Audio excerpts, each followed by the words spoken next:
The Secret of Success. In every chapter of this book, mention is made of the money-making secret that has made fortunes for the exceedingly wealthy men whom I have carefully analyzed over a long period of years. The secret was first brought to my attention by Andrew Carnegie. The canny, lovable old Scotsman carelessly tossed it into my mind when I was but a boy.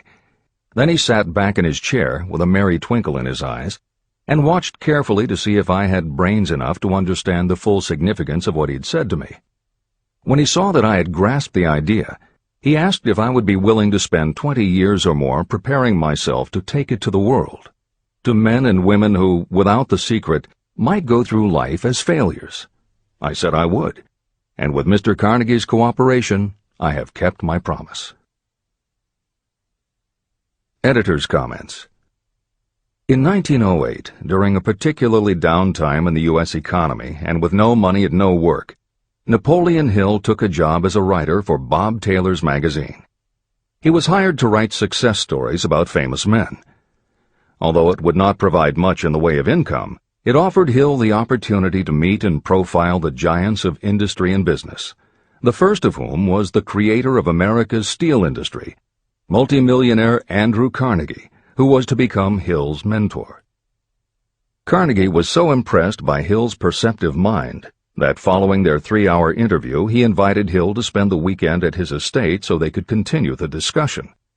During the course of the next 2 days, Carnegie told Hill that he believed any person could achieve greatness if they understood the philosophy of success and the steps required to achieve it. "It's a shame," he said, "that each new generation must find the way to success by trial and error when the principles are really clear-cut." Carnegie went on to explain his theory that his knowledge could be gained by interviewing those who had achieved greatness and then compiling the information and research into a comprehensive set of principles. He believed that it would take at least 20 years, and that the result would be the world's first philosophy of individual achievement. He offered Hill the challenge, for no more compensation than that Carnegie would make the necessary introductions and cover travel expenses. It took Hill 29 seconds to accept Carnegie's proposal. Carnegie told him afterward that had it taken him more than 60 seconds to make the decision, he would have withdrawn the offer, for a man who cannot reach a decision promptly, once he has all the necessary facts, cannot be depended upon to carry through any decision he may make. It was through Hill's unwavering dedication that this book was eventually written. For detailed information on the life of Hill, read or listen to the audiobook of A Lifetime of Riches, the Biography of Napoleon Hill, by Michael J. Ritt, Jr. and Kurt Landers. Michael Ritt worked as Hill's assistant for 10 years and was the first employee of the Napoleon Hill Foundation, where he served as executive director, secretary, and treasurer. The material in his book comes from his own personal knowledge of Hill, as well as from Hill's unpublished autobiography. That is the end of the editor's comment. This book, Think and Grow Rich, contains the Carnegie secret, a secret that has been tested by thousands, now millions of people in almost every walk of life. It was Mr. Carnegie's idea that the magic formula, which gave him a stupendous fortune, ought to be placed within reach of people who do not have the time to investigate how others had made their money. It was his hope that I might test and demonstrate the soundness of the formula through the experience of men and women in every calling. He believed the formula should be taught in all public schools and colleges. He said that if it were properly taught, it would revolutionize the entire educational system, and the time spent in school could be reduced to less than half. In Chapter 4, On Faith, you will read the astounding story of the organization of the giant United States Steel Corporation. It was conceived and carried out by one of the young men through whom Mr. Carnegie proved that his formula will work for all who are ready for it. This single application of the secret, by Charles M. Schwab, made him a huge fortune in both money and opportunity. Roughly speaking, this particular application of the formula was worth $600 million. These facts give you a fair idea of what reading this book may bring to you, provided you know what it is that you want. Editor's comment. According to one method of calculation, through inflation alone, it would take approximately $20 in 2001 to buy what $1 would have bought in 1901. However, to find the contemporary equivalent value of $600 million is not simply a matter of multiplying by the increase in the cost of living. Although there are other factors and variables in calculating buying power, even by conservative estimates, the $600 million would translate into at least $12 billion at the beginning of the 21st century. That's the end of the editor's comment. The secret was passed on to thousands of men and women who have used it for their personal benefit. Some have made fortunes with it. Others have used it successfully in creating harmony in their homes. A clergyman used it so effectively that it brought him an income of upwards of $75,000 a year, approximately $1.5 million in contemporary terms. Arthur Nash, a Cincinnati tailor, used his near-bankrupt business as a guinea pig on which to test the formula. The business came to life and made a fortune for its owners. The experiment was so unique that newspapers and magazines gave it millions of dollars worth of publicity. The secret was passed on to Stuart Austin Weir of Dallas, Texas. He was ready for it, so ready that he gave up his profession and studied law. Did he succeed? You'll read the answer in Chapter 6. Specialized knowledge. While I was the advertising manager of the LaSalle Extension University, I had the privilege of seeing J.G. Chaplin, president of the university, use the formula so effectively that he made LaSalle one of the great extension schools of this country. The secret is mentioned no fewer than 100 times throughout this book. It has not been directly named, for it seems to work more successfully when it is merely left in sight, where those who are ready and searching for it may pick it up. That is why Andrew Carnegie passed it to me without giving me its specific name. If you are ready to put it to use, you will recognize this secret at least once in every chapter, but you will not find an explanation of how you will know if you are ready. That would deprive you of much of the benefit you will receive when you make the discovery in your own way. If you have ever been discouraged, if you have had difficulties that took the very soul out of you, if you have tried and failed, if you were ever handicapped by illness or physical affliction, the story of my own son's discovery and use of the Carnegie formula may prove to be the oasis in the desert of lost hope for which you have been searching. This secret was extensively used by President Woodrow Wilson during the World War, and by President Roosevelt during the Second World War. It was passed on to every soldier in the training received before going to the front. President Wilson told me it was a powerful factor in raising the funds needed for the war. A peculiar thing about this secret is that those who acquire and use it find themselves literally swept on to success. However, as is often pointed out in this book, there is no such thing as something for nothing. The secret cannot be had without paying a price, although the price is far less than its value. Another peculiarity is that the secret cannot be given away, and it cannot be purchased for money. Unless you are intentionally searching for the secret, you cannot have it at any price. That is because the secret comes in two parts, and in order for you to get it, one of those parts must already be in your possession. The secret will work for anyone who is ready for it. Education has nothing to do with it. Long before I was born, the secret had found its way into the possession of Thomas A. Edison, and he used it so intelligently that he became the world's leading inventor, although he had only 3 months of schooling. The secret was passed on to Edwin C. Barnes, a business associate of Mr. Edison's. He used it so effectively that he accumulated a great fortune and retired from active business while still a young man. You will find his story at the beginning of the next chapter. It should convince you that riches are not beyond your reach, and that no matter where you are in life, you can still be what you wish to be. Money, fame, recognition, and happiness can be had by you if you are ready and determined to have these blessings. How do I know these things? You should have the answer before you finish this book. You may find it in the very first chapter or on the last page. While I was doing the research that I had undertaken at Andrew Carnegie's request, I analyzed hundreds of well-known men.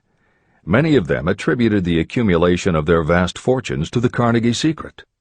Among these men were Henry Ford.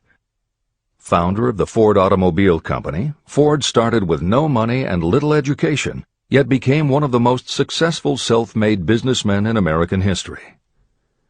William Wrigley, Jr., a traveling salesman who found that his customers liked the chewing gum he gave away as a premium better than the goods he sold, so he started his own company. John Wanamaker. Known as the Merchant Prince, he created the world's first department store and was hailed for his innovations in marketing, customer service, and employee benefits. James J. Hill. Known as the Empire Builder, he built the transcontinental Great Northern Railway, encouraged homesteading in the West, then established shipping routes linking America to Asia. George S. Parker. A school teacher who grew tired of fixing his students' pens, he created a new design, founded the Parker Pen Company, and turned a simple idea into a fortune. E. M. Statler. The son of a poor pastor, he started as a bellboy and worked his way up until he was able to start his own chain of Statler hotels, famous for their luxury and service with a smile. Henry L. Doherty. Started at age 12 as an office boy for Columbia Gas, he went on to acquire 53 utilities companies and patented 140 innovations for natural gas and oil production. Cyrus H.K. Curtis. Starting with a small agricultural weekly, Curtis turned it into Ladies' Home Journal, created Saturday Evening Post, then assembled one of the largest newspaper empires. George Eastman.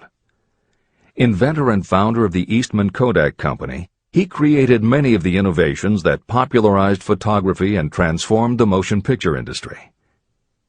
Charles M. Schwab. The right-hand man of Andrew Carnegie, he was president of Carnegie Steel Company, brokered the deal that formed U.S. Steel, and went on to found Bethlehem Steel. Theodore Roosevelt. 26th President of the United States from 1901 to 1909. John W. Davis. A lawyer and political leader, Davis was Solicitor General under President Woodrow Wilson and later appointed ambassador to Great Britain. Elbert Hubbard. Philosopher, publisher of the Fra magazine, and founder of the Roycrofters Artists Colony, Hubbard was also the author of many bestsellers including A Message to Garcia. Wilbur Wright. A bicycle shop owner who, with his brother Orville, became the first Americans to fly heavier-than-air aircraft and pioneered the aviation industry. William Jennings Bryan. Newspaper publisher, presidential nominee, Secretary of State under President William McKinley, but perhaps best known as the lawyer who defended creationism at the Scopes monkey trial. Dr. David Starr Jordan. Educator, scientist, author of over 50 books, he was the nation's youngest university president at Indiana University and became the first president of Stanford University. J. Ogden Armour. Inherited his family's meatpacking business, turned it into a conglomerate with more than 3,000 products, was an owner of the Chicago Cubs, and a director of National City Bank and American International Corporation. Arthur Brisbane. A crusading journalist and syndicated columnist, Brisbane was sought after by every major news organization and was the most read and highest-paid editorial writer of his day. Dr. Frank Gonzalez. A Chicago preacher who delivered such a powerful sermon, Philip D. Armour gave him $1 million to start the Armour Institute of Technology, of which he became president. Daniel Willard. President of the B&O Railroad for more than 30 years, he was honored by having the city of Willard, Ohio, named for him. King Gillette. A traveling salesman and born tinkerer, Gillette was trying to shave on a moving train when he came up with the idea of the safety razor, which became the foundation of a corporate giant. Ralph A. Weeks. President of International Correspondence Schools, Weeks helped finance Napoleon Hill's Intra-Wall Institute, established to educate and rehabilitate prison inmates. Judge Daniel T. Wright, instructor at Georgetown Law School, where Napoleon Hill was studying when Bob Taylor's magazine gave him the assignment to write a profile of Andrew Carnegie. John D. Rockefeller. With $1,000 in savings plus another $1,000 borrowed from his father, he started a kerosene company which he grew into the giant Standard Oil and one of the world's greatest fortunes. Thomas A. Edison. Inventor and entrepreneur, he perfected the electric light bulb, the phonograph, the motion picture camera, and owned the rights to more than 1,000 patented inventions. Frank A. Vanderlip.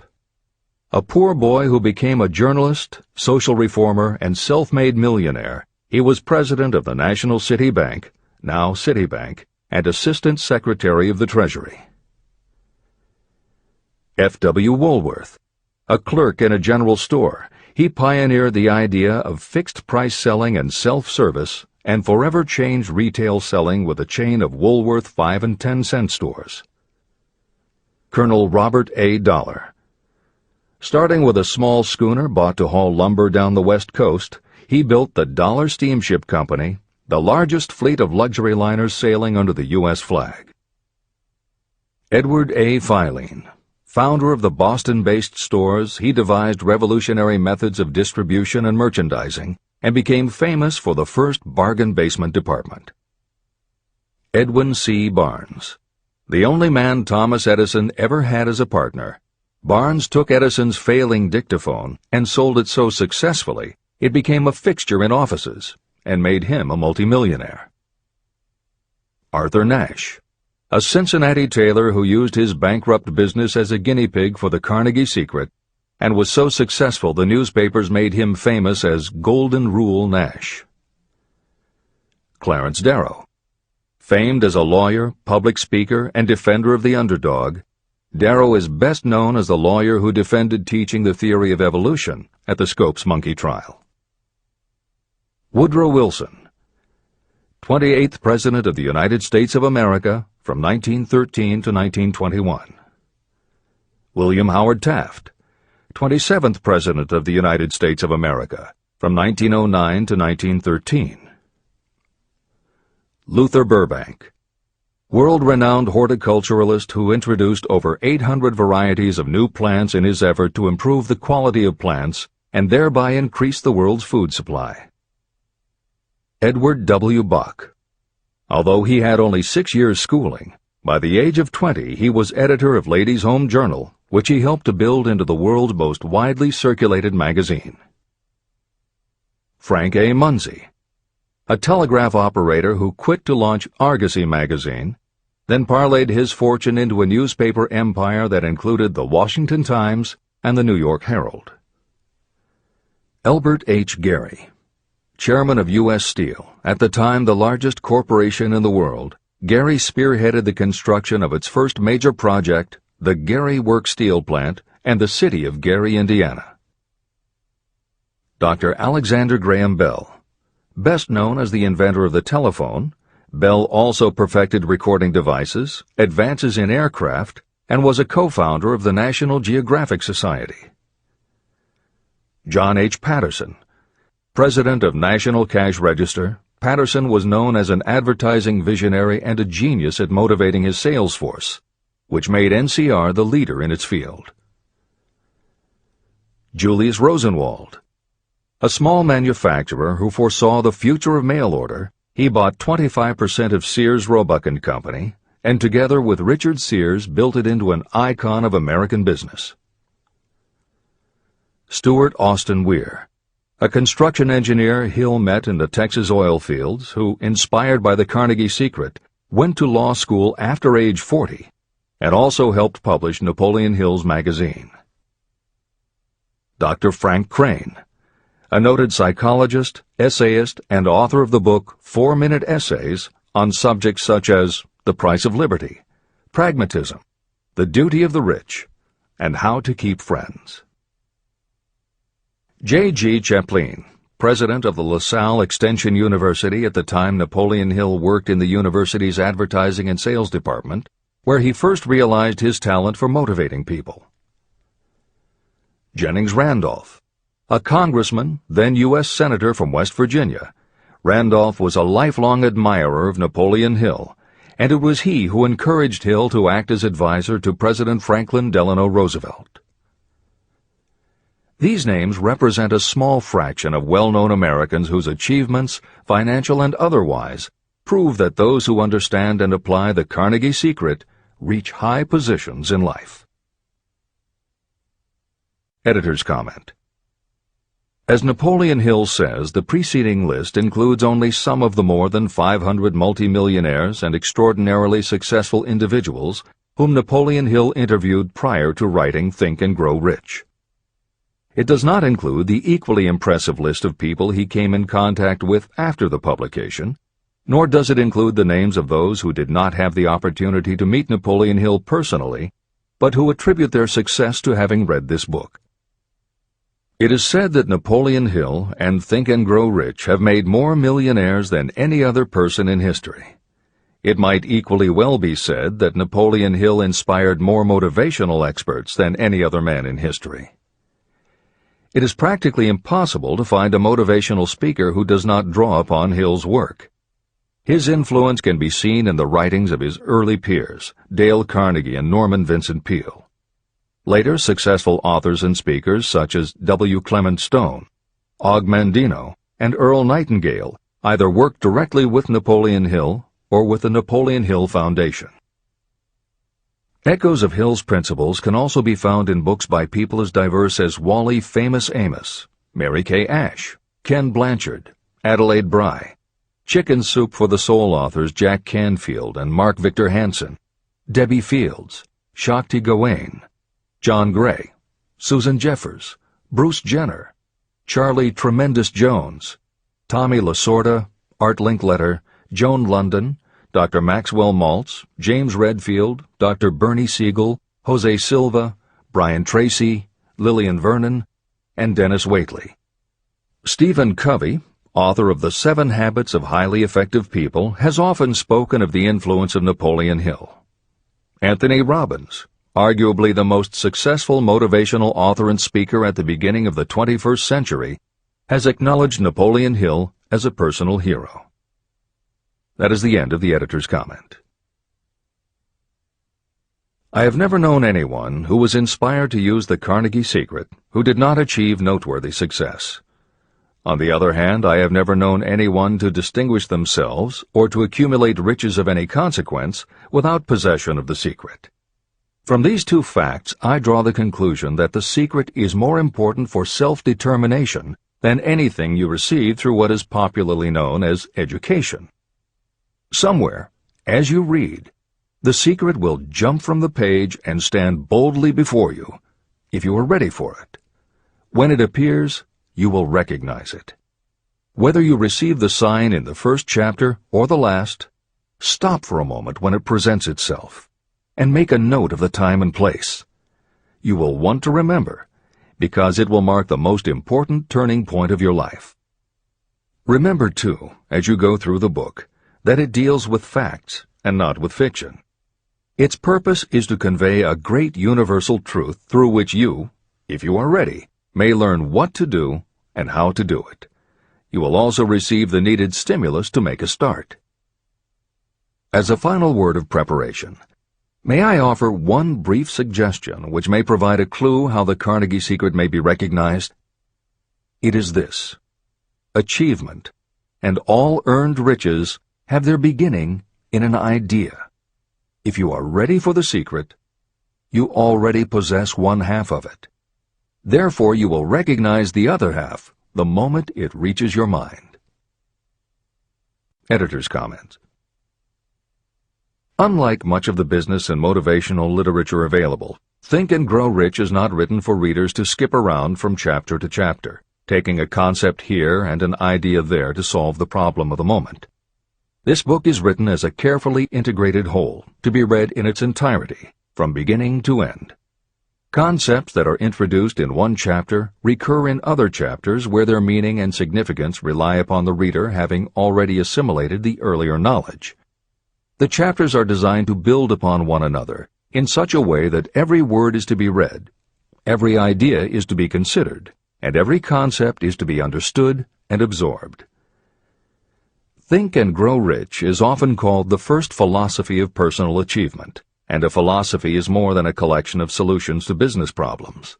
A philosophy is a system of principles that will guide your thoughts and actions, and provide you with a code of ethics and a standard of values.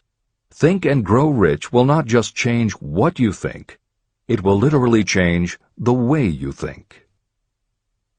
In preparing this new and updated edition, every aspect of Think and Grow Rich has been analyzed to ensure its relevance to the current business climate. In those instances where material might be considered dated or out of step with contemporary practices, the original text has been updated or augmented with relevant new material. A hallmark of the original edition of Think and Grow Rich is that in every chapter Napoleon Hill cites real-life examples based on his own first-hand knowledge of America's most successful self-made multimillionaires. In this edition, every one of Hill's stories has been retained, and the editors have added contemporary examples and modern parallels which clearly demonstrate that Hill's principles are as up-to-date as today and still guiding those who succeed.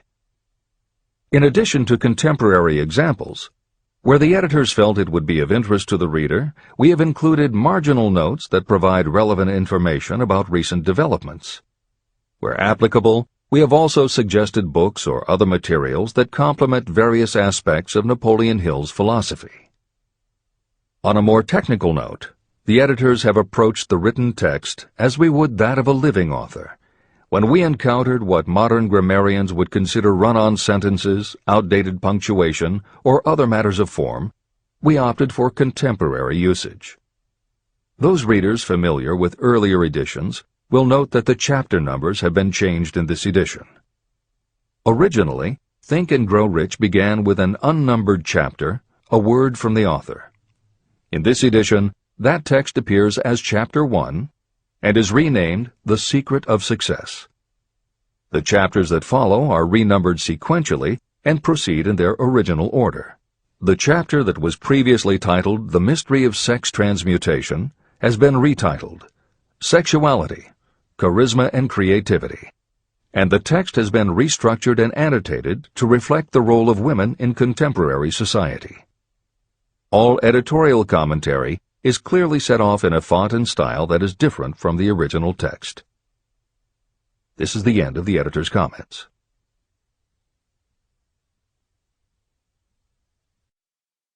Both poverty and riches are the offspring of thought. Chapter 2. Thoughts are things. The man who thought his way into partnership with Thomas A. Edison. Truly, thoughts are things, and powerful things, when they are mixed with definiteness of purpose, persistence, and a burning desire for their translation into riches or other material objects.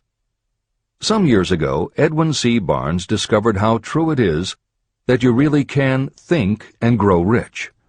His discovery did not come about at one sitting. It came little by little, beginning with a burning desire to become a business associate of the great Thomas Edison. One of the chief characteristics of Barnes' desire was that it was definite. He wanted to work with Edison, not for him. Pay close attention to the story of how he turned his desire into reality, and you will have a better understanding of the principles that lead to riches. When this desire, or this thought, first flashed into his mind, he was in no position to act upon it. Two problems stood in his way.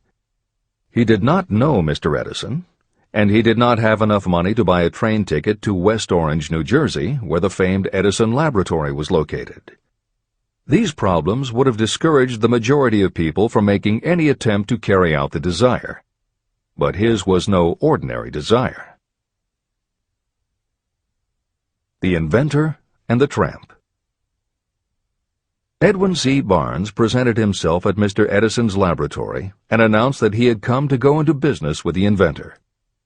Years later, in speaking about that first meeting, Mr. Edison said about Barnes, "He stood there before me looking like an ordinary tramp, but there was something in the expression of his face which conveyed the impression that he was determined to get what he had come after.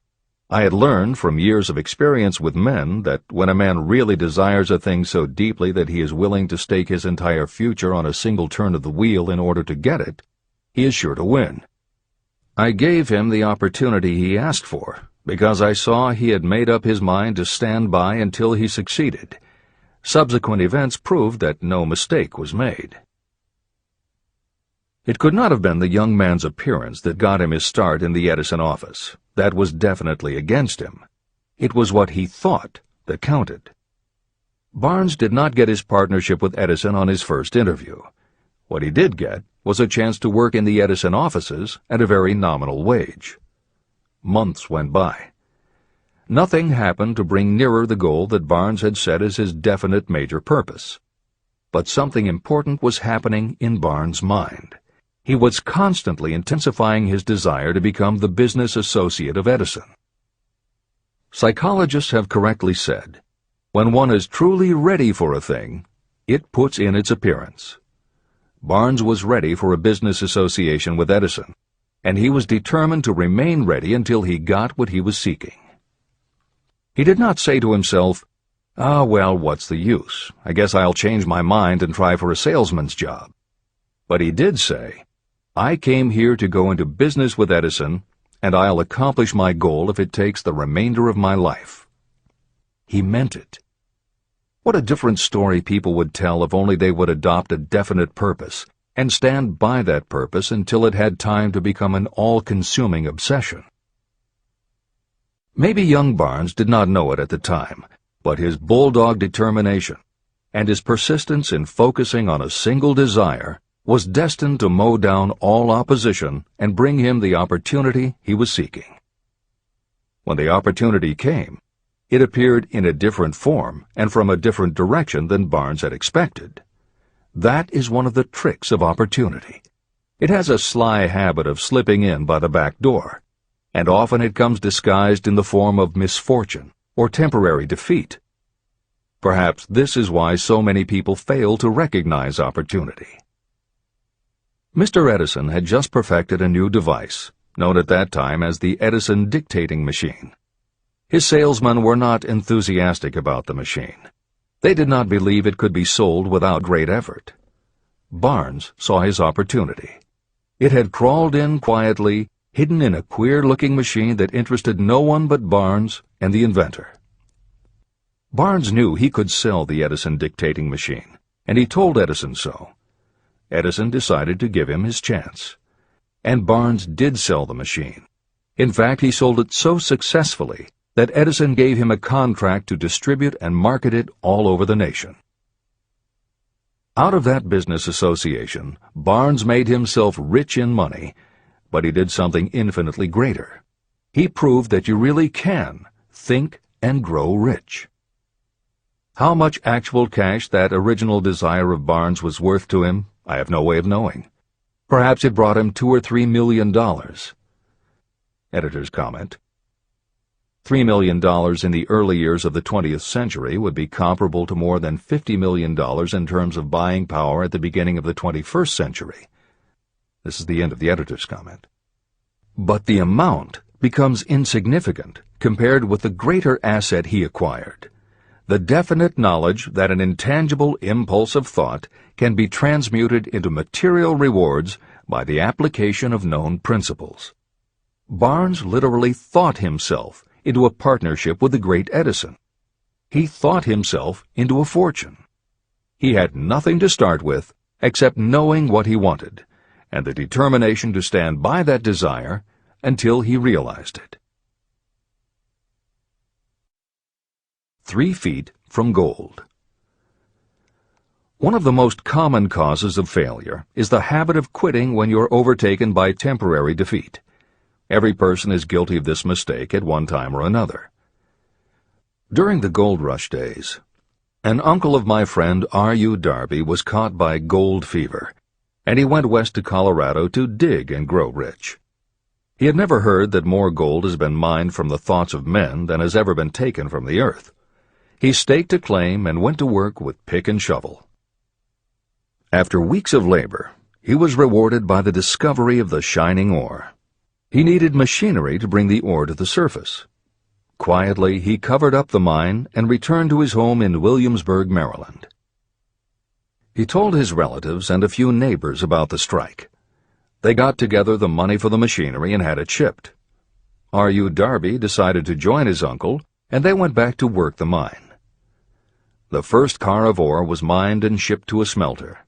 The returns proved they had one of the richest mines in Colorado. A few more cars of that ore would clear their debts. Then would come the big killing in profits. Down went the drills. Up went the hopes of Darby and Uncle. Then something happened.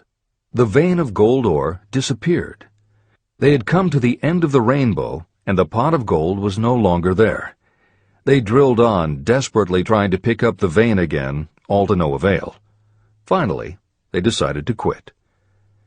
They sold the machinery to a junkman for a few $100s and took the train back home. The junkman called in a mining engineer to look at the mine and do a little calculating. The engineer advised that the project had failed because the owners were not familiar with fault lines. His calculations showed that the vein would be found just 3 feet from where the Darbys had stopped drilling. And that is exactly where it was found. The junkman took millions of dollars in ore from the mine because he knew enough to seek expert counsel before giving up. Long afterward, Mr. Darby recouped his loss many times over when he made the discovery that desire can be transmuted into gold. The discovery came after he went into the business of selling life insurance. Never forgetting that he lost a huge fortune because he stopped 3 feet from gold, Darby profited by the experience in his newly chosen field. He simply said to himself, "I stopped 3 feet from gold, but I will never stop because men say no when I ask them to buy insurance." Darby became one of a small group of men who sell over $1 million in life insurance annually. He owed his stickability to the lesson he learned from his quitability in the gold mining business. Before success comes in anyone's life, that person is sure to meet with much temporary defeat, and perhaps some failure. When defeat overtakes a person, the easiest and most logical thing to do is to quit. That is exactly what the majority of people do. More than 500 of the most successful people this country has ever known told me their greatest success came just one step beyond the point at which defeat had overtaken them. Failure is a trickster with a keen sense of irony and cunning. It takes great delight in tripping you just when success is almost within reach. Editor's comments. Napoleon Hill's creed, "Every failure brings with it the seed of an equivalent success," was the inspiration for entrepreneur and motivational speaker Wayne Allen Root to write his book, The Joy of Failure. Published in the late 1990s, it not only tells Wayne's personal story of using his failures as stepping stones to success, he also recounts stories from other successful people, which prove that the rich and famous got to be that way only because of what they learned from their failures. People such as Jack Welch, the hugely successful CEO of General Electric, who early in his career failed dramatically when a plastics plant for which he was responsible blew up. Billionaire Charles Schwab was a failure at school and university, flunking basic English twice due to a learning disability, and then failed on Wall Street more than once before he thought of the idea that grew to make him very rich indeed. Sylvester Stallone, Bruce Willis, Oprah Winfrey, Bill Clinton, Stephen Jobs, Donald Trump, and a host of other equally well-known achievers all had to fail in order to learn the lessons that ultimately made them successes. Every one of them was a failure, but none of them was defeated. Charles F. Kettering, who patented more than 200 inventions including the automobile ignition, the spark plug, Freon for air conditioners and the automatic transmission, said, "From the time a person is 6 years old until he graduates from college, he has to take 3 or 4 examinations a year. If he flunks once, he is out." But an inventor is almost always failing. He tries and fails maybe 1,000 times. If he succeeds once, then he's in. These two things are diametrically opposite. We often say that the biggest job we have is to teach a newly hired employee how to fail intelligently. We have to train him to experiment over and over and to keep on trying and failing until he learns what will work. Failures are just practice shots. This is the end of the editor's comment. A 50-cent lesson in persistence. Shortly after Mr. Darby received his degree from the University of Hard Knocks, he witnessed something that proved to him that no does not necessarily mean no. One afternoon, he was helping his uncle grind wheat in an old-fashioned mill. The uncle operated a large farm on which a number of sharecropper farmers lived. Quietly, the door was opened, and a small child, the daughter of a tenant, walked in and took her place near the door. The uncle looked up, saw the child, and barked at her roughly, "What do you want?" Meekly, the child replied, "My mom says to send her 50 cents. "I'll not do it," the uncle retorted. "Now you run on home." But she did not move. The uncle went ahead with his work, not noticing that she did not leave. When he looked up again and saw her still standing there, he said, "I told you to go on home. Now go, or I'll take a switch to you." But she did not budge. The uncle dropped a sack of grain he was about to pour into the mill hopper and started toward the child. Darby held his breath. He knew his uncle had a fierce temper. When the uncle reached the spot where the child was standing, she quickly stepped forward 1 step, looked up into his eyes, and screamed at the top of her voice, "My mom's got to have that 50 cents!" The uncle stopped, looked at her for a minute, put his hand in his pocket, took out $50, and gave it to her. The child took the money and slowly backed toward the door, never taking her eyes off the man whom she had just conquered. After she had gone, the uncle sat down on a box and looked out the window into space for more than 10 minutes. He was pondering, with awe, over the whipping he had just taken. Mr. Darby, too, was doing some thinking. This was the first time in all his experience that he had seen a child deliberately master an adult. How did she do it? What happened to his uncle that caused him to lose his fierceness and become as docile as a lamb? What strange power did this child use that made her master of the situation? These questions flashed into Darby's mind, but he did not find the answer until years later when he told me the story. Strangely, the story of this unusual experience was told to me in the old mill on the very spot where the uncle took his whipping. As we stood there in that musty old mill, Mr. Darby repeated the story and finished by asking, "What can you make of it? What strange power did that child use that so completely whipped my uncle?" The answer to his question will be found in the principles described in this book. The answer is full and complete. It contains enough details and instructions for you to understand and apply the same force that the little child accidentally stumbled upon. Keep your mind alert, and you will learn exactly what strange power came to the rescue of the child. You may catch a glimpse of the power in this chapter, or it may flash into your mind in some later chapter. If you stay alert to the possibility, somewhere you will find the idea that will quicken your receptive powers and place at your command this same irresistible power. It may come in the form of a single idea, or it may come as a complete plan or a purpose.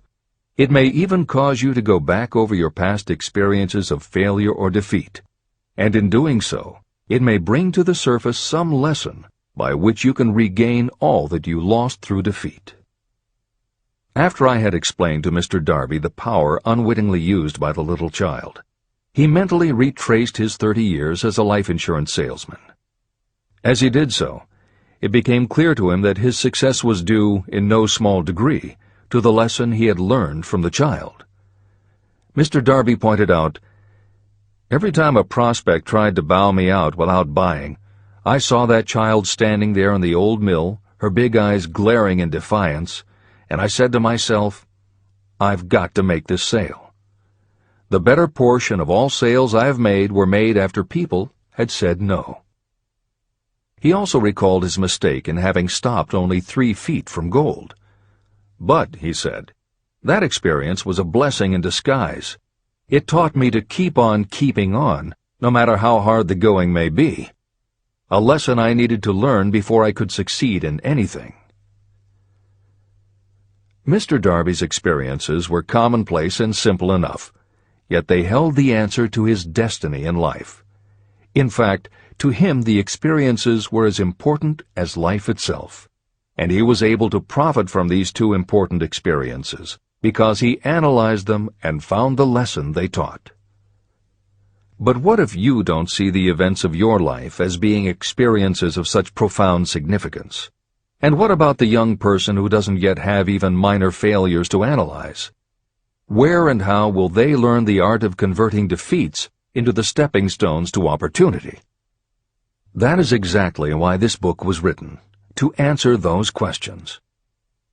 To convey my answer, I have constructed 13 principles. These principles work individually or together as catalysts. The specific answer that you are looking for may already be in your own mind.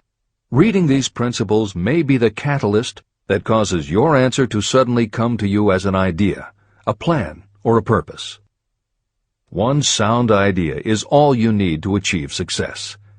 These 13 principles contain the best and most practical ways and means of creating ideas. Success consciousness. Before I go any further in the description of these principles, you should know this. When riches begin to come, they come so quickly and in such great abundance that you will wonder where they've been hiding during all those lean years. This is an astounding statement, especially when you take into consideration the popular belief that riches come only to those who work hard and long.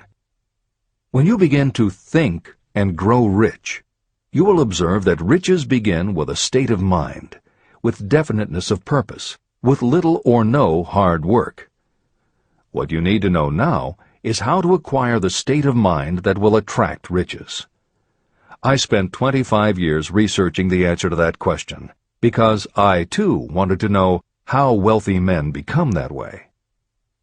What you will learn is that as soon as you master the principles of this philosophy, and begin to apply those principles, your financial status will begin to improve. Everything you touch will begin to transmute itself into an asset for your benefit. Impossible? Not at all. One of the main weaknesses the average person suffers is too much familiarity with the word impossible. We know all the rules that will not work. We know all the things that cannot be done.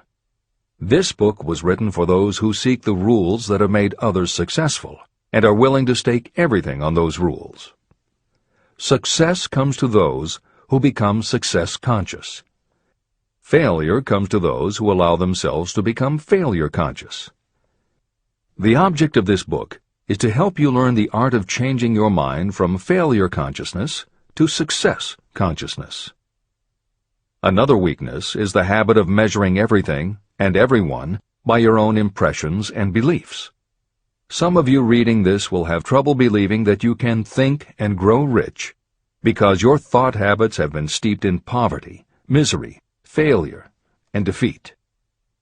This kind of thinking reminds me of the story about the man who came from China to study at the University of Chicago. One day, President Harper met this young man on campus and stopped to chat with him for a few minutes. He asked what had impressed him as being the most noticeable characteristic of the American people. "Why," the student exclaimed, "the unusual shape of your eyes." It's all a matter of perspective and habit. The same is true of your belief in what a person can achieve. If you have formed the habit of seeing life only from your own perspective, you may make the mistake of believing that your limitations are in fact the proper measure of limitations. The impossible Ford V8 motor. When Henry Ford decided to produce his famous V8 motor, he chose to build an engine with the entire 8 cylinders cast in one block. Ford instructed his engineers to produce a design for the engine. The design was drawn up on paper, but the engineers agreed to a man that it was simply impossible to cast an 8-cylinder engine block in one piece. Ford said, "Produce it anyway." But they replied, "It's impossible." "Go ahead," Ford commanded, "and stay on the job until you succeed, no matter how much time is required." So the engineers went ahead. 6 months went by. Nothing happened. Another 6 months passed, and still nothing. The engineers tried every conceivable plan to carry out the orders, but the thing seemed out of the question. Impossible. At the end of the year, Ford again checked with his engineers, and again they told him they had found no way to carry out his orders. "Go right ahead," said Ford. "I want it, and I'll have it." They went ahead. And then, as if by a stroke of magic, the secret was discovered. The Ford determination had won once more. Henry Ford was a success because he understood and applied the principles of success. One of these principles is desire, knowing clearly what you want. Remember this Ford story as you continue reading this book. Pick out the lines in which the secrets of his stupendous achievement have been described. If you do this, if you can put your finger on those particular principles that made Henry Ford rich, you may equal his achievements in almost any calling for which you are suited. Editor's comments.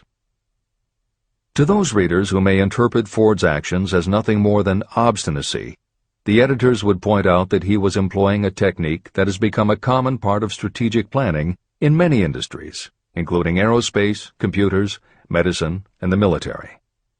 When launching large, complicated, long-term projects, the planners often know that at certain points along the way they will need components that simply do not yet exist. The fact that at the beginning there is no way to get from A to B does not deter them. There are many parts of the project they can get started on now, and they just assume that by the time they get to the point where they will need a technology or a device, they will have solved the problem of making it, and they have been proven right time and again. Stated simply, the technique is to clearly know what you want to accomplish, have faith in your ability to do it, and persist until you have accomplished your goal. This is the end of the editor's comments. Why you are the master of your fate. When the famed English poet William Henley wrote the prophetic lines, "I am the master of my fate, I am the captain of my soul," he should have informed us that the reason we are the masters of our fate, the captains of our souls, is that we have the power to control our thoughts. He should have told us that it is because in some way our brains become magnetized with the dominating thoughts that we hold in our minds. And it is as though our magnetized minds attract to us the forces, the people, and the circumstances of life that are in sync with our dominating thoughts. He should have told us that before we can accumulate riches in great abundance, we must magnetize our minds with intense desire for riches. That we must become money-conscious until the desire for money drives us to create definite plans for acquiring it. But, being a poet, Henley contented himself by stating a great truth in poetic form, leaving those who followed him to interpret the philosophical meaning of his lines. Little by little, the truth has unfolded itself, until I have come to know with certainty that the principles described in this book hold the secret of mastery over our economic fate. Principles that can change your destiny. We are now ready to examine the first of these principles, and as we do, I ask you to maintain a spirit of open-mindedness. Remember as you read that these principles are not my invention, nor are they the invention of any one person. These principles have worked for literally millions of people. You, too, can put them to work for you and your own enduring benefit. You will find it easy, not hard to do. Some years ago, I delivered the commencement address at Salem College in Salem, West Virginia. I emphasized with so much intensity the need to have a burning desire that one of the members of the graduating class became completely convinced and made it a cornerstone of his own philosophy. That young man became a congressman and an important factor in President Franklin D. Roosevelt's administration. He wrote me a letter in which he so clearly stated his opinion of the principle of desire outlined in the next chapter that I have chosen to publish his letter as an introduction to that chapter. It gives you an idea of the rewards to come. My dear Napoleon, my service as a member of Congress having given me an insight into the problems of men and women, I am writing to offer a suggestion which may become helpful to thousands of worthy people. In 1922, you delivered the commencement address at Salem College when I was a member of the graduating class. In that address, you planted in my mind an idea which has been responsible for the opportunity I now have to serve the people of my state, and will be responsible, in a very large measure, for whatever success I may have in the future. I recall, as though it were yesterday, the marvelous description you gave of the method by which Henry Ford, with but little schooling, without a dollar, with no influential friends, rose to great heights. I made up my mind then, even before you had finished your speech, that I would make a place for myself, no matter how many difficulties I had to surmount. Thousands of young people will finish their schooling this year and within the next few years. Every one of them will be seeking just such a message of practical encouragement as the one I received from you. They will want to know where to turn, what to do to get started in life. You can tell them, because you have helped to solve the problems of so many, many people. There are thousands of people in America today who would like to know how they can convert ideas into money. People who must start from scratch, without finances, and recoup their losses. If anyone can help them, you can. If you publish the book, I would like to own the first copy that comes from the press, personally autographed by you. With best wishes, believe me, cordially yours, Jennings Randolph. Since that time in 1922, I watched Jennings Randolph rise to become one of the nation's leading airline executives, a great inspirational speaker, and a United States Senator from West Virginia. 35 years after I made that speech, it was my pleasure to return to Salem College in 1957 and deliver the baccalaureate sermon. At that time, I received an honorary Doctor of Literature degree from Salem College.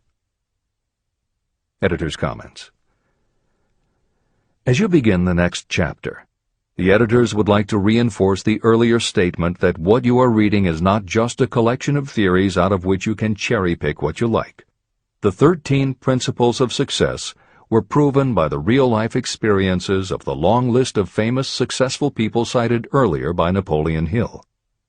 His techniques are also practiced and endorsed by the contemporary experts and authors whom the editors mentioned, following Hill's list. More than 60 million people have purchased copies of the book that you are now holding in your hands. If this book has proven to be that successful, surely you owe it to yourself to give it every chance to work for you too. Read it. Don't question it. Do it. If you don't, if you think that you know better than Napoleon Hill, if you decide to pick and choose the parts that you will believe or follow, then, if you don't succeed, you will never know if your failure lies with this book or with you. This is the end of the editor's comments. Whatever the mind of man can conceive and believe, it can achieve.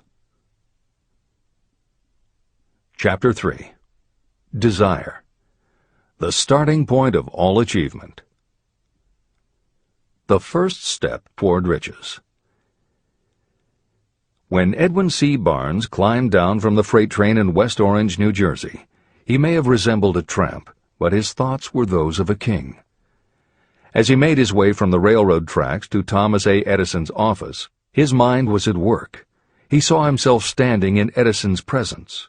He heard himself asking Mr. Edison for an opportunity to carry out the one consuming obsession of his life, a burning desire to become the business associate of the great inventor. Barnes' desire was not a hope. It was not a wish. It was a pulsating desire which transcended everything else. It was definite. A few years later, Edwin C. Barnes again stood before Edison, in the same office where he first met the inventor. This time, his desire had been translated into reality. He was in business with Edison. The dominating dream of his life had become a reality. Barnes succeeded because he chose a definite goal, placed all his energy, all his willpower, all his effort. He put everything he had into achieving that goal. 5 years passed before the chance he had been seeking made its appearance. To everyone except himself, he appeared to be just another cog in the Edison business wheel. But in Edwin Barnes' own mind, he was the partner of Edison every minute from the very day that he first went to work there. It is a remarkable illustration of the power of a definite desire. Barnes won his goal because he wanted to be a business associate of Mr. Edison's more than he wanted anything else. He created a plan by which to attain that purpose, and he burned all bridges behind him. He stood by his desire until it became the dominating obsession of his life, and finally, a fact. When he went to West Orange, he did not say to himself, "I will try to induce Edison to give me a job of some sort." He said, "I will see Edison and put him on notice that I have come to go into business with him." He did not say, "I will keep my eyes open for another opportunity in case I fail to get what I want in the Edison organization." He said, "There is one thing in this world that I am determined to have, and that is a business association with Thomas A. Edison. I will burn all bridges behind me and stake my entire future on my ability to get what I want." He left himself no possible way of retreat. He had to win or perish. That is all there is to the Barnes story of success. Allow yourself no retreat. A long while ago, a great warrior faced a situation in which he had to make a decision that ensured his success on the battlefield. He was about to send his armies against a powerful foe whose men outnumbered his. He loaded his soldiers into boats, sailed to the enemy's country, and unloaded the soldiers and equipment. Then he gave the order to burn the ships that had carried them. Addressing his men before the first battle, he said, "You see the boats going up in smoke. That means we cannot leave these shores alive unless we win. We now have no choice. We win or we perish." They won.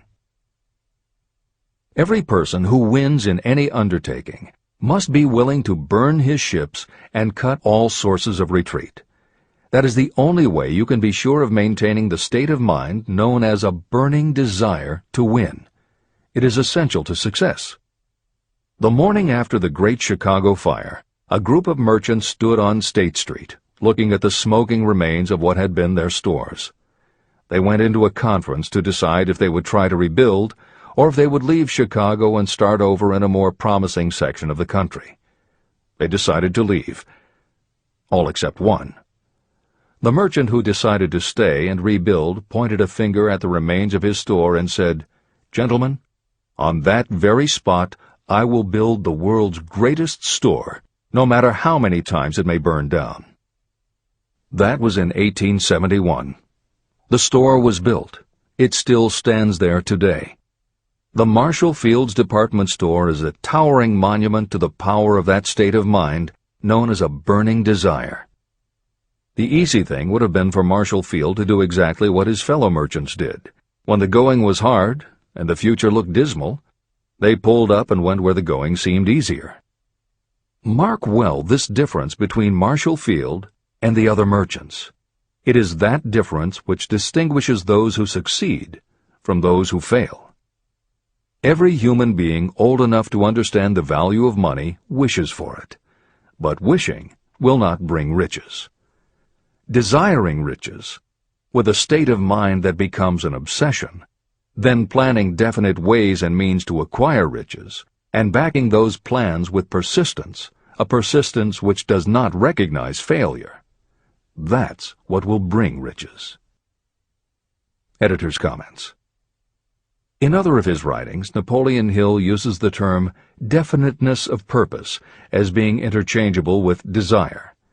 The following explanation is adapted from the Napoleon Hill Foundation's book, Believe and Achieve. Desire, or definiteness of purpose, is more than goal setting. In simplest terms, your desire is your roadmap to achieving an overall career objective. Your goals represent specific steps along the way. Having a desire, or definiteness of purpose for your life, has a synergistic effect on your ability to achieve your goals. As you become better at what you do, you devote all of your resources toward reaching your objective. You become more alert to opportunities, and you reach decisions more quickly. Every action you take ultimately boils down to the question, will this goal help me reach my desire, my overall objective, or won't it? Your purpose will become your life. It will permeate your mind, both conscious and subconscious. This is the end of the editor's comments. 6 ways to turn desire into gold. The method by which your desire for riches can be transmuted into its financial equivalent consists of 6 definite, practical steps. 1. Fix in your mind the exact amount of money you desire. It is not sufficient merely to say, "I want plenty of money." Be definite about the amount. There is a psychological reason for such definiteness explained in subsequent chapters. 2. Determine exactly what you intend to give in return for the money you desire. There is no such reality as something for nothing. 3. Establish a definite date when you intend to possess the money you desire. 4. Create a definite plan for carrying out your desire, and begin at once, whether you are ready or not, to put this plan into action. 5. Now write it out. Write a clear, concise statement of the amount of money you intend to acquire. Name the time limit for its acquisition. State what you intend to give in return for the money, and describe clearly the plan through which you intend to accumulate it. 6. Read your written statement aloud, twice daily. Read it once just before retiring at night, and read it once after arising in the morning. As you read, see and feel and believe yourself already in possession of the money. It is important that you follow the instructions in these 6 steps. It is especially important that you observe and follow the instructions in the 6th step. You may complain that it is impossible for you to see yourself in possession of money before you actually have it. Here is where a burning desire will come to your aid. If you truly desire money so keenly that your desire is an obsession, you will have no difficulty in convincing yourself that you will acquire it. The object is to want money, and to become so determined to have it that you convince yourself you will have it. If you have not been schooled in the workings of the human mind, these instructions may appear impractical. It may help you to know that the information they convey was given to me by Andrew Carnegie, who made himself into one of the most successful men in American history. Carnegie began as an ordinary laborer in the steel mills, but managed, despite his humble beginning, to make these principles yield him a fortune of considerably more than $100 million. Editor's comment. In today's terms, the value of Carnegie's fortune would be at least $20 billion and probably a good deal more. End of editor's comment. It may be of further help to know that the 6 steps were carefully scrutinized by the famed inventor and successful businessman, Thomas A. Edison. He gave his stamp of approval, saying they are not only the steps essential for the accumulation of money, but also for the attainment of any goal. Editor's comments. In the time since Napoleon Hill wrote these words, advances in our understanding of both the physiology of the brain and the psychology of the mind have yielded a much greater understanding of human motivation. Even so, the methods used by modern motivational experts are essentially the same techniques advised by Hill. Research studies confirm that there is sound psychological basis for doing as Hill advises. Be very specific when setting goals. Perform the physical act of committing those goals to paper, and repeat your stated goal aloud to yourself often. These techniques have gained wide acceptance among modern experts in the field.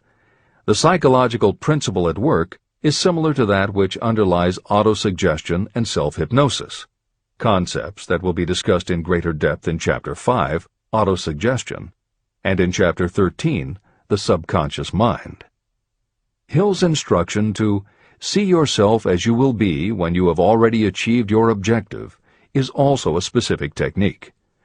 Today it is commonly taught by motivational experts under the term creative visualization. In Chapter 4 on faith and in Chapter 5 on autosuggestion, Hill elaborates on his method. Before moving on, the editors would like to reinforce Hill's advice to follow his instructions to the letter. The editors know there is a tendency for the reader to assume that it is enough for them just to intellectually understand a concept. As you read Hill's 6 points, you probably found yourself thinking, sure, some people might need to write things down, but I'm not a kid, I get the idea. Or, okay, I understand that saying it out loud might help some less sophisticated people, but I already understand the point intellectually.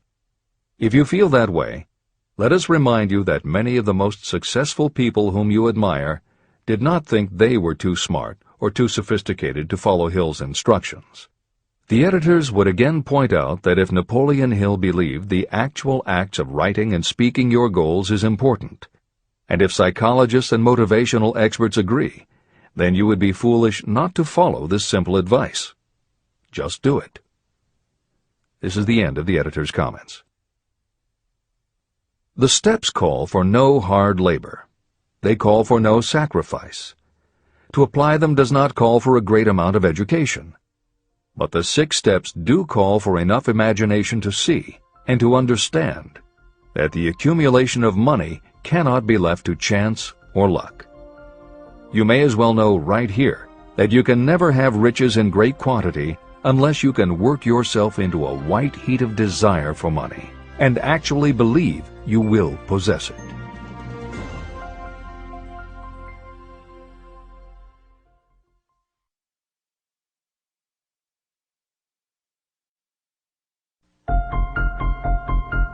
The power of great dreams. If you are in this race for riches, you should be encouraged by the following truth. The world in which we live is demanding new ideas, new ways of doing things, new leaders, new inventions, and new methods, styles, versions, and variations of everything all the time. Behind all this demand for new and better things, there is one quality that you must possess to win, and that is definiteness of purpose, the knowledge of what you want, and a burning desire to possess it. If you truly desire riches, remember that the real leaders of the world have always been people who harnessed and put into practical use the intangible, unseen forces of opportunity.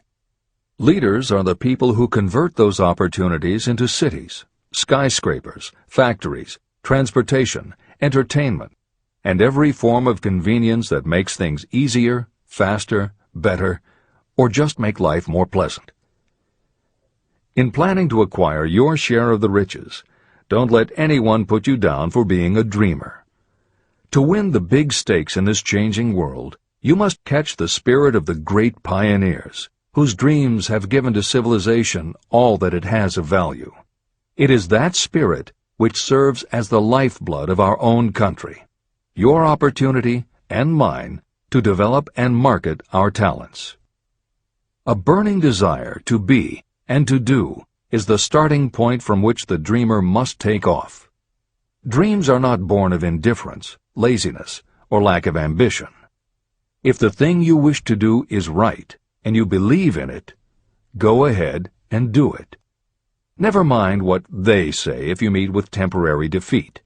They do not know that every failure brings with it the seed of an equivalent success. Marconi dreamed of a system for sending sound from one place to another without the use of wires. It may interest you to know that Marconi's friends had him taken into custody and examined in a psychiatric hospital when he announced he had discovered a principle by which he could send messages through the air. Evidence that he did not dream in vain may be found in every radio and television set, cellular phone, communication satellite, and every other wireless device in the world. Fortunately, the dreamers of today fare better. Today, your world is filled with an abundance of opportunity that the dreamers of the past never knew. If you doubt this is true, if you are feeling crushed because of a recent failure, you are about to learn how your failure can be your most valuable asset. Almost everyone who succeeds in life gets off to a bad start and passes through many heartbreaking struggles before they arrive. The turning point in the lives of those who succeed usually comes at the moment of some crisis through which they are introduced to their other selves. Editor's comments. Napoleon Hill's concept of the other self is mentioned elsewhere in Think and Grow Rich, but he does not comment on it extensively. The following elaboration is taken from his later writings. You've been thinking about your losses to the exclusion of everything else. The more you concentrate on them, the more you attract other losses. Stop thinking about them, and make up your mind that you are going to benefit from your experience. Whatever personal obstacles you face, you must start getting to know that side of your personality that knows no obstacles, that recognizes no defeats. Cultivate a friendship with the other you, so no matter what you're doing, you are allied with someone who shares your goals. All the philosophy and advice about persuading others will be much more useful to you if you practice it yourself. This is the end of the editor's comment. Sidney Porter discovered the genius that slept within his brain only after he had met with great misfortune. He was found guilty of embezzlement and confined to a prison cell in Columbus, Ohio, and it was there that he became acquainted with his other self. He began to write short stories. Then, while locked in his cell, he began to sell those stories to magazines under the pen name O. Henry. Through the use of his imagination, he discovered himself to be a great author instead of a miserable criminal and outcast. By the time he was released from prison, O. Henry was the most popular short story writer in the country. Editor's comments. More recently, in another prison, another kind of writer met his other self, and country music gained one of its most talented songwriters and biggest stars. As a kid, Merle Haggard's family home was a converted boxcar in Bakersfield, California. After his father died when Merle was 9, more often than not, home for young Merle was a series of juvenile detention centers. At 16, he quit school, and for the next 4 years the only mark Merle Haggard made in the world was a rap sheet for stolen cars, burglaries, and bogus checks. By the age of 20, he was serving time in San Quentin and gaining a reputation as a hard-case con. Then he met his other self. Inspired by a concert Johnny Cash played for the inmates, plus conversations with men on death row and the time he spent in solitary confinement, Haggard learned that he had another self, and that self had something to say through his music. When he got out of solitary, Haggard asked for the hardest job the prison had to offer. He enrolled in night school courses at the prison, straightened himself out, and won his parole after 2.5 years. He went back to Bakersfield and dug ditches during the day so he could polish his songwriting and performing at night. Within 3 years, he had a recording contract. Within 5 years, he had his first top 10 hit, and has since gone on to become one of the most influential voices in modern country music. This is the end of the editor's comments. Thomas Edison dreamed of a lamp that could be operated by electricity. and he began where he stood to put his dream into action. He failed more than 10,000 times. Despite his failures, he stood by that dream until finally he was driven to the discovery of the genius that slept within his brain. Editor's comments. Dean Kamen got to know his other self very early in life. While he was a teenager, Kamen started his own company, building and selling control systems for automated sound and light shows. He was still in high school when he got the contract to automate the Times Square New Year's Eve ball. Though he went on to attend university, he never bothered to graduate because he was too busy working on something he called auto-syringe, the first wearable infusion pump for administering drug therapies. His invention was hailed as a medical landmark, as were many of his other breakthroughs, which include a revolutionary kidney dialysis machine, an insulin pump for diabetics, an improved stent used for heart patients, and more than 150 other devices he has patented. One day, seeing the difficulty a man in a wheelchair was having getting up a curb, Kamen set his mind to creating a device that would liberate people confined to wheelchairs. The result is the iBot, a revolutionary wheel device that uses computers and a system of stabilizing gyroscopes that imitate the working of the human body. It not only goes over curbs, but it will even go up and down stairs, travel over almost any kind of rough ground, and will allow the user to raise themselves eye to eye with a standing person. And it does it all without the user having to get out of the device or needing anyone's assistance. In 2001, Kamen hit the front pages when he introduced the Segway, a one-person people mover based on his iBot technology. It's a two-wheel scooter-like device that zips and zooms forward, backward, left, right, and comes to a stop without the rider doing anything more than barely shifting his or her body. It is so sensitive that it is almost as though it obeys the user's thoughts. The Segway may be a world-changing invention, with possible applications for work and travel that stagger the imagination. As this is being written, the Segway is already being used to navigate large warehouses and is being tested by police departments and postal employees. While traffic cops and City Hall wrangle over whether the Segway belongs on the sidewalk or the road, Dean Kamen is dreaming a new dream. This time, the dream is an invention that may literally bring light to some of the darkest corners of the earth. Kamen has developed a non-polluting electric generator that can use almost anything as fuel. But here's the extraordinary part. He has created a revolutionary closed system so that the engine's heat is used to purify 10 gallons of drinkable water every hour. This amazing invention could bring safe drinking water to parts of the world where contaminated water kills millions, and at the same time, it will provide a source of cheap, reliable electric power. Dean Kamen is not some academic hidden in a lab somewhere. Kamen is an inventor. But like Thomas Edison, he is also an entrepreneur and businessman, creating and marketing devices that are changing the public perception of what an inventor is. This is the end of the editor's comments. Henry Ford, poor and uneducated, dreamed of a horseless carriage. He went to work with what tools he possessed without waiting for opportunity to favor him, and now evidence of his dream belts the entire earth. He put more wheels into operation than any man who ever lived because he was not afraid to back his dreams. Editor's comments. Stephen Jobs and Steve Wozniak, two university dropouts, dreamed of making and selling computers that the average person could use.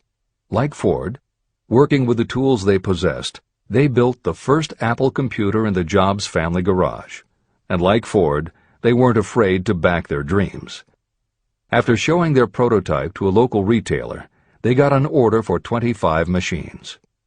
Jobs sold his Volkswagen, and Woz sold his expensive Hewlett-Packard scientific calculator to raise $1,300 to start their new company. They took the money, convinced the local electronics suppliers to grant them a line of credit, and started production of the Apple I. they revolutionized the computer hardware and software industry. Released in 1976 and priced at $666, the Apple I earned them $774,000. 2 years later, they introduced the Apple II, which in the next 3 years earned $140 million. In 1980, Apple went public, and after the first day of trading, the company had a market value of $1.2 billion. Wozniak left the company in 1981, but Jobs pushed through the development of the Macintosh in 1984. In 1985, Jobs left too, but in 1998 he came back to Apple to revitalize the floundering company with the creation of the iMac computers, the animation company Pixar, the iPod, and iTunes. In presenting stories of contemporary successes, the editors have followed Hill's style of using real people to illustrate the principles of success. But Napoleon Hill was granted a rare privilege. Unlike anyone before or after, he had the opportunity to personally meet the most powerful and successful people and learn firsthand the dreams that inspired them, the obstacles that confronted them, and how they found the courage within themselves to overcome their failures. Hill met many of the inventors and the empire builders who laid the foundations of 20th century American industry while they were still news, not history. Then for more than 25 years, he studied the habits and learned the secrets of the next generations who built on the foundations, forged new industries, devised new systems, and dreamed new dreams. It was only because Hill was given such unprecedented access over such a long period that he was able to compare, contrast, analyze, and then formulate a philosophy of achievement based on the real stories of real people who had used these techniques to create their success. Think and Grow Rich revolutionized self-help writing, and to this day is the standard against which all motivational literature is measured. Its success also helped create the market for the thousands of business biographies that tell in detail how the dreams were born, plans were made, frustrations were faced, and triumphs achieved in every sector of modern business. And because this wealth of information is now available, with little more than the click of a mouse, you can read, hear, or watch today's greatest entrepreneurs and most successful CEOs confirming in their own words the basic truth behind every one of the principles Napoleon Hill explains in this book. The products or services they sell may be different, but the story of their success is the same. Dreams, followed by failures, followed by lessons learned, then success. For every Henry Ford, Thomas Edison, or O. Henry that Napoleon Hill cites to make a point, today there is a Steve Jobs, Dean Kamen, or Merle Haggard, proving that Hill's points are still valid. This is the end of the editor's comments. There is a difference between wishing for a thing and being ready to receive it. No one is ready for a thing until they believe they can acquire it. The state of mind must be belief, not mere hope or wish. Open-mindedness is essential for belief. Closed minds do not inspire faith, courage, and belief. Remember, no more effort is required to aim high in life, to demand abundance and prosperity, than is required to accept misery and poverty. A great poet has correctly stated this universal truth through these lines. I bargained with life for a penny, and life would pay no more. However, I begged at evening when I counted my scanty store. For life is a just employer. He gives you what you ask. But once you have set the wages, why, you must bear the task.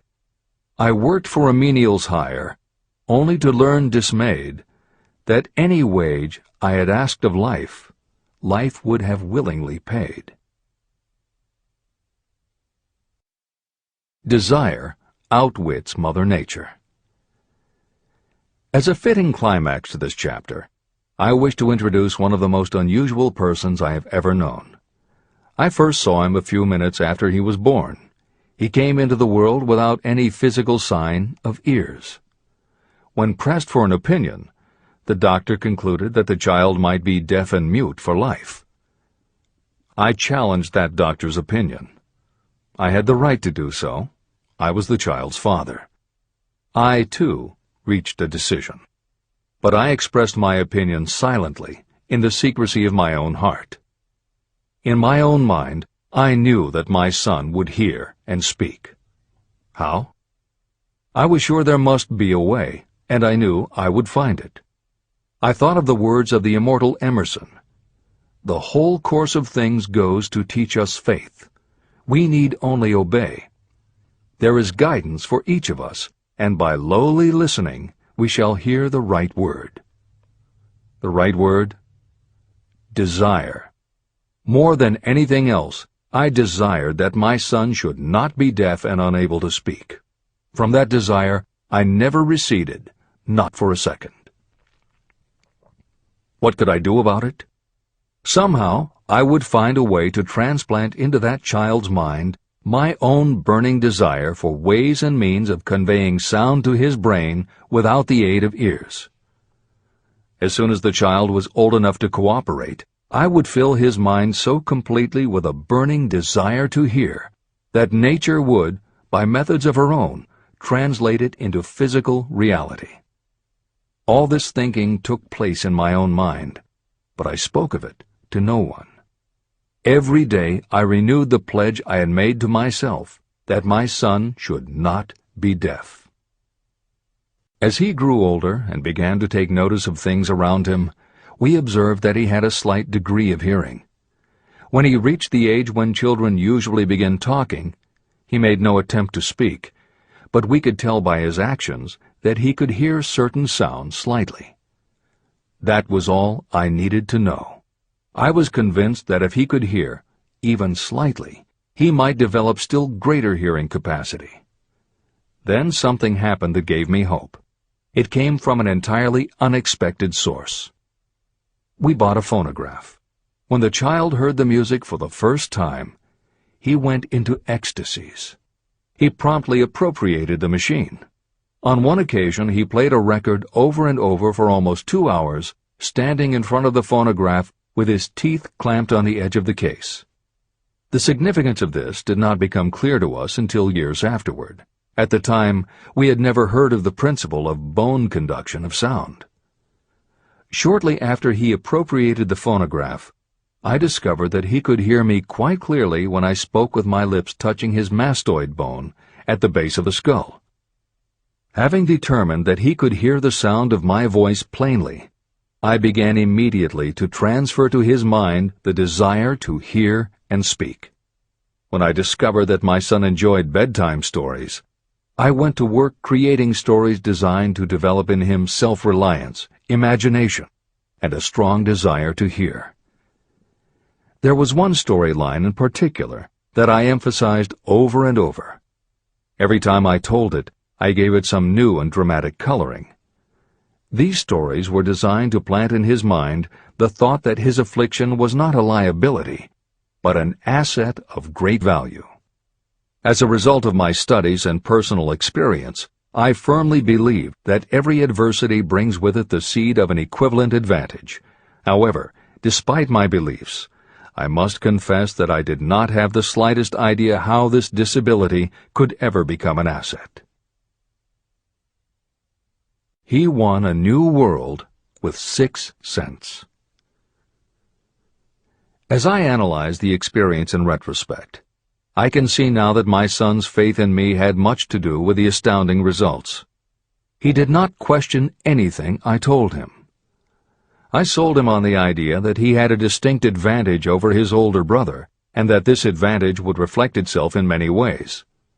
For example, the teachers in school would observe that he had no ears, and because of this they would show him special attention and treat him with extraordinary kindness. And they always did. I also sold him on the idea that when he became old enough to sell newspapers, his older brother had already become a newspaper merchant, he would have a big advantage over his brother. My reasoning was that people would pay him extra money for his wares because they could see that he was a bright, industrious boy, despite the fact that he had no ears. When he was about 7, he showed the first evidence that my method of stimulating his mind was bearing fruit. For several months he begged for the privilege of selling newspapers, but his mother would not give the project her consent. Finally, he took matters in his own hands. One afternoon, when he was left at home with the staff, he climbed through the kitchen window, shinnied to the ground, and set out on his own. He borrowed 6 cents in capital from the neighborhood shoemaker and invested it in papers, which he sold out. He took his earnings, reinvested in more newspapers, and kept repeating until late in the evening. After balancing his accounts and paying back the 6 cents he had borrowed from his banker, he had a net profit of 42 cents. When we got home that night, we found him in bed asleep with the money tightly clenched in his hand. His mother opened his hand, removed the coins, and cried. Of all things. To me it seemed she was crying over her son's first victory. My reaction was the reverse. I laughed, for I knew that my endeavor to plant in my son's mind an attitude of faith in himself had been successful. His mother saw in his first business venture a little deaf boy who had gone out in the streets and risked his life to earn money. I saw a brave, ambitious, self-reliant little businessman whose stock in himself had been increased 100%. He had gone into business on his own initiative and had won. I was not only pleased, I was impressed. He had clearly demonstrated the first signs of a resourcefulness that would go with him all through life. The little deaf boy went through grade school, high school, and college without being able to hear his teachers, except when they shouted loudly at close range.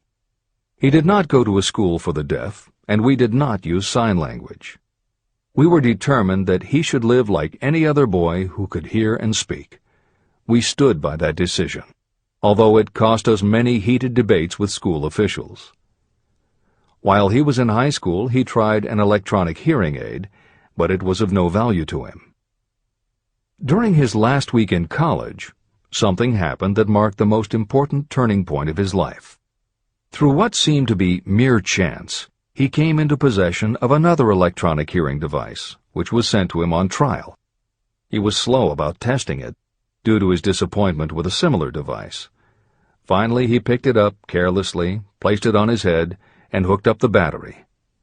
Suddenly, as if by magic, his lifelong desire for normal hearing became a reality. For the first time in his life, he heard practically as well as any person with normal hearing. Overjoyed because of the changed world that had been brought to him, he rushed to the telephone, called his mother, and heard her voice perfectly. The next day, for the first time in his life, he plainly heard the voices of his professors in class. For the first time in his life, he could converse freely with other people without them having to speak loudly. Truly, he had come into possession of a changed world. His desire was finally paying dividends. But the victory was not yet complete. He still had to find a definite and practical way to convert his disability into an equivalent asset. Thought that works miracles. Intoxicated with the joy of his newly discovered world of sound, he wrote a letter to the manufacturer of the hearing aid, enthusiastically describing his experience. Something in his letter prompted the company to invite him to New York. He was escorted through the factory, and while talking with the chief engineer, telling him about his changed world, a hunch, an idea, or an inspiration, call it what you wish, flashed into his mind. It was this impulse of thought that converted his disability into an asset destined to pay dividends in both money and happiness to thousands for all time to come. The sum and substance of that impulse was this. It occurred to him that he might be of help to the millions of people who go through life without the benefit of hearing devices, if he could find a way to tell them the story of his changed world.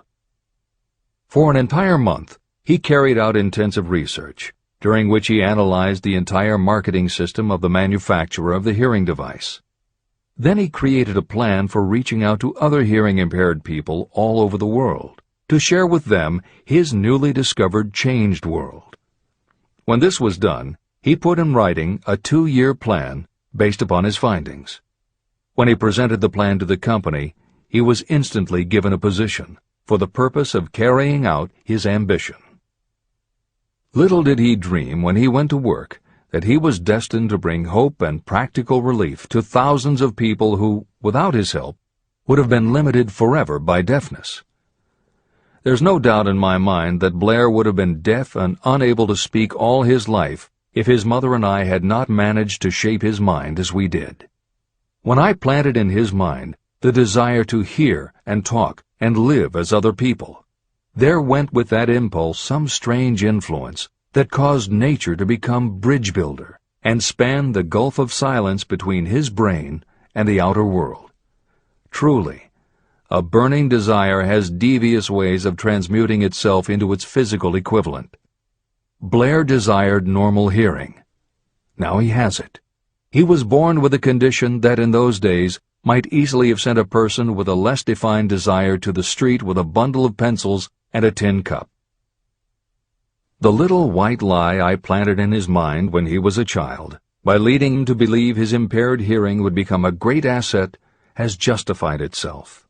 I am convinced it is a fact that there is nothing, right or wrong, that belief plus burning desire cannot make real. These qualities are free to everyone. Editor's comments. As Napoleon Hill was finishing this chapter on desire, it was reported that the famed opera singer Madame Schumann-Heink had died.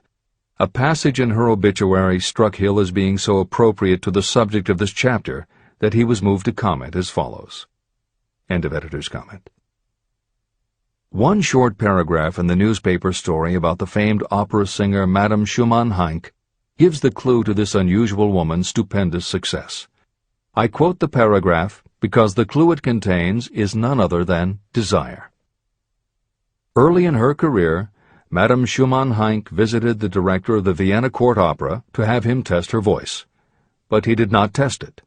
After taking one look at the awkward and poorly dressed girl, he exclaimed, none too gently, "With such a face, and with no personality at all, how can you ever expect to succeed in opera? My good child, give up the idea. Buy a sewing machine and go to work. You can never be a singer." Never is a long time. The director of the Vienna Court Opera may have known much about the technique of singing, but he knew little about the power of desire when it assumes the proportion of an obsession. If he had known more of that power, he would not have made the mistake of condemning genius without giving it an opportunity. Editor's comments.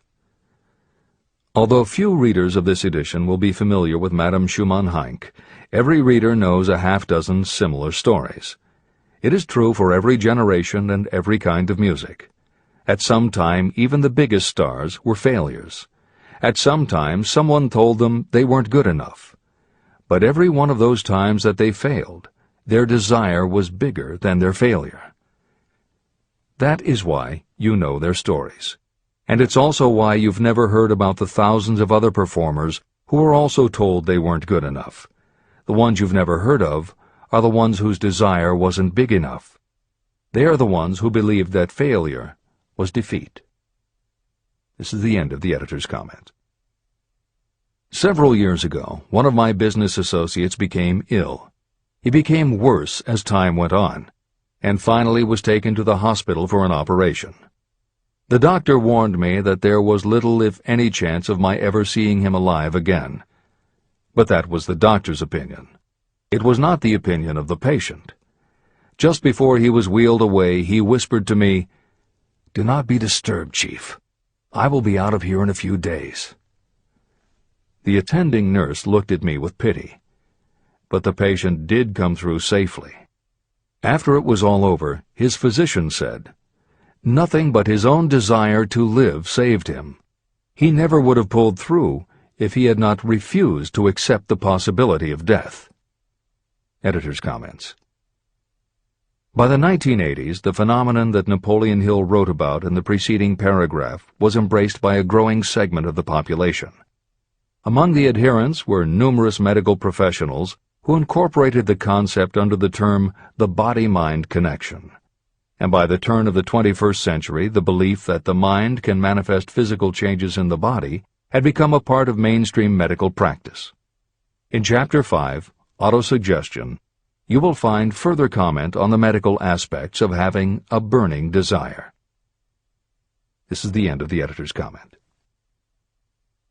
I believe in the power of desire backed by faith in yourself, because I have seen this power lift people from lowly beginnings to places of power and wealth. I have seen it rob the grave of its victims. I have seen it serve as the medium by which people staged a comeback after having been defeated in 100 different ways. And I have seen it provide my own son with a normal, happy, successful life, despite nature's having sent him into the world without ears. How can you harness and use the power of desire? The first part of the answer is in the technique at the beginning of this chapter. You will learn more about it in the next and subsequent chapters of this book. Through some strange and powerful principle, nature wraps up in the impulse of strong desire that something that recognizes no such word as impossible, and accepts no such reality as failure. There are no limitations to the mind except those we acknowledge. Chapter 4. Faith in your ability. Visualization of and belief in attainment of desire. The second step toward riches. Faith is the head chemist of the mind. When faith is blended with thought, the subconscious mind instantly picks up the vibration. The subconscious then translates it and transmits it to infinite intelligence. The emotions of faith, love, and sex are the most powerful of all the major positive emotions. When the three are blended, they have the effect of coloring thought in such a way that it instantly reaches the subconscious mind. There, it is changed into a form that induces a response from infinite intelligence. Editor's comments. In the preceding paragraph, Napoleon Hill uses two terms, faith and infinite intelligence, both of which may convey to the reader a religious connotation that Hill did not intend. The following will define the meaning of the words as Hill uses them in the following chapter. In modern usage, the word faith has become almost interchangeable with religious belief, which is not the way Hill uses the word. Faith, as it is used here, means having confidence, trust, and an absolute unwavering belief that you can do something. And in order for you to have faith in yourself as Hill means it, it has to be true on a subconscious level. If you have a nagging doubt in the back of your mind, or if you are just going through the motions of pretending you believe, it won't work, because your subconscious will know your doubts. Unless you have absolute total confidence, unless you are convinced without question, then you don't have faith. Hill uses the term infinite intelligence to identify that part of the human mind and thinking process that produces hunches, flashes of insight, and leaps of logic. Hill's concept has similarities to what psychologist Carl Jung called the collective unconscious. And on another level, it is very close to what contemporary psychologists refer to as working in the flow state, or being in the zone. Infinite intelligence is discussed in greater depth in later chapters. Hill also uses another term, the subconscious mind, that should be commented on before the reader proceeds with this chapter. Although there are differing schools of thought, in general, modern psychology developed from the pioneering work of Sigmund Freud and Carl Jung. Each believed that the human mind operates on both a conscious and an unconscious level, but they differed on the role the subconscious plays and the way it influences attitude and action. Through his own research and studies, Napoleon Hill developed a theory of the conscious and subconscious that is closest to the Jungian view. The following briefly describes the basis of Hill's view. The conscious mind. Your conscious mind receives information through the five senses of sight, smell, taste, hearing, and touch. Your conscious mind keeps track of what you need for thinking and operating, and it filters out what you don't need. Your conscious mind, and what your memory retains, is the intelligence with which you normally think, reason, and plan. The subconscious mind. Your subconscious has access to all the same information your conscious mind receives, but it doesn't reason the way your conscious mind does. It takes everything literally. It doesn't make value judgments. It does not filter, and it does not forget. You cannot command your conscious mind to reach out and dip into your subconscious mind.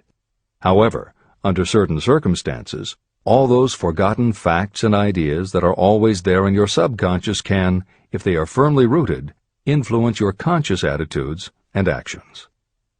This is the end of the editor's comments. How to develop faith. The following statement is very important in understanding the importance of autosuggestion in the transmutation of desire into its physical or monetary equivalent, namely, faith is a state of mind that may be induced or created by affirmation or repeated instructions to the subconscious mind through the principle of autosuggestion.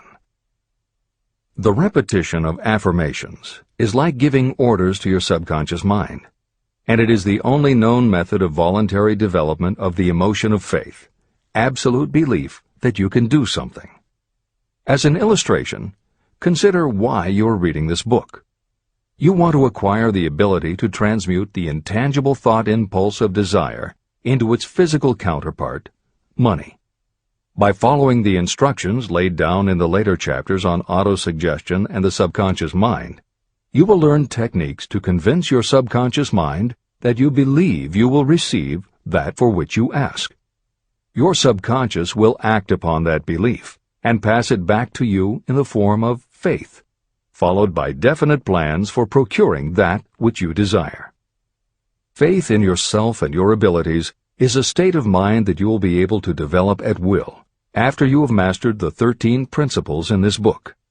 This is true because faith is a state of mind that will develop naturally within you when you use and apply these principles. The emotions, or the feeling portion of thoughts, are what give your thoughts vitality, life, and action. The emotions of faith, love, and sex, when mixed with any thought impulse, give it even greater action. All thoughts that have been emotionalized, given feeling, and mixed with faith, absolute belief in your ability, begin immediately to translate themselves into their physical equivalent or counterpart.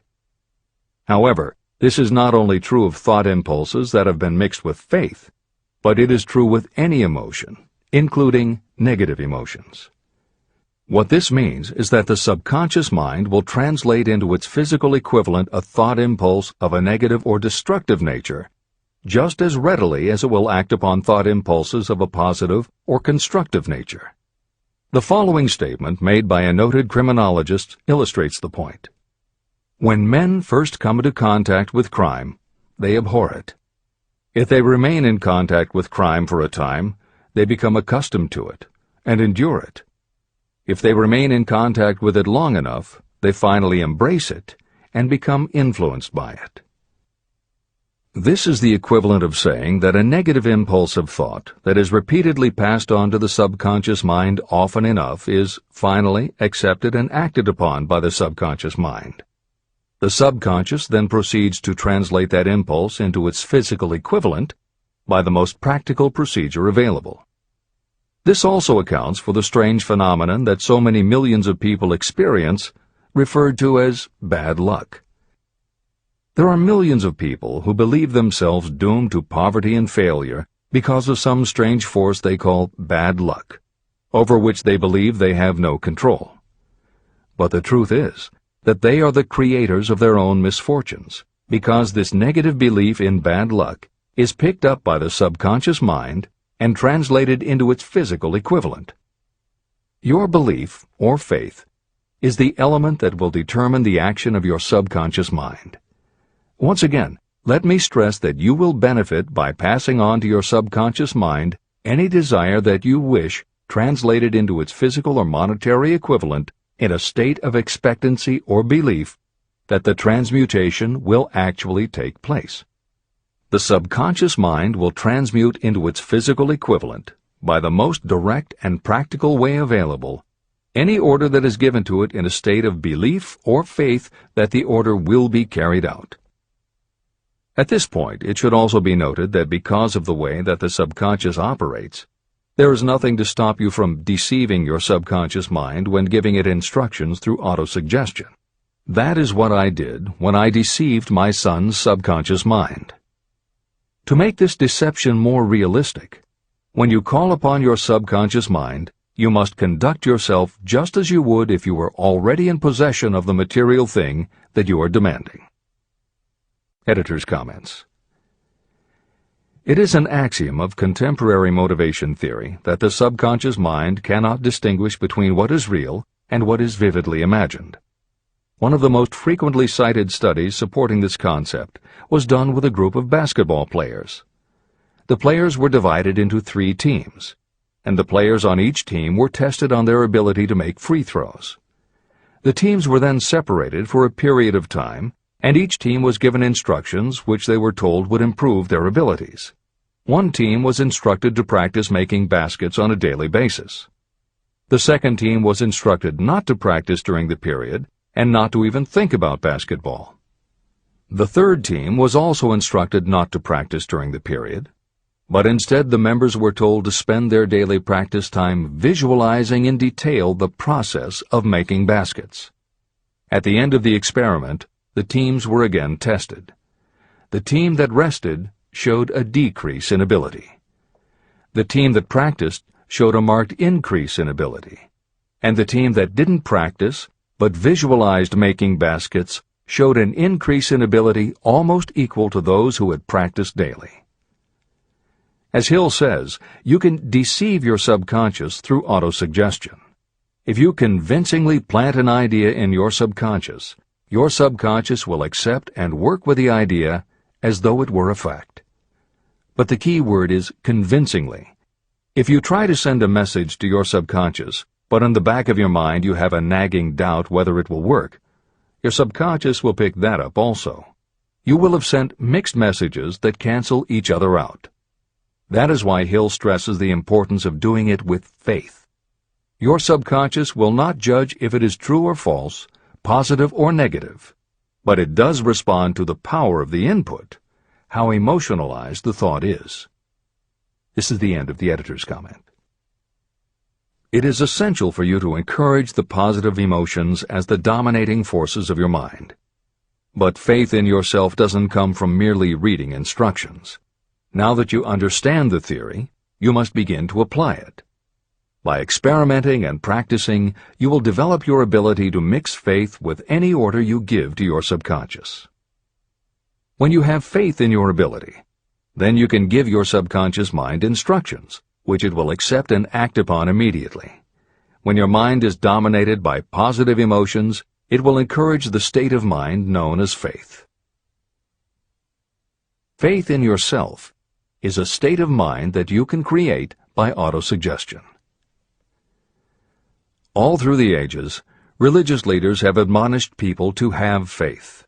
They say to have faith in this, that, and the other dogma or creed, but they have failed to tell people how to have faith. They have not stated that faith is a state of mind that may be induced by self-suggestion. In language that anyone can understand, this book explains the principle through which faith in your ability to accomplish a goal may be developed where it does not already exist. Before we begin, you should be reminded again that faith is the eternal elixir that gives life, power, and action to the impulse of thought. Faith is the starting point of all accumulation of riches. Faith is the basis of all miracles and of all mysteries that cannot be analyzed by the rules of science. Faith is the only known antidote for failure. Faith is the element that, when mixed with desire, gives you direct communication with infinite intelligence. Faith is the element that transforms the ordinary vibration of thought created by the human mind into the spiritual equivalent.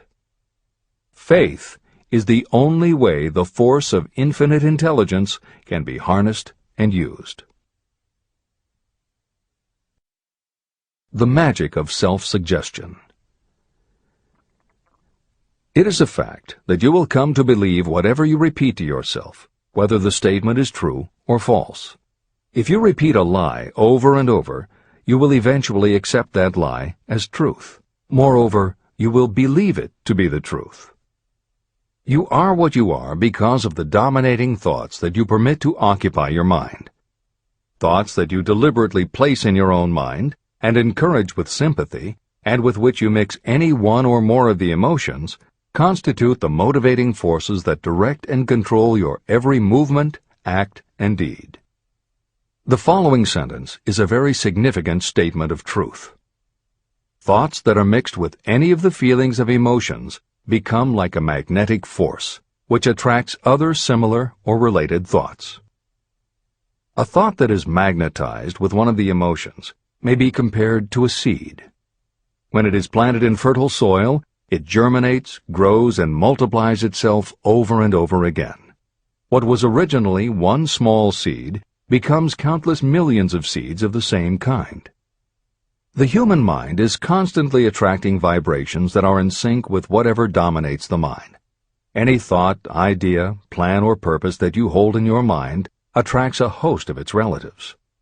Add these relatives to its own force, and it grows until it becomes the prime motivator of the person in whose mind it has been housed. Now, let us go back to the starting point. How can the original seed of an idea, plan, or purpose be planted in the mind? The answer? Any idea, plan, or purpose may be placed in the mind through repetition of thought. This is why you are asked to write out a statement of your major purpose, or definite chief aim. Commit it to memory, and repeat it out loud day after day until these vibrations of sound have reached your subconscious mind. You are what you are because of the dominating thoughts that you permit to occupy your mind. If you choose to, you can throw off any bad influences from your past and build your own life the way you want it to be. For instance, by taking inventory of your mental assets and liabilities, you might discover that your greatest weakness is lack of self-confidence. This can be overcome and translated into courage through the principle of autosuggestion. You can do this by writing out a set of simply stated positive thought impulses, memorizing them, and repeating them until they become a part of the working equipment of your subconscious mind. The following is an example for someone whose definite purpose is to overcome a lack of self-confidence. Self-confidence formula. 1. I know that I have the ability to achieve the object of my definite purpose in life. Therefore, I demand of myself persistent, continuous action toward its attainment, and I here and now promise to render such action. 2. I realize the dominating thoughts of my mind will eventually reproduce themselves in outward physical action and gradually transform themselves into physical reality. Therefore, I will concentrate my thoughts for 30 minutes each day, visualizing the person I intend to become. In this way, I will create in my mind a clear mental picture. 3. I know, through the principle of autosuggestion, that any desire I persistently hold in my mind will eventually find some practical means of attaining my objective. Therefore, I will devote 10 minutes daily to demanding of myself the development of self-confidence. 4. I have clearly written down a description of my definite chief aim in life, and I will never stop trying until I have developed sufficient self-confidence for its attainment. 5. I fully realize that no wealth or position can last unless it is built upon truth and justice. Therefore, I will engage in no transaction that does not benefit all whom it affects. I will succeed by attracting to myself the forces I wish to use and the cooperation of others. I will persuade others to help me because of my willingness to help others. I will eliminate hatred, envy, jealousy, selfishness, and cynicism by developing love for all humanity. because I know that a negative attitude toward others can never bring me success. I will cause others to believe in me because I will believe in them and in myself. I will sign my name to this formula, commit it to memory, and repeat it aloud once a day, with full faith that it will gradually influence my thoughts and actions so that I will become a self-reliant and successful person. Behind this formula is a law of nature that psychologists call autosuggestion or self-suggestion. It is a proven technique that will work for your success if it is used constructively. On the other hand, if used destructively, it will destroy just as readily. In this statement may be found a very significant truth, namely that those who go down in defeat and end their lives in poverty, misery, and distress do so because of negative application of the principle of autosuggestion. All impulses of thought have a tendency to clothe themselves in their physical equivalent. The disaster of negative thinking. The subconscious mind makes no distinction between constructive and destructive thought impulses. It works with the material we feed it through our thought impulses. The subconscious mind will translate into reality a thought driven by fear just as readily as it will translate into reality a thought driven by courage or faith. Just as electricity will turn the wheels of industry and render useful service if used constructively, it will snuff out life if wrongly used. So, too, will the law of autosuggestion lead you to peace and prosperity, or down into the valley of misery, failure, and death. It depends on your degree of understanding and application of it. If you fill your mind with fear or doubt, and if you do not believe in your ability to connect with and use the forces of infinite intelligence, then you will not be able to use those forces. The law of autosuggestion will take your lack of belief and use that doubt as a pattern by which your subconscious mind will translate it into its physical equivalent. Editor's comments. When you have faith in your ability to accomplish what you want, it not only firmly plants ideas in your subconscious, but it then works to reinforce itself. When you have faith in your abilities, part of what you must have faith in is that it is possible to tap into infinite intelligence. And because you have faith that it will work, your conscious mind won't be resistant. When your conscious doesn't resist, your subconscious mind can send creative ideas to your conscious mind more easily. Then, the more you see the power working in your life, the easier it is for you to act on faith the next time. Will it work for you? You will never know unless you relax your resistance and just have faith that it will. This is the end of the editor's comment. Like the wind that carries one ship east and another west, the law of autosuggestion will lift you up or pull you down according to the way you set your sails of thought. The law of autosuggestion, through which any person may rise to altitudes of achievement that stagger the imagination, is well described in the following verse. Observe the words that have been emphasized, and you will catch the deep meaning that the poet had in mind. If you think you are beaten, you are. If you think you dare not, you don't. If you like to win, but you think you can't, it is almost certain you won't. If you think you'll lose, you're lost. For out in the world we find, success begins with a fellow's will. It's all in the state of mind. If you think you are outclassed, you are. You've got to think high to rise. You've got to be sure of yourself before you can ever win a prize. Life's battles don't always go to the stronger or faster man, but soon or late the man who wins is the man who thinks he can. Editor's comments. As noted at the beginning of this chapter, the way in which Napoleon Hill uses the word faith is meant to have no religious connotation. However, it would be impossible for Hill to write this chapter without acknowledging the power of religious faith. Therefore, in the following 2 paragraphs, when Hill discusses Jesus Christ and Mahatma Gandhi as exemplifying the power of faith, he is referring to their personal faith, the absolute trust in his beliefs that Jesus exhibited and Gandhi's total conviction and confidence in his cause. In this way, they perfectly exemplify thought impulse mixed with faith. This is the end of the editor's comment. If you wish evidence of the power of faith, study the achievements of men and women who have employed it. At the head of the list comes the Nazarene. The basis of Christianity is faith, no matter how many people may have perverted or misinterpreted the meaning of this great force. The sum and substance of the teachings and the achievements of Christ, which may have been interpreted as miracles, were nothing more nor less than faith. If there are any such phenomena as miracles, they are produced only through the state of mind known as faith. Consider Mahatma Gandhi of India, one of the most astounding examples of the possibilities of faith.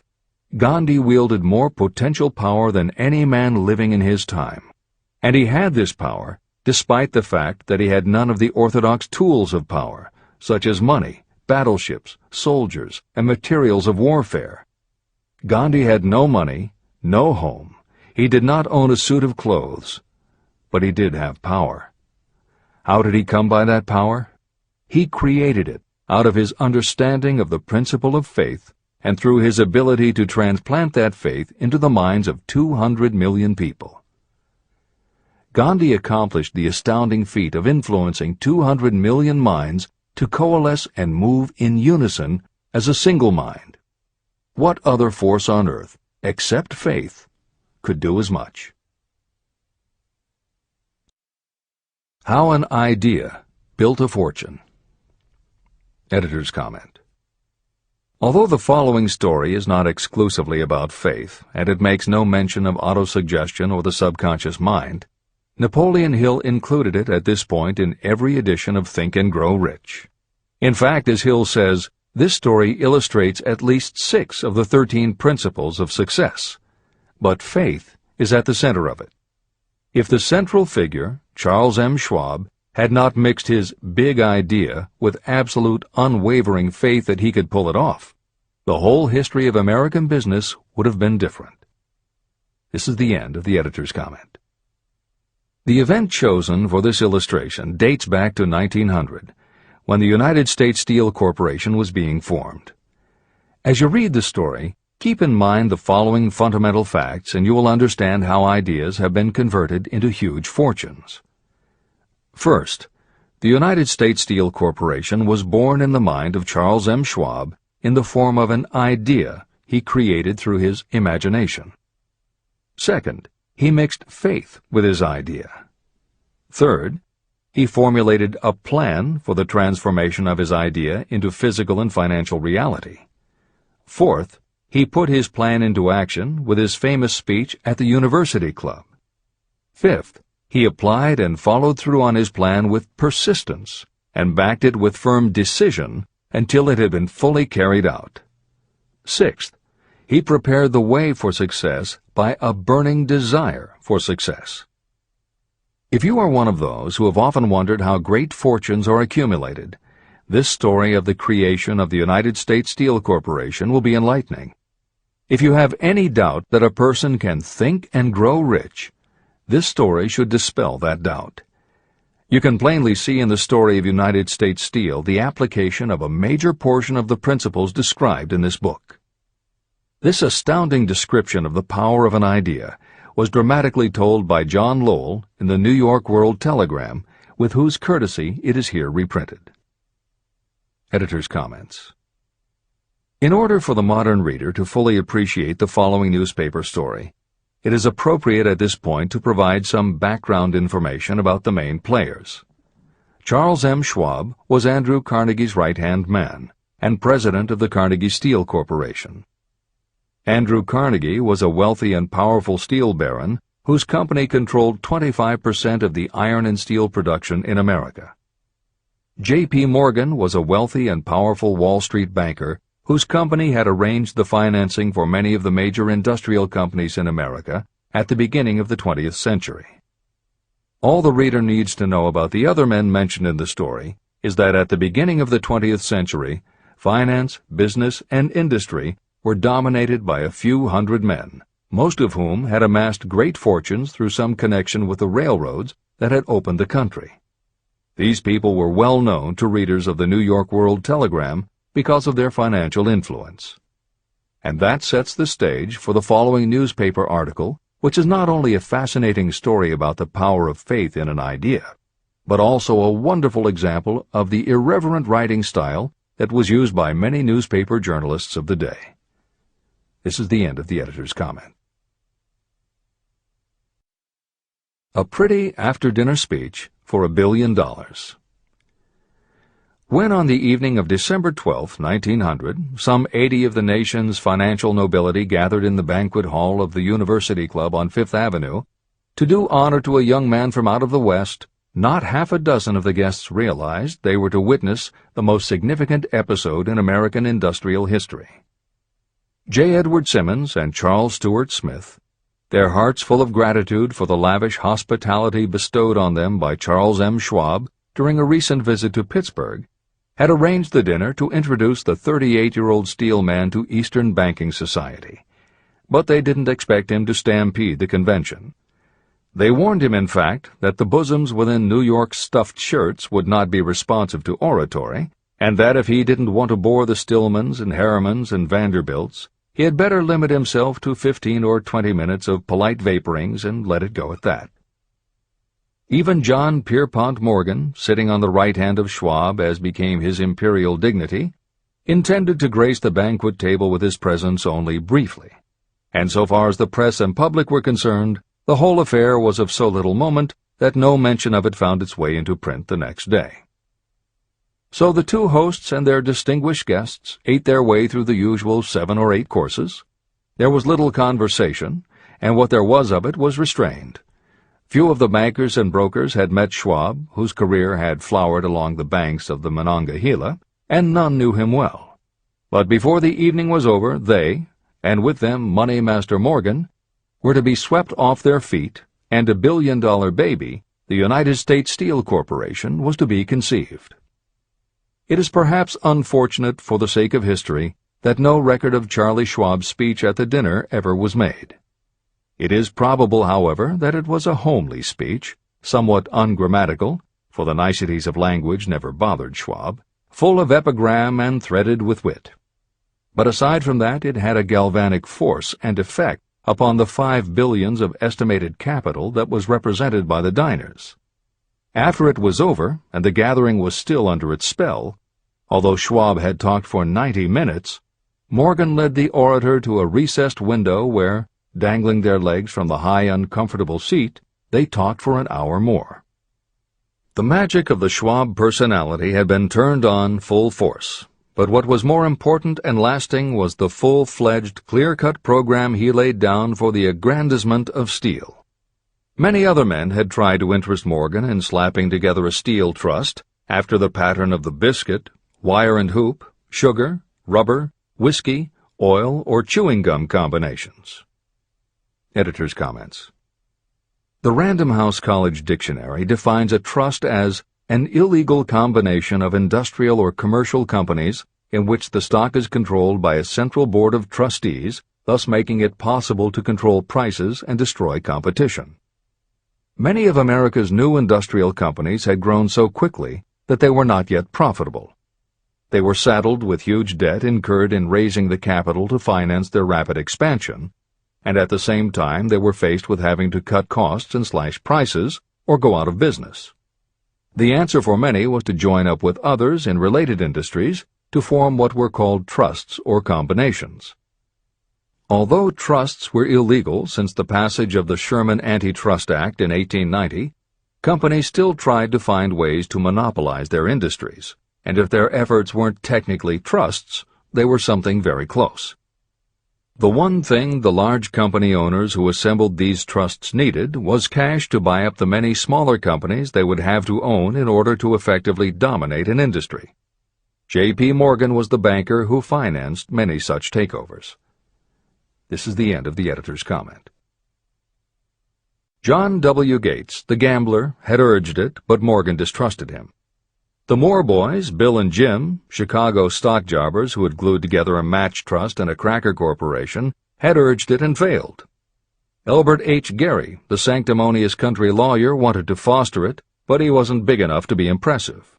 Until Schwab's eloquence took J.P. Morgan to the heights from which he could visualize the solid results of the most daring financial undertaking ever conceived, the project was regarded as a delirious dream of easy-money crackpots.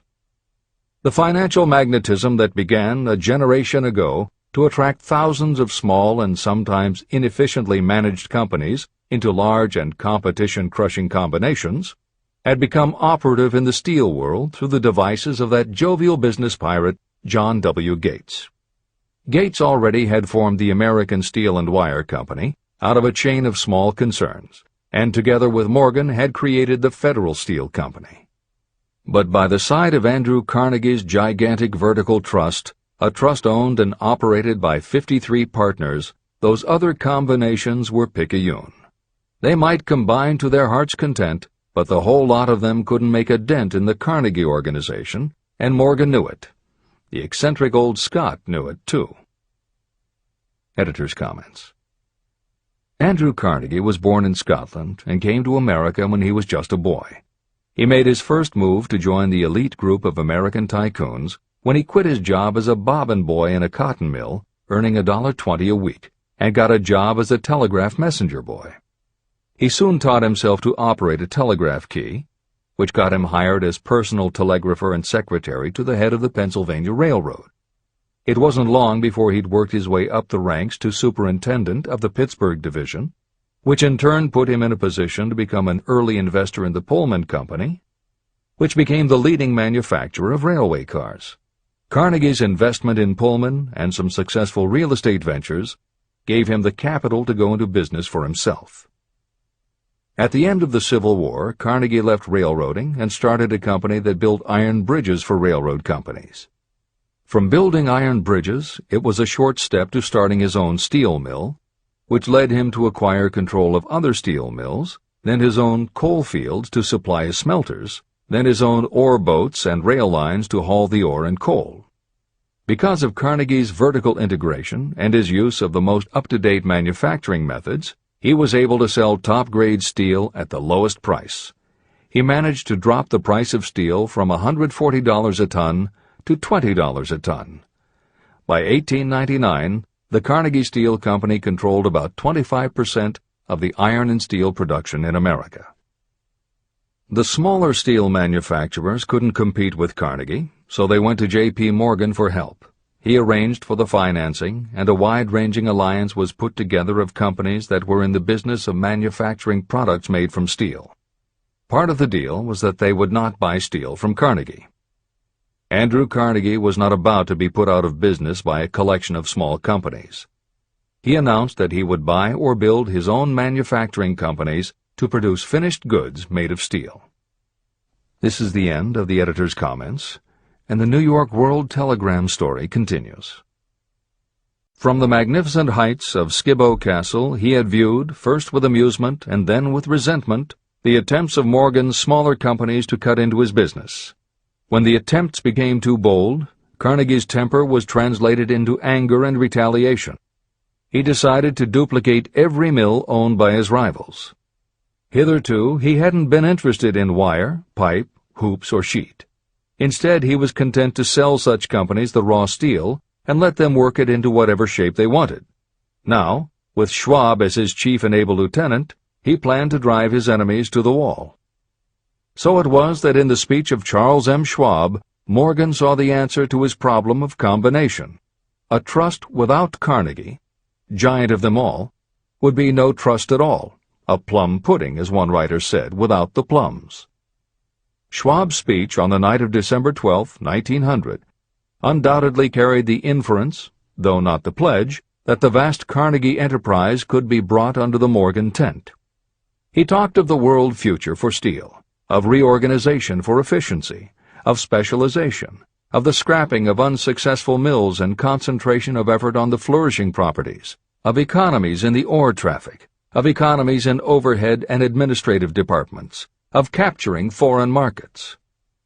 More than that, he told the buccaneers among them wherein lay the errors of their customary piracy.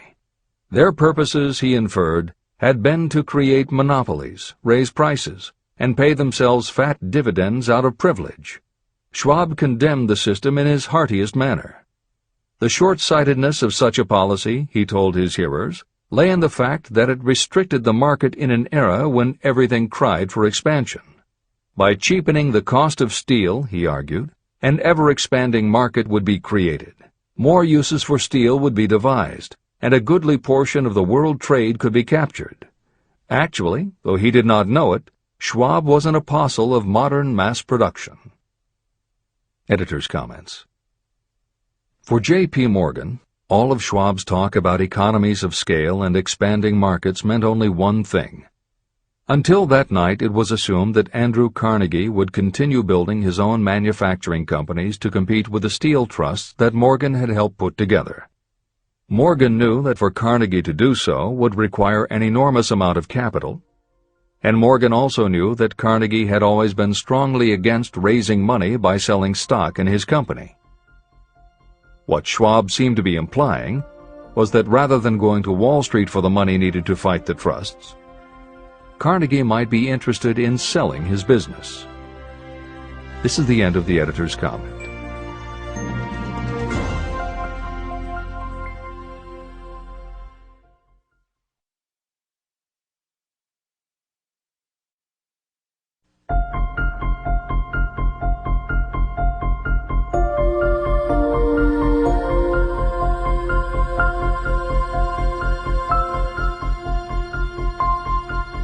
New York World Telegram story continues. So the dinner at the University Club came to an end. Morgan went home to think about Schwab's rosy predictions. Schwab went back to Pittsburgh to run the steel business for Andrew Carnegie, while Gary and the rest went back to their stock tickers to fiddle around in anticipation of the next move. It was not long coming. It took Morgan about 1 week to digest the feast of reason Schwab had placed before him. When he had assured himself that no financial indigestion was to result, he sent for Schwab, and found that young man rather coy. Mr. Carnegie, Schwab indicated, might not like it if he found his trusted company president had been flirting with the Emperor of Wall Street, the street upon which Carnegie was resolved never to tread. Then it was suggested by John W. Gates, the go-between, that if Schwab happened to be in the Bellevue Hotel in Philadelphia, J.P. Morgan might also happen to be there. When Schwab arrived, however, Morgan was inconveniently ill at his New York home, and so on the elder man's pressing invitation, Schwab went to New York and presented himself at the door of the financier's library. Now, certain economic historians have professed the belief that from the beginning to the end of the drama, the stage was set by Andrew Carnegie, that the dinner to Schwab, the famous speech, the Sunday night conference between Schwab and the Money King, were events arranged by the canny Scot.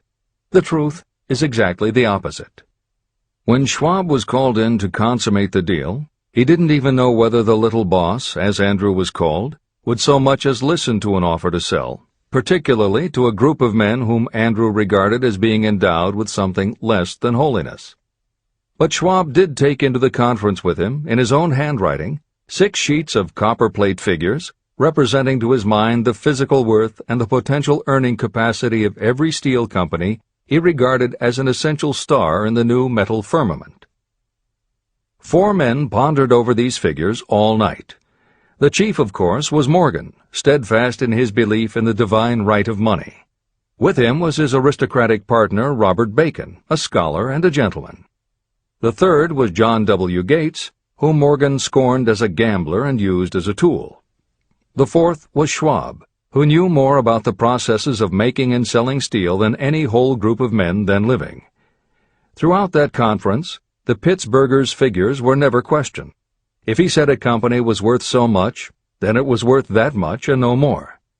He was insistent, too, upon including in the combination only those concerns he nominated. He had conceived a corporation in which there would be no duplication, not even to satisfy the greed of friends who wanted to unload their companies upon the broad Morgan shoulders. When dawn came, Morgan rose and straightened his back. Only one question remained. "Do you think you can persuade Andrew Carnegie to sell?" he asked. "I can try," said Schwab. "If you can get him to sell, I will undertake the matter," said Morgan. So far, so good. But would Carnegie sell? How much would he demand? Schwab thought about $320 million. What would he take payment in? Common or preferred stocks? Bonds? Cash? Nobody could raise $1/3 billion in cash. There was a golf game in January on the frost-cracking heath of the St. Andrews Links in Westchester, with Andrew bundled up in sweaters against the cold and Charlie talking volubly as usual to keep his spirits up. But no word of business was mentioned until the pair sat down in the cozy warmth of the Carnegie cottage nearby.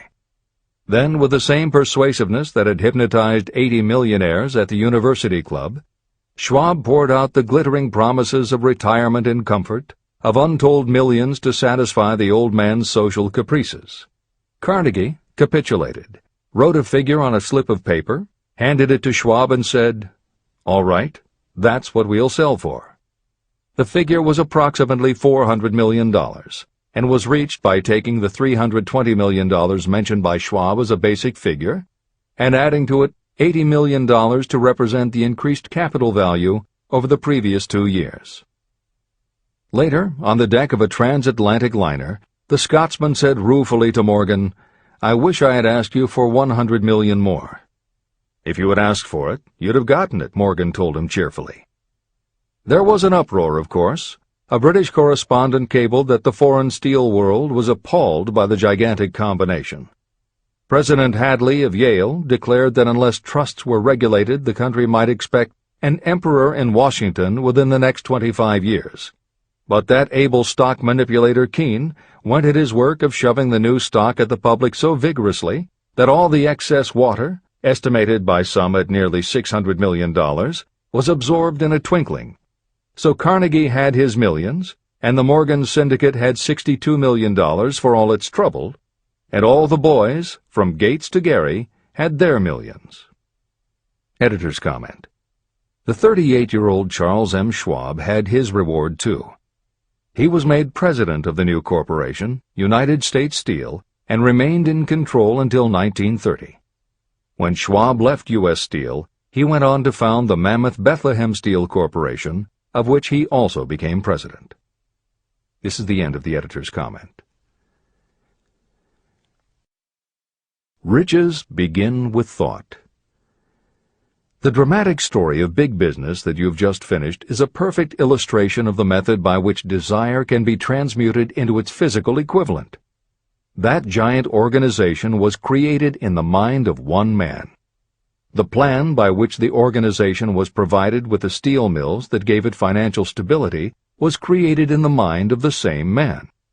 His faith, his desire, his imagination, his persistence were the real ingredients that went into United States Steel. The steel mills and equipment acquired by the corporation, after it had been brought into legal existence, were incidental. However, careful analysis reveals that the appraised value of the properties acquired by the corporation increased in value by an estimated $600 million, approximately $12 billion today. The increase in value of the assets is attributable to the mere transaction that consolidated them under one management. In other words, Charles M. Schwab's idea, plus the faith with which he conveyed it to the minds of J.P. Morgan and the others, was marketed for a profit of approximately $600 million. Not an insignificant sum for a single idea. The United States Steel Corporation prospered and became one of the richest and most powerful corporations in America, employing thousands of people, developing new uses for steel and opening new markets, thus proving that the $600 million in profit that the Schwab idea produced was earned. Riches begin in the form of thought. The amount is limited only by the person in whose mind the thought is put into motion. Faith removes limitations. Remember this when you are ready to bargain with life for whatever it is that you ask as your price for having passed this way. Editor's comments. In the years since that article appeared in the New York World Telegram, the well-told business story has become its own genre within the publishing industry. There are best-selling books and biographies by and about the insiders who run every industry.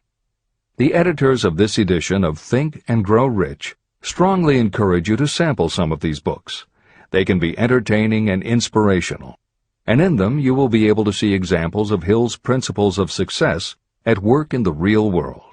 The best of them are not only entertaining and inspirational, but they are filled with ideas and techniques you can adapt and use. There are literally too many bestsellers from which to select a best of listing for inclusion here. Any such choice the editors might make would not necessarily be the best, but merely reflective of the interests of the person doing the choosing.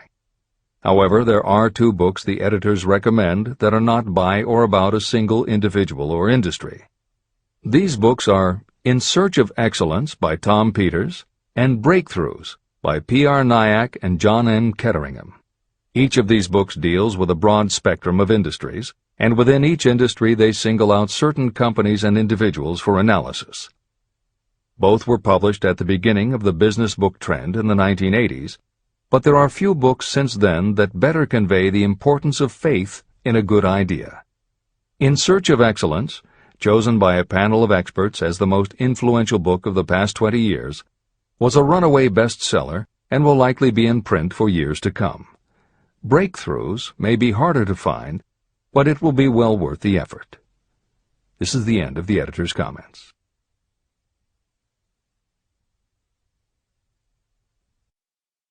A quitter never wins, and a winner never quits. Chapter 5. Autosuggestion. The medium for influencing the subconscious mind. The third step toward riches. Autosuggestion is a term that applies to all suggestions and all self-administered stimuli that reach your mind through the 5 senses. Stated in another way, autosuggestion is self-suggestion. It is the way of communicating between that part of the mind where conscious thought takes place and that which serves as the seat of action for the subconscious mind. Through the dominating thoughts that you permit to remain in your conscious mind, it doesn't matter whether these thoughts are negative or positive, the principle of autosuggestion reaches the subconscious mind and influences it with these thoughts. Nature has built human beings so that we can have control over the material that reaches our subconscious mind through our 5 senses. However, this does not mean that we always exercise this control. In the great majority of instances, we do not exercise it, which explains why so many people go through life in poverty. Recall what I said about the subconscious mind resembling a fertile garden, in which weeds will grow if the seeds of more desirable crops are not sown. Autosuggestion is the way you may feed your subconscious on creative thoughts. Or you can, by neglecting it, permit thoughts of a destructive nature to find their way into this rich garden of the mind. Editor's comments. Numerous psychological studies and experiments with hypnotherapy have validated Napoleon Hill's concept that a person's subconscious mind retains everything that person ever experienced. Studies also support the theory that the subconscious is non-judgmental. It does not filter or interpret, it simply processes information literally and stores it. For those readers who may be dubious about the subconscious, or that thoughts stored below the level of consciousness can exert enough influence to affect attitude and behavior, the following explanation should alleviate any such doubts. There is no doubt about the existence of the conditions known by the psychological terms fixations, phobias, and compulsive behaviors. These conditions occur when a child has learned something in such a powerful or dramatic way that the knowledge becomes firmly planted in the child's subconscious mind. Then, even as the child grows to adulthood and the conscious mind learns to understand that information from a mature point of view, because the childhood learning experience was so powerful, the subconscious still retains the childhood understanding of the information. The result is a fixation, phobia, or compulsive behavior that causes a response rooted in childhood, which does not make logical sense to the adult's conscious mind. That is because it does not come from the conscious. It comes from the subconscious belief that was so emotionalized it overrides the adult's logical conscious mind. Hill's theory is based on exactly the same psychological principles. Thoughts do remain stored in the subconscious.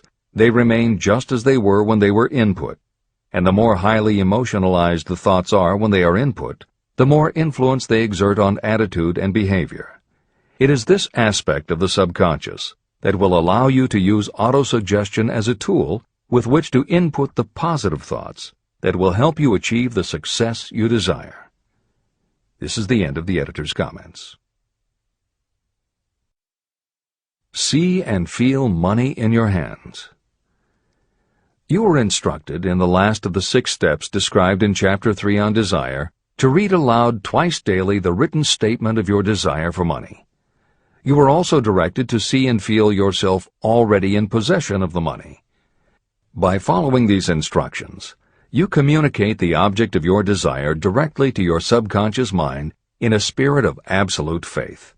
Through repetition of this procedure, you will create thought habits that reinforce your efforts to transmute desire into its monetary equivalent. Read these steps again, very carefully, before you proceed further. 1. Fix in your mind the exact amount of money you desire. It is not sufficient merely to say, "I want plenty of money." Be definite about the amount. 2. Determine exactly what you intend to give in return for the money you desire. There is no such reality as something for nothing. 3. Establish a definite date when you intend to possess the money you desire. 4. Create a definite plan for carrying out your desire and begin at once, whether you are ready or not, to put this plan into action. 5. Now write it out. Write a clear, concise statement of the amount of money you intend to acquire, name the time limit for its acquisition, state what you intend to give in return for the money, and describe clearly the plan through which you intend to accumulate it. 6. Read your written statement aloud, twice daily. Read it once just before retiring at night, and read it once after arising in the morning. As you read, see and feel and believe yourself already in possession of the money. Remember, when reading aloud the statement of your desire, through which you will develop a money consciousness, that the mere reading of the words is of no consequence, unless you mix emotion or feeling with your words. Your subconscious mind recognizes and acts only upon thoughts that have been well mixed with emotion or feeling. This is a fact of such importance as to warrant repetition in practically every chapter. The lack of understanding of this is the main reason the majority of people who try to apply the principle of autosuggestion get no desirable results. Plain, unemotional words do not influence the subconscious mind. You will get no appreciable results until you learn to reach your subconscious mind with thoughts or spoken words that have been well emotionalized with belief. Do not become discouraged if you cannot control and direct your emotions the first time you try. Remember, there is no such possibility as something for nothing. You cannot cheat even if you desire to do so. The price of ability to influence your subconscious mind is persistence in applying the principles described here. You cannot develop the desired ability for a lower price. You, and you alone, must decide whether or not the reward, the money consciousness, is worth the price you must pay for it in effort. Your ability to use the principle of autosuggestion will depend very largely upon your capacity to concentrate on a given desire until that desire becomes a burning obsession. How to strengthen your powers of concentration. When you begin to carry out the instructions in the 6 steps, it will be necessary for you to make use of the principle of concentration. Following are suggestions for the effective use of concentration. When you begin the first of the 6 steps, which instructs you to fix in your own mind the exact amount of money you desire, close your eyes and hold your thoughts on that amount of money until you can actually see the physical appearance of the money. Do this at least once each day. As you go through these exercises, follow the instructions given in Chapter 4 on faith, and see yourself actually in possession of the money. Here is a most significant fact. The subconscious mind takes any orders given to it in a spirit of absolute faith and acts upon those orders. But the orders often have to be presented over and over again, repeated positive affirmation, before they are interpreted by the subconscious mind. Because of this, you might consider the possibility of playing a perfectly legitimate trick on your subconscious mind. Make it believe, because you believe it, that you must have the amount of money you are visualizing. Make it believe that this money is already awaiting your claim, so the subconscious mind must hand over to you practical plans for acquiring the money that is yours. Give this thought to your imagination, and see what your imagination can or will do to create practical plans for the accumulation of money through transmutation of your desire. Do not wait for a definite plan through which you will exchange services or merchandise in return for the money you are visualizing. Just start right now to see yourself in possession of the money, demanding, and expecting that your subconscious mind will hand over the plans you need. Be on the alert for these plans, and when they appear, put them into action immediately. When the plans appear, they will probably flash into your mind in the form of an inspiration or intuition from infinite intelligence. Treat it with respect and act upon it as soon as you receive it. In the fourth of the 6 steps, you are instructed to create a definite plan for carrying out your desire and begin at once to put this plan into action. Do the same thing here. Close your eyes and create in your mind a vivid image of you carrying out the instructions. Do not trust to your reason when creating your plan for accumulating money through the transmutation of desire. Your reasoning faculty may be lazy, and if you depend entirely upon it to serve you, it may disappoint you. When visualizing the money you intend to accumulate, see yourself rendering the service or delivering the merchandise you intend to give in return for this money. This is important. Editor's comments.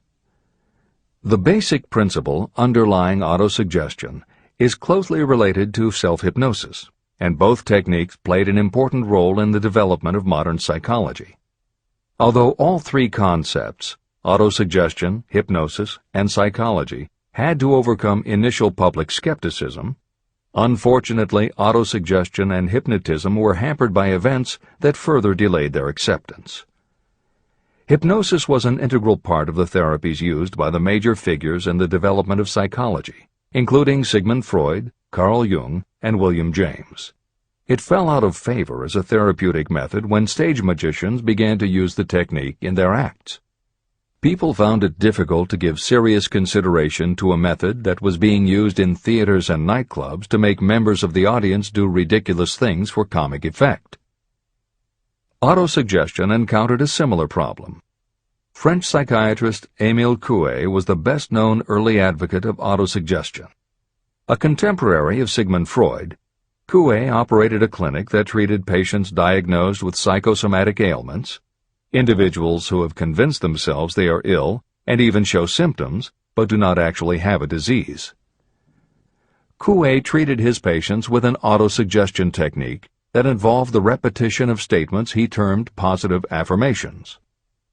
Coué devised a general, non-specific phrase that would give the subconscious a positive instruction, but was open enough that it did not tell the subconscious how to do it. The positive affirmation was, "Every day, in every way, I am getting better and better." And he instructed his patients to repeat the phrase several times a day. Improvements among his patients happened so quickly and dramatically that his method became the talk of medical and scientific circles, and the use of the phrase practically became a movement in Europe.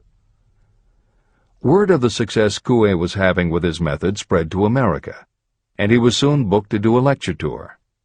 At one of his early speaking engagements, a cynical newspaper reporter made a joke of the technique, calling it, "Hell's bells, I'm well." The joke followed Coué wherever he spoke, and the press coverage was so negative he canceled his tour and returned to practice in Europe. Serious scientists and therapists continued to work with autosuggestion. But just as had happened when stage magicians cast doubt upon the efficacy of hypnosis, Coué's method of positive affirmation fell out of favor with the general public.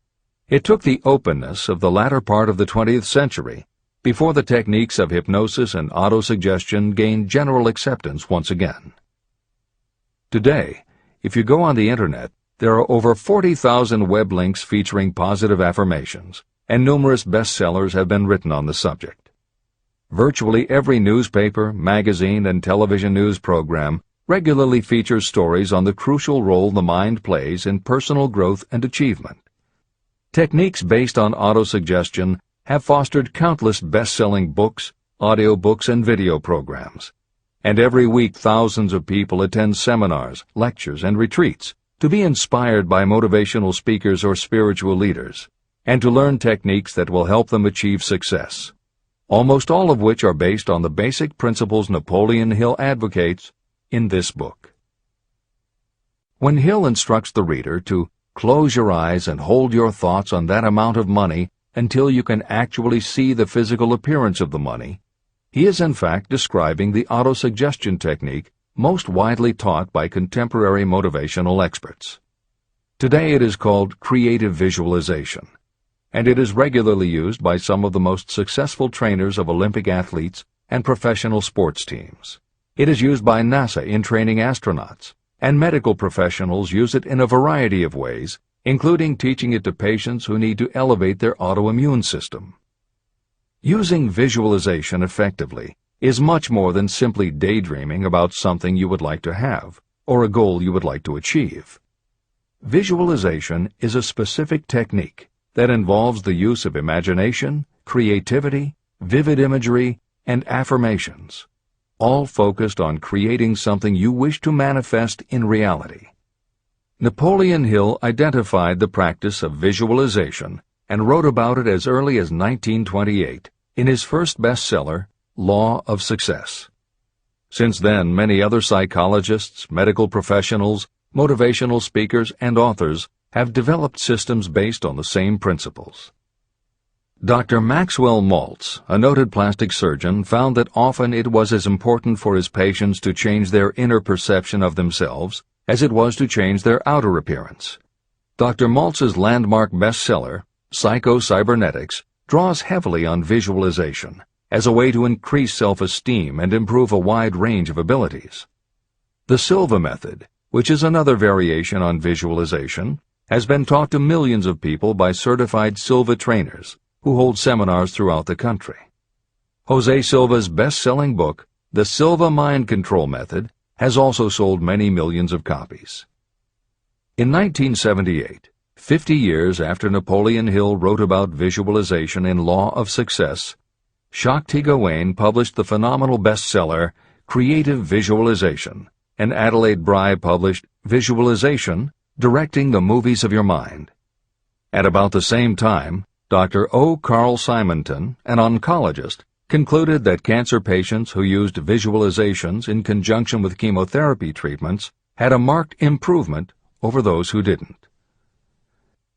His bestseller, Getting Well Again, had a profound impact, and it was followed by books from other respected medical professionals, such as Love, Medicine, and Miracles by Dr. Bernie Siegel, and Superimmunity by Dr. Paul Purcell. Other bestsellers by Dr. John Sarno, Dr. Deepak Chopra, and Dr. Andrew Weil have made what once was referred to as alternative medicine now part of mainstream medical practice. This is the end of the editor's comments. Stimulate your subconscious mind. The instructions given previously for the steps necessary in your desire for money will now be summarized and blended with the principles covered by this chapter, as follows. 1. Go to some quiet spot, preferably in bed at night, where you will not be disturbed or interrupted. Close your eyes and repeat aloud, so that you may hear your own words, the written statement of the amount of money you intend to accumulate. Be specific about the time limit for its accumulation, and a description of the service or merchandise you intend to give in return for the money. As you carry out these instructions, see yourself already in possession of the money. For example, Suppose that you intend to accumulate $50,000 by the 1st of January, 5 years from now, and that you intend to give your personal services as a salesperson in return for the money. Your written statement of your purpose should be similar to the following. By the 1st day of January, I will have in my possession $50,000, which will come to me in various amounts from time to time during the interim.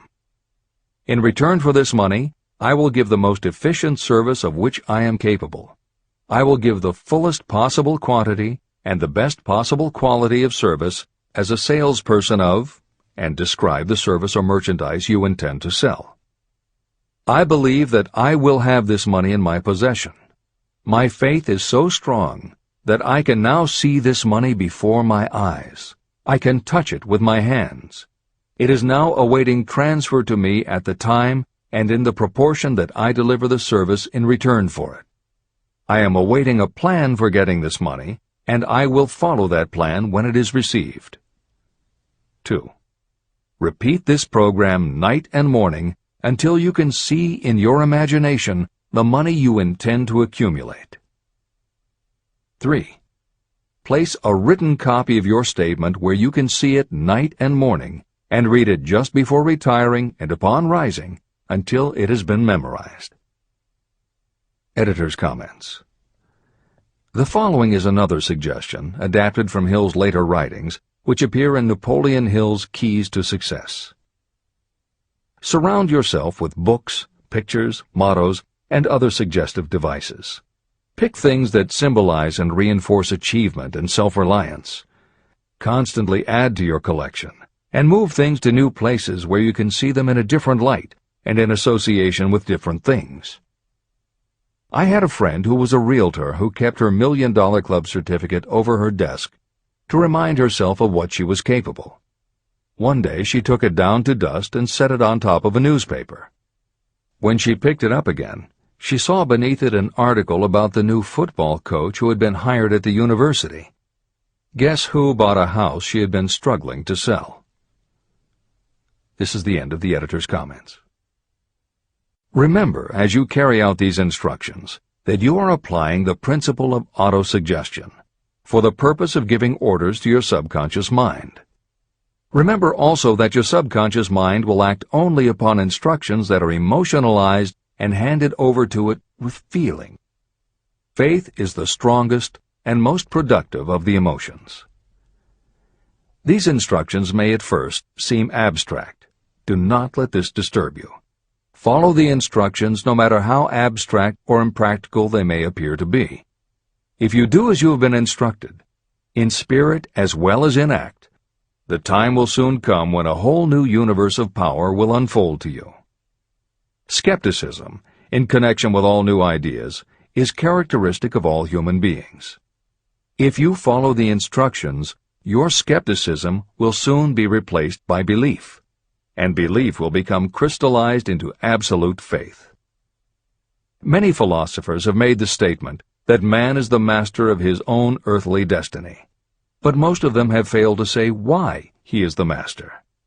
The reason that man may become the master of himself and of his environment is because he has the power to influence his own subconscious mind. The actual performance of transmuting desire into money is through autosuggestion. That is the principle by which you can reach and influence the subconscious mind. The other principles are simply tools with which to apply autosuggestion.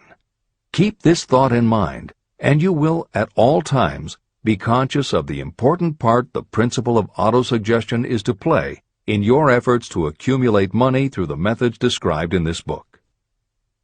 After you have read the entire book, come back to this chapter and follow in spirit and in action this instruction.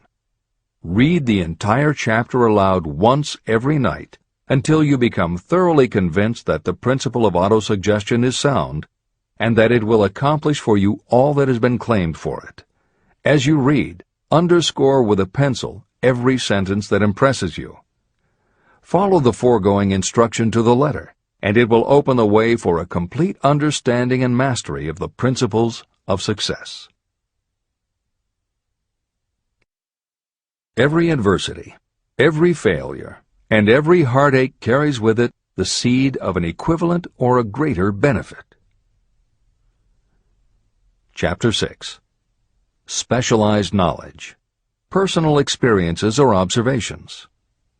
The fourth step toward riches. There are two kinds of knowledge. One is general, the other is specialized. General knowledge, no matter how great in quantity or variety it may be, is of little use in the accumulation of money. The faculties of the great universities possess practically every form of general knowledge known to civilization. Most of the professors have little money. They specialize in teaching knowledge, but they do not specialize in the organization or the use of knowledge. Knowledge will not attract money unless it is organized and directed through practical plans for the specific purpose of accumulating money.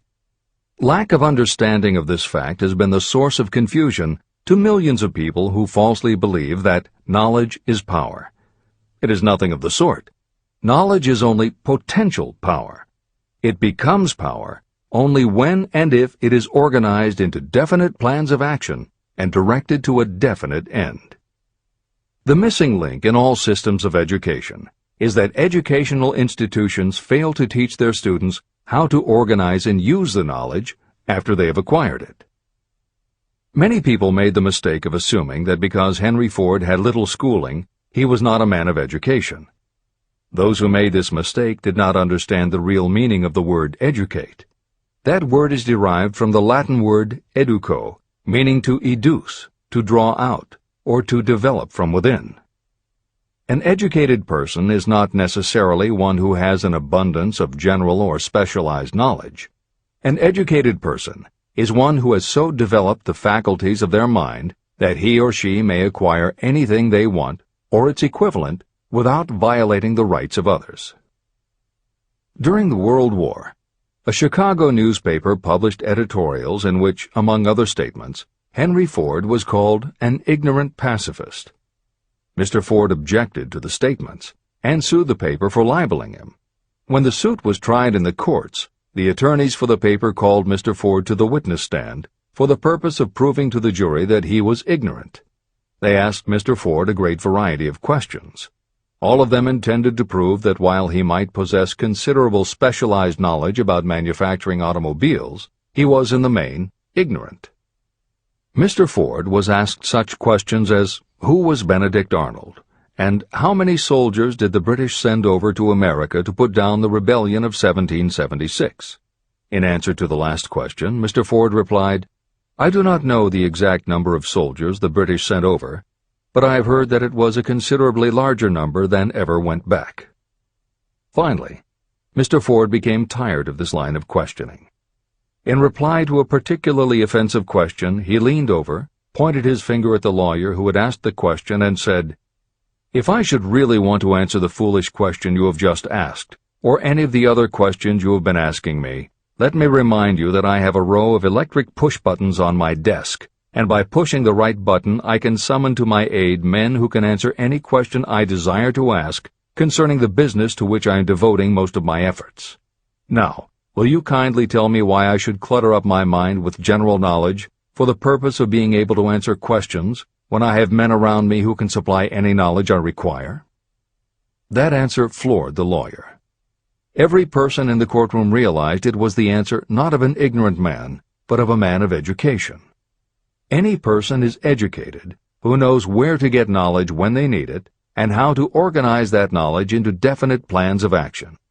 Through the assistance of his mastermind group, Henry Ford had at his command all the specialized knowledge he needed to become one of the wealthiest men in America. It was not essential that he have this knowledge in his own mind. You can get all the knowledge you need. Before you can transmute your desire into money, you will require specialized knowledge of the service, merchandise, or profession that you intend to offer in return for fortune. Perhaps you may need much more specialized knowledge than you have the ability or the inclination to acquire. If this is true, you may bridge your weakness through the aid of your mastermind group. The mastermind is defined as coordination of knowledge and effort in a spirit of harmony between two or more people for the attainment of a definite purpose. The larger meaning of the mastermind group is explained in greater detail in later chapters. Editor's comments. After reading Hill's definition of the mastermind, many people may assume that he is describing teamwork. That would not be correct.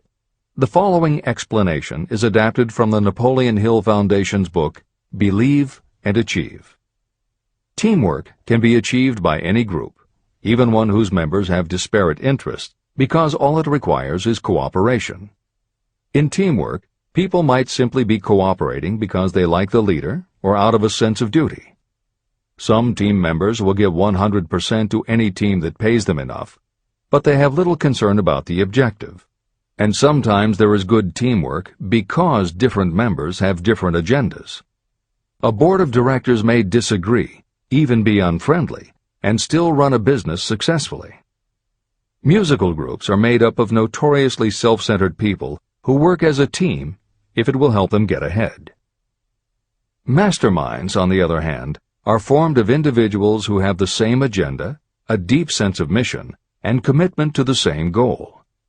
Masterminds represent the highest order of thinking by a group of knowledgeable people, each contributing their absolute best according to their abilities, expertise, and background.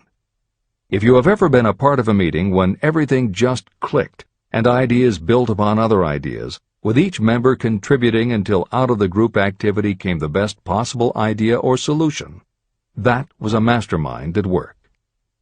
Napoleon Hill believed that you must make the mastermind experience a regular part of your life if you really want to succeed. How to select the right people for your mastermind will be discussed further in Chapter 11, The Power of the Mastermind. This is the end of the editor's comment.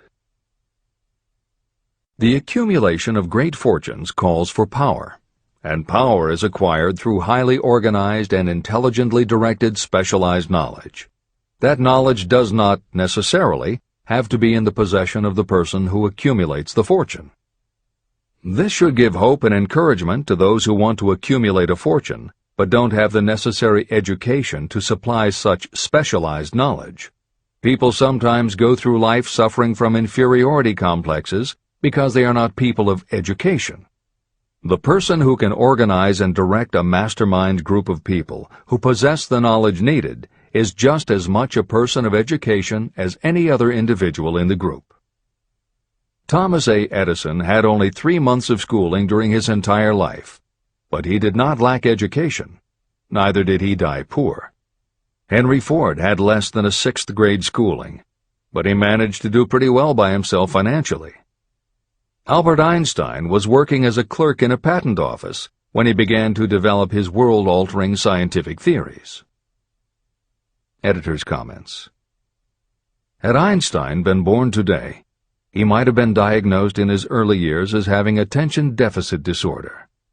As a child, he was slow to learn to talk. As a student, he showed little promise and was expelled from at least one school. But what Einstein could do was to focus his concentration on a goal of his choice. His famous theories were the result of thought experiments that took place inside his mind. It is said that the breakthrough which led him to the theory of relativity came not from specialized knowledge of physics or mathematics, but from his ability to imagine what would happen if he were riding on a beam of starlight through space. This is the end of the editor's comments. Specialized knowledge is among the most plentiful and the cheapest forms of service that may be had. If you doubt this, consult the payroll of any university. It pays to know how to purchase knowledge, and it pays to know where to look. First of all, decide the sort of specialized knowledge you require and the purpose for which it is needed. To a large extent, your major purpose in life, the goal toward which you are working, will help determine what knowledge you need. Your next move requires that you have accurate information concerning dependable sources of knowledge. The more important of these are your own experience and education, experience and education available through cooperation of others, Mastermind Alliance, colleges and universities, public libraries, and even easier, the Internet, special training courses, through night schools and home study courses in particular. As knowledge is acquired, it must be organized and put into use for a definite purpose through practical plans. Knowledge has no value except for what can be gained from its application toward some worthy end. Successful people never stop acquiring specialized knowledge related to their major purpose, business, or profession. Those who are not successful usually make the mistake of believing that the knowledge-acquiring period ends when you finish school. The truth is that schools do little more than teach you how to acquire practical knowledge. Editor's comments. At this point in the original edition of Think and Grow Rich, Napoleon Hill included a newspaper story about education and job opportunities. Although the contemporary job market has changed considerably, the author of the article, Robert Moore, Director of Placements at Columbia University, made some comments that are perfectly aligned with the philosophy of Think and Grow Rich and are still holding true today. One such comment was, "The man who has been active on the campus, whose personality is such that he gets along with all kinds of people, and who has done an adequate job with his studies, has a most decided edge over the strictly academic student." One of the largest industrial companies, the leader in its field, in writing to Mr. Moore concerning prospective seniors at the college said, "We emphasize qualities of character, intelligence, and personality far more than specific educational background." Although few would argue that education is valuable, as Moore implies above and as Hill noted earlier about Edison, Ford, and Einstein, academic accomplishment has never been a sure indicator of success. The October 27, 2003 issue of Time magazine made a similar point in their cover story about the changes being made in the SAT exam. Although the article's primary focus is on the efforts to make the SAT less biased, it also notes that recent research indicates that neither the SAT nor IQ tests have proven to be very reliable predictors of future real-world achievement.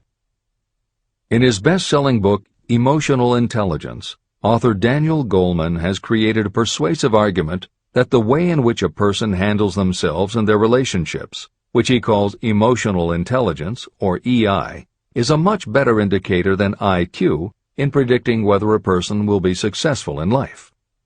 In his later books, Working with Emotional Intelligence and Primal Leadership, Goleman applies his theory to the workplace, focusing on emotional intelligence leadership techniques and comparing corporate managers' EI with their IQ to analyze which has the greatest positive effect on the financial bottom line.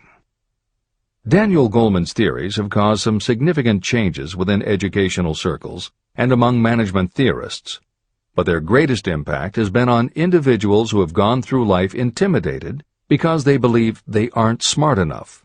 For them, Goleman's books offer convincing evidence that although they may not have conventional education, their natural abilities and interpersonal skills can be far more important in achieving success.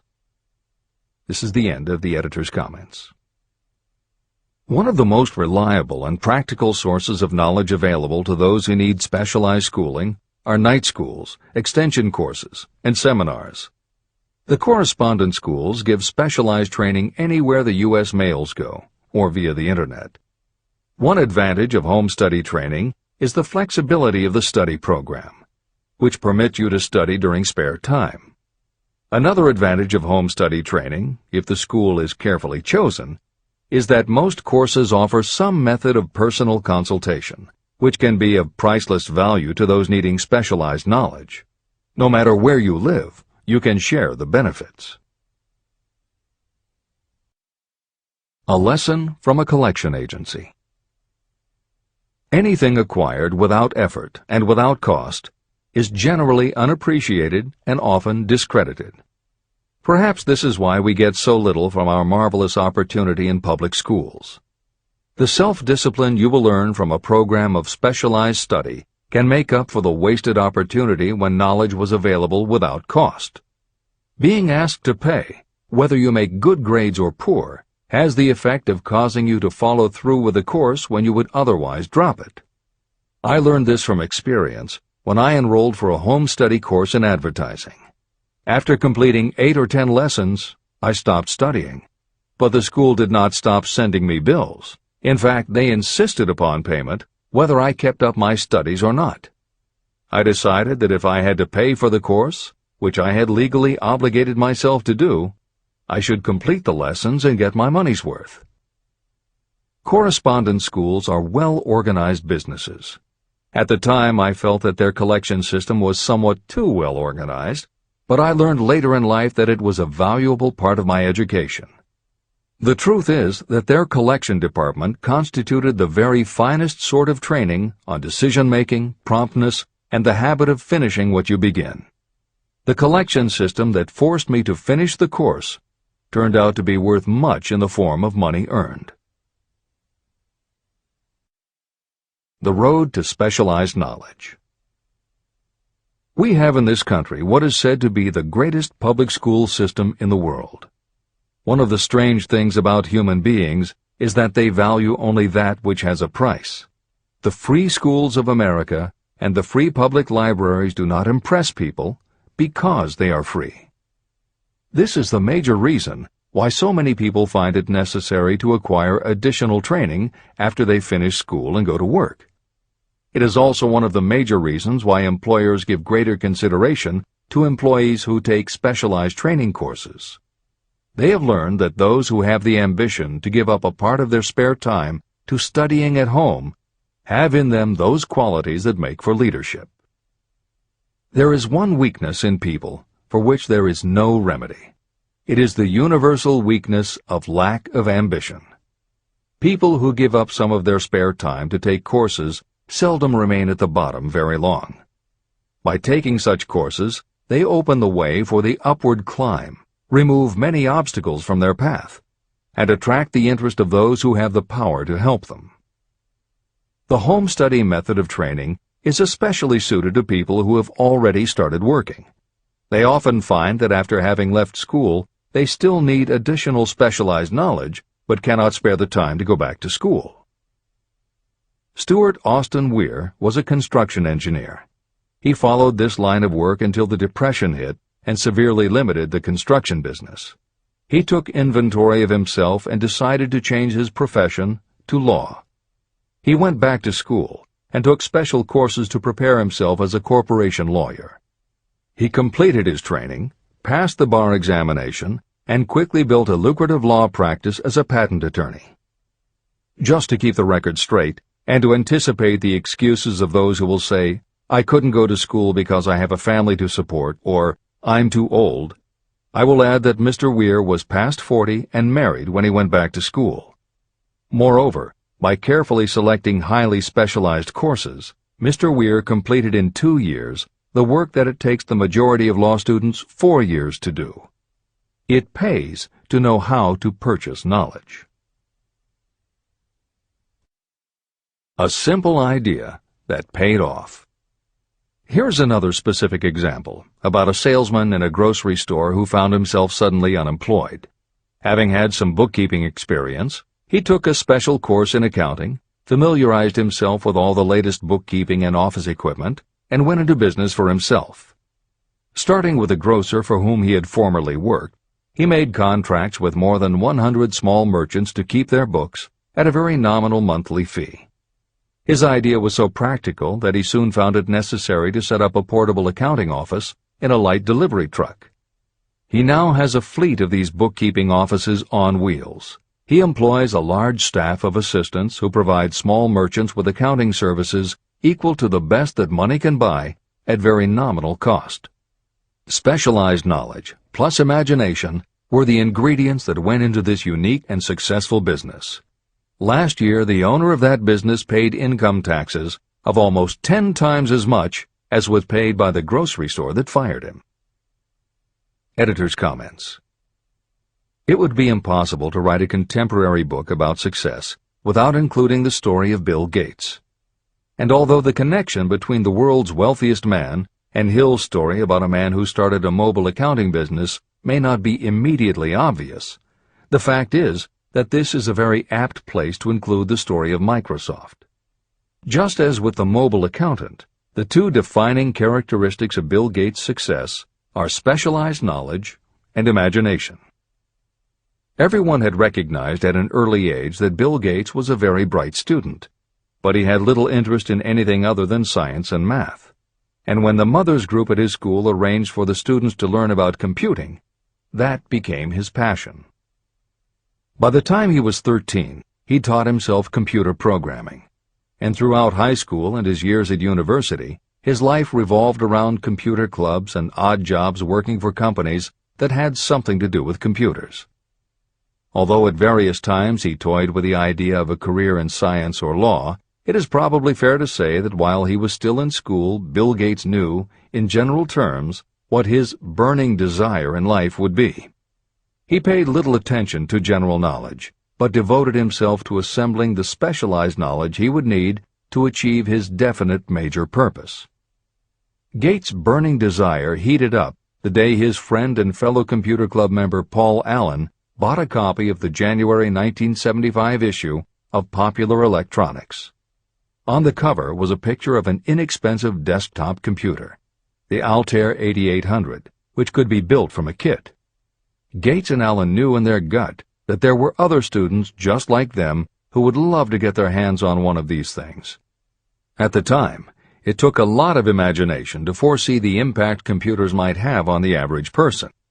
And even though they didn't own an Altair, they decided they could write a computer program for it. That took even more imagination.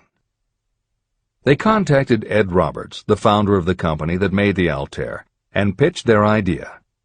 Roberts told them he was getting offers from all over, and his policy was that whoever wrote it first would get the job. For the next 2 months, they tore apart the manual, gleaning the specialized knowledge they would need to write the program. They were the first to deliver a workable operating system, and Roberts bought it from them for $3,000 plus a royalty on sales. With their vision of the future burning in their imaginations, Gates and Allen used the advance and their royalties to launch a company that would be in the business of writing computer programs. They named their new company Microsoft and called old friends from their high school computer club to staff it. Bill Gates was 19 and Paul Allen was only a few years older. They and about 9 of their friends started writing programs for Apple Computer, Commodore, and anyone else who would contract with the company for their services. For the next 5 years, Bill Gates and Paul Allen had their share of imaginative ideas, but mostly they concentrated on learning the specialized knowledge needed to run and grow a successful business. Then in 1980, IBM, which had finally decided to get into the small computer business, needed help getting up to speed. They approached Microsoft to write an operating system for the new computer venture. Once again, specialized knowledge and imagination were the qualities that guided Bill Gates. In their imagination, Gates and Allen could see an even bigger future than before, and through specialized knowledge of what computers were capable of, they knew the role they could play in that future. They then made 2 business moves that are the foundation of the Microsoft success. First, because IBM had such a tight schedule, Gates went to a computer programmer, Tim Patterson, and bought from him a rudimentary but already developed operating system. Gates then set to work modifying the system, and he renamed it MS-DOS, for Microsoft Disk Operating System. The other move that was crucial to their success was the negotiation with IBM. They started from the position that they would not sell an operating system to IBM. What they would do was license the system to IBM in exchange for a royalty on every copy sold with an IBM computer. And it would not be an exclusive license, which meant that Microsoft could also license the system to other computer companies. If you were to continue to track the history of Microsoft, you would find those same qualities: a burning desire, an idea, specialized knowledge, and imagination behind each move Bill Gates made and continues to make, just as they were behind the success of the man who started the mobile accounting business. This is the end of the editor's comments. The beginning of the successful mobile accounting business was an idea. I know this is true because I was the one who gave him that idea. Now I'd like to pass on the story of another idea. And it was my accountant friend who indirectly suggested this one to me. When I first proposed the accounting idea to him, he said, "I like the idea, but I would not know how to turn it into cash." In other words, he did not know how to market his bookkeeping knowledge after he had acquired it. So, with the aid of a young woman copywriter, a very attractive presentation was prepared describing the advantages of the new system of bookkeeping. The brochure told the story of this new business so effectively that its owner soon had more accounts than he could handle. There are thousands of people all over the country who need the services of a merchandising specialist capable of preparing an attractive way to market personal services. This idea was born of the necessity to solve a specific problem. But it did not stop by serving merely one person. The woman who created the presentation has a keen imagination. She saw in her newly born brainchild the making of a new profession to serve thousands of people who need practical guidance in marketing personal services. Spurred to action by the success of her first prepared plan to market personal services, this woman turned to solving a similar problem for her son. He had just finished college, but had been totally unable to find a market for his services. The plan she created for him was the best example of merchandising personal services I have ever seen. When the presentation had been completed, it contained nearly 50 pages of beautifully typed, properly organized information. It told the story of her son's natural abilities, schooling, personal experiences, and a great variety of other information. The book also contained a complete description of the position her son desired, together with a marvelous word picture of the exact plan he would use in filling his position. The preparation of the presentation required several weeks of her time, during which she sent her son to the public library almost daily to get specific data needed to sell his services to best advantage. She also sent him to all the competitors of his prospective employer, where he gathered information concerning their business methods. This was of great value in the formation of the plan he intended to use in filling the position he sought. When the plan was finished, it contained more than half a dozen very fine suggestions that would benefit the prospective employer. You don't have to start at the bottom. You may be inclined to ask, why go to all this trouble to secure a job? The answer is, doing a thing well is never trouble. The plan prepared by this woman for her son helped him get the job at the first interview and at a salary fixed by himself. Moreover, and this too is important, the position did not require the young man to start at the bottom. He began as a junior executive at an executive salary. Why go to all this trouble?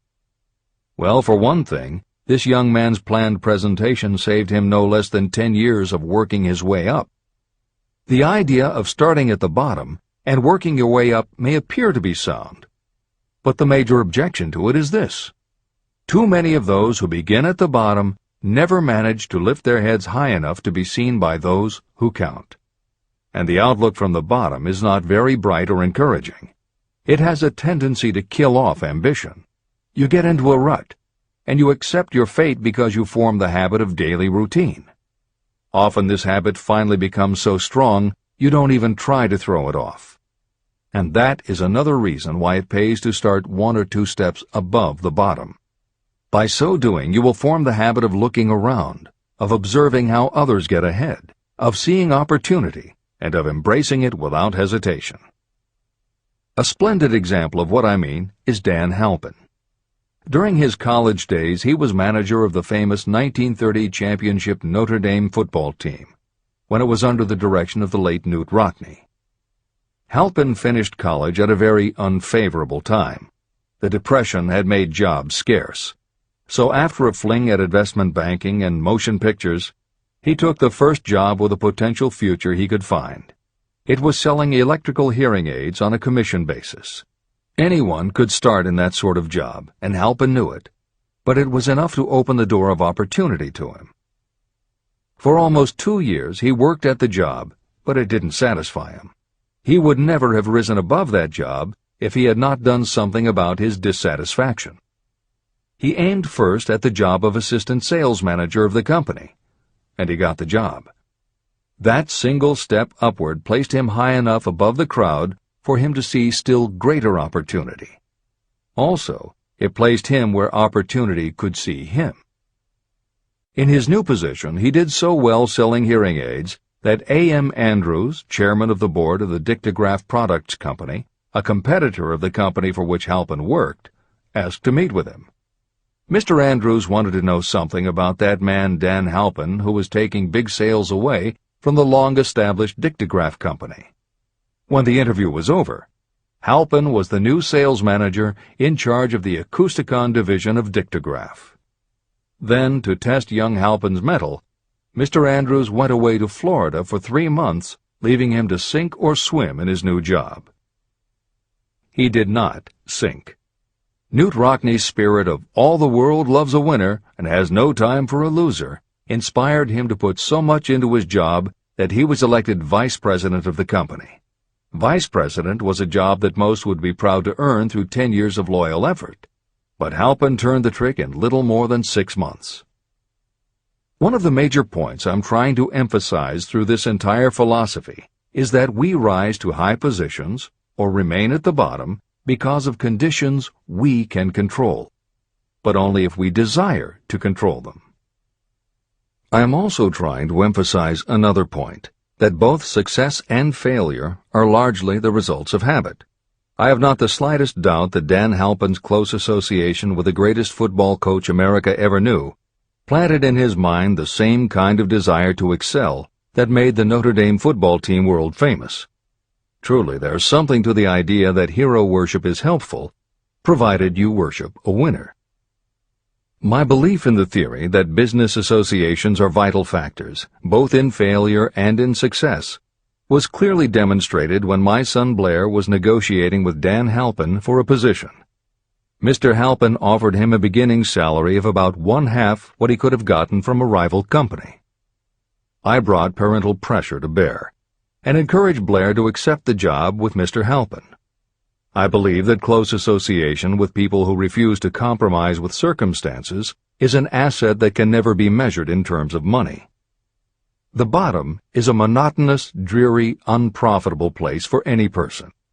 That is why I have taken the time to describe how lowly beginnings can be overcome by proper planning.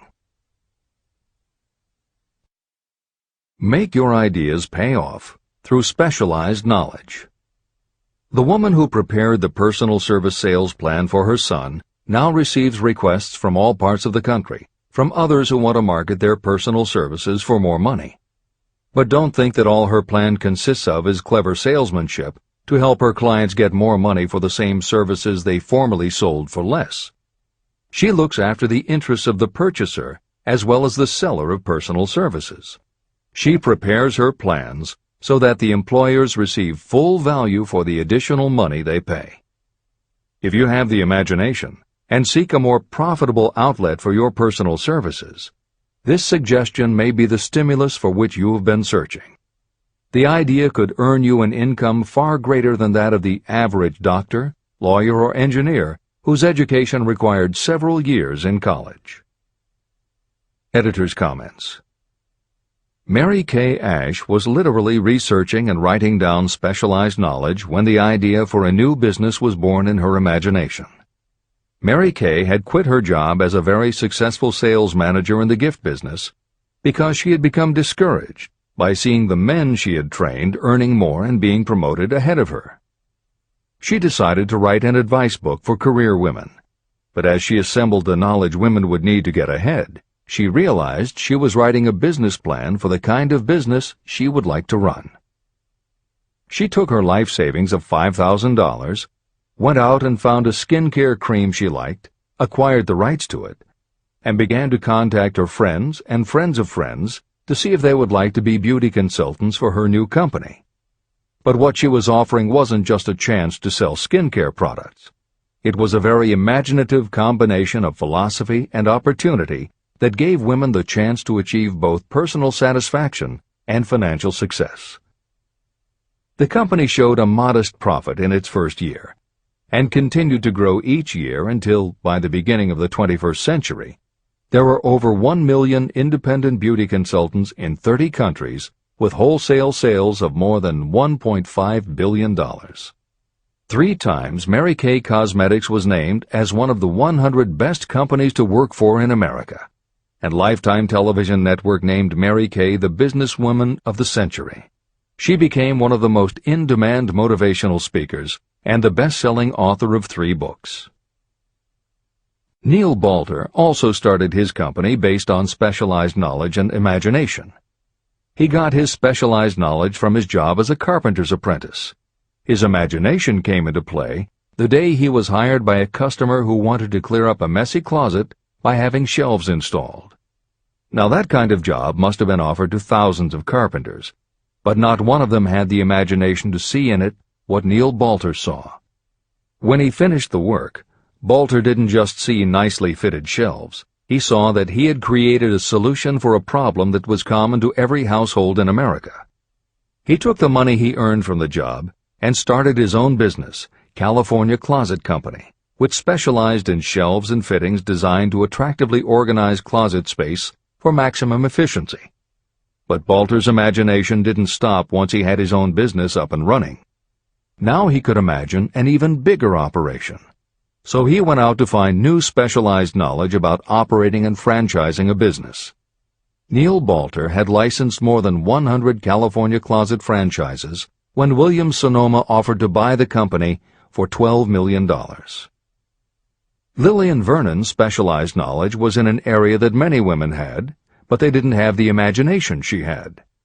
To quote from her autobiography, An Eye for Winners, handbags. I knew about those. Why not sell them? And belts to match.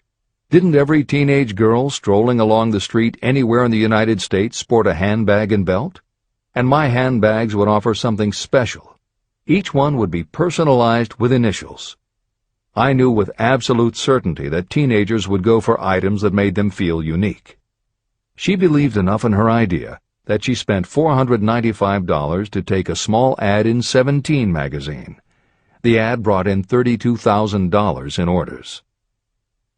That was when Lillian Vernon started to gather other specialized knowledge about renting space, manufacturing products, warehousing, and shipping, all of which she'd need to grow her idea of bags and belts into a direct response business featuring a whole array of distinctively monogrammed items. Within a few years, she needed more specialized knowledge about product photography, layout, printing, and direct mail, as she imagined having her own catalog. She started by mailing a 16-page black-and-white catalog to 125,000 customers who had bought products from her in the past. At the beginning of the 21st century, Lillian Vernon was still picking the merchandise and overseeing the design of her catalogs, many of which now run well over 100 full-color pages, are mailed to millions of people many times each year, and generate approximately $250 million in annual sales. There is another story about gathering specialized knowledge that is so good we will use it to conclude this editorial comment. It actually comes from the Napoleon Hill archives, and although he did not include it in Think and Grow Rich, he often used it as an example in his lectures and seminars. There was a young man who started out working for the railroad in 1893. As a machinist at 5 cents an hour. He was always taking courses and learning what he could about steam engines, and by 1905 he had worked his way up through the ranks until he was superintendent of motive power for Chicago Great Western in Oelwein, Iowa. Then he did something that must have made his friends think he had taken leave of his senses. He was attending the Chicago Automobile Show when a red and white locomobile caught his attention. He put up his life savings of $700 and convinced a friend to co-sign a loan for $4,300 so he could buy the car. He promptly took it home, put it into a shed, jacked it up, and proceeded to take it apart piece by piece. Then he put it back together again. Then he took it apart and put it back together again. After doing that a few more times, he had learned what he wanted to know. And that was how Walter P. Chrysler gathered the specialized knowledge he needed to get himself out of railroading and into the automobile business. This is the end of the editor's comment. There is no fixed price for sound ideas. Behind all ideas is specialized knowledge. But remember, specialized knowledge is more abundant and more easily acquired than ideas. Because of this truth, there are ever-increasing opportunities for the person capable of helping men and women sell their personal services. Capability means imagination, the one quality needed to combine specialized knowledge with ideas to create organized plans that will yield riches. If you have imagination, this chapter may present you with an idea that is the beginning of the riches you desire. Remember, the idea is the main thing. Specialized knowledge may be found just around the corner. Any corner.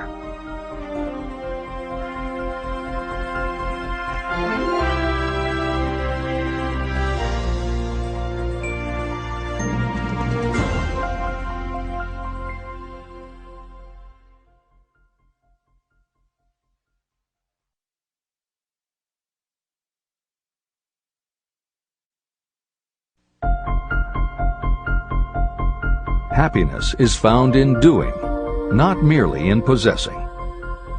Chapter 7. Imagination, the workshop of the mind. The fifth step toward riches. The imagination is literally the workshop where all plans are created.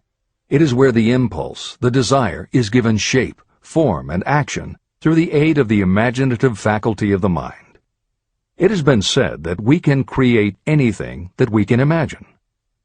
Through the aid of imagination, we have discovered and harnessed more of nature's forces during the past 50 years than during the entire history of the human race previous to that time. And even with all we have accomplished, we have come nowhere near the limit of what we are capable. Our only limitation, within reason, lies in the development and use of our imagination. The human imagination offers so much possibility. It is as though we have merely discovered that we have an imagination and have just started to use it in a very elementary way. Two forms of imagination. The imaginative faculty functions in two forms. One is known as synthetic imagination, and the other as creative imagination. Editor's comments. In modern usage, the word synthetic has taken on a negative connotation, implying that something is artificial, not the real thing. Today the word synthesized, which is defined as something made up from component parts, would better describe what Hill had in mind, and has been substituted here accordingly. This is the end of the editor's comment. Synthesized imagination. Through this faculty, you arrange old concepts, ideas, or plans into new combinations. Synthesized imagination does not create anything. It merely works with the material of experience, education, and observation with which it is fed. It is the faculty used by most inventors, with the exception of those geniuses who draw upon the creative imagination when they cannot solve problems through synthesized imagination. Creative imagination. Through the faculty of creative imagination, the finite human mind has direct communication with infinite intelligence, the faculty through which hunches and inspirations are received. It is by this faculty that all basic or new ideas are handed over to mankind. It is through this faculty that we pick up vibes from other people, and in that way one individual may tune in or communicate with the subconscious minds of others. This concept is explained in greater detail later. The creative imagination works automatically, but only when your conscious mind is motivated, energized, and working at such a high rate that it becomes very perceptive and receptive, such as when the conscious mind is stimulated through the emotion of a strong desire. The great leaders of business, industry, and finance, and the great artists, musicians, poets, and writers became great because they developed the faculty of creative imagination. Editor's comment. At this point, it should be noted that both kinds of imagination are equally valuable to you, and they work together so seamlessly it is often hard to tell where one ends and the other begins. For instance, when Jeff Bezos created the idea of Amazon.com, was it synthesized imagination or creative imagination? At the time, Many people were getting onto the idea of the Internet as a sales medium. From this, it could be concluded that he was drawing upon experience, education, and observation, which would mean he was using synthesized imagination. But why did he decide to sell books? Was that synthesized or creative? Did that idea come out of something in his subconscious that just felt like books were the right thing? And what about that name? Calling a bookstore Amazon didn't make sense to anyone but Bezos, but it certainly caught the public's attention. How important was the name in the store's success? Was that choice creative or synthesized? Now take it a step further. What about eBay? Amazon had already shown that you could sell a lot of goods on the Internet. When Pierre Omidyar hit on the idea of selling things on the Internet by turning it into an auction house, what part was synthesized and what part was creative? The answer is, it doesn't matter. Whether you are consciously assembling the parts of a plan, or if subconsciously the pieces fall into place and suddenly hit you in a flash of inspiration, all that matters is that you are putting your imagination to work. And the more you use it, the better both the synthesized and the creative will work for you. This is the end of the editor's comment. Desire is a thought, an impulse. It is nebulous and ephemeral. It is abstract and of no value until it has been transformed into its physical counterpart. While the synthesized imagination is the one that will be used most frequently in the process of transforming desire into money, there will be circumstances and situations that demand the use of the creative imagination as well. Both the synthesized and the creative imagination become more alert and receptive with use. And though your imaginative faculty may have become weak through lack of use, you can revive it. Just as any muscle or organ of the body develops the more it is used, your imagination also becomes more receptive in direct response to the amount that you use it. Use your synthesized imagination. First, let us focus attention on the development of the synthesized imagination. This is the faculty that you will use more often in converting desire into money.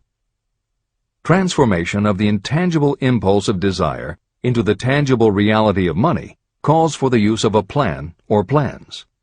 To make plans, you must use your imagination. Mainly, this will require you to use your synthesized imagination as you draw upon your experience, your education, and your observations. Editor's comment. The following is adapted from Hill's later writing and appears in Napoleon Hill's Keys to Success. An excellent example of synthesized imagination is Edison's invention of the light bulb. He began with one recognized fact that other people had discovered. A wire could be heated by electricity until it produced light. The problem was that the intense heat quickly burned the wire out, and the light never lasted more than a few minutes. Edison failed more than 10,000 times in his attempt to control this heat. When he found the method, it was by applying another common fact that had simply eluded everyone else. He realized that charcoal is produced by setting wood on fire, covering it with soil, and allowing the fires to smolder. The soil permits only enough air to reach the fire to keep it burning without blazing, and that way the wood isn't burned up. When Edison recognized this fact, his imagination immediately associated it with the idea of heating the wire. He placed the wire inside a bottle, pumped out most of the air, and produced the first incandescent light. It burned for 8.5 hours. Everything that Edison used to make the electric light was widely known, but the way he synthesized the knowledge changed the world and made him a very wealthy man. W. Clement Stone called the process the R2A2 formula: recognize and relate, assimilate and apply. If you do that with everything you see, hear, think, and experience, it will give you a new way of looking at familiar things. If you do that, you can achieve what others believe is impossible. Later in this chapter, you will read of other fortunes that grew from even simpler synthesized ideas. And these stories should lead you to conclude that the combination of ideas is nothing that you couldn't have thought of yourself. That alone should start your own imagination synthesizing ideas. However, Even though these stories will inspire you, and you will be anxious to get started, this is not yet the point for you to start making plans. Here, and throughout Think and Grow Rich, Napoleon Hill reminds the reader that this book is meant to be read all the way through before beginning to put the philosophy into practice. There are other ideas to be assimilated from later chapters that will influence your imagination and therefore affect the plans you may develop. This is the end of the editor's comments. Read the entire book through, then come back to this chapter and begin to put your imagination to work on the building of a plan for transforming your desire into money. Examples and instructions for creating plans are given in almost every chapter. Carry out the instructions that are best suited to your needs and put your plan in writing. The moment you complete this, you will have definitely given concrete form to your intangible desire. Now, read that sentence once more in a slightly different way. The moment I put my plan in writing, I will have definitely given concrete form to my desire.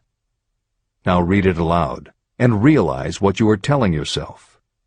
Desire is only a thought. Through synthesized imagination, your experience, education, and observations will give it shape, form, and action. From the moment you follow those instructions and write out your desire and your plan, you will have actually taken the first of a series of steps that will enable you to convert the thought into its physical counterpart. Editor's comments. Synthesized imagination plays a role in every phase of a business plan. In fact, some of the most successful companies actually get started from synthesized imagination. When an entrepreneur, drawing upon his or her education, experience, and observations, takes an idea from one source and gives it a new application. That is exactly what happened with Ruth Handler. She and her husband, along with another partner, had started a small manufacturing company which had evolved into toy manufacturing. The success of their business depended on coming up with new toy ideas. Watching her young daughter at play, Ruth Handler noticed that she was fascinated with cutout books that featured teenage girl or career women paper dolls that she could cut out clothes for. She also knew that little girls loved to play dress-up in grown-up clothes. These ideas, drawn from Ruth Handler's education, experience, and observations, synthesized themselves in her imagination and came together as a new idea. Ruth Handler announced that they should make a lifelike teenage girl doll. Not a paper doll, but a real three-dimensional grown-up doll with a woman's figure, and they could also make grown-up clothes to fit it, so that girls could play dress-up with the doll. In honor of the source of inspiration, Ruth Handler named the new doll after her daughter, Barbie. As obvious as it seems now, until Ruth Handler, no one had the imagination to make and market a doll that looked like a woman, and certainly no one had ever made endless collections of tiny women's fashions for a doll to wear. Previously, we mentioned Jeff Bezos creating Amazon by combining the idea of a bookstore with the Internet, and Pierre Omidyar doing the same thing with auctions when he launched eBay. Mary Kay Ash took the idea of women running their own businesses and added the idea of door-to-door sales. Anita Roddick took the trend of all-natural ingredients, combined it with cosmetics, and created the body shop empire. Bernard Marcus and Arthur Blank took the concept of the supermarket, combined it with hardware, and created Home Depot. Thomas Stemberg and Leo Kahn did the same thing with office supplies and launched Staples. Once the connections are made, it may seem obvious, but making these supposedly obvious connections has brought success to many people. Napoleon Hill says imagination is like a muscle that can be strengthened through use. Just as there are specific exercises that will build and improve physical muscles, specific exercises have been developed to improve and build imagination, and it is commonly accepted that creativity developed in one area will affect your creativity in others. Dr. Edward de Bono, one of the most highly regarded experts in the field, has written more than 25 books, including the bestsellers Lateral Thinking and 6 Thinking Hats, that are literally designed to make you think. Dr. Betty Edwards' bestseller, Drawing on the Right Side of the Brain, uses drawing techniques to awaken creativity. Dr. Gabrielle Rico's bestseller, Writing the Natural Way, uses a technique called clustering as a way to break writer's block. And Tony Buzan uses a similar method for opening your mind that he terms mind mapping. In their bestseller, Super Learning, Sheila Ostrander and Lynn Schroeder show ways to use classical music, and Roger Von Eck suggests puzzles and riddles as stimuli in A Whack on the Side of the Head. This is the end of the editor's comments. Tapping into creative imagination. The earth on which you live, you yourself, and every other material thing are the result of evolutionary change, through which bits of matter have been organized and arranged in an orderly fashion. As far as science has been able to determine, the entire universe consists of but two things, matter and energy. Moreover, and this statement is of stupendous importance, this earth, every one of the billions of individual cells of your body, and every subatomic particle of matter began as an intangible form of energy. Through the combination of energy and matter has been created everything perceptible, from the largest star in the heavens down to and including man himself. Desire is a thought impulse. Thought impulses are forms of energy. When you begin the process of acquiring money by using the thought impulse of desire, you are drafting into your service the same stuff that nature used in creating this earth, as well as every material form in the universe, including your body and your brain, in which the thought impulses function. Editor's comments. Although recent developments in physics, gauge theory, string theory, membrane theory, and others, have advanced our understanding of matter and energy, Hill's preceding description remains in accord with modern science. The newer theories are variations on and refinements of the basic concept that everything in the universe is either space, time, matter, or energy. And as Einstein stated, energy and matter are in fact different forms of the same thing. As Hill says, everything from the stars to the solar system to the earth, to you, your brain, and that little spark called a thought, are all the same stuff. As when a tablecloth is spread out, there are folds and bumps in the fabric that are all different from each other, but they are all still tablecloth. Like the folds and bumps in the tablecloth, energy and matter are the same thing in different forms. Therefore you, matter, your thoughts, energy, and everybody else, matter, and their thoughts, energy, and all other things, matter, are not just interconnected, but are in essence all the same thing. Hill calls this interrelation of everything to everything else infinite intelligence. In the chapter on faith, he made his first mention of infinite intelligence being the source of hunches, intuition, and flashes of inspiration. In the chapter on autosuggestion, he proposed that the subconscious mind is the connection with infinite intelligence. In this chapter, Hill elaborates that creative imagination is the receiver through which these flashes of insight come to us from infinite intelligence. Under some circumstances, when your mind is operating at a high rate, your creative intelligence receives not just an idea, but also a flash of intuition. You get a hunch or a premonition about something or somebody. That flash could not come from your conscious or your subconscious because neither ever had the information. Because everything is a part of everything else, your creative imagination, energy, pulled the thought, energy, directly from the common pool of infinite intelligence, energy, that contains not just your subconscious, energy, but all other subconscious minds, energy, as well.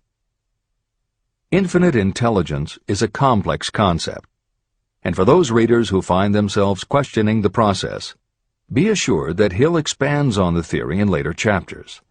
The editors advise the reader to set aside any questions for the moment and focus on the logical and practical application Hill had in mind. This is the end of the editor's comments. You are engaged in trying to turn your desire into its physical or monetary counterpart, and there are laws of physics and principles of psychology that can help you. But first, you must give yourself time to become familiar with these laws and learn to use them. Through repetition, and by describing these principles from every conceivable angle, I hope to reveal to you the secret through which every great fortune has been accumulated. Strange and paradoxical as it may seem, the secret is not a secret. It is made obvious in the earth, the stars, the planets, in the elements above and around us, in every blade of grass, and every form of life within our vision. Do not be discouraged if you do not fully understand or accept this theory. I do not expect that you will accept all that is in this chapter on your first reading. Assimilate as much as you can now as you read this for the first time. Later, when you reread and study it, you will discover that something has happened to clarify it and give you a broader understanding of the whole. Above all, do not stop nor hesitate in your study of these principles until you have read the book at least 3 times. Then you will not want to stop. How to make practical use of imagination. Ideas are the beginning points of all fortunes. Ideas are products of the imagination. Following are 2 true stories about ideas that have yielded huge fortunes. I hope that these stories will convey how important a role imagination can play in turning an idea into success, and that they will illustrate the method by which imagination may be used in accumulating riches. The Enchanted Kettle. In the late 1880s, an old country doctor drove to town, hitched his horse, quietly slipped into a drugstore by the back door, and began dickering with a young drug clerk. For more than an hour behind the prescription counter, the old doctor and the clerk talked in low tones. Then the doctor left. He went out to the buggy and brought back a large old-fashioned kettle, a big wooden paddle, used for stirring the contents of the kettle, and deposited them in the back of the store. The clerk inspected the kettle, reached into his inside pocket, took out a roll of bills, and handed it over to the doctor. The roll contained exactly $500, the clerk's entire savings. The doctor handed over a small slip of paper on which was written a secret formula. The words on that small slip of paper were worth a king's ransom, but not to the doctor. Those magic words were needed to start the kettle to boiling, but neither the doctor nor the young clerk knew what fabulous fortunes were destined to flow from that kettle. The old doctor was glad to sell the outfit for $500. The clerk was taking a big chance by staking his entire life savings on a mere scrap of paper and an old kettle. He never dreamed his investment would start a kettle to overflowing with gold that would one day surpass the miraculous performance of Aladdin's lamp. What the clerk really purchased was an idea. The old kettle and the wooden paddle and the secret message on a slip of paper were incidental. The miracle of that kettle only began to take place after the new owner mixed with the secret instructions an ingredient of which the doctor knew nothing. See if you can discover what it was that the young man added to the secret message, which caused the kettle to overflow with gold. Here you have a story of facts stranger than fiction, facts that began in the form of an idea. Just look at the vast fortunes of gold this idea has produced. It has paid, and still pays, huge fortunes to men and women all over the world who distribute the contents of the kettle to millions of people. The old kettle is now one of the world's largest consumers of sugar, thus providing jobs to thousands of men and women engaged in growing sugar cane and in refining and marketing sugar. The old kettle consumes annually millions of bottles and cans, providing jobs to huge numbers of workers. The old kettle gives employment to an army of clerks, stenographers, copywriters, and advertising experts throughout the nation. It has brought fame and fortune to scores of artists who have created magnificent pictures describing the product. The old kettle has converted Atlanta, which was a small southern city, into the business capital of the South, where it now benefits, directly or indirectly, every business and practically every resident of the city. The influence of this idea now benefits every civilized country in the world, pouring out a continuous stream of gold to all who touch it. Gold from the kettle built and maintains one of the most prominent colleges of the South, where thousands of young people receive the training essential for success. If the product of that old brass kettle could talk, it would tell thrilling tales in every language, tales of love, of business, of professional men and women who are daily being stimulated by it. I am sure of at least one such tale of romance, for I was a part of it, and it all began not far from the very spot on which the drug clerk purchased the old kettle. It was there that I met my wife, and it was she who first told me of the enchanted kettle. It was the product of that kettle we were drinking when I asked her to accept me for better or worse. Whoever you are, wherever you may live, whatever your occupation, just remember every time you see the words Coca-Cola that its vast empire of wealth and influence grew out of a single idea. And that idea, the mysterious ingredient the drug clerk, Asa Candler, mixed with a secret formula, was imagination. Stop and think of that for a moment. Keep in mind that the steps to riches described in this book are the very same principles through which the influence of Coca-Cola has been extended to every city, town, village, and crossroads of the world. Now here's the most important thing to remember.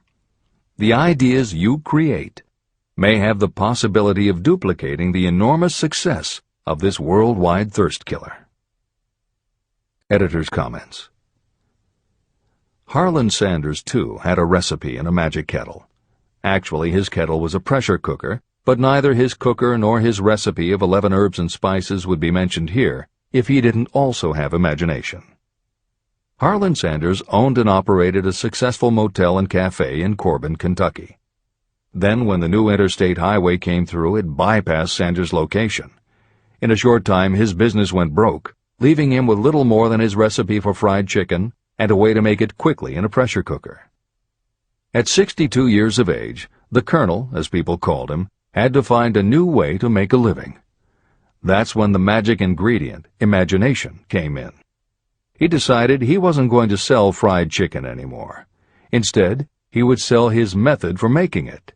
He packed his recipe and cooker into the back of his car and hit the road to demonstrate his fried chicken to other restaurant owners. In the first 2 years, he managed to sell 5 franchises. 2 years later, he'd sold 200.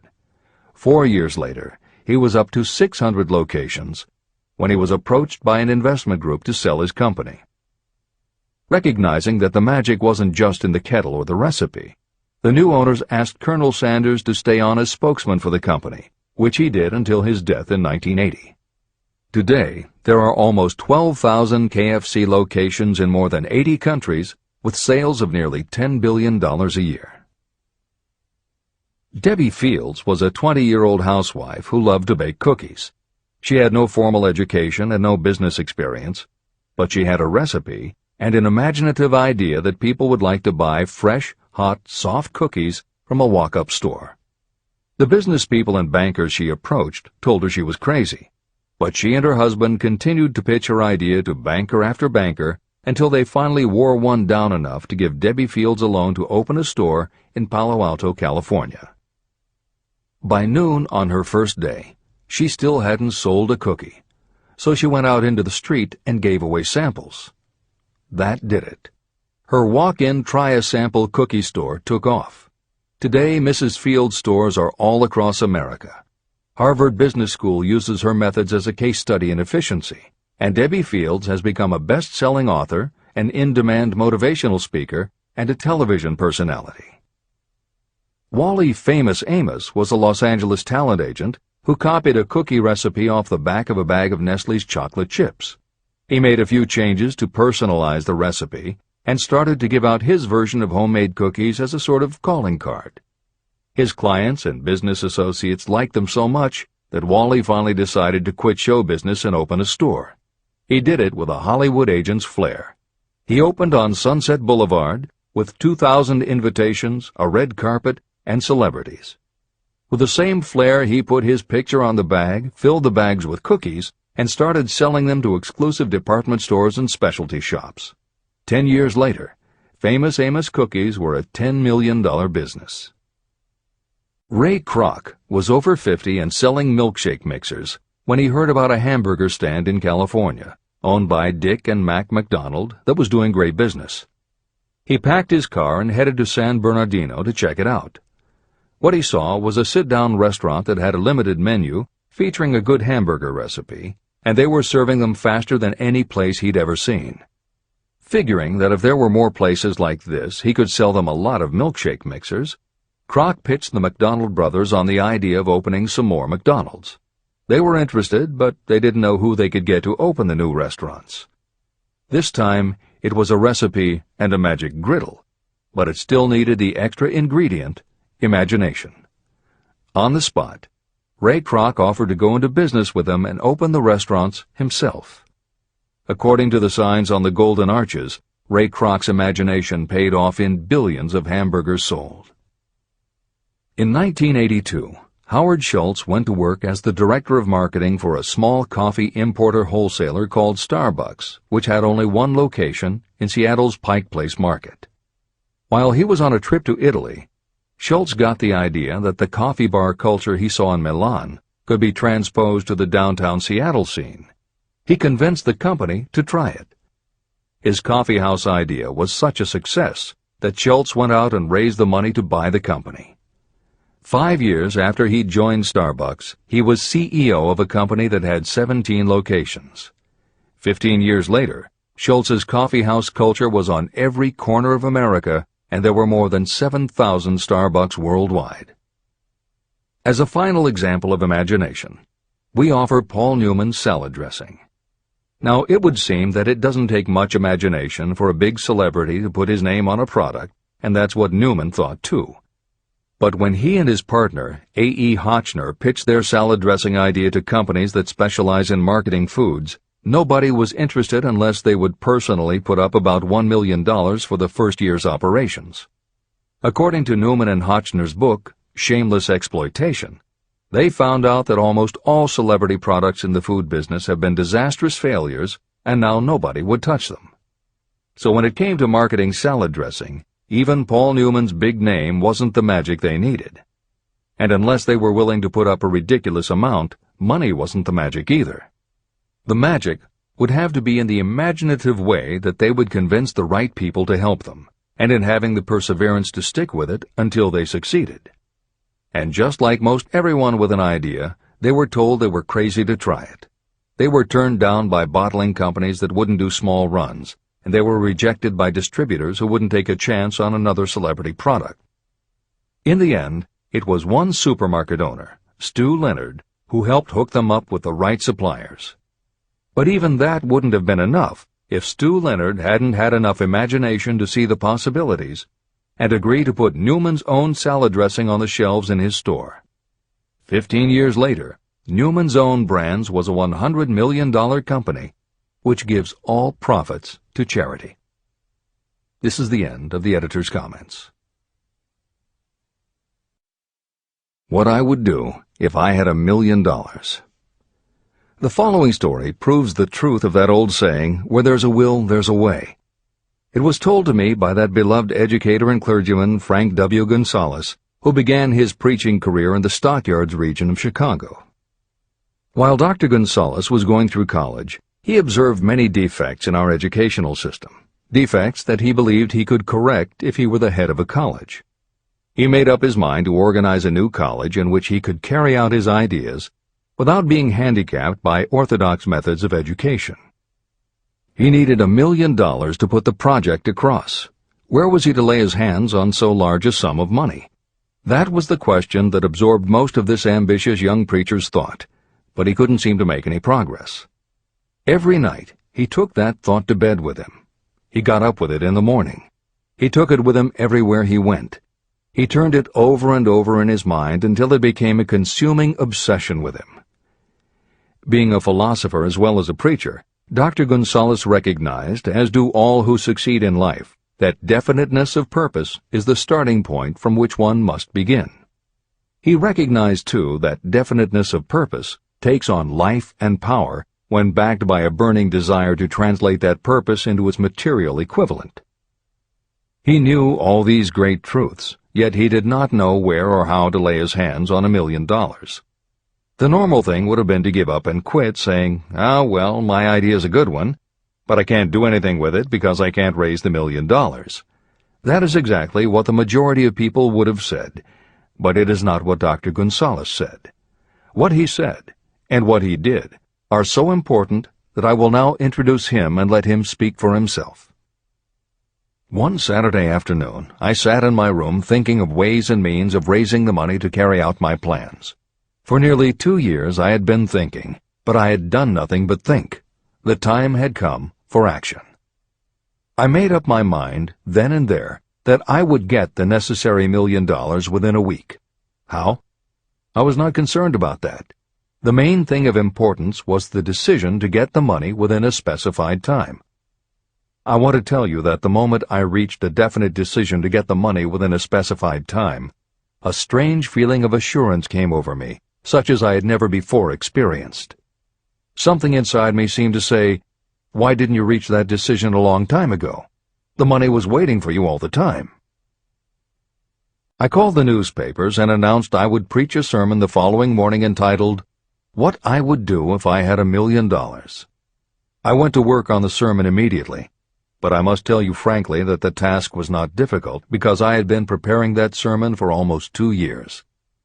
Long before midnight, I had finished writing the sermon. I went to bed and slept with a feeling of confidence, for I could see myself already in possession of the $1 million. Next morning I arose early, went into the bathroom, read the sermon, then knelt on my knees and asked that my sermon might come to the attention of someone who would supply the needed money. While I was praying, I again had that feeling of assurance that the money would be forthcoming. In my excitement, I walked out without my sermon and did not discover the oversight until I was in my pulpit and about ready to begin delivering it. It was too late to go back for my notes, and what a blessing that I couldn't go back. Instead, my own subconscious mind yielded the material I needed. When I arose to begin my sermon, I closed my eyes and spoke with all my heart and soul of my dreams. I not only talked to my audience, but I fancy I talked also to God. I told what I would do with $1 million if that amount were placed in my hands. I described the plan I had in mind for organizing a great educational institution, where young people would learn to do practical things and at the same time develop their minds.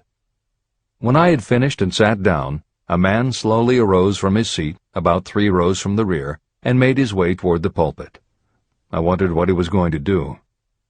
He came into the pulpit, extended his hand, and said, "Reverend, I liked your sermon. I believe you can do everything you said you would if you had $1 million. To prove that I believe in you and your sermon, if you will come to my office tomorrow morning, I will give you the $1 million.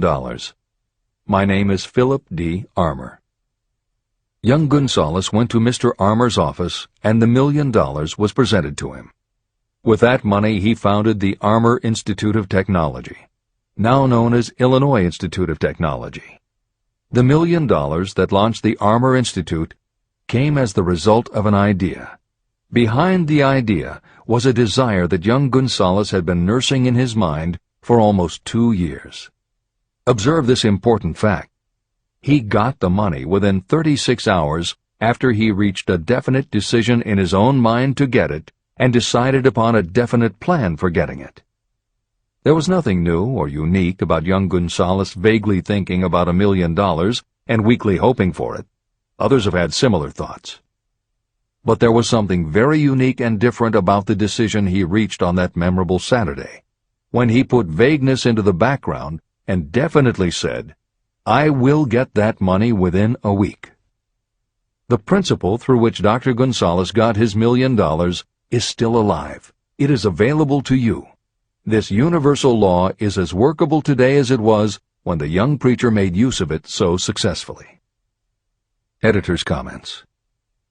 The Armour Institute of Technology opened in 1893, offering courses in engineering, chemistry, architecture, and library science, and in 1940 became the Illinois Institute of Technology when the Armour Institute merged with the Lewis Institute, a Chicago college that had opened in 1895 and offered liberal arts as well as science and engineering courses. In 1949, the Institute of Design, founded in 1937, also merged with IIT, followed in 1969 by the Chicago-Kent College of Law and the Stewart School of Business, and in 1986 by the Midwest College of Engineering. Today there are several campuses in downtown Chicago. IIT has been called the alma mater of accomplishments. This is the end of the editor's comment. How to transmute ideas into cash. Asa Candler and Dr. Frank Gonzalez had one characteristic in common. Both knew the astounding truth that ideas can be transmuted into cash through the power of definite purpose plus definite plans. If you are one of those who believe that hard work and honesty alone will bring riches, you can forget it.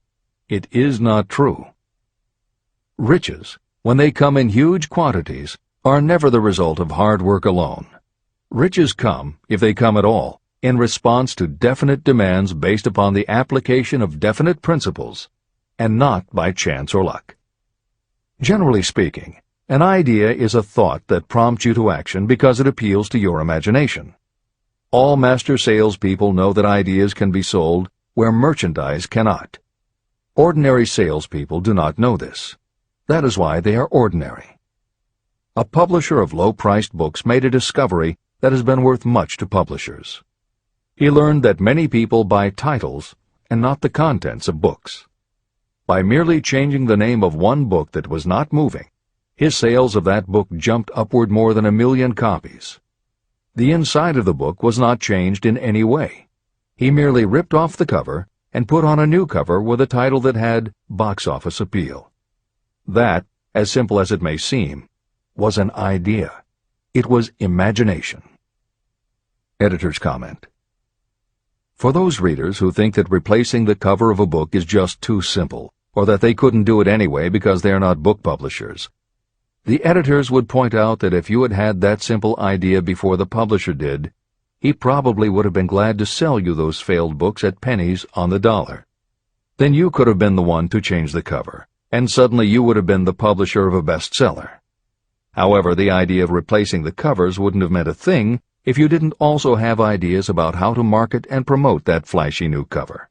And that is Hill's point. Coca-Cola was a recipe, a creative idea. But it would have stayed just a recipe if Asa Candler hadn't also had other creative ideas to market it and the faith in himself to carry through on those ideas. Spence Silver was a chemist working for 3M when, by accident, he created a glue that wasn't very sticky. Needless to say, 3M was not much interested in glue that didn't stick, and Silver's invention was shelved as a failure. But Silver liked his glue, so for 5 years he kept demonstrating it to anyone who would listen. Nobody did, until Arthur Fry, who worked in the tape division at 3M, found that when he was at choir practice, he kept losing his place in the hymnal because the pieces of paper he used to mark his place slipped down or fell out of the book. A little of Silver's not very sticky glue on the slips of paper, and they stayed where he wanted them, then peeled off easily when he was done. That was the eureka moment. They had just invented the world's best bookmark, Post-its. But that's not the end of the story, or the end of the imaginative ideas that were needed to make Post-its happen. Fry would also need perseverance. First, he had to convince the engineers to solve production problems, and to do it, he knocked a hole in his basement wall so he could install a prototype of the production equipment. He stuck with it, and finally, 2 years later, 3M gave the project to their marketing department. The marketing experts put together ads and brochures selling this sticky notepad idea and rolled it out in a 4-city test. The results were a disaster. Nobody got it, so nobody bought it. Who would pay money for scratch paper? The Post-it project was about to be scrapped when Jeffrey Nicholson and Joseph Ramey added their imaginations. Like Silver and Fry, Nicholson and Ramey had faith in the idea because they saw how people in their office fell in love with these little sticky pieces of paper once they started working with them. So Nicholson and Ramey went to Richmond, Virginia, one of the 4 test cities that had failed, and they went up and down the business district, going into offices and giving pads of Post-its to receptionists, secretaries, and anyone else who would listen. Whereas 3M's conventional marketing machinery had failed, Giving Post-its to the people who would actually use them did the trick. Once those Richmond office workers started to use Post-its, it didn't seem like a bad idea at all to pay for scratch paper. They got it, and they bought it. The Richmond test turned from failure to success, and soon Post-its were sticking to everything around the world. Here's another simple idea that imagination turned into success. The story began with a man whose problem was just the opposite of spent silvers. This man had something that stuck too well. George de Mestral was a Swiss mountaineer who went hunting one day with his dog. But when they got home, they were both covered with burrs. The burrs were so difficult to remove that de Mestral put them under a magnifying glass to learn why. He saw that they were covered with tiny hooks which attached themselves to fur and fabric. That was when the flash hit. If burrs stuck where you didn't want them, why couldn't you put tiny hooks on things so they would stick where you did want them? Like everyone else mentioned in this book, de Mestral had an imaginative idea, but that was just the beginning.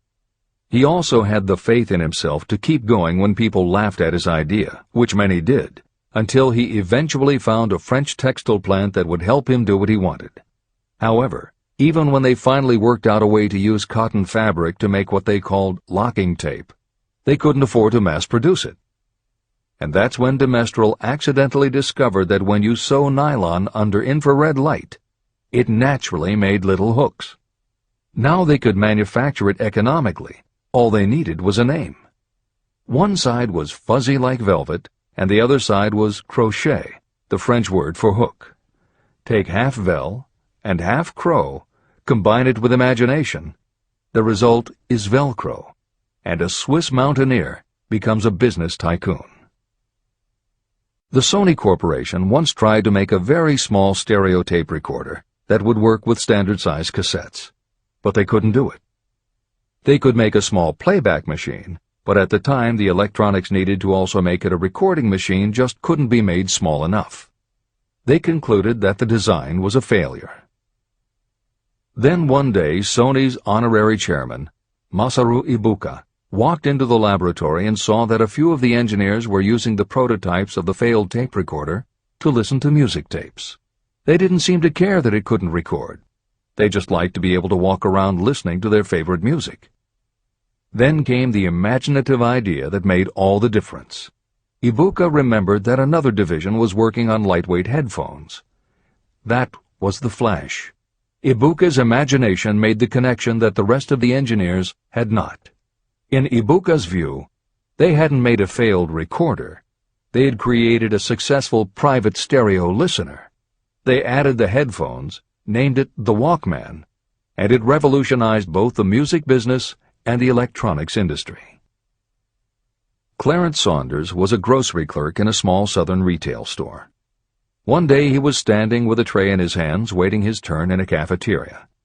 He had never earned more than $20 a week before then, and no one had ever noticed anything about him that indicated unusual ability, but something took place in his mind as he stood in the line of waiting people that put his imagination to work. That was when he came up with the idea that this same self-serve concept would also work at the grocery store. Clarence Saunders took the idea to his boss. Naturally, his boss told him he was crazy. So Clarence Saunders quit his job, went out and did what he needed to do to raise the money, and opened the first self-serve grocery store. He called it Piggly Wiggly, and Clarence Saunders, the $20-a-week grocery clerk, rapidly became the multi-million-dollar chain store grocery man of America. Sylvan Goldman was the owner of a number of Piggly Wiggly stores in Oklahoma, and like any good businessman, he spent a lot of time watching his customers go up and down the aisles, putting their choices into their baskets or net shopping bags. One night, while trying to figure out how to get his customers to buy more at one time, he found himself staring at a basket sitting on the seat of a wooden folding chair. Eureka! He called in his mechanic, Fred Young. They put some wheels on the bottom of the legs, added another basket below the seat, and the shopping cart was born. As this edition is being readied for publication, there are about 35 million shopping carts in America, and approximately 1.25 million new carts are sold each year. Thomas Stemberg, whom we also mentioned earlier, was another supermarket executive who watched his customers as they shopped. By this time, shopping carts were well established in supermarkets, and it was because his customers were pushing shopping carts up and down the aisles that he got his flash of inspiration. He was so sure of his idea that he convinced another supermarket executive, Leo Kahn, to join him. Together, they took the supermarket concept and applied it to selling office supplies. And in 1986 they opened their first store in Brighton, Massachusetts. They called it Staples. In 1989 they took the company public, and 10 years later there were more than 1,000 Staples stores with revenues exceeding $7 billion. We'll end this commentary with another set of connected stories, which make the point that sometimes the most imaginative part of marketing is in the timing. If you were to go shopping in the late 1800s, it usually meant bartering with a merchant who would then have to get the goods from storage shelves kept behind the counter. In the 1870s, fixed pricing was just starting to be used by storekeepers. Merchants were trying the idea by setting out a table of merchandise that was all priced the same, usually 5 cents. Frank Winfield Woolworth was a clerk in a general store, and he convinced the store owner to let him try the 5-cent table idea. Although it worked, the owner wasn't impressed. So Woolworth borrowed $350 from his boss, and in 1879 opened his first 5-cent store in Utica, New York. It was an entire store full of goods where everything cost a nickel. A year later, he had 4 stores, and the 4th one, in Lancaster, Pennsylvania, was the first that he named F.W. Woolworth's 5 and 10 cent store. 20 years later, he had 238 stores. By the time of his death in 1919, there were over 1,000 F.W. Woolworth locations. He had established the first nationwide chain of general merchandise stores, and he had built the tallest building in New York City as his headquarters. The Woolworth Company stayed true to the original idea and didn't carry any merchandise that cost more than a dime until 1932, when the top price was raised to 20 cents. But as times changed, the fixed price was dropped, the merchandise became more varied, and the company kept growing until it had over 8,000 stores worldwide, selling everything from notions to appliances and furniture. Then in the 1960s and 1970s, something started to happen. The mood of America was changing, but the Woolworth stores weren't. And that was when Sam Walton opened the first Walmart in Rogers, Arkansas, in 1962. Walton got into the retail business after the Second World War, when his father-in-law loaned him the money to buy a franchise Butler Brothers store in Bentonville, Arkansas. By 1962, Sam and his brother Bud owned 16 variety stores in Arkansas, Missouri, and Kansas.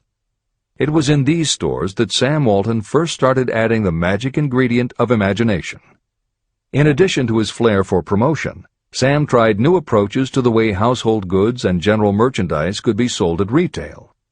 He insisted on clean, well-lighted interiors, and he introduced the concept of self-service, with aisles wide enough for shopping carts and checkout counters at the front of the store.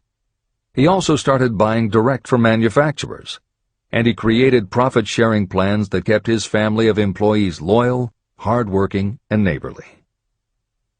In 1962, he incorporated those and other imaginative ideas when he opened his first store that he called Walmart.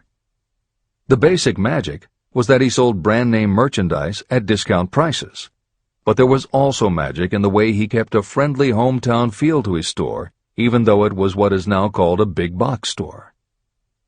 Sam Walton's Walmart store was a success, so he just kept building and opening more of them, first in small towns and rural areas, then in larger towns, then big cities, and it wasn't long before he had a national chain.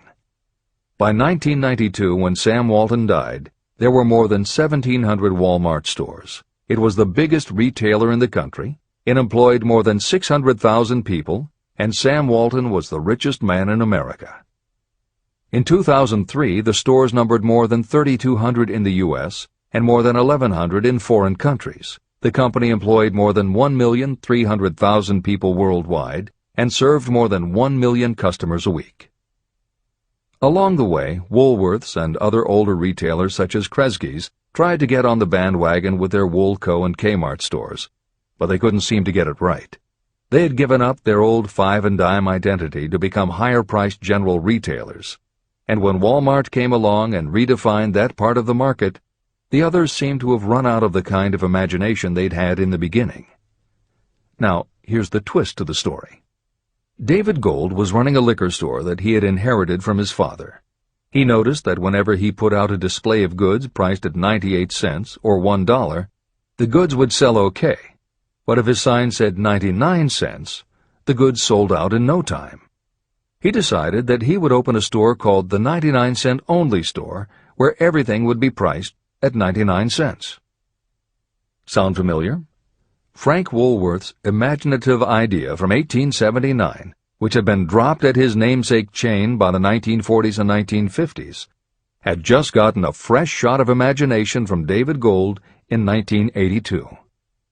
As usual, friends and family told him he was crazy, but David Gold went out to find suppliers who would sell him discontinued merchandise or overproduced products at a price low enough that he could offer them to the public at 99 cents. He found them. And they even had brand-name products of everything from hardware to pantyhose, cleaning products, motor oil, kitchenware, cosmetics, electronics, toys, canned goods, frozen foods, cookies, fresh fruit, even gourmet foods. More than 5,000 items that he could sell for 99 cents and still make a profit. David Gold opened his first well-lighted, brightly colored green and fuchsia wide-aisle store in Inglewood, California in 1982. By 2003, he had 142 stores in California, Nevada, and Arizona, and he was listed on the Forbes 400 as having earned a personal fortune estimated at more than $650 million.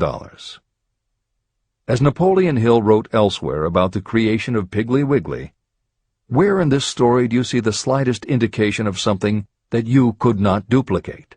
The plan, which made millions of dollars for its originator, was a very simple idea that anyone could have adopted, yet considerable imagination was required to put the idea to work in a practical sort of way. The more simple and easily adapted an idea is, the greater is its value, as no one is looking for ideas that are involved with great detail or are in any way complicated. This is the end of the editor's comments. There is no standard price on ideas. The creator of ideas sets his or her own price, and if they are smart, they get it. The story of practically every great fortune starts with a day when a creator of ideas and a seller of ideas got together and worked in harmony. Carnegie surrounded himself with men who could do what he could not do, men who created ideas and men who put ideas into operation, and that was what made him and the others fabulously rich. Millions of people go through life hoping for favorable breaks. Perhaps a favorable break can get you an opportunity, but the safest plan is not to depend upon luck. It was a favorable break that gave me the biggest opportunity of my life, but more than 20 years of determined effort had to be devoted to that opportunity before it became an asset. The break consisted of my good fortune in meeting and gaining the cooperation of Andrew Carnegie. On that occasion, Carnegie planted in my mind the idea of organizing the principles of achievement into a philosophy of success. Millions of people have profited by the discoveries made in the years of research, and fortunes have been accumulated through the application of the philosophy. The beginning was simple. It was an idea that anyone might have developed. The favorable break came through Carnegie. But what about the determination, definiteness of purpose, and the desire to attain the goal, and the persistent effort of all those years of research? It was no ordinary desire that survived disappointment, discouragement, temporary defeat, criticism, and the constant reminding that I was wasting my time. It was a burning desire, an obsession. When the idea was first planted in my mind by Mr. Carnegie, it was coaxed, nursed, and enticed to remain alive. Gradually, the idea became a giant under its own power, and it coaxed, nursed, and drove me. Ideas are like that. First you give life and action and guidance to ideas. Then they take on a power of their own and sweep aside all opposition. Ideas are intangible forces. but they have more power than the physical brains that give birth to them. They have the power to live on after the brain that creates them has returned to dust. Tell the world what you intend to do, but first, show it. Chapter 8. Organized Planning. The crystallization of desire into action. The sixth step toward riches. You have learned that everything we create or acquire begins in the form of desire. Desire is taken on the first lap of its journey from the abstract to the concrete in the workshop of the imagination, where plans for its transition are created and organized. In Chapter 3, Desire, you were instructed to take 6 practical steps to begin translating your desire for money into its monetary equivalent. One of the steps you must take is the formation of a definite, practical plan or plans through which this transformation may be made. Following are the basic instructions for making practical plans. Ally yourself with a group of as many people as you may need for the creation and carrying out of your plan or plans for the accumulation of money, making use of the mastermind principle. Compliance with this instruction is absolutely essential. Do not neglect it. Editor's comment: the Mastermind Alliance is built of 2 or more minds working actively together in perfect harmony toward a common goal. This concept was introduced in Chapter 6, Specialized Knowledge, and is described in more detail in Chapter 11, The Power of the Mastermind. This is the end of the editor's comment. Before forming your Mastermind Alliance, decide what advantages and benefits you may offer the individual members of your group in return for their cooperation. No one will work indefinitely without some form of compensation. No intelligent person should request or expect another to work without adequate compensation, although this may not always be in the form of money. Arrange to meet with the members of your mastermind group at least twice a week, and more often if possible, until you have jointly perfected the necessary plan or plans for the accumulation of money. Maintain perfect harmony between yourself and every member of your mastermind group. If you fail to carry out this instruction to the letter, you may expect to meet with failure. The mastermind principle cannot work where perfect harmony does not prevail. Keep in mind these facts. You are engaged in an undertaking of major importance to you. To be sure of success, you must have plans that are faultless. You must have the advantage of the experience, education, native ability, and imagination of other minds. This is the way it has been done by every person who has accumulated a great fortune. No individual has sufficient experience, education, natural ability, and knowledge to ensure the accumulation of a great fortune without the cooperation of other people. Every plan you adopt for making money should be the joint creation of yourself and every other member of your mastermind group. You may originate your own plans, either in whole or in part, but see that those plans are checked and approved by the members of your mastermind alliance. If your first plan fails, try another. If the first plan that you adopt does not work successfully, replace it with a new plan. If this new plan fails to work, replace it with still another, and so on, until you find a plan that does work. Right here is the point at which the majority of people meet with failure, because of their lack of persistence in creating new plans to take the place of those that fail. The most intelligent person living cannot succeed in accumulating money, or in any other undertaking, without plans that are practical and workable. Just keep this fact in mind, and remember when your plans fail that temporary defeat is not permanent failure. It may only mean that your plans have not been sound. Build other plans. Start all over again. Temporary defeat should mean only one thing: the certain knowledge that there is something wrong with your plan. Millions of people go through life in misery and poverty because they lack a sound plan through which to accumulate a fortune. Your achievement can only be as good as the plans you make. You are never whipped until you quit in your own mind. James J. Hill, who was the greatest railroad builder of them all, met with temporary defeat when he first tried to raise the capital needed to build the Great Northern Railroad from the east to the west. But he turned defeat into victory through new plans. Henry Ford met with temporary defeat not only at the beginning of his automobile career, but even after he had gone a long way toward the top. But he, too, created new plans and went marching on to financial victory. We see people who have accumulated great fortunes, but we often recognize only their triumph, and we overlook the temporary defeats that they had to surmount before arriving. No follower of this philosophy can reasonably expect to accumulate a fortune without experiencing temporary defeat. When defeat comes, accept it as a signal that your plans are not sound. Rebuild those plans and set sail once more toward your goal. If you give up before your goal has been reached, you're a quitter. A quitter never wins, and a winner never quits. Write this sentence on a piece of paper in letters an inch high and place it where you will see it every night before you go to sleep and every morning before you go to work. When you begin to select members for your mastermind group, choose those who do not take defeat seriously. Some people foolishly believe that only money can make money. This is not true. Desire, transmuted into its monetary equivalent through the principles in this book, is the way money is made.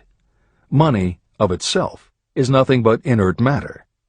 It cannot move, think, or talk, but it can hear when someone who desires it calls it to come. Intelligent planning is essential for success in any undertaking designed to accumulate riches. Following are detailed instructions to those who must begin the accumulation of riches by selling personal services. It should encourage you to know that practically all the great fortunes began either from selling personal services or from the sale of ideas. When you think about it, what else except ideas and personal services can you give in return for riches if you don't have products or property?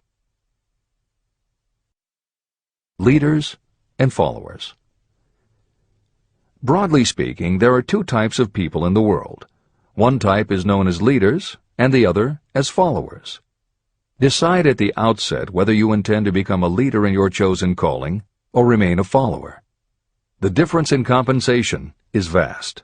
The follower cannot expect to make as much as a leader, although some followers make the mistake of thinking they should. It is no disgrace to be a follower. On the other hand, it is no credit to remain a follower. Most great leaders began as followers.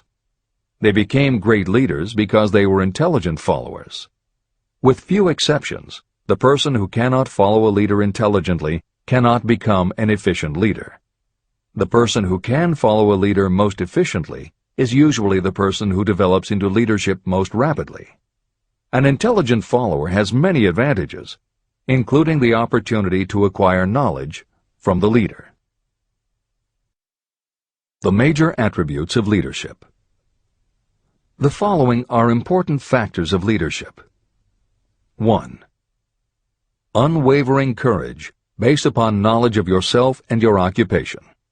No follower wishes to be dominated by a leader who lacks self-confidence and courage. Certainly no intelligent follower will be dominated by such a leader for very long. 2. Self-control. The person who cannot control himself can never control others. Self-control sets a strong example for your followers, which the more intelligent followers will emulate. 3. A keen sense of justice. Without a sense of fairness and justice, no leader can command and retain the respect of their followers. 4. Definiteness of decision. Those who waver in decisions show that they are not sure of themselves and therefore cannot lead others successfully. 5. Definiteness of plans. Successful leaders must plan their work and work their plans. Leaders who move by guesswork, without practical definite plans, are like a ship without a rudder. Sooner or later, they will land on the rocks. 6. The habit of doing more than paid for. One of the penalties of leadership is the necessity of the leaders to willingly do more than they require of their followers. 7. A pleasing personality. Leadership calls for respect. Followers will not respect a leader who does not grade high on all of the factors of a pleasing personality. 8. Sympathy and understanding. Successful leaders must be in sympathy with their followers. Moreover, they must understand them and their problems. 9. Mastery of detail. Successful leadership calls for mastery of the details of the leader's position. 10. Willingness to assume full responsibility. Successful leaders must be willing to assume responsibility for the mistakes and the shortcomings of their followers. If a leader tries to shift this responsibility, that leader will not remain the leader. If one of your followers makes a mistake or is incompetent, you must consider that it is you who failed. 11. Cooperation. The successful leader must understand and apply the principle of cooperative effort and be able to induce followers to do the same. Leadership calls for power, and power calls for cooperation. There are two forms of leadership. The first, and by far the most effective, is leadership by consent of and with the sympathy of the followers. The second is leadership by force, without the consent and sympathy of the followers. History is filled with evidences that leadership by force cannot endure. The downfall and disappearance of dictators and kings is significant. It means that people will not follow forced leadership indefinitely. Napoleon, Mussolini, Hitler were examples of leadership by force. Their leadership passed. Editor's comment: the following may also be added to the list: Idi Amin, Francisco Franco, Saddam Hussein, Ferdinand Marcos, Slobodan Milosevic, Juan Perón, General Augusto Pinochet, Pol Pot, General Suharto, the Taliban leaders in Afghanistan, Marshal Josip Broz Tito, Joseph Stalin, and subsequent leaders of the Soviet Union, East Germany, and the other countries in the Communist bloc. This is the end of the editor's comment. Those that remain see their power eroding and slipping away. Leadership by consent of the followers is the only leadership that can endure. People may follow forced leadership temporarily, but they will not do so willingly. Successful leaders will embrace the 11 factors of leadership described in this chapter, as well as some other factors. Those who make these attributes the basis of their leadership will find abundant opportunity to lead in any walk of life. The 10 major causes of failure in leadership. The following are the major faults of leaders who fail. It is just as essential for you to know what not to do as it is to know what to do. 1. Inability to organize details. Efficient leadership calls for the ability to organize and master details. No genuine leader is ever too busy to do anything that may be required in the capacity as leader. Whether a leader or follower, when you admit that you are too busy to change your plans or to give attention to any emergency, you are admitting your inefficiency. The successful leader must be the master of all details connected with the position. That means, of course, that you must acquire the habit of relegating details to capable lieutenants. 2. Unwillingness to render humble service. Truly great leaders are willing, when occasion demands, to perform any sort of labor that they would ask another to perform. The greatest among ye shall be the servant of all is a truth that all able leaders observe and respect. 3. Expectation of pay for what they know, instead of what they do with what they know. The world does not pay you for what you know, it pays you for what you do, or what you induce others to do. 4. Fear of competition from followers. Leaders who fear that one of their followers may take their position are practically sure to realize that fear sooner or later. Able leaders train understudies to whom they may delegate any of the details of their position. Only in this way can leaders multiply themselves and be at many places and give attention to many things at one time. It is an eternal truth that leaders receive more pay for their ability to get others to perform than they could possibly earn by their own efforts. An efficient leader may, through knowledge of the job and a magnetic personality, greatly increase the efficiency of others and get them to render more service and better service than they could render without the leader's guidance. 5. Lack of imagination. Without imagination, the leader is incapable of meeting emergencies or of creating plans by which to guide followers efficiently. 6. Selfishness. Leaders who claim all the honor for the work of their followers are sure to be met by resentment. The really great leader claims none of the honors. Great leaders are content to see the honors, when there are any, go to their followers, because the great leaders know that most people will work harder for commendation and recognition than they will for money alone. 7. Intemperance. Followers do not respect an intemperate leader. Moreover, intemperance in any form destroys the endurance and the vitality of those who indulge in it. 8. Disloyalty. Perhaps this should have come at the head of the list. Leaders who are not loyal to their duty, and to those both above and below them, cannot maintain their leadership for long. Disloyalty marks you as being less than the dust of the earth, and it will bring the contempt it deserves. Lack of loyalty is one of the major causes of failure in every walk of life. 9. Emphasis of the authority of leadership. The efficient leader leads by encouraging, and not by trying to instill fear in the hearts of those who follow. Leaders who try to impress their followers with their authority come within the category of leadership through force. If you are a real leader, you will have no need to advertise that fact. It is apparent in your conduct, by your sympathy, understanding, fairness, and a demonstration that you know your job. 10. Emphasis of title.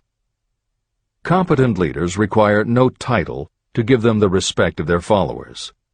Leaders who make too much of their titles generally have little else to emphasize. The doors to the office of the real leader are open to all and free from formality or ostentation.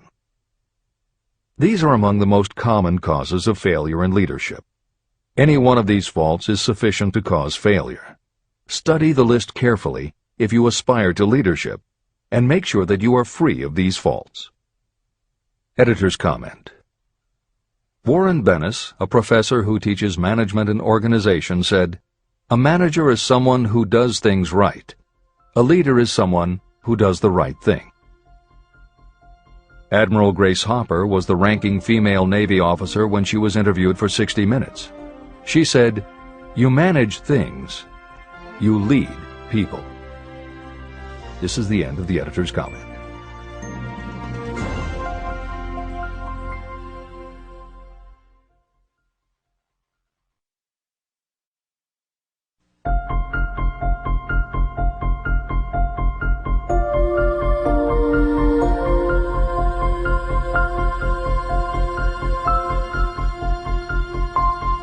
When and how to apply for a position. The information described here is the net result of many years of experience, during which thousands of men and women were helped to market their services effectively. Editor's comment. The Internet, email, and faxed resumes have radically changed the way employers search for new employees, and the way that most people apply for jobs. However, Think and Grow Rich was never intended for most people. It was written for those who want to stand out. If you are such a person, the editors of this revised and updated edition strongly advise that you give serious thought to each of the following suggestions about how to apply for a position and how to prepare a resume.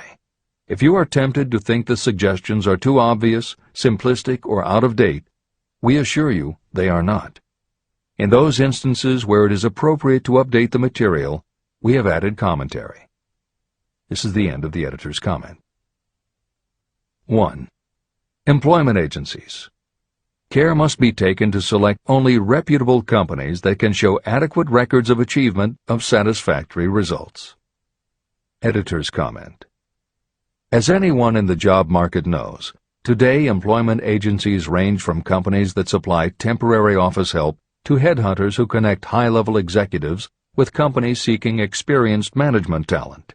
If you are seeking a mid to upper-level position, the old adage that you get what you pay for is particularly true. This is the end of the editor's comment. 2. Advertising in newspapers, trade journals, magazines. Classified advertising may produce satisfactory results for those applying for entry-level, clerical, or salaried positions. For those seeking executive positions, a well-written and well-designed display ad, though more expensive, may be more desirable. The copy should be prepared by an expert who understands how to inject sufficient selling qualities to produce replies. Editor's comment. For individuals, the display ad approach is not very common in the contemporary job market. But for that reason, if you are sure of the position you want, a well-written and well-designed ad selling yourself and placed in the right trade paper or industry journal might be just the thing to get the attention you want. However, if you attempt this approach, be prepared that it will be an expensive experiment.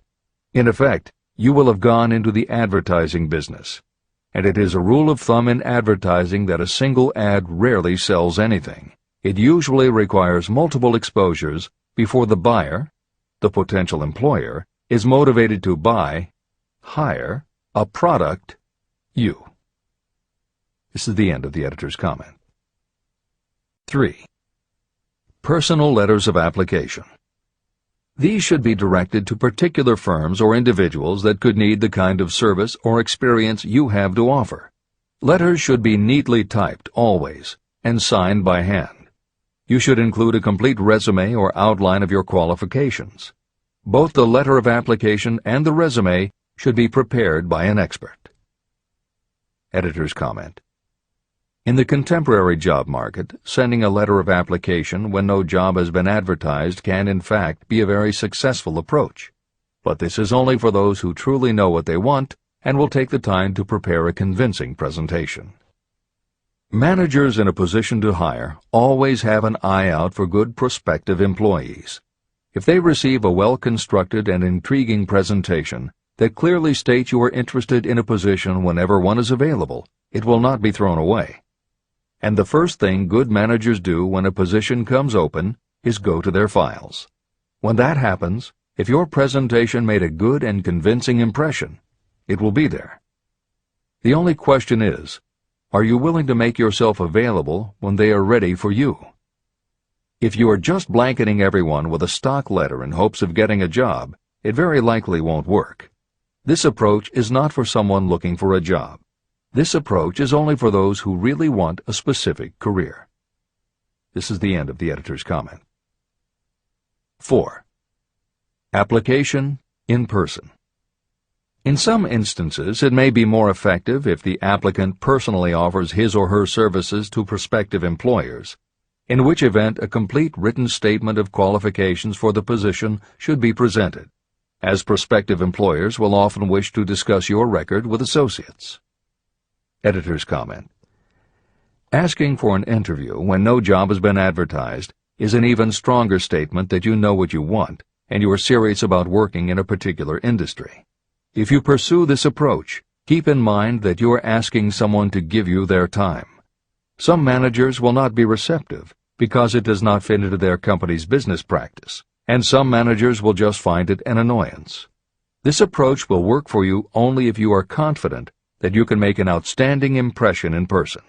If you make a strong, positive impression, it will be remembered when an opening is available. This is the end of the editor's comment. 5. Application through personal acquaintances. When possible, the applicant should approach prospective employers through some mutual acquaintance.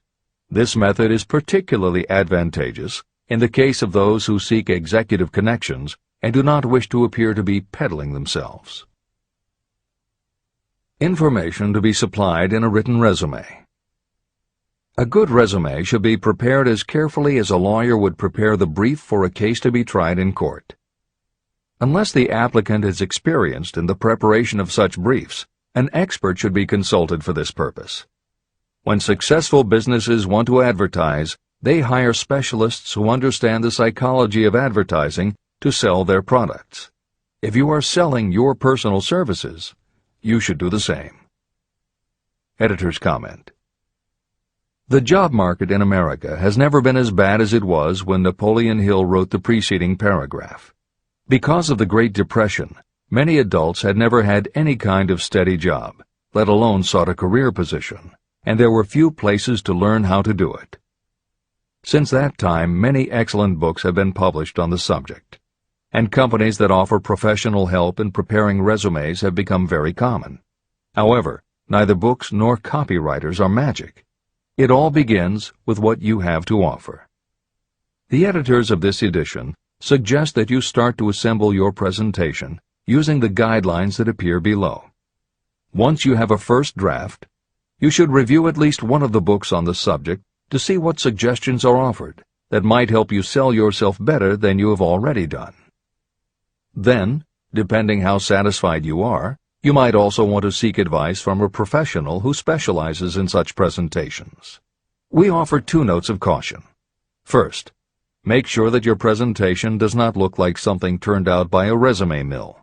Having received many resumes over the years, the editors warn you that some professionals use the same stock phrases, buzzwords, and formats for every client, and this can be a dead giveaway that someone else prepared your resume, or that you have simply copied from a book.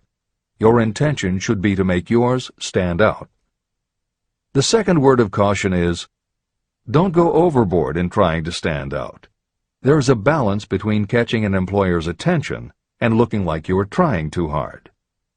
For instance, if you are a New York marketing executive applying to a Los Angeles company, sending your application with a bag of fresh bagels by next morning FedEx would probably make a good impression, whereas sending a dartboard with your picture in the center might be viewed as just a little too cute and a little too much. Clever is good, but professional is a must. Never be so clever that you don't look professional. Following are a set of guidelines for preparing your resume. Because part of your search for a position will involve responding to ads for job openings, and because it has become common to respond by faxing applications and resumes, Napoleon Hill's guidelines should be used to prepare 2 separate presentations. As Hill suggests below, you should prepare an elaborate presentation to be used when mailed or presented in person. But you should also prepare a second, shorter version that is designed specifically to be faxed. Take care to make your fax version complete and interesting, but it should be no more than 3 pages. The following information should appear in your presentation. 1. Education. State briefly but definitely what schooling you've had and in what subjects you specialized in school, giving the reasons for that specialization. Editor's comments. Never exaggerate. This is very serious advice, and it applies not only to education, but also the next 2 categories, experience and references. Smart employers will check in all 3 areas. Labor laws have become so demanding that employers filling responsible positions are very cautious about whom they hire in the first place. There are rules about such things as the difference between salaried and hourly employment, sexual harassment, what constitutes grounds for dismissal, what questions can and cannot be asked in job interviews, and a host of other things that leave the employer open to potential lawsuits. Consequently, smart employers, the kind you want to work for, will check your education, experience, and references. Also, bear in mind, you are providing information that will follow you for the rest of your career. If you keep up with the news, you know that in recent times even executives headed for the top have been dismissed. Military men have resigned in disgrace. Politicians have been removed from office, and professors have been forced to resign, all because someone looked into their background and found that they had exaggerated their qualifications. This is the end of the editor's comments. 2. Experience.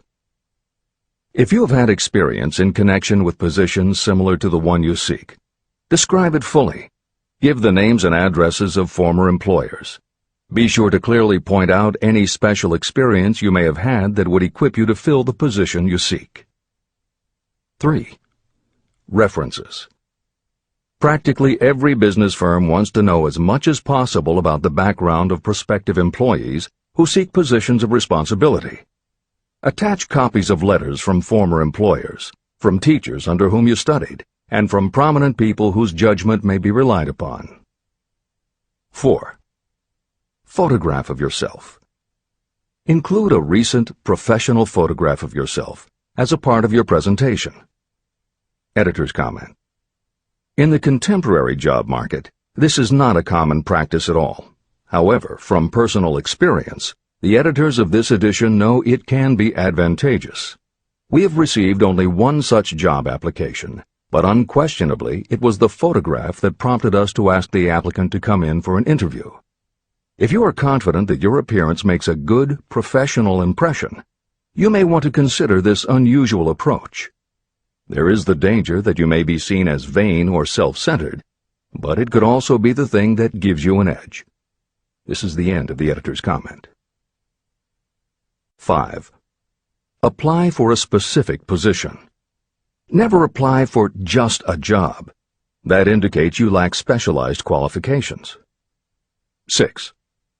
State your qualifications for the particular position for which you apply. Give full details why you believe you are qualified for the particular position you seek. This is the most important detail of your application. It will determine, more than anything else, what consideration you receive. 7. Offer to go to work on probation. This may appear to be a radical suggestion, but experience has proved that it seldom fails to win at least a trial. If you are sure of your qualifications, a trial is all you need. Incidentally, such an offer indicates that you have confidence in your ability to fill the position you seek. It is most convincing. Make it clear that your offer is based on your confidence in your ability to fill the position, your confidence in your prospective employer's decision to employ you after the trial period, and your determination to have the position. Editor's comments. As you will learn in Chapter 10, when you read the story of Napoleon Hill's application to Rufus Ayers, Hill gives this advice based on his personal experience. Unfortunately, this is one of those instances where times may have changed so much that the approach is rarely applicable. In today's environment, modern labor laws and business practice may prevent an employer from taking you up on your offer.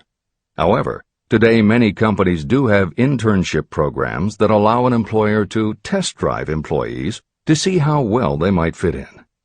This is the end of the editor's comment. 8. Knowledge of your prospective employer's business.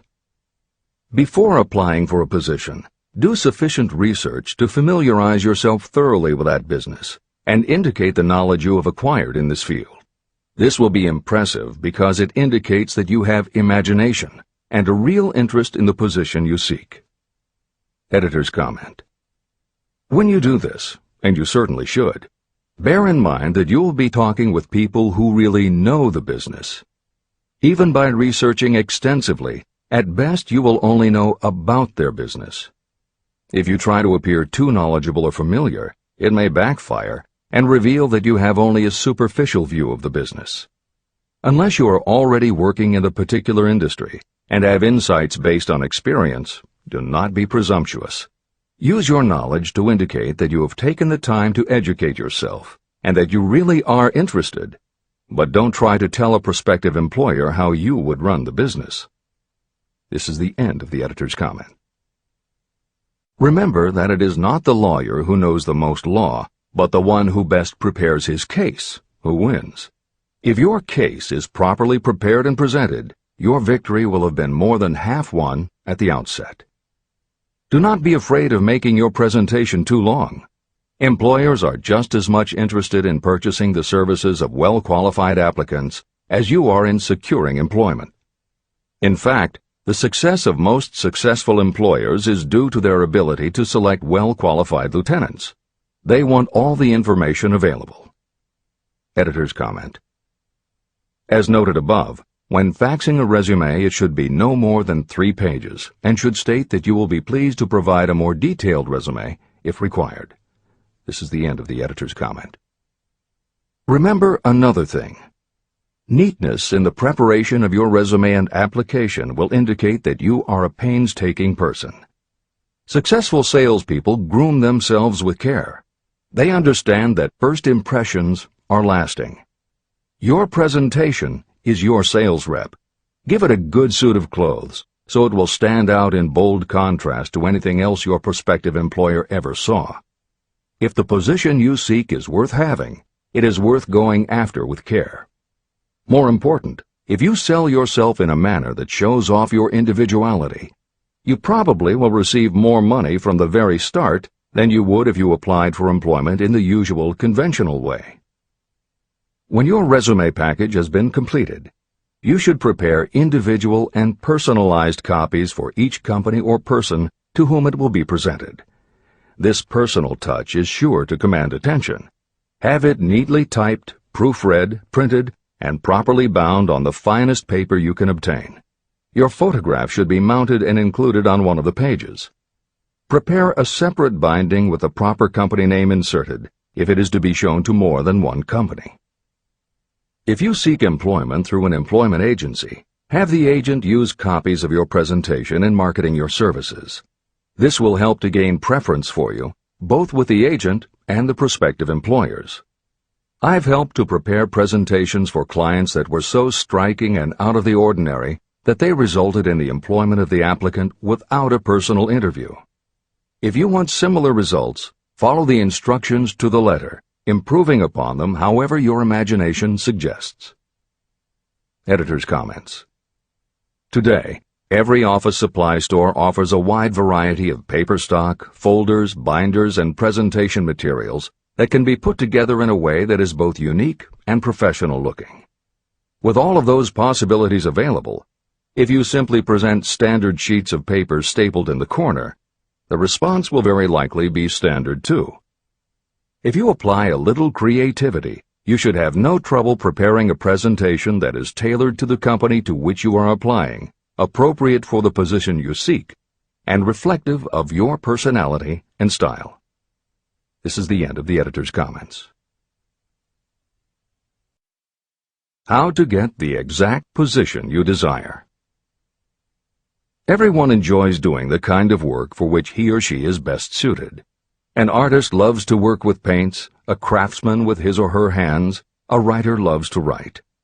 Those with less definite talents have their preferences for certain fields of business and industry. If America does anything well, it offers a full range of occupations. 1. Decide exactly what kind of a job you want. If the job doesn't already exist, perhaps you can create it. 2. Choose the company or individual for whom you wish to work. 3. Study your prospective employer as to policies, personnel, and chances for advancement. 4. By analysis of yourself, your talents, and your capabilities, figure what you can offer. Plan specific ways and means of giving advantages, services, developments, or ideas that you believe you can successfully deliver. 5. Forget about a job. Forget whether or not there is an opening. Forget the usual routine of, "Have you got a job for me?" Concentrate on what you can give. 6. Once you have your plan in mind, put it on paper in neat form and in full detail. 7. Present it to the proper person with authority, and the rest will come automatically. Every company is looking for people who can give something of value, whether it is ideas, services, or connections. Every company has room for the person who has a definite plan of action that is to the advantage of that company. This procedure may take a few days or weeks of extra time, but the difference in income, in advancement, and in gaining recognition will save years of hard work at small pay. It has many advantages, the main one being that it will often save you from 1 to 5 years of your time in reaching a chosen goal. Every person who starts, or gets in halfway up the ladder, does so by deliberate and careful planning. The new way of marketing services. Men and women who market their services must recognize the change that has taken place in connection with the relationship between employer and employee. The future relationship should be more in the nature of a partnership, consisting of the employer, the employee, and the public they serve. In the past, employers and employees have bartered among themselves, not considering that in reality they were bargaining at the expense of the third party, the public they served.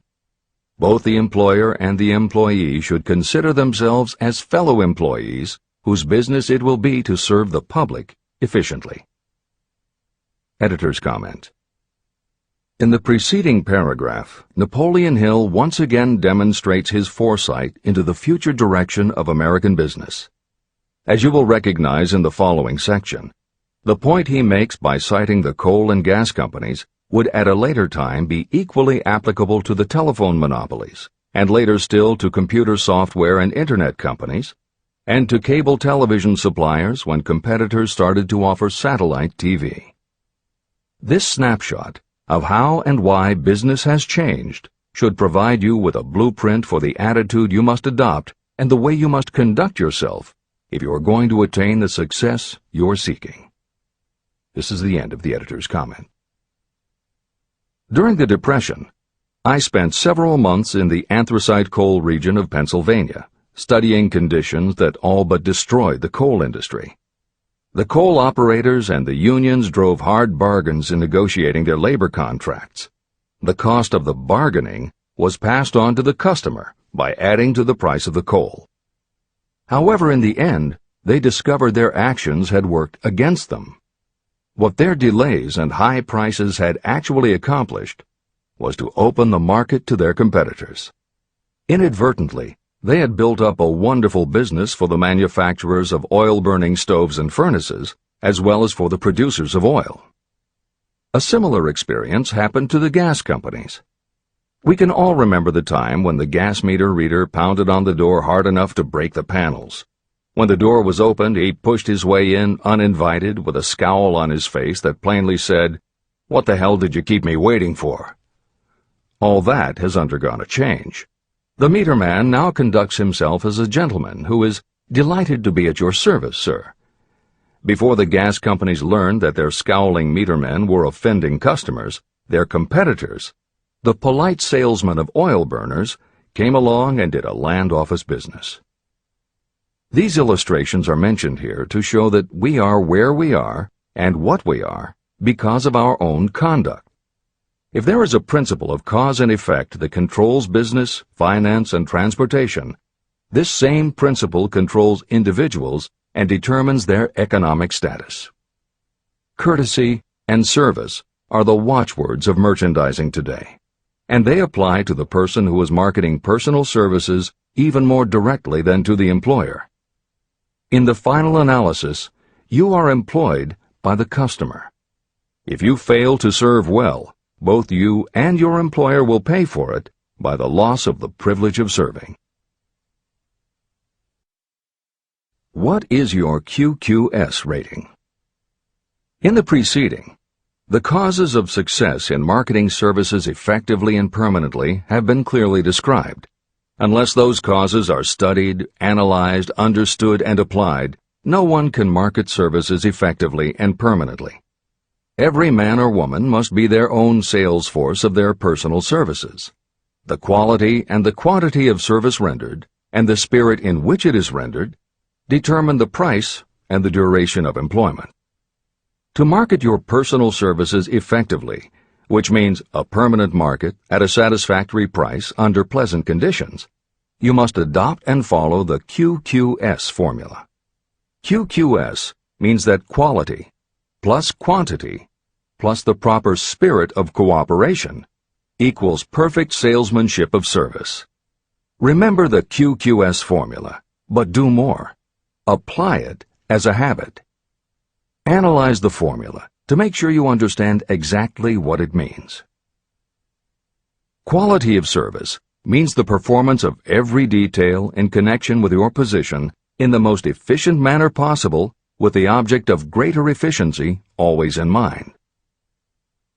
Quantity of service means the habit of rendering all the service of which you are capable at all times, with the purpose of increasing the amount of service rendered as you develop greater skill through practice and experience.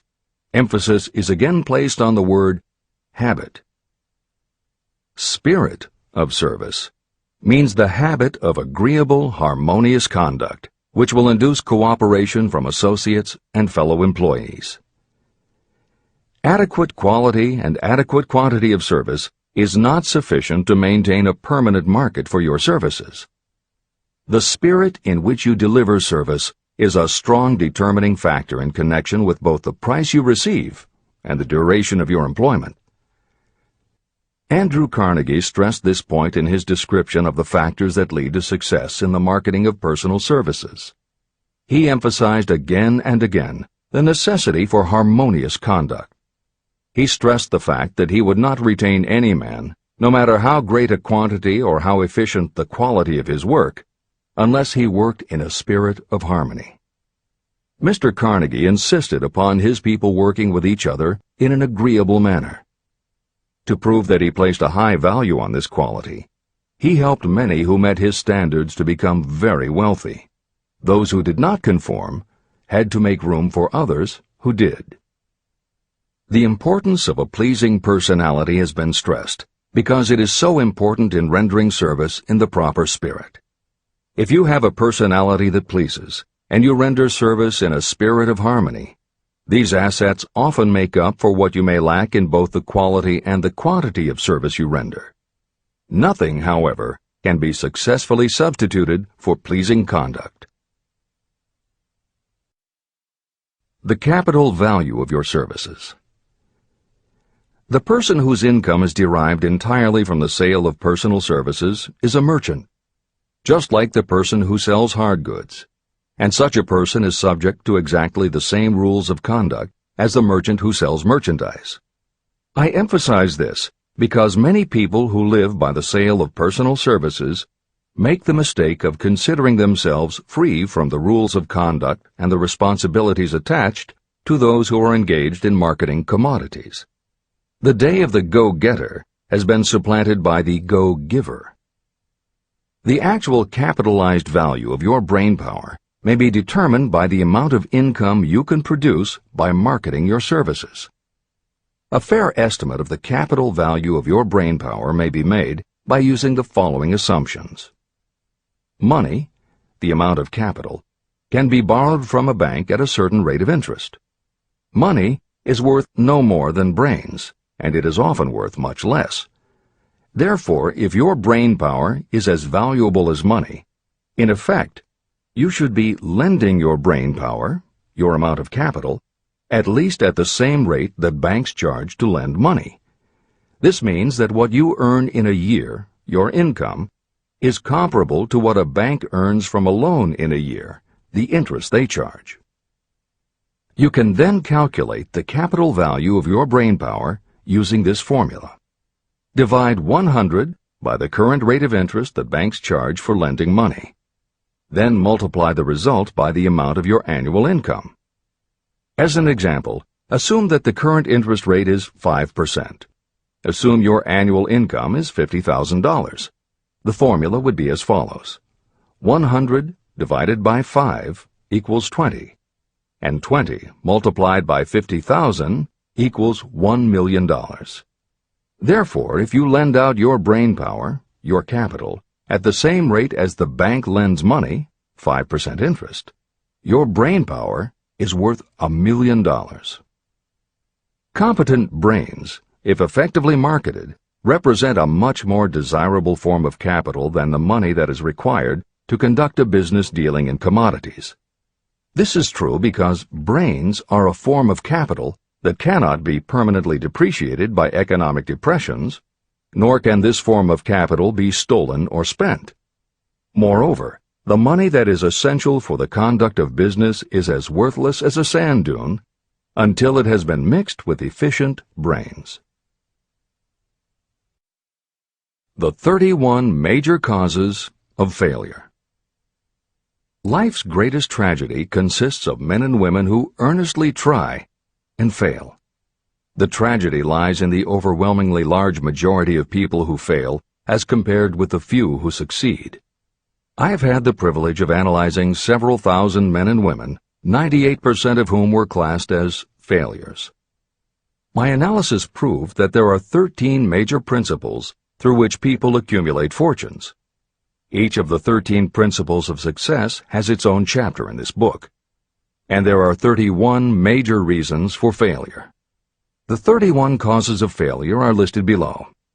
As you go through the list, measure yourself point by point. It will help you to discover how many of these causes of failure stand between you and success. 1. Unfavorable hereditary background. There is little, if anything, that can be done for people who are born with a deficiency in brain power. This is the only one of the 31 causes of failure that may not be easily corrected by any individual. My philosophy can offer only one method of bridging this weakness, through the aid of the mastermind. 2. Lack of a well-defined purpose in life. There is no hope of success for the person who does not have a central purpose or definite goal at which to aim. 98 out of every 100 of those whom I have analyzed had no such aim. Perhaps this was the major cause of their failure. 3. Lack of ambition to aim above mediocrity. I can offer no hope for those who are so indifferent they do not want to get ahead in life and are not willing to pay the price. 4. Insufficient education. This is a handicap that may be overcome with comparative ease. Experience has proven that the best educated people are often those who are self-made or self-educated. It takes more than a college degree to make you a person of education. Any person who is educated has learned to get whatever they want in life without violating the rights of others. Education consists not so much of knowledge, but of knowledge effectively and persistently applied. You are paid not merely for what you know, but for what you do with what you know. 5. Lack of self-discipline. Discipline comes through self-control. This means that you must control all negative qualities.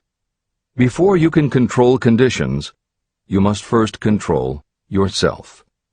Self-mastery is the hardest job you will ever tackle. If you do not conquer yourself, you will be conquered by yourself. By stepping in front of a mirror, you may see both your best friend and your greatest enemy. 6. Ill health. No person may enjoy outstanding success without good health. Many of the causes of ill health are subject to mastery and control. These, in the main, are overeating of foods not conducive to health, wrong habits of thought or negative thinking, wrong use of and overindulgence in sex, lack of proper physical exercise, an inadequate supply of fresh air due to improper breathing. 7. Unfavorable environmental influences during childhood. As the twig is bent, so shall the tree grow. Most people who have criminal tendencies acquire them as the result of bad environment and improper associates during their childhood or youth. Procrastination. This is one of the most common causes of failure. Procrastination stands within the shadow of every human being, waiting its opportunity to spoil your chances of success. Most of us go through life as failures because we are waiting for the time to be right to start doing something worthwhile. Do not wait. The time will never be just right. Start where you stand. Work with whatever tools you have at your command, and you will acquire better tools as you go along. 9. Lack of persistence. Most of us are good starters, but poor finishers of everything we begin. People are prone to give up at the first signs of defeat. There is no substitute for persistence. The person who makes persistence his or her watchword discovers that failure finally becomes tired and makes its departure. Failure cannot cope with persistence. 10. Negative personality. There is no hope of success for the person who repels people through a negative personality. Success comes through the application of power, and power is attained through the cooperative efforts of other people. A negative personality will not induce cooperation. 11. Lack of control of sexual urges. Sexual energy is the most powerful of all the stimuli that move people into action. Because it is the most powerful of the emotions, if it is controlled, it can be converted into other creative channels. 12. Uncontrolled desire for something for nothing. The gambling instinct drives millions of people to failure. Evidence of this may be found in the Wall Street stock market crash of 1929, during which millions of people tried to make money by gambling on stock margins. Editor's comments. For those who are not familiar with the stock market and buying on margin, the following is a simplified explanation of what caused the crash of '29. The first thing to understand is that prior to the Great Depression there was widespread optimism about the expanding economy. Businesses were booming, and the people who had invested in those companies were making fortunes almost overnight. When the average person saw how much money was being made, they wanted to get in on it, and there was a way for them to do it. Even average people who didn't have enough ready cash to buy stocks could do so because brokers allowed customers to purchase stocks on margin by making what amounted to a down payment. However, part of the purchase agreement stated that when the brokers called in the margin accounts, which they could do at any time, the customers would have to come up with the rest of the cash immediately to pay the balance owing on the original purchase price. That is why Hill used the term gambling when he referred to the stock market. These average people weren't investing in companies. They were betting on the future rise in value. The idea, in the average person's mind, was that they would only have to scrape together enough to pay the margin, which was a small percentage of the full cost. Then when the price of the stock went up, they would sell, which would give them more than enough money to pay the broker the balance owing on the purchase price, and they could pocket the difference. This worked fine as long as stock prices continued to rise, but when the stock market crashed, the stockbrokers called in the margins, and the people who had bought at prices they really couldn't afford suddenly found that they had to come up with the cash. And that was why so many average people got wiped out in the crash of '29. They gambled money they didn't have by buying on margin. This is the end of the editor's comments. 13. Lack of a well-defined power of decision. Those who succeed reach decisions promptly and change them very slowly. Those who fail reach decisions very slowly and change them frequently and quickly. Indecision and procrastination are twins. Where one is found, the other is also usually found. Kill off this pair before they completely tie you to the treadmill of failure. 14. One or more of the 6 basic fears: fear of poverty, fear of criticism, fear of ill health, fear of loss of love, fear of old age, and fear of death. You will find an in-depth analysis of these 6 basic fears in the final chapter. They must be mastered before you can market your services effectively. 15. Wrong selection of a mate in marriage. This is a most common cause of failure. The relationship of marriage brings people intimately into contact. Unless this relationship is harmonious, failure is likely to follow. Moreover, it will be a form of failure that destroys ambition. 16. Overcaution. The person who takes no chances generally has to take whatever is left when others are through choosing. Overcaution is as bad as undercaution. Both are extremes to be guarded against. Life itself is filled with the element of chance. 17. Wrong selection of associates in business. This is one of the most common causes of failure in business. In marketing personal services, you should use great care to select an employer who will be an inspiration and who is intelligent and successful. We emulate those with whom we associate most closely. Pick an employer who is worth emulating. 18. Superstition and prejudice. Superstition is a form of fear. It is also a sign of ignorance. Successful people keep open minds and are afraid of nothing. 19. Wrong selection of a vocation. You cannot have outstanding success in work that you do not like. The most essential step in the marketing of personal services is that of selecting an occupation into which you can throw yourself wholeheartedly. Although money or circumstances may require you to do something you don't like for a time, no one can stop you from developing plans to make your goal in life a reality. Editor's comments. Most contemporary experts agree with Napoleon Hill's statement that finding the work you love is of key importance in achieving success that is truly rewarding. This concept coincides so well with modern attitudes that it has inspired a number of books, including Feel the Fear and Do It Anyway by Susan Jeffers, Wishcraft by Barbara Sher, and Do What You Love, The Money Will Follow by Marcia Sinitar. All three books became bestsellers by expanding upon that single concept. This is the end of the editor's comments. 20. Lack of concentration of effort.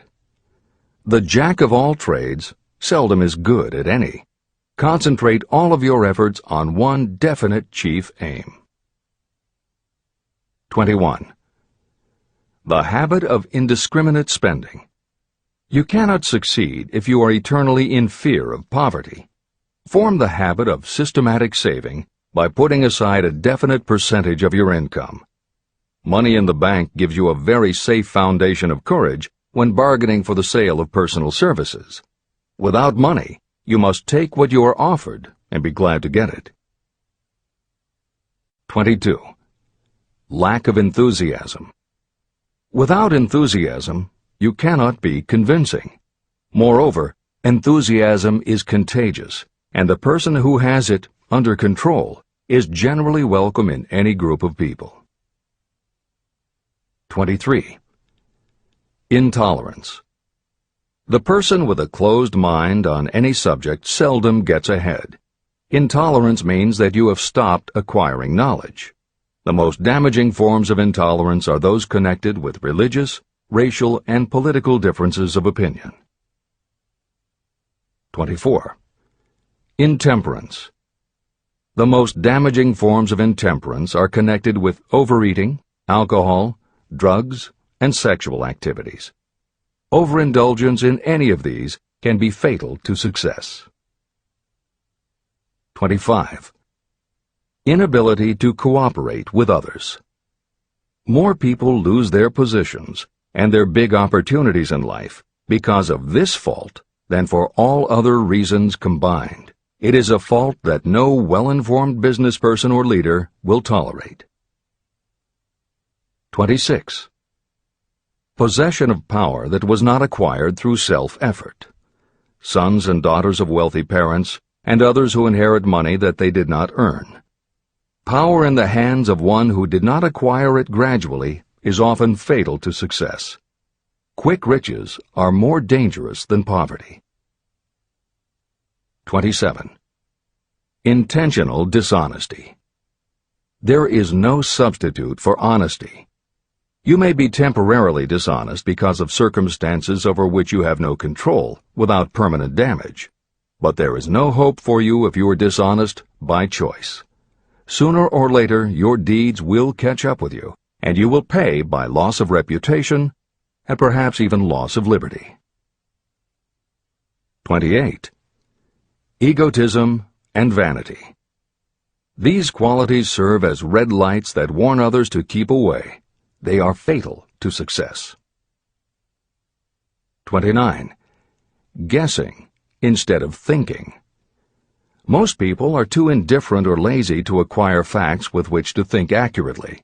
They prefer to act on opinions created by guesswork or snap judgments. 30. Lack of capital. This is a common cause of failure among those who start out in business for the first time. You must have a sufficient reserve of capital to absorb the shock of your mistakes and to carry you over until you have established a reputation. 31. Here, name any particular cause of failure from which you have suffered that has not been included in the foregoing list. Contained in these 31 major causes of failure is the description of practically every person who tries and fails. It will be helpful if you get someone who knows you well to go over this list with you and help you to analyze yourself by each of these causes of failure. Most people cannot see themselves as others see them. You may be one who cannot. Do you know your own worth?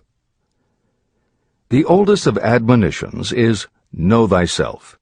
If you market merchandise successfully, you must know the merchandise. The same is true in marketing personal services. You should know all of your weaknesses in order to bridge them or eliminate them entirely. You should know your strengths in order to call attention to them when selling your services. You can know yourself only through accurate analysis. There's a story about a young man applying for a job who was making a good impression until the manager asked him what salary he expected. He replied that he had no fixed sum in mind, lack of a definite aim. The manager then said, "We will pay you all you are worth after we try you out for a week." "I can't accept that," the applicant replied. "I'm already getting more than that where I'm now employed." It may seem funny, but it makes a serious point. Before you even begin to negotiate for a better salary in your present position or begin to seek employment elsewhere, be sure that you are worth more than you now receive. It is one thing to want money. Everyone wants more. But it is something entirely different to be worth more. Many people mistake their wants for their just dues. Your financial wants have nothing whatever to do with your worth. Your value is established entirely by your ability to render useful service or your capacity to induce others to render such service. Take inventory of yourself. Annual self-analysis is essential in the effective marketing of personal services, just like you would take an annual inventory if you were in merchandising. Moreover, your yearly analysis should show a decrease in your faults and an increase in your virtues. You go ahead, stand still, or go backward in life. Your objective should be to go ahead. Annual self-analysis will disclose whether advancement has been made and, if so, how much. It will also disclose any backward steps you may have taken. The effective marketing of personal services requires you to move forward, even if the progress is slow. Your annual self-analysis should be made at the end of each year, so you can include in your New Year's resolutions any improvements that the analysis indicates should be made. Take this inventory by asking yourself the following questions, and by checking your answers with the aid of someone who will not permit you to deceive yourself. Self-analysis questionnaire. 1. Have I attained the goal that I established as my objective for this year? You should work with a definite yearly objective to be attained as a part of your major life objective. 2. Have I delivered service of the best possible quality of which I was capable, or could I have improved any part of this service? 3. Have I delivered service in the greatest possible quantity of which I was capable? 4. Has the spirit of my conduct been harmonious and cooperative at all times? 5. Have I permitted the habit of procrastination to decrease my efficiency, and if so, to what extent? 6. Have I improved my personality, and if so, in what ways? 7. Have I been persistent in following my plans through to completion? 8. Have I reached decisions promptly and definitely on all occasions? 9. Have I permitted any of the 6 basic fears to decrease my efficiency? 10. Have I been either overcautious or undercautious? 11. Has my relationship with my associates in work been pleasant or unpleasant? If it has been unpleasant, has the fault been partly or wholly mine? 12. Have I dissipated any of my energy through lack of concentration of effort? 13. Have I been open-minded and tolerant in connection with all subjects? 14. In what ways have I improved my ability to render service? 15. Have I been intemperate in any of my personal habits? 16. Have I expressed, either openly or secretly, any form of egotism? 17. Has my conduct toward my associates been such that they respect me? 18. Have my opinions and decisions been based upon guesswork or accuracy of analysis and thought? 19. Have I followed the habit of budgeting my time, my expenses, and my income, and have I been conservative in these budgets? 20. How much time have I devoted to unprofitable effort which I might have used to better advantage? 21. How may I rebudget my time and change my habits so I will be more efficient during the coming year? 22. Have I been guilty of any conduct that was not approved by my own conscience? 23. In what ways have I rendered more service and better service than I was paid to render? 24. Have I been unfair to anyone, and if so, in what way? 25. If I had been the purchaser of my own services for the year, would I be satisfied with my purchase? 26. Am I in the right vocation, and if not, why not? 27. Has the purchaser of my services been satisfied with the service I have rendered, and if not, why not? 28. What is my present rating on the fundamental principles of success? Make this rating fairly and frankly, and have it checked by someone who is courageous enough to do it accurately. After you have finished reading through to the end of this book at least once, and you are sure you have assimilated the information in this chapter, you will be ready to create a practical plan for marketing your personal services. In this chapter, you should have found adequate descriptions of every principle essential in planning the sale of personal services. These include the major attributes of leadership, the most common causes of failure in leadership, a description of the fields of opportunity for leadership, the main causes of failure in all walks of life, and the important questions that should be used in self-analysis. This extensive and detailed presentation has been included because it will be needed by you if you are going to earn your riches by marketing your personal services. Those who have lost their fortunes and those who are just beginning to earn money have nothing but personal services to offer in return for riches. Therefore, it is essential that you have real, practical information that you'll need to market your services to best advantage. Complete assimilation and understanding of the information will help you to market your services, and it will help you to become more analytical and capable of judging people. The information will be priceless to you if you work in an executive position where you select employees. Where and how to find opportunities to accumulate riches. Now that we have analyzed the principles by which riches may be accumulated, you naturally ask, where can I find the opportunities to apply these principles?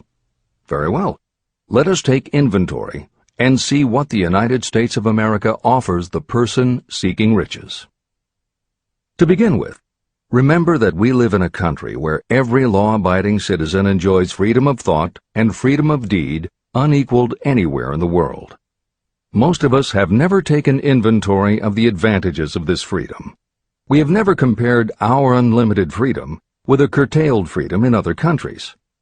Here we have freedom of thought, freedom in the choice and enjoyment of education, freedom in religion, freedom in politics, freedom in the choice of a business, profession, or occupation, freedom to accumulate and own all the property we can accumulate, freedom to choose our place of residence, freedom in marriage, freedom through equal opportunity to all races, freedom of travel from one state to another, freedom in our choice of foods, and freedom to aim for any station in life for which we have prepared ourselves, even for the presidency of the United States. We have other forms of freedom, but this list gives an overview of the most important freedoms that offer you the opportunity to think and grow rich. The United States is the only country guaranteeing to every citizen, whether native-born or naturalized, so broad and varied a list of freedoms. Next, let us recount some of the blessings that our widespread freedom has placed within our hands. Take the average American family of average income and sum up the benefits available to every member of the family in this land of opportunity and plenty. Food. Next to freedom of thought and deed comes food, clothing, and shelter, the three basic necessities of life. Because of our universal freedom, the average American family has available at its door the choicest selection of food to be found anywhere in the world, and at prices within its financial range. Shelter. This family lives in a comfortable apartment or house, complete with light, heat, water, and many conveniences. The toast they had for breakfast was toasted in an electric toaster, which cost but a few dollars. The apartment is cleaned with a vacuum cleaner that is run by electricity. Hot and cold water is available at all times in the kitchen and the bathroom. The food is kept cool in a refrigerator. Clothes are washed and dried, dishes are cleaned, and numerous labor-saving devices are run on power obtained by putting a plug into a wall socket. The family receives entertainment and information from all over the world 24 hours a day if they want it, by merely flipping a switch on their radio or television or computer. There are other conveniences, but the foregoing list will give a fair idea of some of the concrete evidences of the freedoms that we, of America, enjoy. Clothing. Anywhere in the United States, the family with average clothing requirements can dress very comfortably at a cost that is only a small portion of their earnings. Only the three basic necessities of food, clothing, and shelter have been mentioned. The average American also has other options and advantages that are available in return for reasonable effort. The average American has security of property rights not found in any other country in the world. We can place any surplus money in a bank with the assurance that our government will protect it and make good to us if the bank fails. If an American citizen wants to travel from one state to another, he or she needs no passport and no one's permission. You may go when you please, and you may travel by car, train, bus, airplane, ship, or any other method that you can afford. The miracle that has provided these blessings. We often hear politicians proclaiming the freedom of America when they solicit votes, but they seldom take the time or trouble to analyze the source of this freedom. Having no axe to grind, no grudge to express, and no ulterior motives, I will give you a frank analysis of that mysterious, abstract, greatly misunderstood something that gives to every citizen of America more blessings, more opportunities to accumulate wealth, and more freedom of every nature than may be found in any other country. I have the right to analyze the source and nature of this unseen power because I know, and have known for more than half a century, many of the men who organized that power, and many who are now responsible for its maintenance. The name of this mysterious benefactor of mankind is capital. Capital consists not only of money, but also of highly organized, intelligent groups of individuals who plan ways and means of using money efficiently for the good of the public and profitably to themselves. These groups consist of scientists, educators, chemists, inventors, business analysts, publicists, transportation experts, accountants, lawyers, doctors, and other men and women who have highly specialized knowledge in all fields of industry and business. They pioneer, experiment, and blaze trails in new fields of endeavor. They support colleges, hospitals, schools, build good roads, publish newspapers, pay most of the cost of government, and take care of the many details essential to human progress. Stated briefly, the capitalists are the brains of civilization because they supply the entire fabric of which all education, enlightenment, and human progress consist. Money without brains is always dangerous. Properly used, it is the most important essential of civilization. To give you an idea of how important organized capital is, try to imagine that it is your job to provide and prepare a simple family breakfast, but you have to do it without the aid of capital. To supply the tea, you would have to make a trip to China or India. Unless you are an excellent swimmer, you would become rather tired before making the round trip. Then, too, another problem would confront you. What would you use for money, even if you had the physical endurance to swim the ocean? To supply sugar, you would have to take another swim to the Caribbean islands, or a long walk to the sugar beet section of Utah. But even then you might come back without the sugar, because organized effort and money are necessary to produce sugar, to say nothing of what is required to refine, transport, and deliver it to the breakfast table anywhere in the United States. Eggs you could obtain easily enough from nearby farms, but you might have a very long walk to Florida or California and back before you could serve grapefruit juice. You would have another long walk to Kansas or one of the other wheat-growing states when you went after wheat bread. Dry cereal would have to be omitted from the menu because it would not be available except through the labor of a trained group of workers and suitable machinery, all of which call for capital. After resting, you could take off for another little swim down to South America, where you would pick up a couple of bananas. On your return, you could take a short walk to the nearest farm having a dairy and pick up some butter and cream. Then your family would be ready to sit down and enjoy breakfast. Seems absurd, doesn't it? Well, the procedure described would be the only possible way these simple items of food could be delivered if we had no capitalistic system. The capital cornerstone of our lives. The sum of money required for the building and maintenance of the planes, trucks, trains, and cargo ships used in the delivery of that simple breakfast is so huge that it staggers imagination. It runs into billions of dollars. Not to mention the armies of trained employees required to run all those planes, trucks, ships, and trains. But transportation is only a part of the requirements of modern civilization in capitalistic America. Before there can be anything to haul, something must be grown from the ground, or manufactured and prepared for market. This calls for more billions of dollars for equipment, machinery, packaging, marketing, and to pay the wages of millions of men and women. Transportation systems do not spring up from the earth and function automatically. They come in response to the call of civilization. They come through the labor and ingenuity and organizing ability of people who have imagination, faith, enthusiasm, decision, and persistence. These men and women are known as capitalists. They are motivated by the desire to build, construct, achieve, render useful service, earn profits, and accumulate riches. And because they render service without which there would be no civilization, they earn for themselves great riches.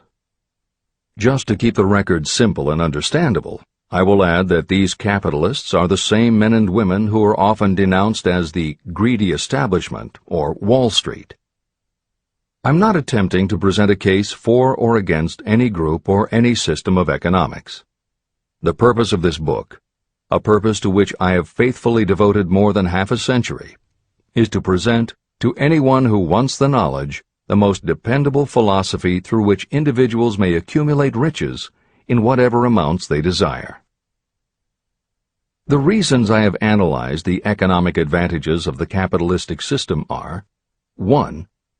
To point out that all who seek riches must recognize and adapt themselves to the system that controls all approaches to fortunes, large or small. 2. To present the side of the picture opposite to the one portrayed by politicians and demagogues and the media, who often refer to organized capital as if it were something poisonous. This is a capitalistic country. It was developed through the use of capital. We who claim the right to partake of the blessings of freedom and opportunity, we who seek to accumulate riches here, should know that neither riches nor opportunity would be available to us if organized capital had not provided these benefits. There is only one dependable method of accumulating and legally holding riches, and that is by rendering useful service. No system has ever been created by which anyone can legally acquire riches through mere force of numbers, or without giving in return an equivalent value of one form or another. Your opportunities in the midst of riches. America provides all the freedom and all the opportunity to accumulate riches that any honest person may require. When you go hunting for game, you select hunting grounds where game is plentiful. When you are seeking riches, the same rule naturally applies. If it is riches you are seeking, do not overlook the possibilities of a country whose citizens are so rich that women alone spend billions of dollars each year for cosmetics and other beauty products. Do not be in too big a hurry to get away from a country whose men willingly, even eagerly, hand over more billions of dollars annually for football, basketball, baseball, and all the related products that go with these and other sporting events.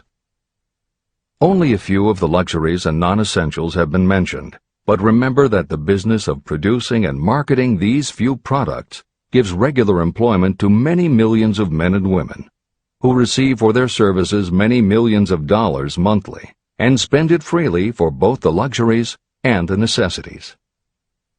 Especially, remember that behind all this exchange of merchandise and personal services is an abundance of opportunity to accumulate riches. Here our American freedom comes to your aid. There is nothing to stop you or anyone from engaging in any portion of the effort necessary to carry on these businesses. If you have superior talent, training, experience, you may accumulate riches in large amounts. Those not so fortunate may accumulate smaller amounts. Anyone may earn a living in return for a very nominal amount of labor. So there you are. Opportunity has spread its wares before you. Step up to the front, select what you want, create your plan, put the plan into action, and follow through with persistence. Capitalistic America will do the rest. You can depend on this much. Capitalistic America ensures every person the opportunity to render useful service and to collect riches in proportion to the value of the service. The system denies no one this right. But it does not and cannot promise something for nothing. The system itself is irrevocably controlled by the law of economics, which neither recognizes nor tolerates for long getting without giving.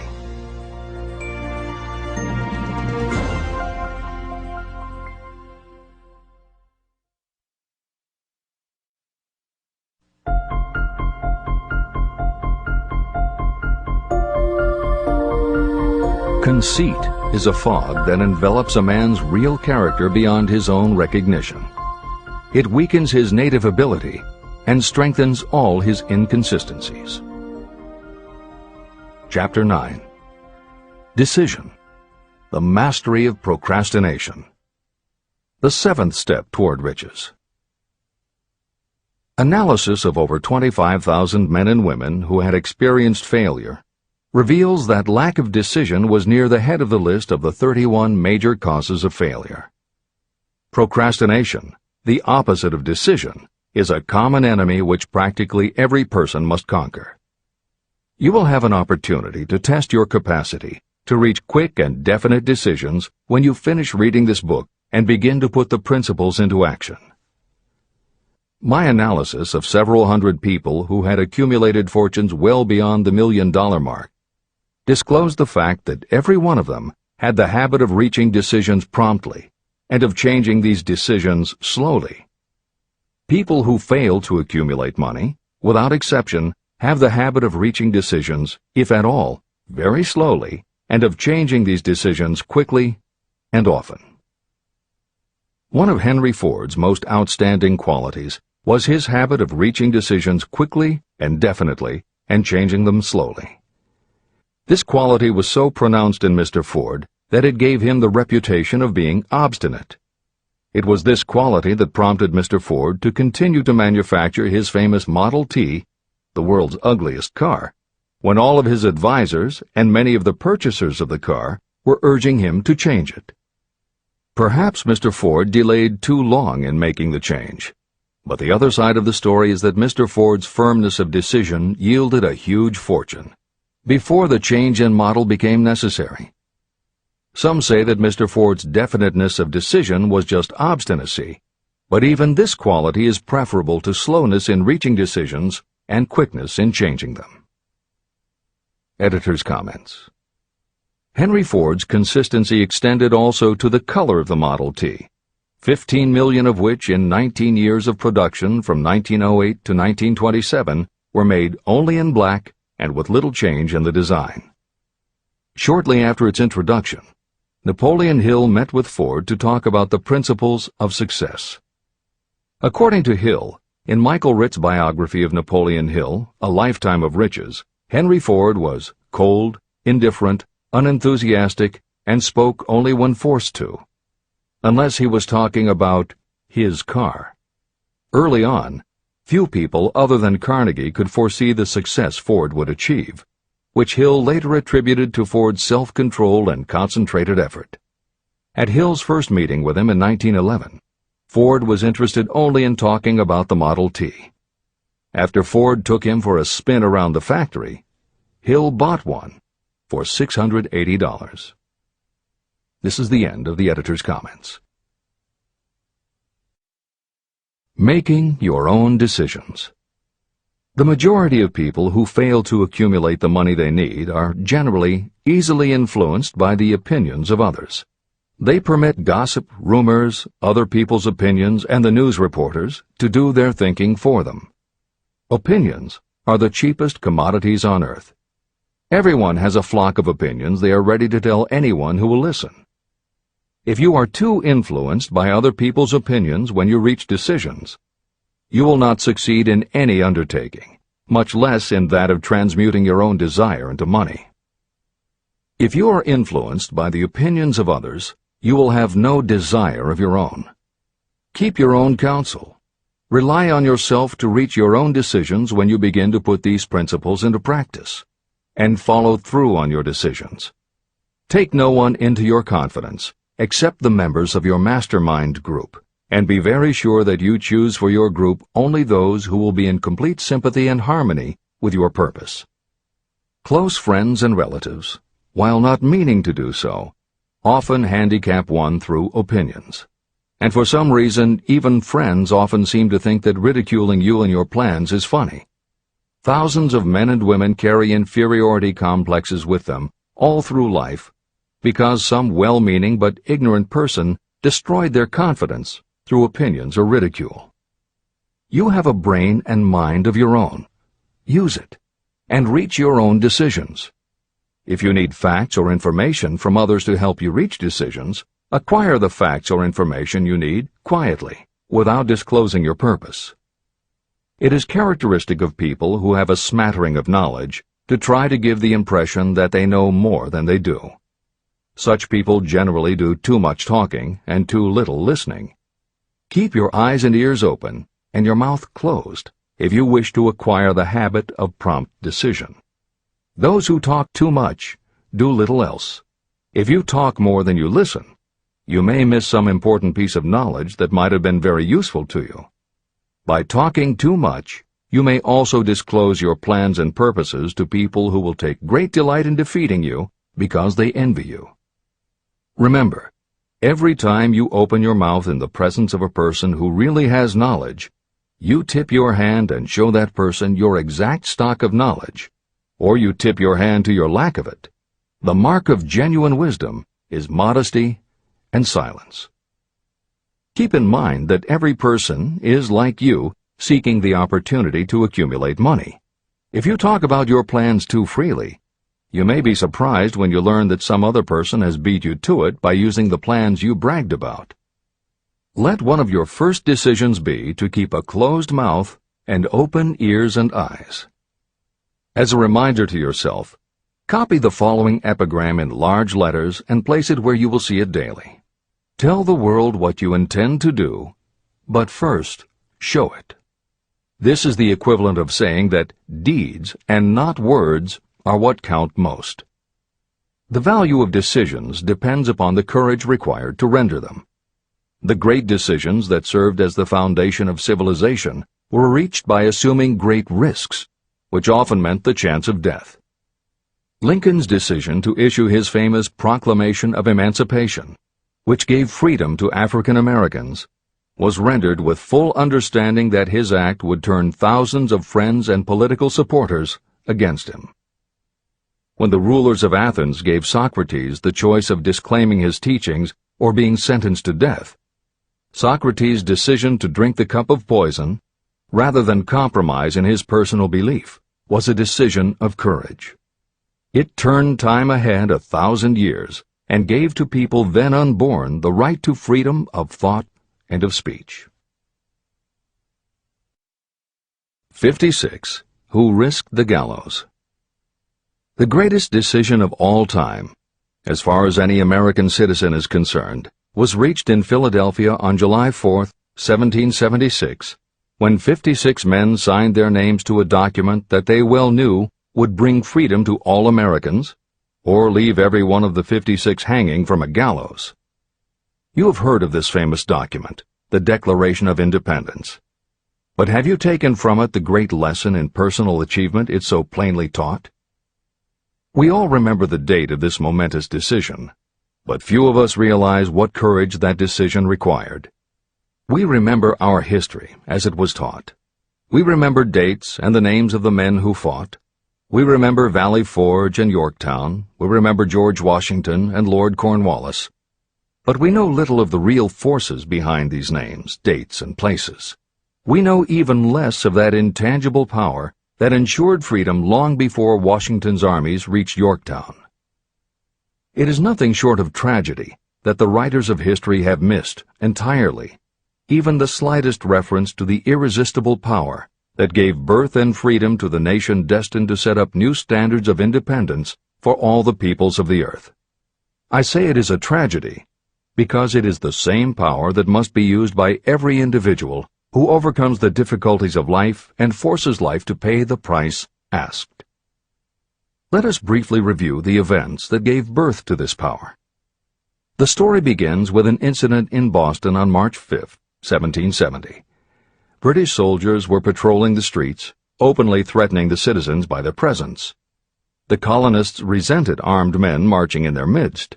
They began to express their resentment openly, hurling stones as well as epithets at the marching soldiers, until the commanding officer gave orders. Fix bayonets, charge. The battle was on. It resulted in the death and injury of many. The incident aroused such resentment that the Provincial Assembly, made up of prominent colonists, called a meeting for the purpose of taking definite action. Two of the members of that assembly were John Hancock and Samuel Adams. They spoke up courageously and declared that a move must be made to eject all British soldiers from Boston. Remember this: a decision, in the minds of two men, might properly be called the beginning of the freedom that we of the United States now enjoy. Remember, too, that the decision of these two men called for faith and courage because it was dangerous. Before the assembly adjourned, Samuel Adams was appointed to call on Hutchinson, the governor of the province, and demand the withdrawal of the British troops. The request was granted, and the troops were removed from Boston, but the incident was not closed. It had caused a situation that was destined to change the entire trend of civilization. Richard Henry Lee became an important factor in this story, because he and Samuel Adams corresponded frequently, sharing freely their fears and their hopes concerning the welfare of the people of their provinces. From this practice, Adams conceived the idea that a mutual exchange of letters between the 13 colonies might help to bring about the coordination of efforts so badly needed in connection with the solution of their problems. In March of 1772, 2 years after the clash with the soldiers in Boston, Adams presented this idea to the Assembly. He made a motion that a correspondence committee be established among the colonies, with definitely appointed correspondents in each colony, for the purpose of friendly cooperation for the betterment of the colonies of British America. It was the beginning of the organization of the far-flung power destined to give freedom to you and to me. A mastermind group had already been organized. It consisted of Adams, Lee, and Hancock. The Committee of Correspondence was organized. The citizens of the colonies had been waging disorganized warfare against the British soldiers through incidents similar to the Boston riot, but nothing of benefit had been accomplished. Their individual grievances had not been consolidated under one mastermind. No group of individuals had put their hearts, minds, souls, and bodies together in one definite decision to settle their difficulty with the British once and for all, until Adams, Hancock, and Lee got together. Meanwhile, the British were not idle. They, too, were doing some planning and masterminding, and they had the advantage of having behind them money and organized soldiery. A decision that changed history. The Crown appointed Gage to supplant Hutchinson as the governor of Massachusetts. One of the new governor's first acts was to send a messenger to call on Samuel Adams for the purpose of endeavoring to stop his opposition by fear. You will best understand the spirit of what happened from this quotation of the conversation between Colonel Fenton, the messenger sent by Gage, and Adams. Colonel Fenton: I have been authorized by Governor Gage to assure you, Mr. Adams, that the governor has been empowered to confer upon you such benefits as would be satisfactory, an obvious endeavor to win Adams by promise of bribing him, upon the condition that you engage to cease in your opposition to the measures of the government. It is the governor's advice to you, sir, not to incur the further displeasure of His Majesty.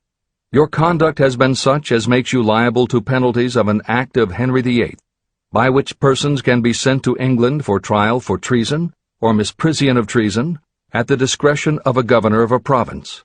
But by changing your political course, you will not only receive great personal advantages, but you will make your peace with the king. Samuel Adams had the choice of two decisions. He could cease his opposition and receive personal bribes, or he could continue and run the risk of being hanged. Clearly, the time had come when Adams was forced to reach, instantly, a decision that could have cost his life. Adams insisted upon Colonel Fenton's word of honor that the colonel would deliver to the governor the answer exactly as Adams would give it to him. Adams' answer: Then you may tell Governor Gage that I trust I have long since made my peace with the King of Kings. No personal consideration shall induce me to abandon the righteous cause of my country. And tell Governor Gage it is the advice of Samuel Adams to him no longer to insult the feelings of an exasperated people. When Governor Gage received Adams' caustic reply, he flew into a rage and issued a proclamation that read, I do hereby, in His Majesty's name, offer and promise His most gracious pardon to all persons who shall forthwith lay down their arms and return to the duties of peaceable subjects, excepting only from the benefit of such pardon Samuel Adams and John Hancock, whose offenses are of too flagitious a nature to admit of any other consideration but that of condign punishment. Adams and Hancock were on the spot. The threat of the irate governor forced the two men to reach another decision, equally as dangerous. They hurriedly called a secret meeting of their staunchest followers.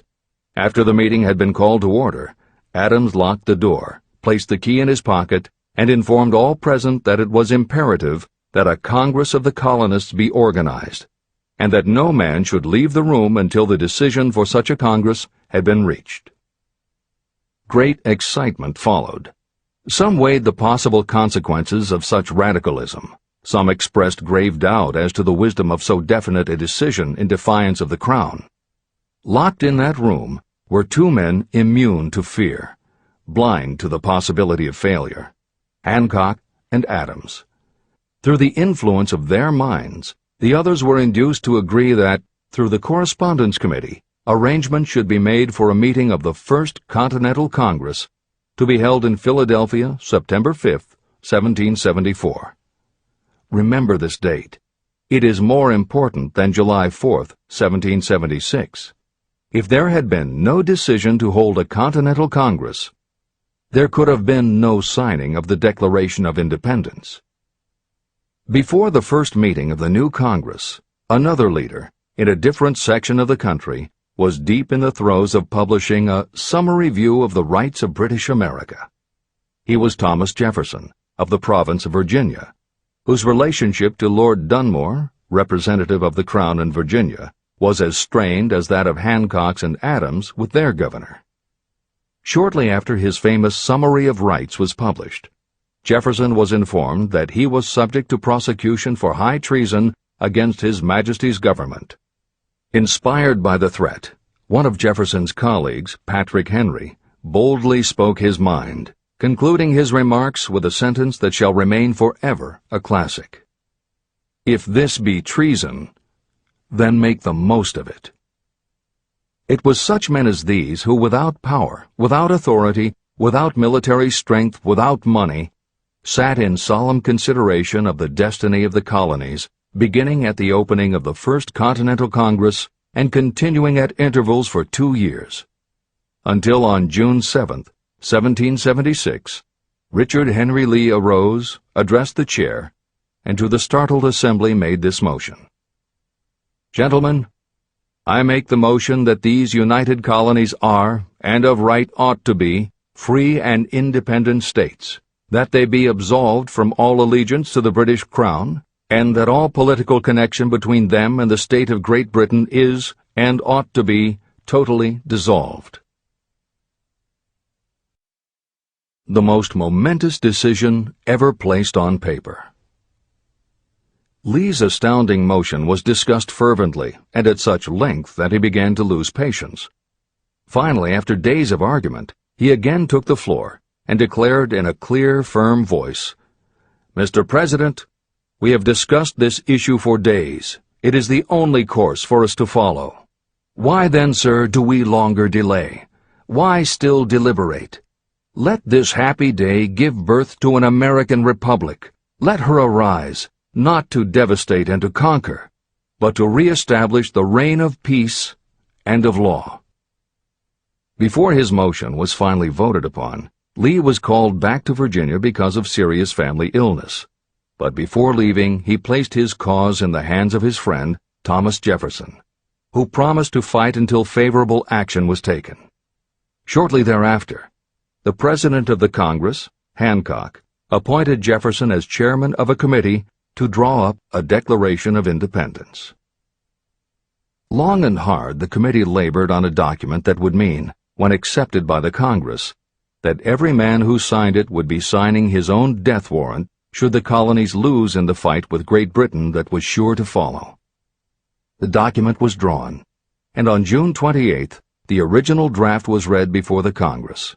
For several days it was discussed, altered, and made ready. On July 4th, 1776, Thomas Jefferson stood before the Assembly and fearlessly read the most momentous decision ever placed on paper. When in the course of human events it becomes necessary for one people to dissolve the political bands which have connected them with another, and to assume among the powers of the earth the separate and equal station to which the laws of nature and of nature's God entitled them, a decent respect to the opinions of mankind requires that they should declare the causes which impel them to the separation. When Jefferson finished, the document was voted upon, accepted, and signed by the 56 men, every one staking his own life upon his decision to write his name. By that decision came into existence a nation destined to bring to mankind forever the privilege of making decisions. Analyze the events that led to the Declaration of Independence, and be convinced that this nation, which now holds a position of commanding respect and power among all nations of the world, was born of a decision created by a mastermind consisting of 56 men. Note well the fact that it was their decision that ensured the success of Washington's armies, because the spirit of that decision was in the heart of every soldier who fought with him, and served as a spiritual power which recognizes no such thing as failure. Note also, with great personal benefit, that the power that gave this nation its freedom is the same power that must be used by every individual who becomes self-determining. This power is made up of the principles described in this book.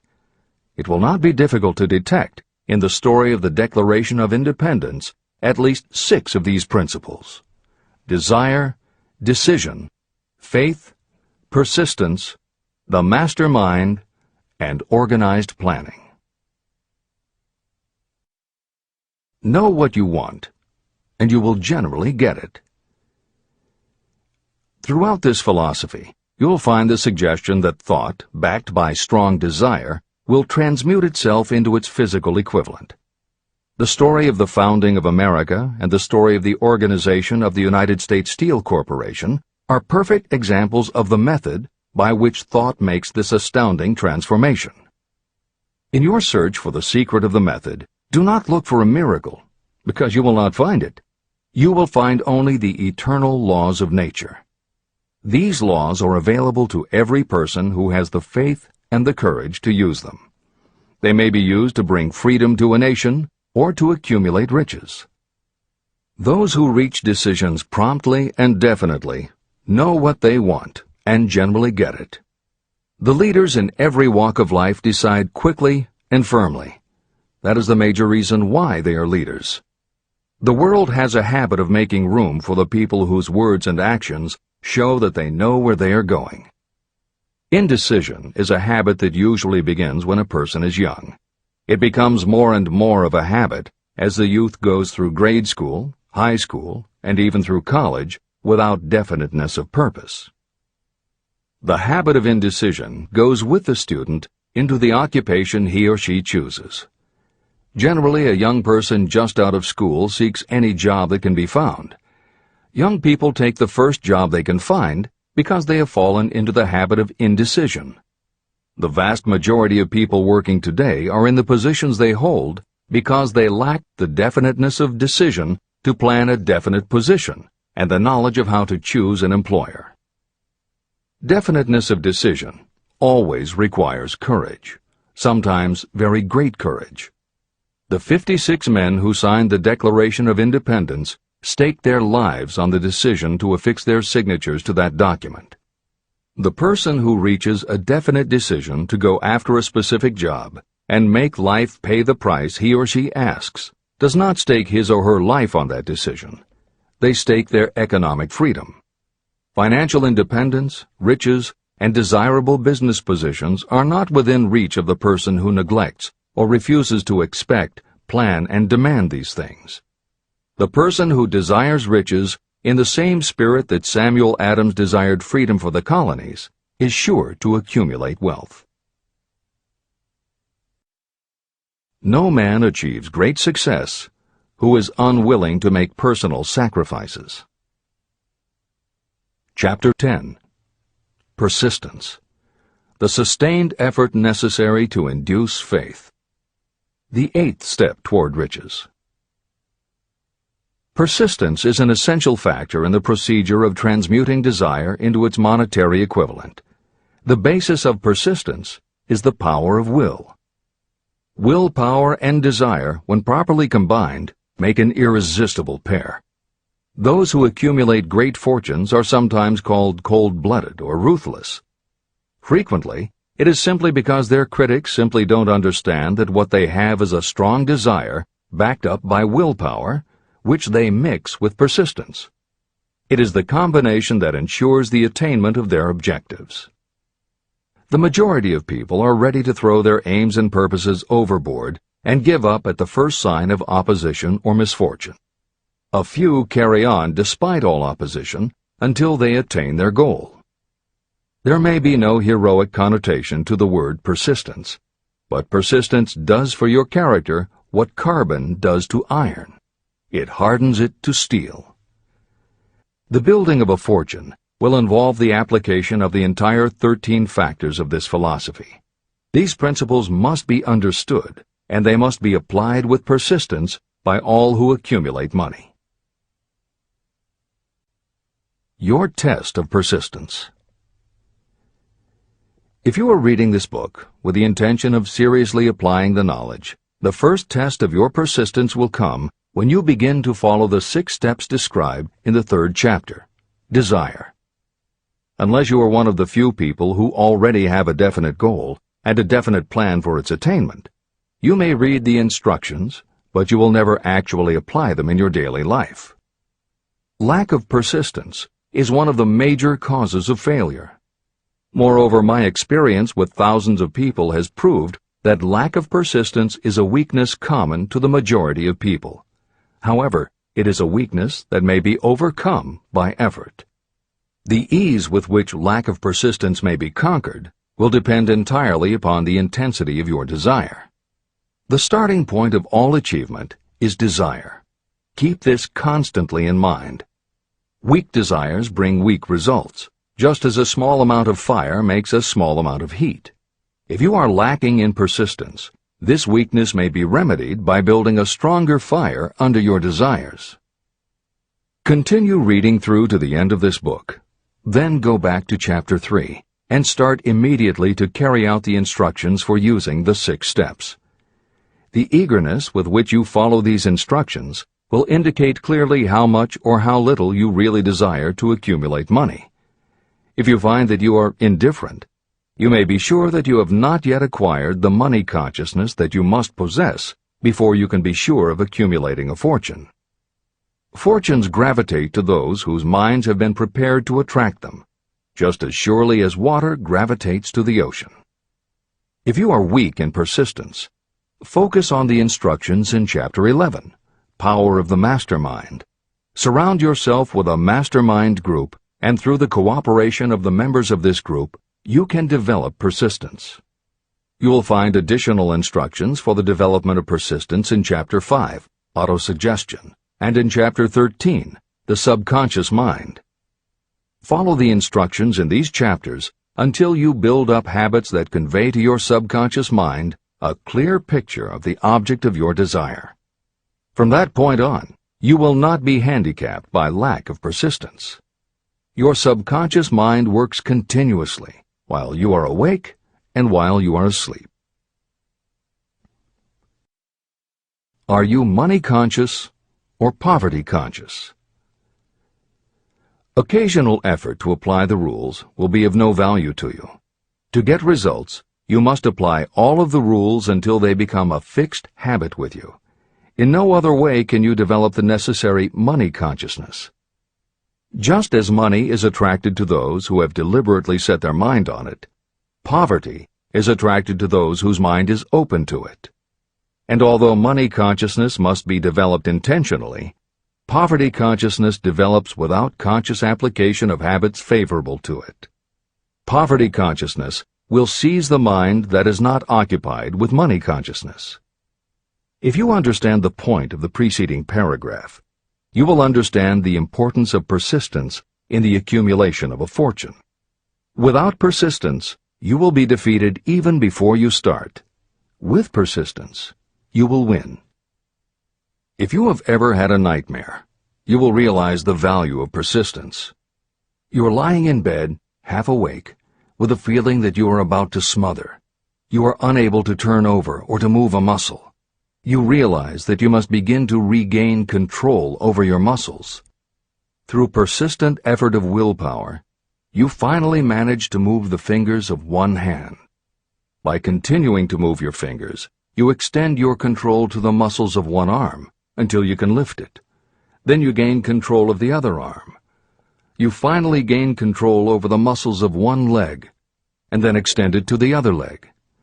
Then, with one supreme effort of will, you regain complete control over your muscular system and snap out of your nightmare. You did it step by step. You may find it necessary to snap yourself out of your mental inertia in a similar way. First, by moving slowly, then increasing your speed, until you gain complete control over your will. Be persistent, no matter how slowly you may have to move at first. With persistence will come success. Snap out of mental inertia. If you select your mastermind group with care, you will have in it at least one person who will aid you in the development of persistence. Some people who have accumulated great fortunes did so because of necessity. They developed the habit of persistence because circumstances forced them to become persistent. Those who have cultivated the habit of persistence seem to enjoy insurance against failure. No matter how many times they are defeated, they finally arrive up toward the top of the ladder. Sometimes it appears that there is a hidden guide whose duty is to test us through all sorts of discouraging experiences. Those who pick themselves up after defeat and keep on trying finally arrive, and the world says, "I knew you could do it." The hidden guide lets no one enjoy great achievement without passing the persistence test. Those who can't take it simply do not make the grade. Those who can take it are rewarded for their persistence, and in return they get the goal they are pursuing. But that is not all. They receive something infinitely more important than material compensation: the knowledge that every failure brings with it the seed of an equivalent advantage. Persist past your failures. The people who learn from experience the importance of persistence will not accept defeat as being anything more than temporary. They are the ones whose desires are so persistently applied that defeat is finally changed into victory. We see that an overwhelmingly large number of people go down in defeat, never to rise again. We also see the few who take the punishment of defeat as an urge to greater effort. But what we do not see, what most of us never suspect of existing, is the silent but irresistible power that comes to the rescue of those who fight on in the face of discouragement.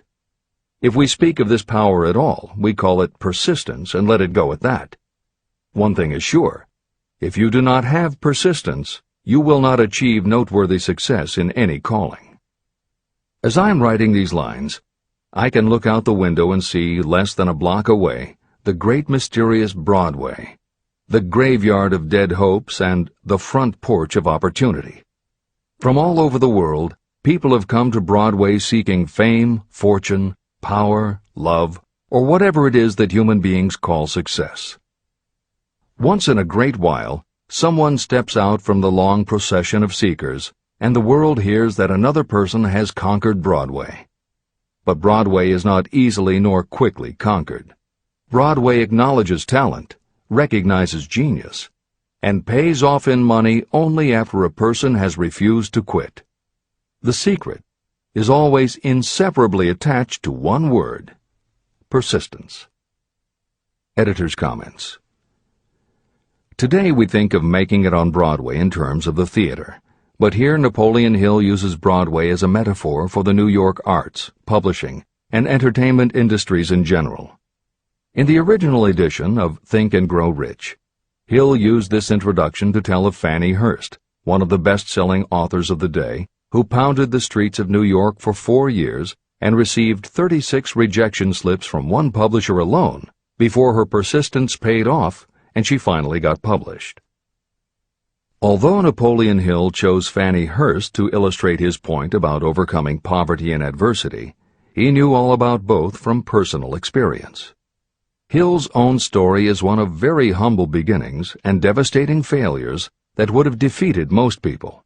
It was only through his extraordinary persistence that the original edition of the book you hold in your hands was published. And for that reason, the editors of this edition have included this brief biography of Napoleon Hill. The following is adapted from A Lifetime of Riches, the biography of Napoleon Hill, written by Michael J. Ritt, Jr. and Kirk Landers, and also draws upon Napoleon Hill's first bestseller, his 4-volume masterwork, Law of Success. In it, Hill told of the 7 turning points in his own life, and those excerpts told in his words are told in the first person. Born into poverty in the backwoods of Virginia, young Nap, as he was called, was the local gun-toting troublemaker. He would probably have ended up a criminal had his widowed father not met and married Martha Ramey Banner. Nap's new stepmother set out to change the family's mountain ways, and she started by trading Napoleon a typewriter for his six-shooter pistol. She told him, "If you become as good with a typewriter as you are with that gun, you may become rich and famous and known throughout the world." Her faith and encouragement turned young Nap around, and by the age of 15, he was submitting stories to the local newspapers and doing everything he could to get himself out of his meager circumstance. After completing high school and 1 year at a business college, he wrote an audacious letter to Rufus Ayers, one of the most powerful men in the coal industry. Hill wrote to apply for a job, but he said that he didn't want a salary. In fact, he said he would pay Ayers. Hill proposed that Ayers could charge him whatever he wanted on a monthly basis, but if at the end of 3 months Hill had proved his worth, he then would expect Ayers to pay him a salary of the same monthly amount. Ayers admired Hill's style and hired him, with pay. First turning point. After finishing a course at a business college, I took a job as stenographer and bookkeeper. As a result of having practiced the habit of performing more work and better work than that for which I was paid, I advanced rapidly until I was assuming responsibilities and receiving a salary far out of proportion to my age.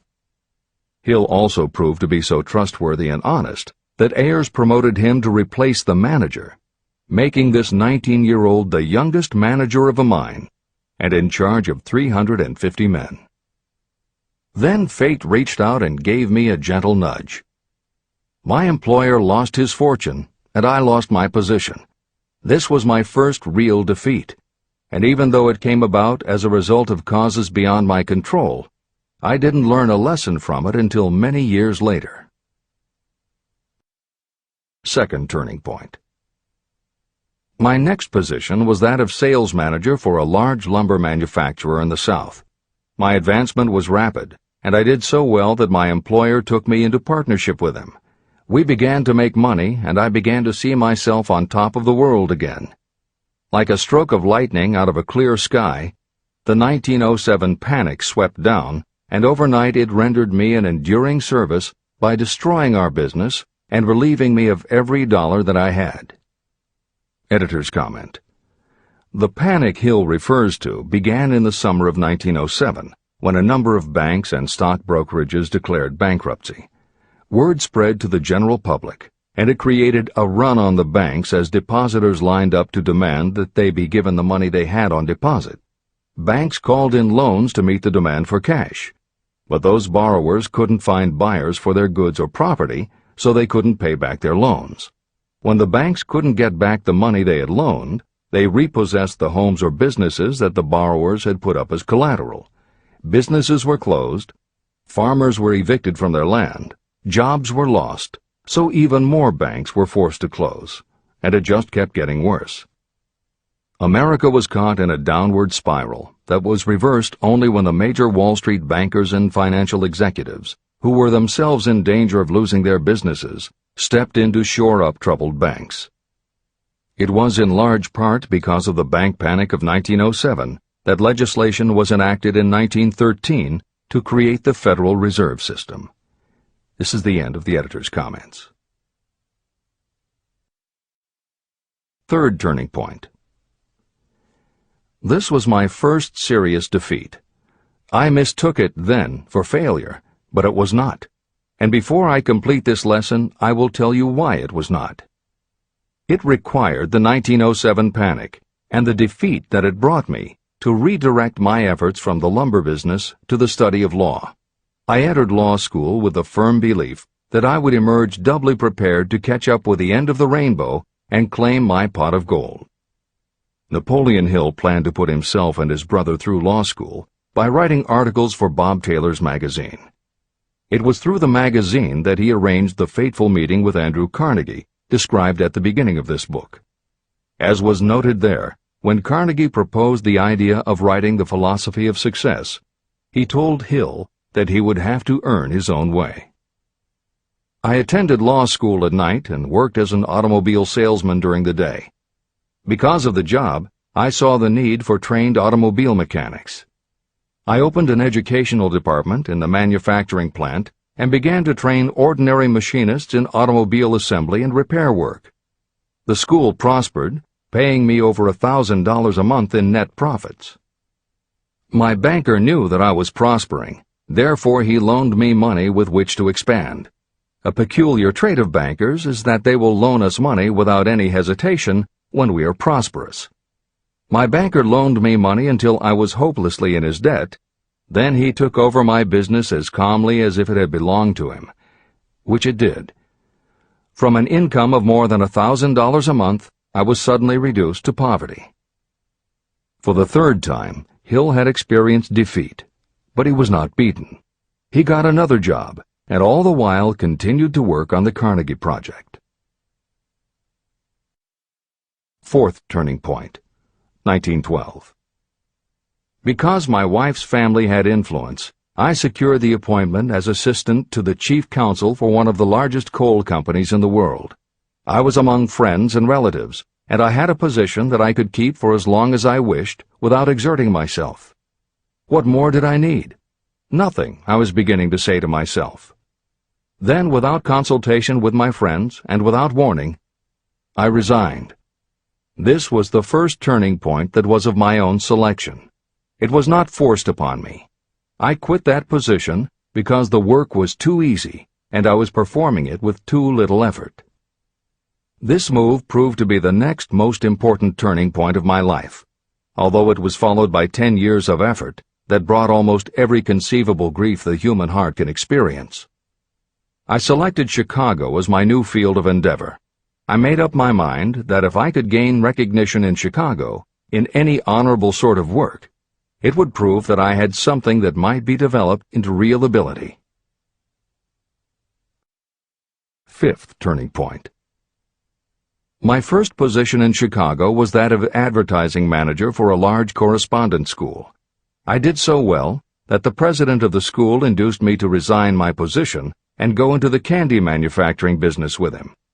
We organized the Betsy Ross Candy Company, and I became its first president. The business grew rapidly, and soon we had a chain of stores in 18 different cities. They did so well, in fact, Hill's partners decided they wanted to take over the business. They had Hill arrested on a false charge and then offered to withdraw the charge if he would turn over to them his interest in the business. Outraged at the suggestion, Hill refused. When the case went to court, his partners failed to appear for the hearing. Hill sued them for malicious damage to his character. The judge's ruling completely vindicated Hill and allowed him the option to have his partners thrown in jail. Being arrested seemed at the time a terrible disgrace, even though the charge was false. It was not a pleasant experience, and I would not wish to go through a similar experience again, but I must admit that it was worth all the grief it cost me, because it gave me the opportunity to find out that revenge was not a part of my makeup. Sixth turning point. This turning point came shortly after my dreams of success in the candy business had been shattered, when I turned my efforts to teaching advertising and salesmanship as a department of one of the colleges in the Midwest. My school prospered from the very beginning. I had a resident class and also a correspondence school, through which I was teaching students in nearly every English-speaking country. It was 1917. And in April of that year, President Woodrow Wilson declared the United States would enter the war against Germany. Hill contacted the president, who he had previously met through Andrew Carnegie, and offered his services to help the war effort. Hill was given the position of creating public relations materials and helping to sell war bonds. When not operating his school, he threw himself into his war work, for which he insisted that he be paid only $1 a year. Then came the second military draft, and it practically destroyed my school, as it caught most of those who were enrolled as students. At one stroke, I charged off more than $75,000 in tuition fees. Once more, I was penniless. Despite the fact that Hill had to scrape just to get by, He continued to work for President Wilson and continued to refuse to take any compensation. Though Hill had a family to support, and the ridicule of his relatives put a tremendous strain on relations, he also continued to work on the Carnegie Project. Hill later said, "Believe me, there were times when between the needling of my relatives and the hardships I endured, it was not easy to maintain a positive mental attitude and persevere. Sometimes in barren hotel rooms, I almost believed my family was right. The thing that kept me going was my conviction that one day I would not only successfully complete my work, but also be proud of myself when it was finished." Seventh turning point. To describe the seventh of the turning points in my life, I must go back to November 11th, 1918. Armistice Day, the end of the World War. The war had left me without a penny, as I have already said, but I was happy to know that the slaughter had ceased and reason was about to reclaim civilization. The time had come for another turning point. I sat down at my typewriter, and to my astonishment, my hands began to play a tune on the keyboard. I had never written so rapidly or so easily before. I did not plan or think about what I was writing. I just wrote whatever came into my mind. What Hill wrote was a long essay in which he described a new idealism based on the Golden Rule that he thought could emerge from the war. He declared that he would help spread the word, and promised that somehow he was going to find the money to launch a new magazine to be called Hill's Golden Rule. He took his essay to George Williams, a Chicago printer he had met while working at the White House, and by early January of 1919, Hill's Golden Rule magazine was on the newsstands. The first issue was 48 pages. In the beginning, with no money to pay anyone else, Hill wrote and edited every word himself, changing his writing style for each article as well as using a variety of pen names. Additional staff was hired later, which soon led to problems on the inside and on the outside, and Williams attempted to buy out Hill's share of the business. But when Hill realized that one stipulation of the buyout prevented him from any involvement in a competing publication, in October of 1920, he simply left.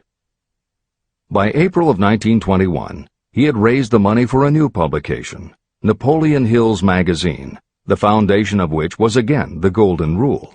But it also expanded into presenting many of the principles of success that would become the basis of Hill's later books. The magazine's acceptance and success also led to Hill's success as a speaker and motivator, which led to even greater success for the magazine. At the same time, Napoleon Hill was working with one of the inmates of a penitentiary to develop a correspondence course, which he took to the prisons to encourage prisoner rehabilitation. Most everything Hill did during this time was successful, and the success of the prison program was significant.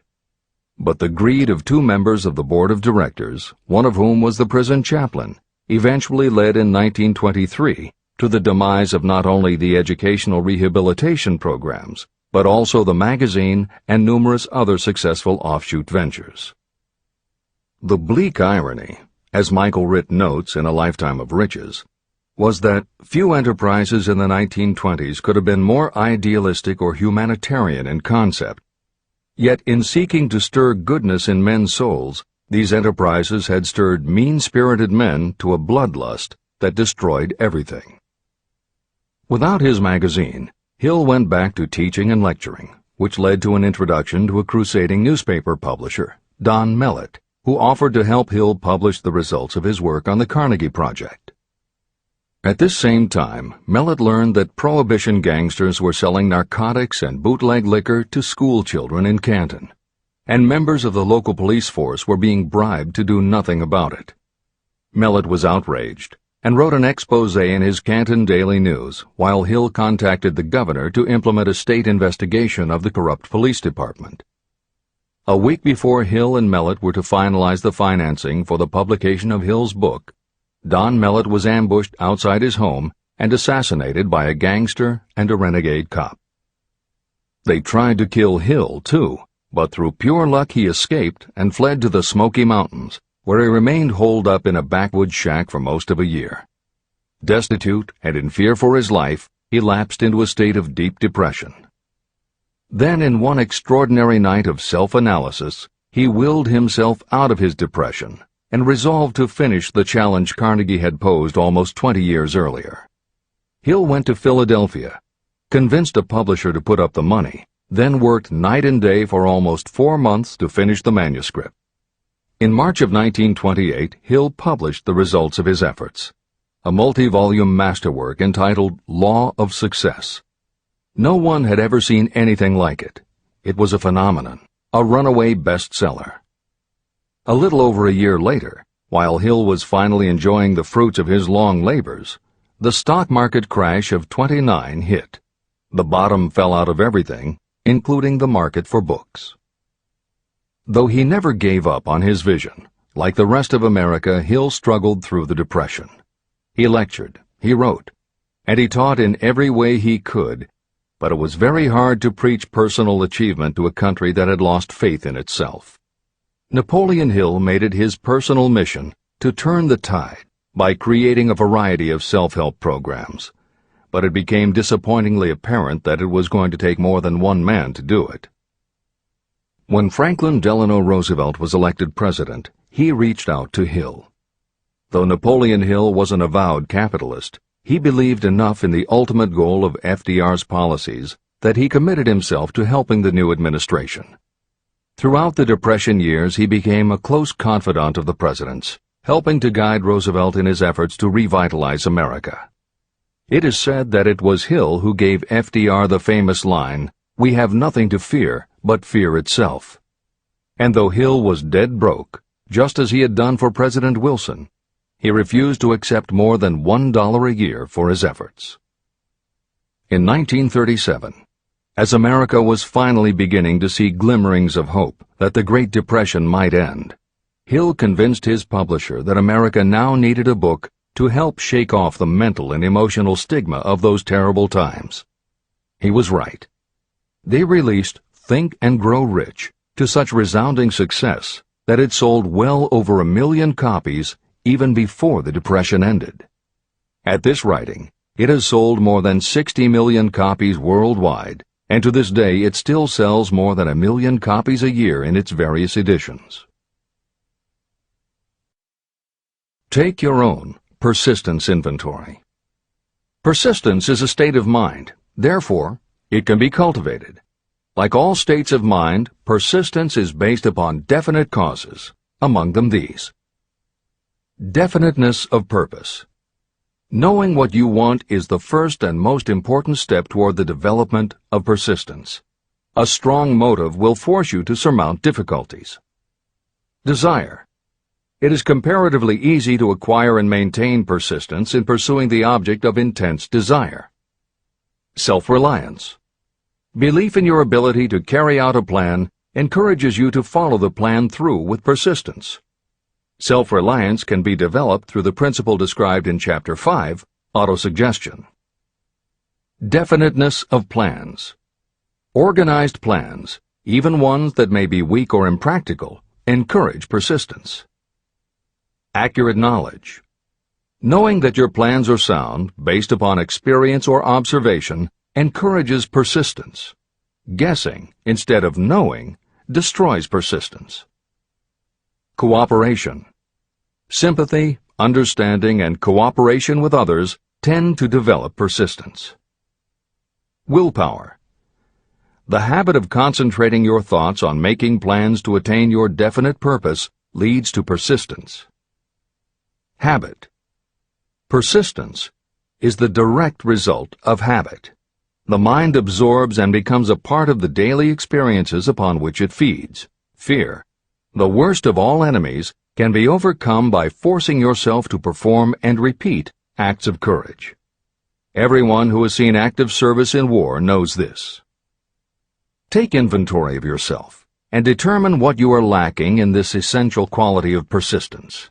Measure yourself point by point and see how many of the previous 8 factors of persistence you lack. The analysis may lead to discoveries that will give you a new understanding of yourself and what you need to get ahead. The following is a list of the real enemies that stand between you and achievement. These are not only the symptoms indicating weakness of persistence, but also the deeply seated subconscious causes of this weakness. Study the list carefully, and face yourself squarely if you really wish to know who you are and what you are capable of doing. These are the weaknesses that must be mastered by anyone who really wants to accumulate riches. 1. Failure to recognize and to define clearly exactly what you want. 2. Procrastination, with or without cause, usually backed up with a long list of alibis and excuses. 3. Lack of interest in acquiring specialized knowledge. 4. Indecision, and the habit of passing the buck instead of facing issues squarely, also backed by alibis and excuses. 5. The habit of relying upon excuses instead of making definite plans to solve your problems. 6. Self-satisfaction. There is little remedy for this, and no hope for those who suffer from it. 7. Indifference, usually reflected in your readiness to compromise rather than meet opposition and fight it. 8. The habit of blaming others for your mistakes and accepting circumstances as being unavoidable. 9. Weakness of desire because you neglected to choose motives that will push you to take action. 10. Willingness to quit at the first sign of defeat, based upon one or more of the 6 basic fears. 11. Lack of organized plans that you have written out so they can be analyzed. 12. The habit of neglecting to act on ideas or to grasp opportunity when it presents itself. 13. Wishing instead of willing. 14. The habit of compromising with poverty instead of aiming at riches. A general lack of ambition to be, to do, or to own. 15. Searching for all the shortcuts to riches, trying to get without giving a fair equivalent, usually reflected in the habit of gambling or trying to drive unfair bargains. 16. Fear of criticism, resulting in failure to create plans and put them into action because of what other people might think, do, or say. This is one of your most dangerous enemies because it often exists in your subconscious mind and you may not even know it is there.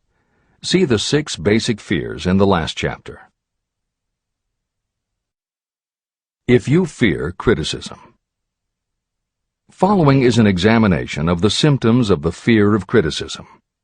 The majority of people permit relatives, friends, and the public at large to influence them so that they cannot live their own lives because they fear criticism. Many people make mistakes in marriage but stay married, then go through life miserable and unhappy because they fear criticism.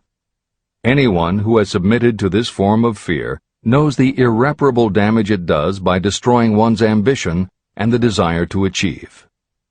Millions of people neglect to go back and get an education after having left school because they fear criticism.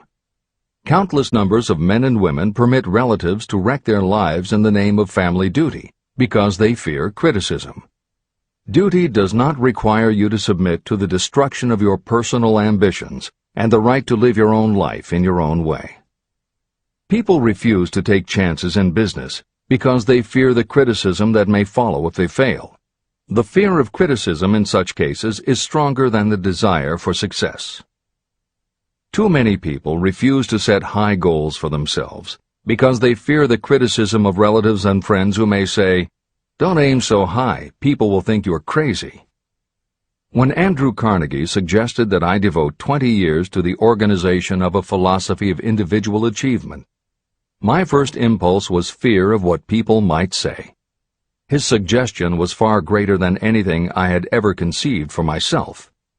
My first instinct was to create excuses, all of them traceable to the fear of criticism. Something inside of me said, "You can't do it. The job is too big and requires too much time. What will your relatives think of you? How will you earn a living? No one has ever organized a philosophy of success. What right have you to believe you can do it? Who are you anyway to aim so high? Remember your humble birth. What do you know about philosophy? People will think you are crazy, and they did. Why hasn't some other person done this before now? These and many other questions flashed into my mind.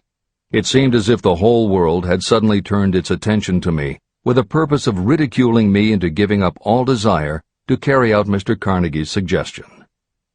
Later in life, after having analyzed thousands of people, I discovered that most ideas are stillborn. To grow, ideas need the breath of life injected into them through definite plans of immediate action. The time to nurse an idea is at the time of its birth. Every minute it lives gives it a better chance of surviving. The fear of criticism is what kills most ideas that never reach the planning and action stage. Breaks can be made to order. Many people believe that success is the result of lucky breaks. There may be something to that, but if you depend upon luck, you will almost surely be disappointed. The only break anyone can afford to rely on is a self-made break. These come through the application of persistence. The starting point is definiteness of purpose. Editor's comments.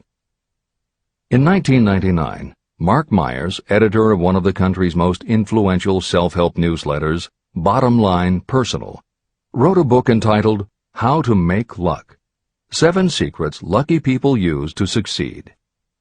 In it, he tells of a study that was done by the psychology department at the University of Hertfordshire near London. They assembled a group of people, half of whom either thought themselves lucky or were considered to be lucky by others. The other half of the group believed they were unlucky. They were all brought to campus to watch a computerized random coin toss. Each person watched as a cartoon elf came on screen and flipped a coin. Each was asked to call heads or tails. The results of the experiment proved that the unlucky group guessed right approximately the same number of times as the lucky group. In follow-up interviews, the researchers concluded that the only difference between so-called lucky and unlucky people was that the lucky people tended to remember the good things that had happened in their lives, and those that thought they were unlucky tended to dwell on the bad things. The scientific fact is that luck, in terms of calling a coin toss, spinning a wheel, or turning a card, is completely random, and there's nothing we can do about it. All we can control is what we say and do. Everything else that happens to us depends upon the actions of others and the random world in which we live. Then why do some people seem to be so lucky and get all the lucky breaks? Myers says it is because, unlike luck, lucky breaks are something you can control. And lucky people, whether they know it or not, have taken specific steps to make their good luck. You can influence lucky breaks in 2 ways. You have to intentionally put yourself in luck's way, and you must make people want to help you because they believe that you deserve their help. Once you have let the world know you are ready for a break, luck is largely a matter of being introduced to opportunities by people who open doors for us. Myers calls these people gatekeepers. Gatekeepers offer help not only out of goodwill, but also because they hope you will help them in return when you are in a position to do so. People who are lucky make it a point to impress their gatekeepers so that they will be the first to come to mind when opportunities arise. Your gatekeepers must believe that you deserve a break, and that it is worth it to them to give you one. One of the best ways to do that is simply to behave and act lucky. If you act like a loser, people think you are a loser. If you perceive yourself as lucky, it will be easier for others to see you that way. And if you are believed to be a lucky person, your chances of receiving lucky opportunities will increase, partly because others hope some of your luck will rub off on them. This is the biggest secret lucky people know. They know that when they seem lucky, more people want to help them. There are people waiting to make a difference in your life if you show them you are willing to make an effort and that you are enthusiastic. Mark Myers' book is devoted to explaining ways to do that. As Hill says, the only lucky break anyone can afford to rely upon is a self-made break. These come through the application of persistence. The starting point is definiteness of purpose. This is the end of the editor's comments. If you stop the first 100 people you meet on the street and ask them what they want most in life, 98 of them would not be able to tell you. If you press them for an answer, some will say security, many will say money, a few will say happiness, and others will say fame and power. Some might tell you they want social recognition, ease in living, the ability to sing, dance, or write. But none of them will be able to give you the slightest indication of a plan by which they hope to attain these vaguely expressed wishes. Riches do not respond to wishes. They respond only to definite plans backed by definite desires through constant persistence. How to develop persistence. There are 4 simple steps that lead to the habit of persistence. They call for no great amount of intelligence, no particular amount of education, and little time or effort. These necessary steps are: 1. A definite purpose, backed by a burning desire for its fulfillment. 2. A definite plan, expressed in continuous action. 3. A mind closed tightly against all negative and discouraging influences, including negative suggestions of relatives, friends, and acquaintances. 4. A friendly alliance with one or more persons who will encourage you to follow through with both plan and purpose. These 4 steps are essential for success in all walks of life. An important purpose of the 13 principles of this philosophy is to enable you to take those 4 steps as a matter of habit. They are steps by which you may control your economic destiny. They are steps that lead to freedom and independence of thought. They are steps that lead to riches, in small or great quantities. They are steps that lead the way to power, fame, and worldly recognition. They are 4 steps that guarantee favorable breaks. They are steps that convert dreams into physical realities. They are steps that lead also to the mastery of fear, discouragement, indifference. There is a magnificent reward for anyone who learns to take these 4 steps. It is the privilege of writing your own ticket and of making life yield whatever price is asked. How to master difficulties. What mystical power gives people of persistence the capacity to master difficulties? Does the quality of persistence set up in your mind some form of spiritual, mental, or chemical activity that gives you access to supernatural forces? Does infinite intelligence throw itself on the side of the person who still fights on when the whole world seems to be against them? These and many other similar questions were in my mind as I watched Henry Ford start from scratch and build an industrial empire with little more than persistence. Or Thomas A. Edison, who, with less than 3 months of schooling, became the world's leading inventor. He turned his persistence into sound recording and playback machines, motion picture cameras and projectors, and the incandescent light, to say nothing of 100 other useful inventions. I had the opportunity to analyze both Mr. Edison and Mr. Ford up close and personal, year by year, over a long period of time. So I speak from actual knowledge when I say that I found no quality except persistence in either of them that even remotely suggested the major source of their stupendous achievements. If you make an impartial study of the prophets, philosophers, and religious leaders of the past, you will come to the inevitable conclusion that persistence, concentration of effort, and definiteness of purpose were the major sources of their achievements. Consider, for example, the fascinating story of Muhammad. Analyze his life. Compare him with men of achievement in this modern age of industry and finance, and observe how they all have one outstanding trait in common: persistence. If you want to understand more about the power of persistence and how it works, I strongly suggest that you read a biography of Muhammad. Editor's comments.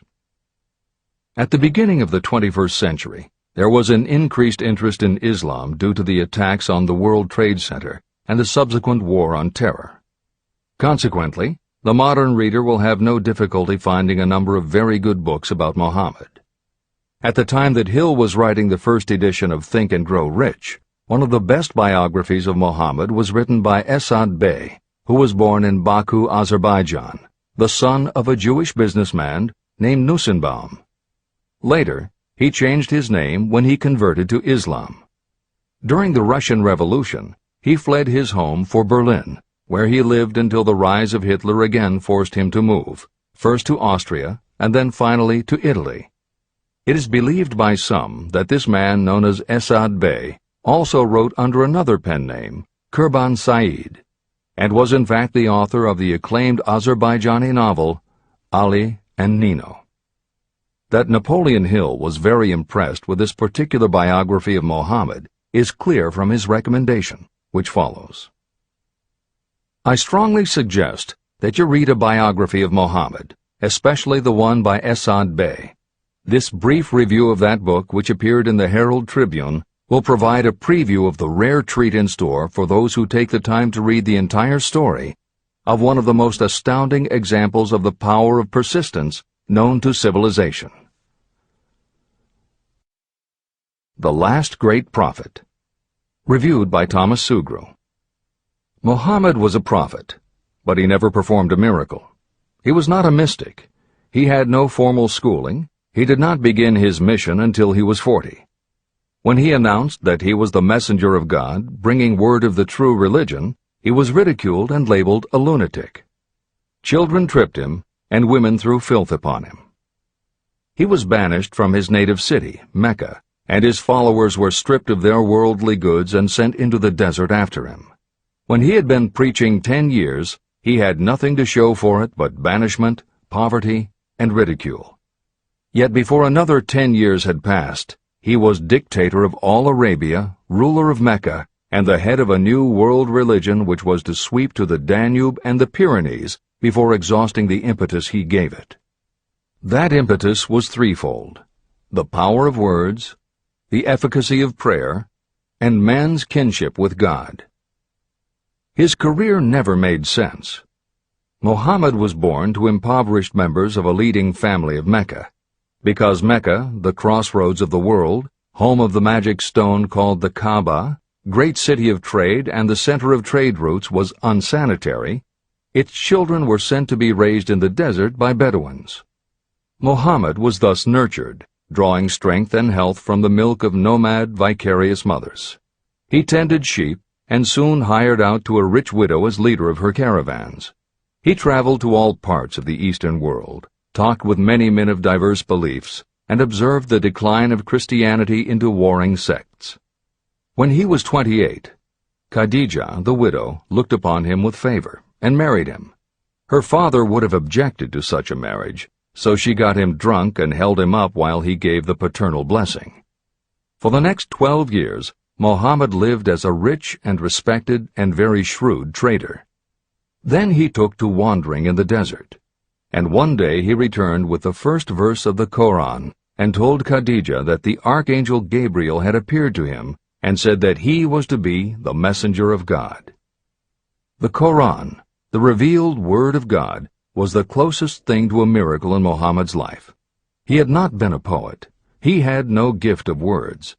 Yet the verses of the Koran, as he received them and recited them to the faithful, were better than any verses which the professional poets of the tribes could produce. This, to the Arabs, was a miracle.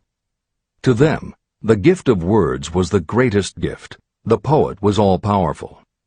In addition, the Koran said that all men were equal before God, that the world should be a democratic state, Islam. It was this political heresy, plus Muhammad's desire to destroy all the 360 idols in the courtyard of the Kaaba, which brought about his banishment. The idols brought the desert tribes to Mecca, and that meant trade. So the businessmen of Mecca, the capitalists, of which he had been one, set upon Muhammad. Then he retreated to the desert and demanded sovereignty over the world. The rise of Islam began. Out of the desert came a flame which would not be extinguished. A democratic army, fighting as a unit and prepared to die without wincing. Muhammad had invited the Jews and Christians to join him, for he was not building a new religion. He was calling all who believed in one God to join in a single faith. If the Jews and Christians had accepted his invitation, Islam would have conquered the world. They didn't. They would not even accept Muhammad's innovation of humane warfare. When the armies of the Prophet entered Jerusalem, not a single person was killed because of his faith. When the Crusaders entered the city, centuries later, not a Muslim man, woman, or child was spared. But the Christians did accept one Muslim idea, the place of learning, the university.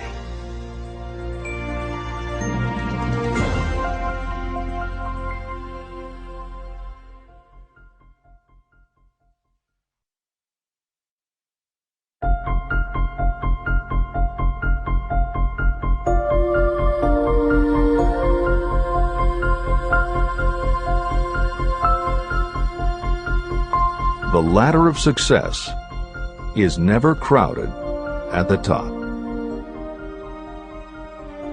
Chapter 11. Power of the Mastermind, the Driving Force. The ninth step toward riches. Power is essential for success in the accumulation of money. Plans are useless without sufficient power to turn them into action. This chapter will describe the method by which an individual may attain and apply power. Power may be defined as organized and intelligently directed knowledge. Power, as the term is used here, refers to organized effort, sufficient to enable an individual to transmute desire into its monetary equivalent. Organized effort is produced through the coordination of effort of two or more people, who work toward a definite end in a spirit of harmony. Power is required to accumulate money. Power is necessary to keep the money after it has been accumulated. How can power be acquired? If power is organized knowledge, let us examine the sources of knowledge. Infinite intelligence. This source of knowledge may be accessed with the aid of creative imagination through the subconscious mind, as described in the previous chapters on faith, autosuggestion, and imagination, and as will be elaborated on in Chapter 13, the subconscious mind, and Chapter 14, the brain. Accumulated experience. The accumulated experience of humanity may be found in any well-equipped public library. An important part of this accumulated experience is taught in public schools and colleges, where it has been classified and organized. Editor's comment.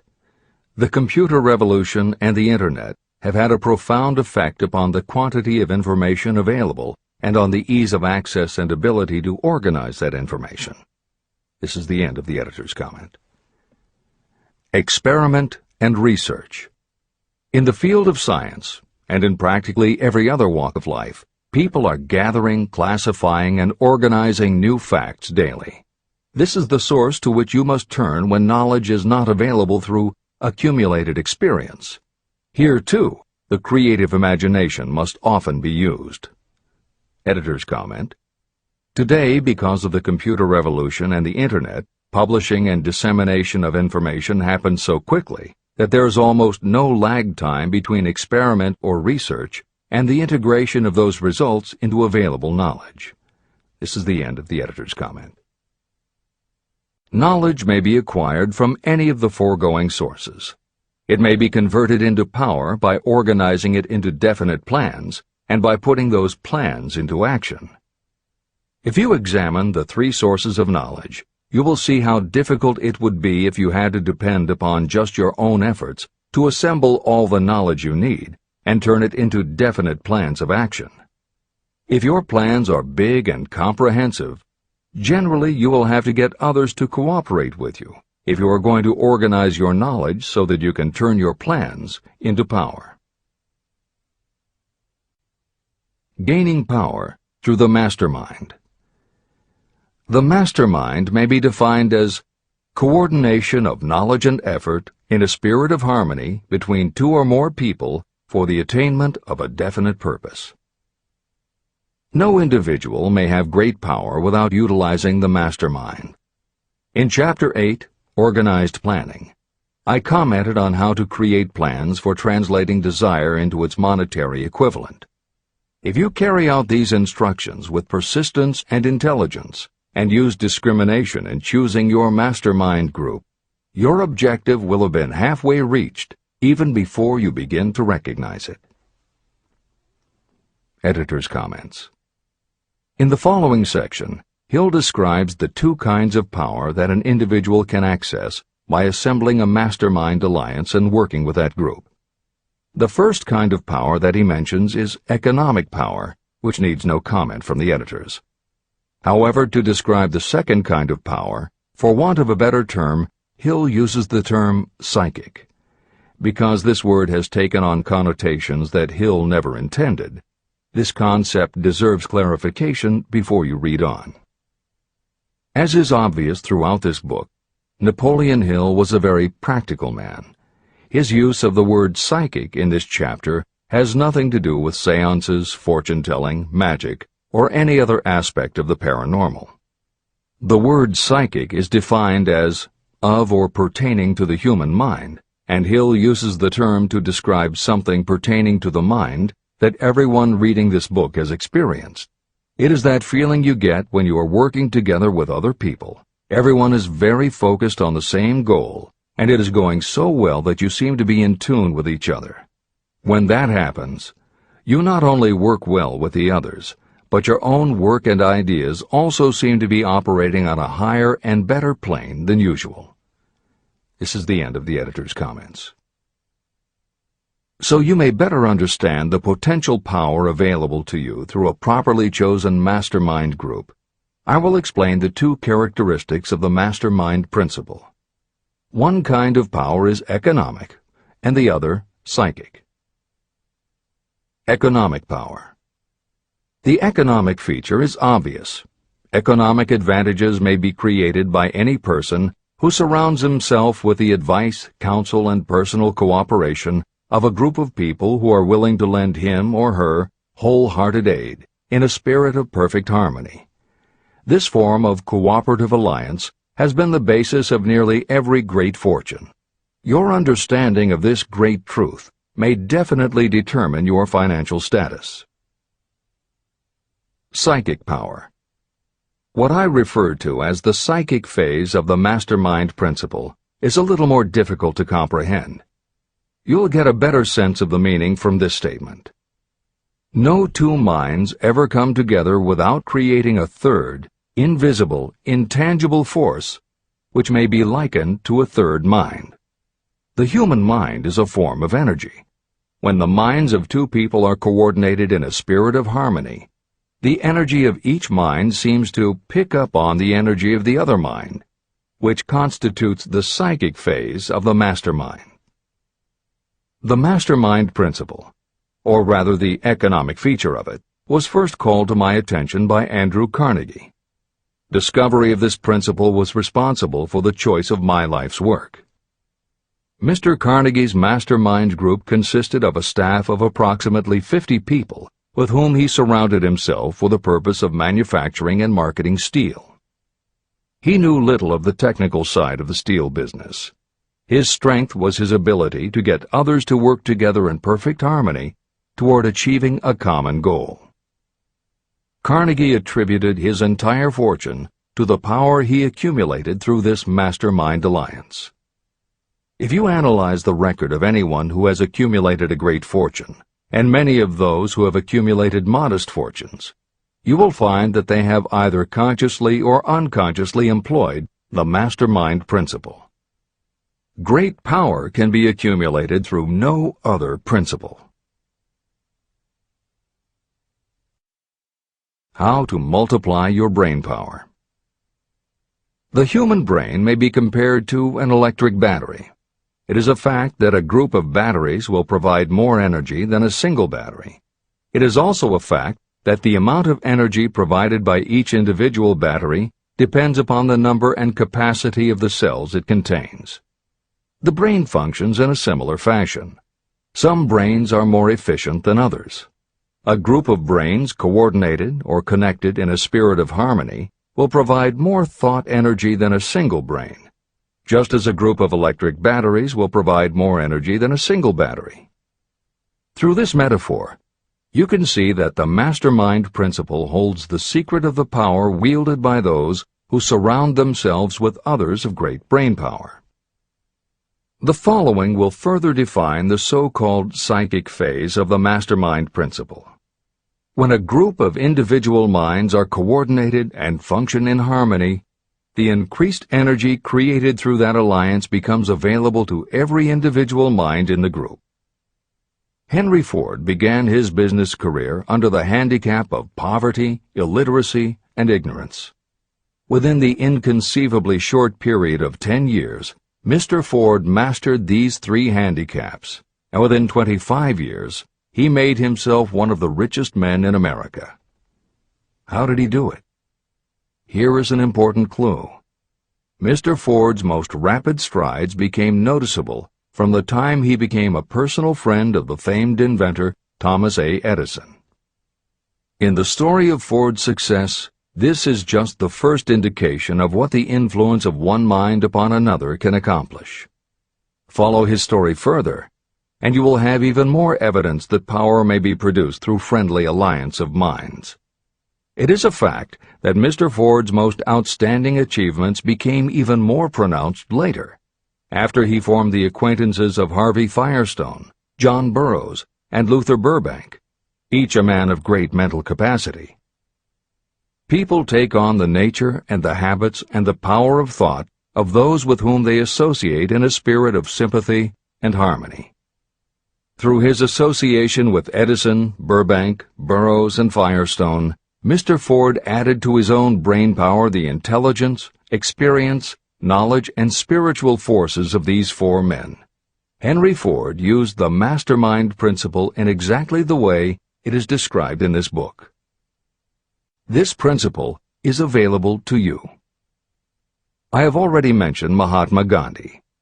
Let me review the method by which he attained his stupendous power. It may be explained in a few words.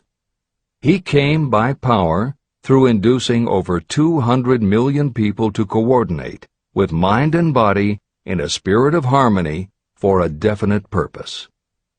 In brief, Gandhi accomplished a miracle, for it is a miracle when 200 million people can be induced, not forced, to cooperate in a spirit of harmony. If you doubt that this is a miracle, try to get even 2 people to cooperate in a spirit of harmony for any length of time. Every person who manages a business knows how difficult it is to get employees to work together in a spirit even remotely resembling harmony. Editor's comments. The first step in putting together your mastermind alliance is to clearly know your desire. Your desire will tell you what you need. It could be a small group, just 2 or 3 people, as was the case with Stephen Jobs and Steve Wozniak when they formed Apple, Bill Gates and Paul Allen launching Microsoft, or Steven Spielberg, Jeffrey Katzenberg, and David Geffen creating DreamWorks SKG. Or it could be a large group, such as the Mastermind Alliance of 30 regional directors of Century 21 Real Estate, which founder Arthur Bartlett firmly believes was essential to the company's success. Napoleon Hill suggests that in most cases it should be a dozen people or less, and generally the smaller the better. Choosing the people means finding those who not only share your vision, but who will also share their ideas, information, and contacts with you. They will let you use the full strength of their experience, training, and knowledge as if it were your own, and they will do it in a spirit of perfect harmony. The question that immediately comes to every reader's mind is, where do I find people who will help me to that degree? Napoleon Hill cannot answer that question for you, but he does tell you what to look for. Where you look is up to you. And if you really do have the desire to succeed, you will start looking and you won't give up until you find the right people. Napoleon Hill's description of the mastermind that appears below is augmented with additional material from articles and speeches he wrote after the publication of Think and Grow Rich. These were compiled for publication by Hill's friend, mentor, and business associate, W. Clement Stone, and appear in 2 books, Napoleon Hill's Keys to Success and Believe and Achieve. This is the end of the editor's comments. Finding your mastermind members. Ally yourself with a group of as many people as you may need in order to assemble a mastermind that will assist you in creating and carrying out your plan or plans for the accumulation of money. Compliance with this instruction is absolutely essential. Choose to associate with people who share common values, goals, and interests, yet who each have a strong desire to contribute to the overall effort. Trial and error will be part of the process, but there are 2 qualities to keep foremost in your mind. The first is ability to do the job. Do not select people for your alliance merely because you know them and like them. Such people are valuable to you because they improve the quality of your life, but they are not necessarily suited to a mastermind alliance. Your best friend may not be the most knowledgeable marketing professional, but perhaps he or she can introduce you to someone who is. The second quality is the ability to work in a spirit of harmony with others. There must be a complete meeting of minds without any reservations. Personal ambition must be subordinate to the achievement of the purpose of the alliance. This includes your own. You must also insist upon confidentiality. Some people can give away an idea simply because they love to talk. You don't need them in your group. Attune yourself to every member of the group. Try to imagine how you would react in a given situation if you were in his or her shoes. Pay attention to body language. Sometimes facial expressions and movements say far more about what a person feels than the words that come out of his or her mouth. Be sensitive to what is not being said. Sometimes what is left out is far more important than what is included. Don't try to force the group along too quickly. Allow for those who want to test ideas by playing devil's advocate. Compensating your mastermind. Before forming your mastermind alliance, decide what advantages and benefits you may offer the individual members of your group in return for their cooperation. No one will work indefinitely without some form of compensation. No intelligent person should request or expect another to work without adequate compensation. Wealth will obviously have the most appeal to your members. Be fair and generous in your offer. Recognition and self-expression may be just as important as money to some of your members.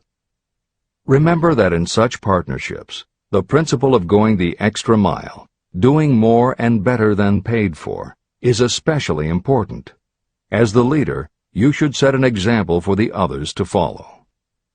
Each member must agree at the outset on the contribution each will make, and on the division of benefits and profits.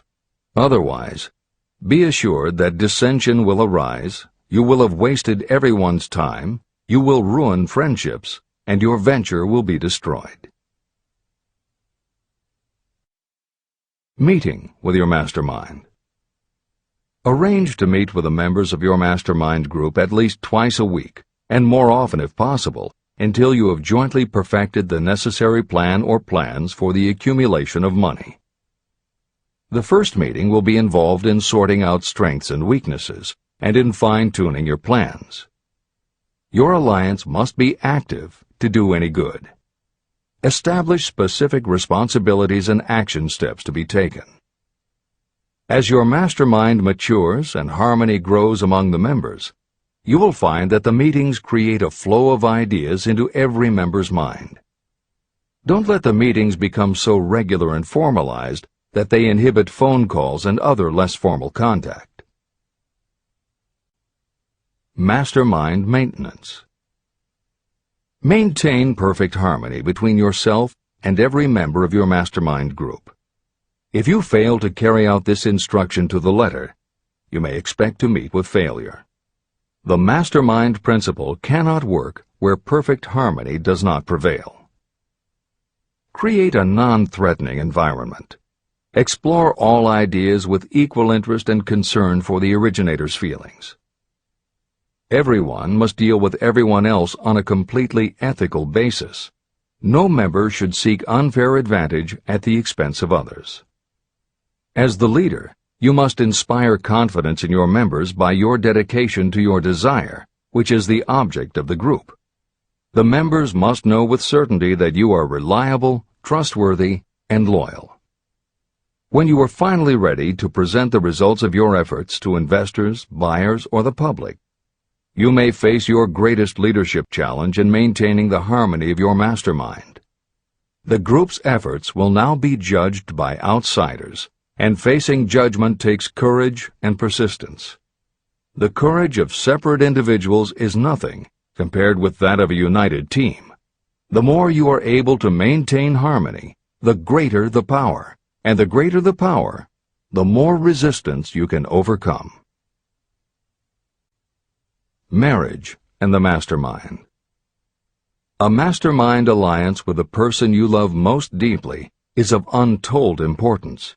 If you are married and have not built your relationship on the same principles of harmony that are crucial to any alliance, you may have some reselling to do with your spouse. Set aside time each day to talk about what you want to achieve and how you are going about it. Rely on your definiteness of purpose to build your persuasive abilities, to convince your partner of the benefits of the work you are doing. It is very unlikely that your work will not affect your husband or wife in some significant way, and you absolutely must not drag your partner unwillingly into any adventure. Build your mastermind alliance into your marriage from the start, and it will steady and support you through the darkest moments. In fact, your whole family should be incorporated into your alliance. Lack of harmony at home can easily spill over elsewhere. A united family is a great team. The mastermind and infinite intelligence. The list of sources from which you can get power is headed by infinite intelligence. When two or more people coordinate in a spirit of harmony and work toward a definite objective, they place themselves in position to absorb power directly from that great universal storehouse that I refer to as infinite intelligence. This is the greatest of all sources of power. It is the source to which geniuses and great leaders turn, whether they may be conscious of the fact or not. In Chapter 13, The Subconscious Mind, and Chapter 14, The Brain, the methods for accessing infinite intelligence will be described in greater detail.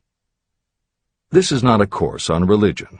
Neither the principle of infinite intelligence nor any other principle in this book should be interpreted as interfering with, endorsing, or rejecting any person's religious beliefs. This book is confined exclusively to instructing the reader how to transmute the definite purpose of desire for money into its monetary equivalent. Read, and really think about what you are reading.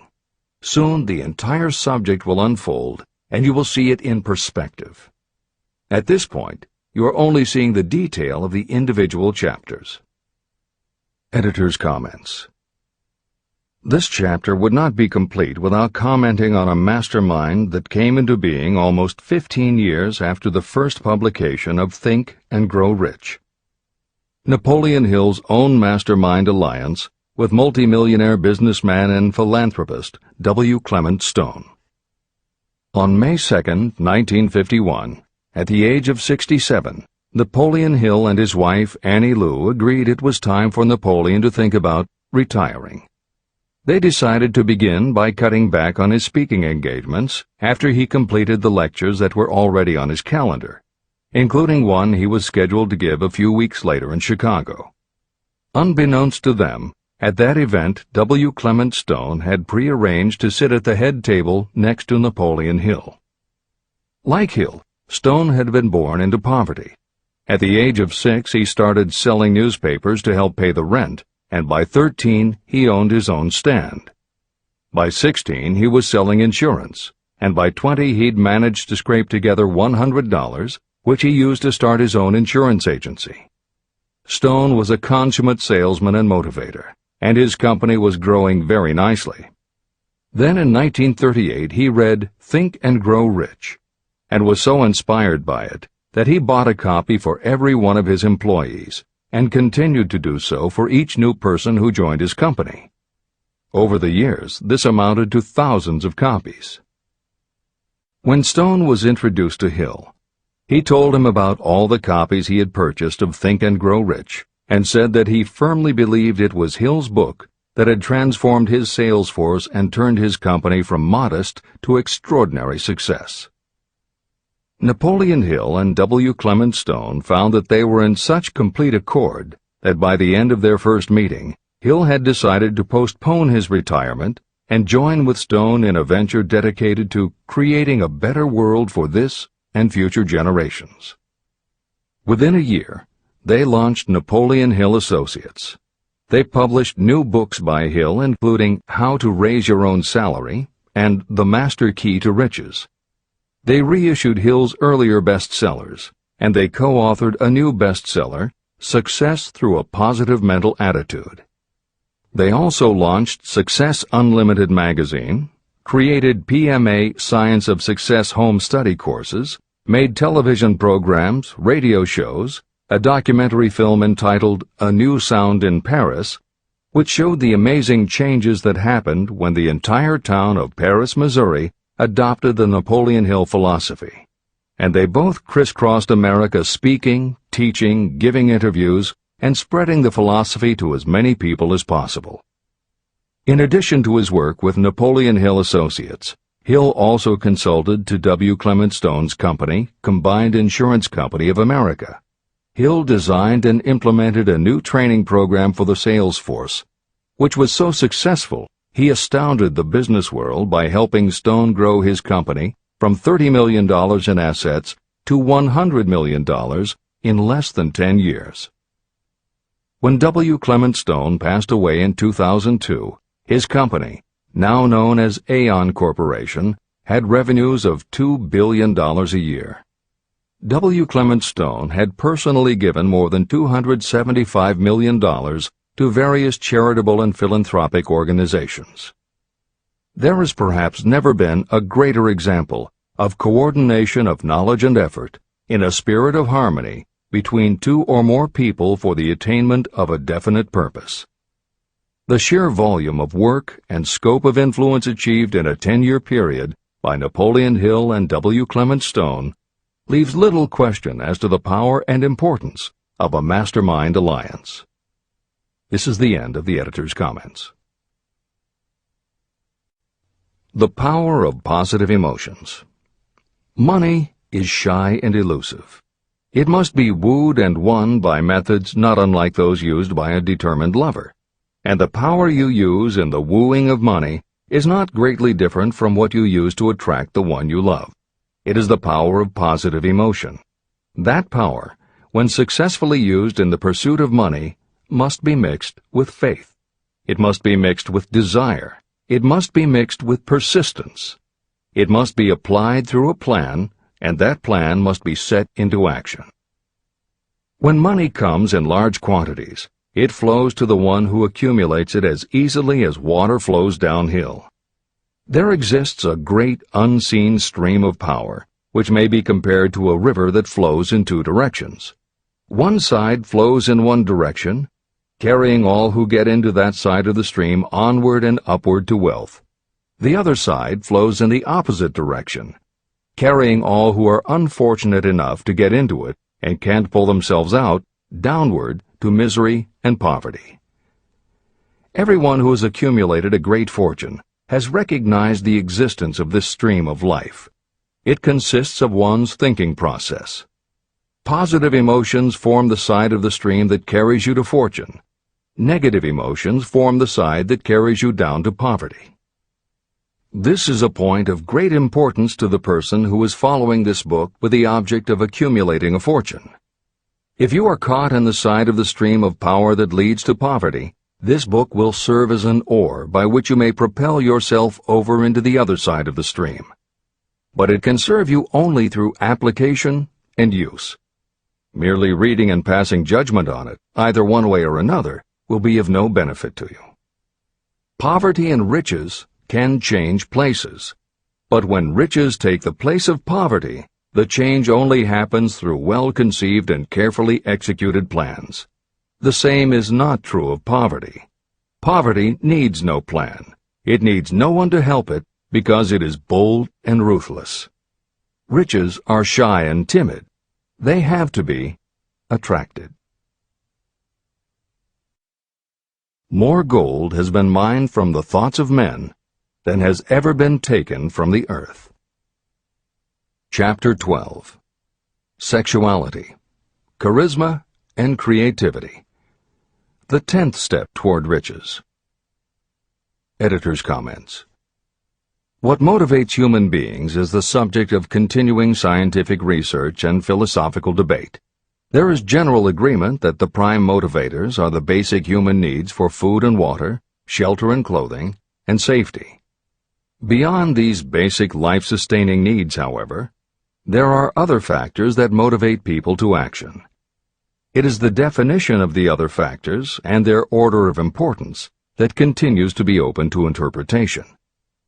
Perhaps the most widely known theory is psychologist Abraham Maslow's hierarchy of human needs, which lists 8 levels of motivational forces, starting with the basic physiological and safety needs, then ascends through belonging and love, esteem, understanding, aesthetics, self-actualization, and transcendence.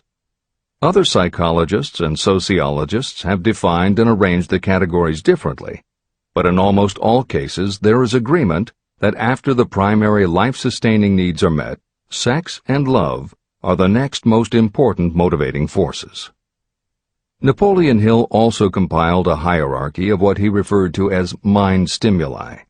Like Maslow and other researchers, Hill identified sex and love as the most powerful non-life-sustaining factors in human motivation, but his focus was not on sex and love as they pertain to procreation.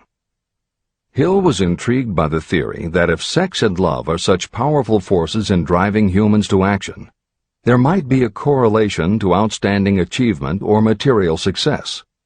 And if such a relationship exists, can the motivating force be intentionally channeled to this purpose? In the original edition of the following chapter, Hill used terms such as sex emotion and sex energy in his analysis of these motivating forces as they relate to attitude and personality. In this context, the use of the word sex was not meant to have the physical connotation that it often has today. Today, these concepts would be conveyed by words such as sexuality, passion, or charisma. In this edition, where appropriate, the editors have opted for the modern usage of these and similar terms. This is the end of the editor's comments. Charisma. The world is ruled, and the destiny of civilization is established by the human emotions. People are influenced more by feelings than by reason. Your creativity is set into action entirely by emotions, and not by cold reason. The human mind responds to stimuli, through which it may be keyed up in such a way that it takes on characteristics such as enthusiasm, creative imagination, and intense desire. The stimuli to which the mind responds most freely are 1. The desire for sexual expression, 2.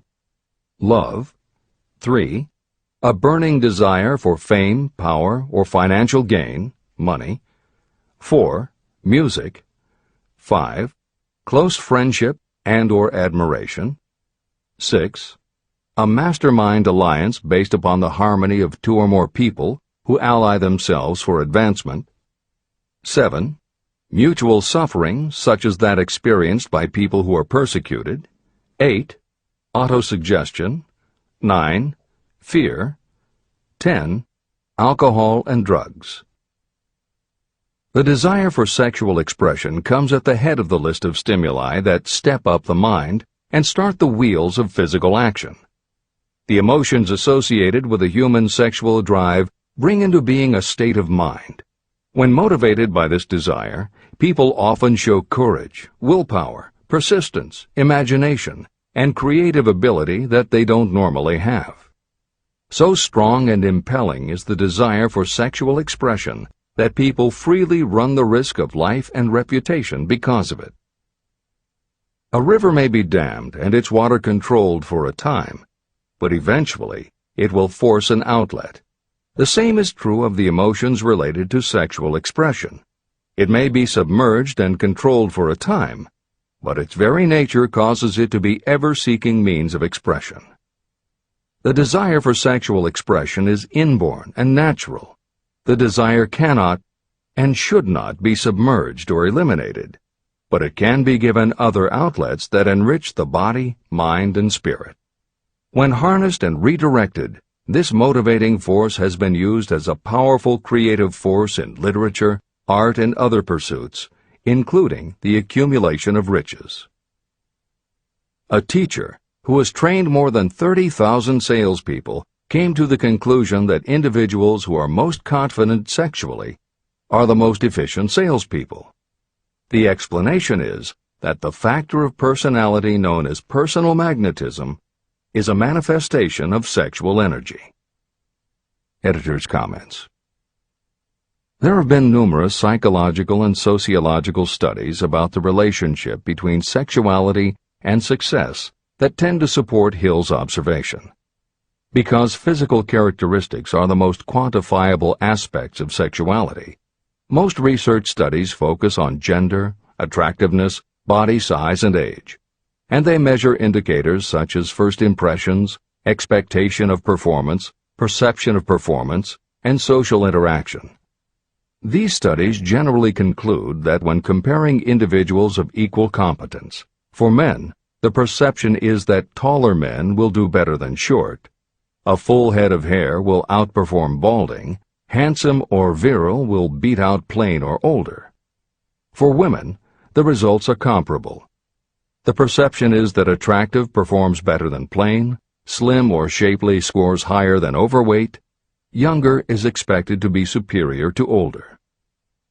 These observations about physical sexuality may seem obvious, but they lead to a conclusion that is very significant. Obviously, not all people who succeed are tall and virile or attractive and shapely. It is also a fact that the success of those who are short, balding, plump, or plain isn't always due to superior skill or luck. Clearly, there is another kind of attractiveness that often supersedes physical appeal. This other kind of attractiveness is connected to human sexuality, but it is not what would usually be referred to as sexy. People who have this quality are often said to have chemistry, personality, charm, or appeal. Hill called this kind of attraction personal magnetism. Today, the more common term is charisma. This is the end of the editor's comments. When employing salespeople, a good sales manager looks for personal magnetism or charisma as the first requirement. People who lack this kind of sexual energy will never become enthusiastic, nor inspire others with enthusiasm. And enthusiasm is one of the most important requisites in salesmanship, no matter what you're selling. The public speaker, preacher, lawyer, or salesperson who is lacking in charisma is a flop as far as being able to influence others is concerned. That, plus the fact that most people are influenced through an appeal to their emotions, should easily convince you of the importance of charisma as a part of the salesperson's ability. Master salespeople attain mastery in selling because they either consciously or unconsciously transmute charisma, sexual energy, into sales enthusiasm. That statement explains the actual, practical meaning of sexual transmutation. The meaning of the word transmute is, in simple language, the changing or transferring of one element or form of energy into another. The transmutation of sexual energy means switching the mind from thoughts of physical expression to thoughts of some other nature. Salespeople who know how to turn on charisma have acquired the art of sexual transmutation, whether they know it or not. The majority of salespeople who transmute their sexual energy do so without being aware of what they are doing or how they are doing it. You can cultivate and develop this quality in your dealings with others. Through cultivation and understanding, this vital motivating force may be drawn upon and used to great advantage in relationships between people. This energy may be communicated to others in the following ways. The handshake. The touch of the hand indicates instantly the presence of charisma or the lack of it. The tone of voice. Charisma, or sexual energy, is the factor with which the voice may be colored or made musical and charming. Posture and carriage of the body. People with charisma move briskly and with grace and ease. The vibrations of thought. People with charisma project sexuality through their personality in a way that influences those around them. Clothing and style. People who are charismatic are usually very careful about their personal appearance.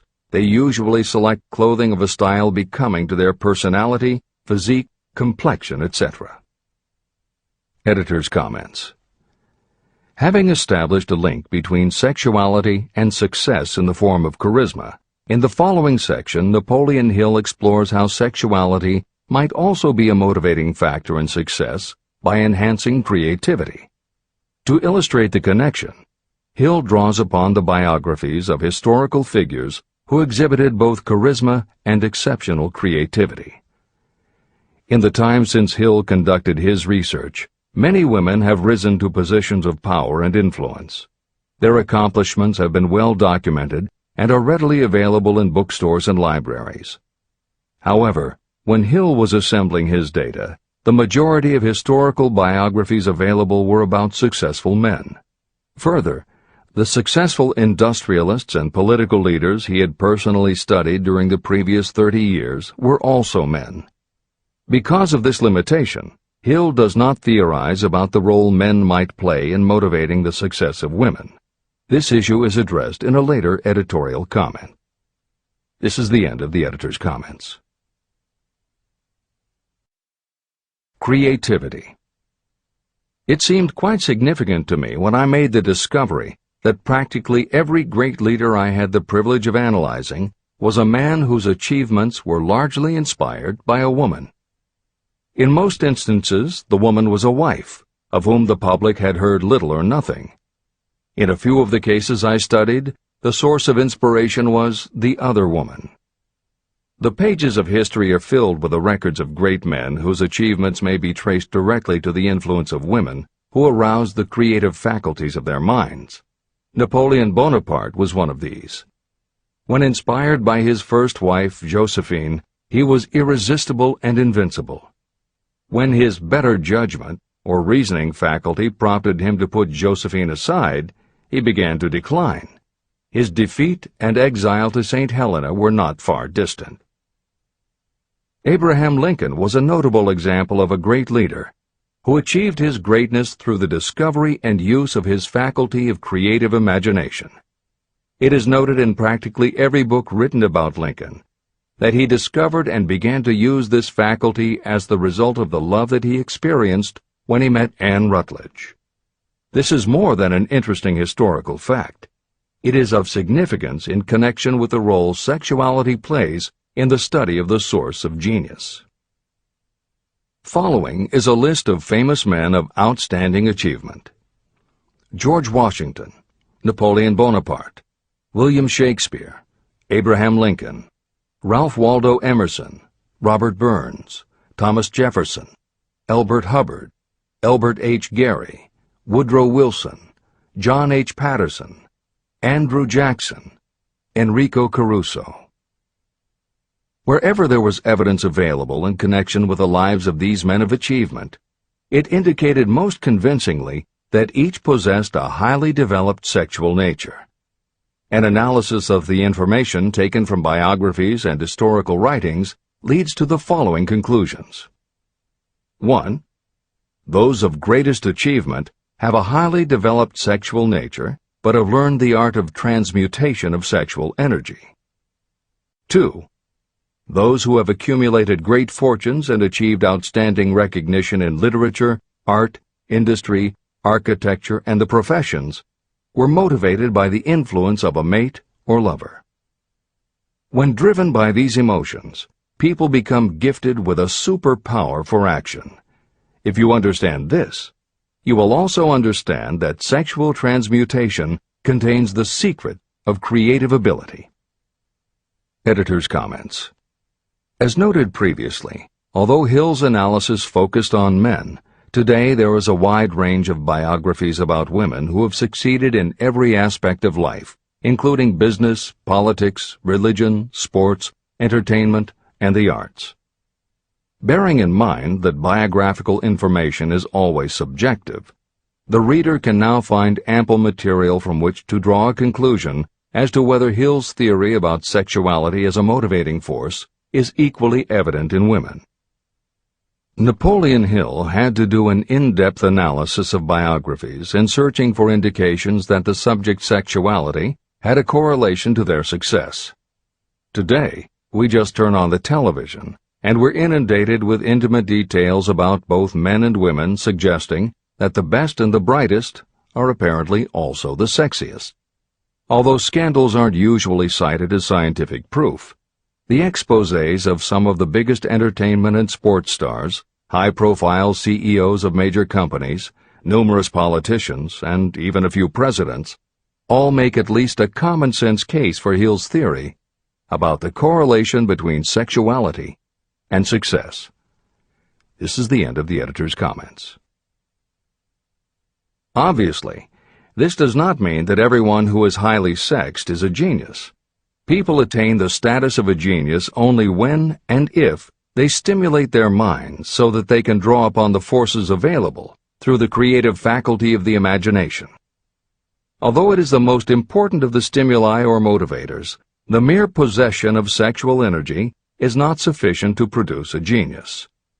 The energy must be transmuted from desire for physical contact into some other form of desire and action before it will lift one to the status of a genius.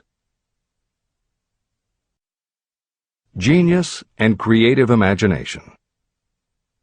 A definition of genius might be someone who has discovered how to increase the intensity of thought to the point where that person can freely communicate with sources of knowledge not available through the ordinary rate of thought.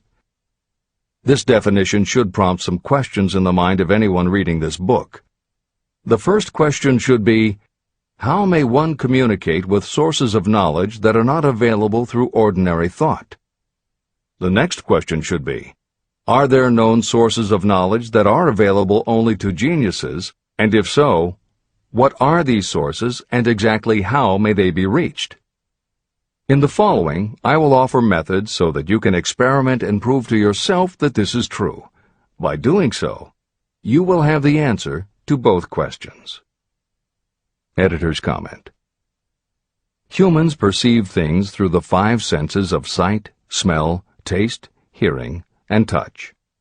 Another kind of perception, as when you have a feeling about something, was discussed in the chapters on desire, faith, and autosuggestion. This kind of perception is often referred to as the 6th sense, and in the following Hill explores the relationship between sexuality, motivation, creative imagination, and the 6th sense. This is the end of the editor's comment. The reality of a 6th sense has been fairly well established. This 6th sense is creative imagination. The faculty of creative imagination is something the majority of people never use during an entire lifetime, and if they do use it, it usually happens by mere accident. Only a small number of people deliberately use their creative imagination for a specific purpose. Those who do use this faculty voluntarily and with understanding of its functions are geniuses. Creative imagination is the direct link between your finite mind and what I have termed infinite intelligence. All revelations and all discoveries of basic or new principles in the field of invention take place through the faculty of creative imagination. When ideas, concepts, or hunches flash into your mind, they can only have come from one or more of the following sources. 1. From the mind of some other person who has just released the thought, idea, or concept through conscious thought. 2. Your subconscious mind, which stores every thought and impression that ever reached your brain through any of the 5 senses. 3. From another person's subconscious storehouse. 4. Infinite intelligence. There are no other possible sources from which inspired ideas or hunches may be received. When brain action has been stimulated through one or more of the 10 mind stimulants listed at the beginning of this chapter, it has the effect of lifting you far above the horizon of ordinary thought. It permits you to envision distance, scope, and quality of thoughts not available on the lower plane, such as when you are solving routine problems of business. When you are lifted to a higher level of thought through mind stimulation, it is as though you have taken off in an airplane. You can now see over and beyond the horizon that limits your vision when you are on the ground. Not only that, but while you are on this higher level of thought, you are not even aware of such things as the problems of gaining the 3 basic necessities of food, clothing, and shelter. You are in a world of thought in which the ordinary workaday thoughts have been removed, just as the hills and valleys that obstruct your vision on the ground don't interfere when you are in an airplane.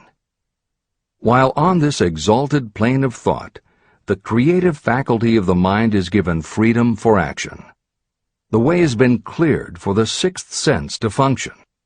It becomes receptive to ideas that could not reach the individual under any other circumstances.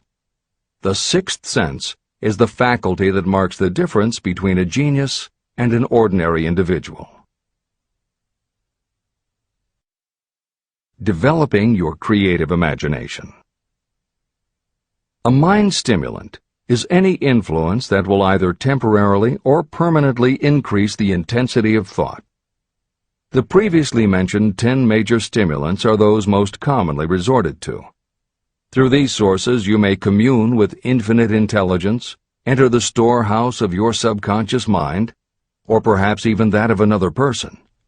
That is all there is to genius. The more you use your creative faculty, the more alert and receptive it becomes to factors originating outside your conscious mind. And the more this creative faculty is used, the more you will rely upon it for your thoughts and ideas. This faculty can be cultivated and developed only through use. What we generally refer to as our conscience operates entirely through the faculty of the 6th sense. The great artists, writers, musicians, and poets become great because they acquire the habit of relying upon the still small voice that speaks from within, through their creative imagination. Anyone with a keen imagination knows that some of their best ideas come through so-called hunches. One of the best-known public speakers admits that his speeches are only really great when he closes his eyes and begins to rely entirely upon the faculty of creative imagination. When asked why he closed his eyes just before the climax of his speech, he replied, "I do it because then I speak through ideas that come to me from within." One of America's most successful and best-known financiers has the habit of closing his eyes for 2 or 3 minutes before making a decision. When asked why, he replied, "With my eyes closed, I am able to draw upon a source of superior intelligence."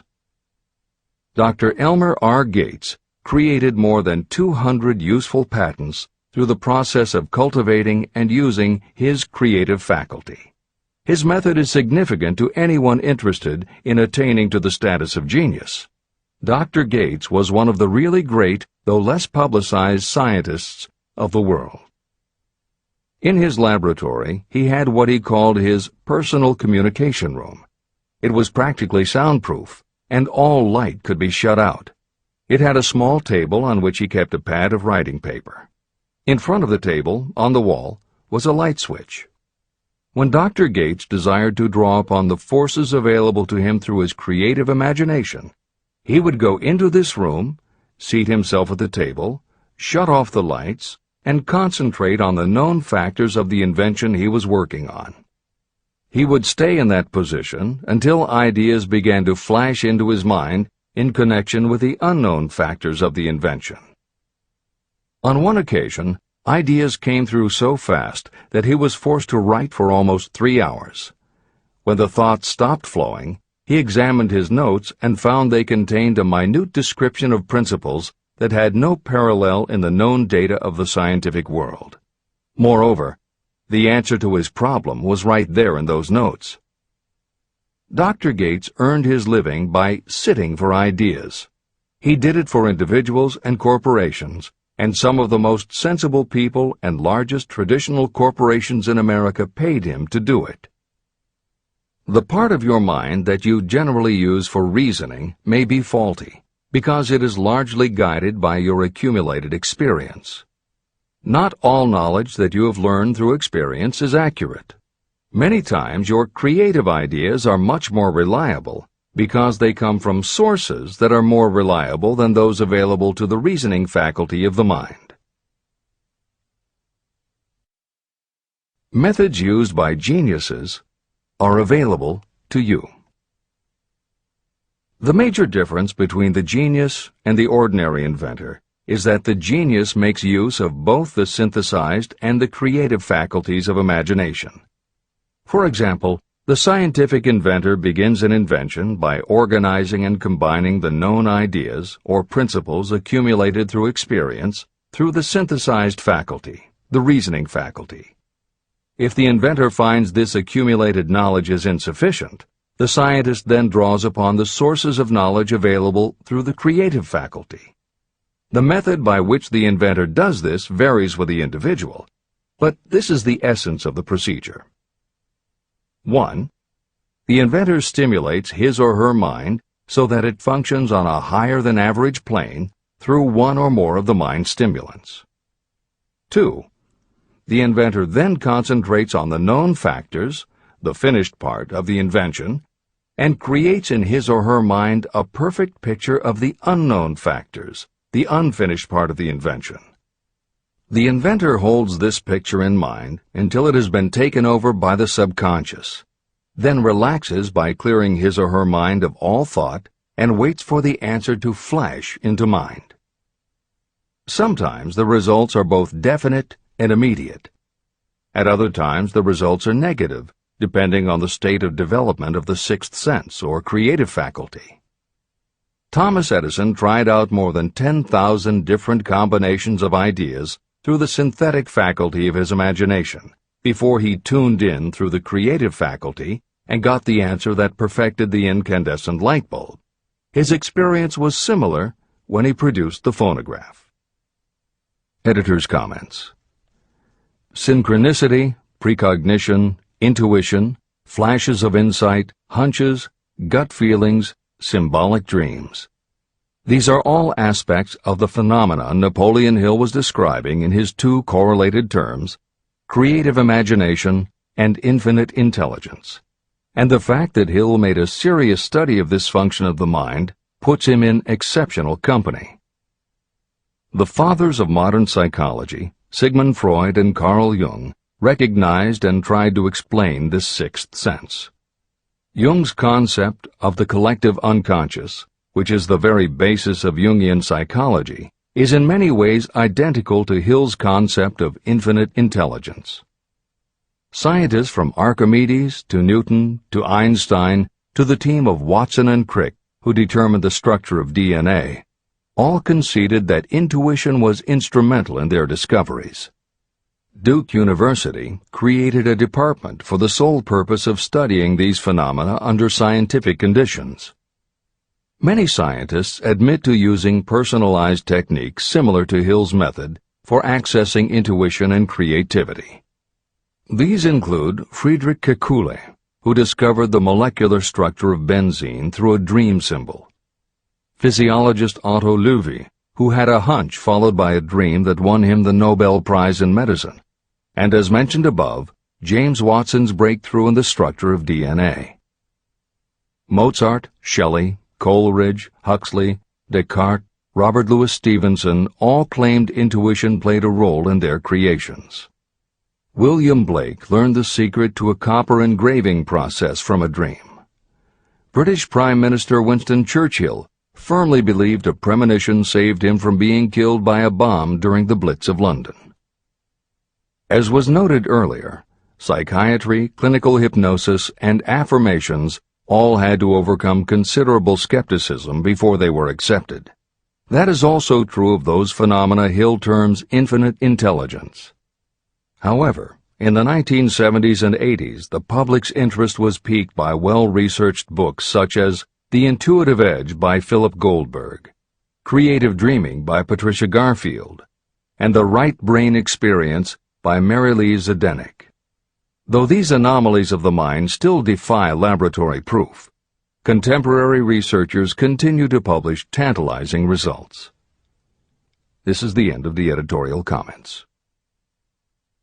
Nature has equipped the human brain and mind with internal stimulants that safely trigger the mind to tune in to fine and rare thoughts. No satisfactory substitute for nature's stimulants has ever been found. However, history is not lacking in examples of people who rose to the status of genius as the result of using artificial mind stimulants. Edgar Allan Poe wrote The Raven while under the influence of alcohol, dreaming dreams no mortal ever dared to dream before.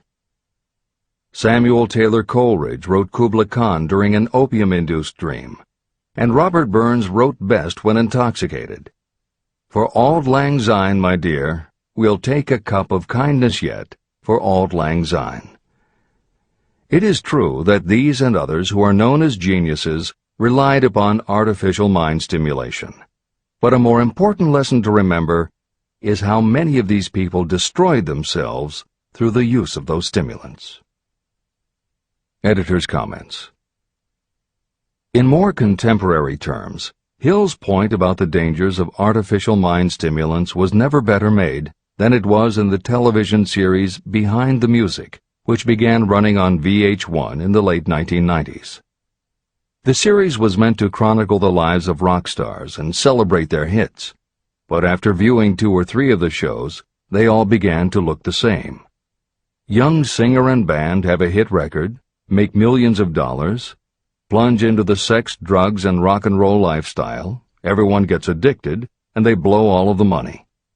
By the end of the show, at least one band member overdoses, the band breaks up, the singer hits the skids, meets someone who inspires him or her to go into rehab, the ex-star makes an anti-drug TV spot and professes newfound faith and family values while announcing a comeback tour. Although the shows played like a bad parody of themselves, the fact that the stories were so similar, that so many talented singers and songwriters who depended on drugs ended up burning out, should be telling you something, especially if you don't just want to succeed, but want to keep and enjoy your success. This is the end of the editor's comments. Every intelligent person knows that stimulation in excess through alcohol or drugs is a destructive form of intemperance. For some, overindulgence in sexual expression may become just as destructive. A sexually obsessed person is not essentially different from a person addicted to drugs or alcohol. Both have lost control over their faculties of reason and willpower. Human sexuality is a mighty urge to action, but its forces are like a cyclone, almost impossible to completely control. When an individual is driven solely by emotions related to sexuality, that person may be capable of great achievement, but their actions are often disorganized and destructive. It is true that a person may pursue financial or business success by harnessing the driving force of sexual energy without self-control. But history is filled with evidence that such people likely have certain traits of character that rob them of the ability to either hold or enjoy their fortunes. Ignorance of this potential pitfall has cost thousands of people their happiness, even though they possessed riches.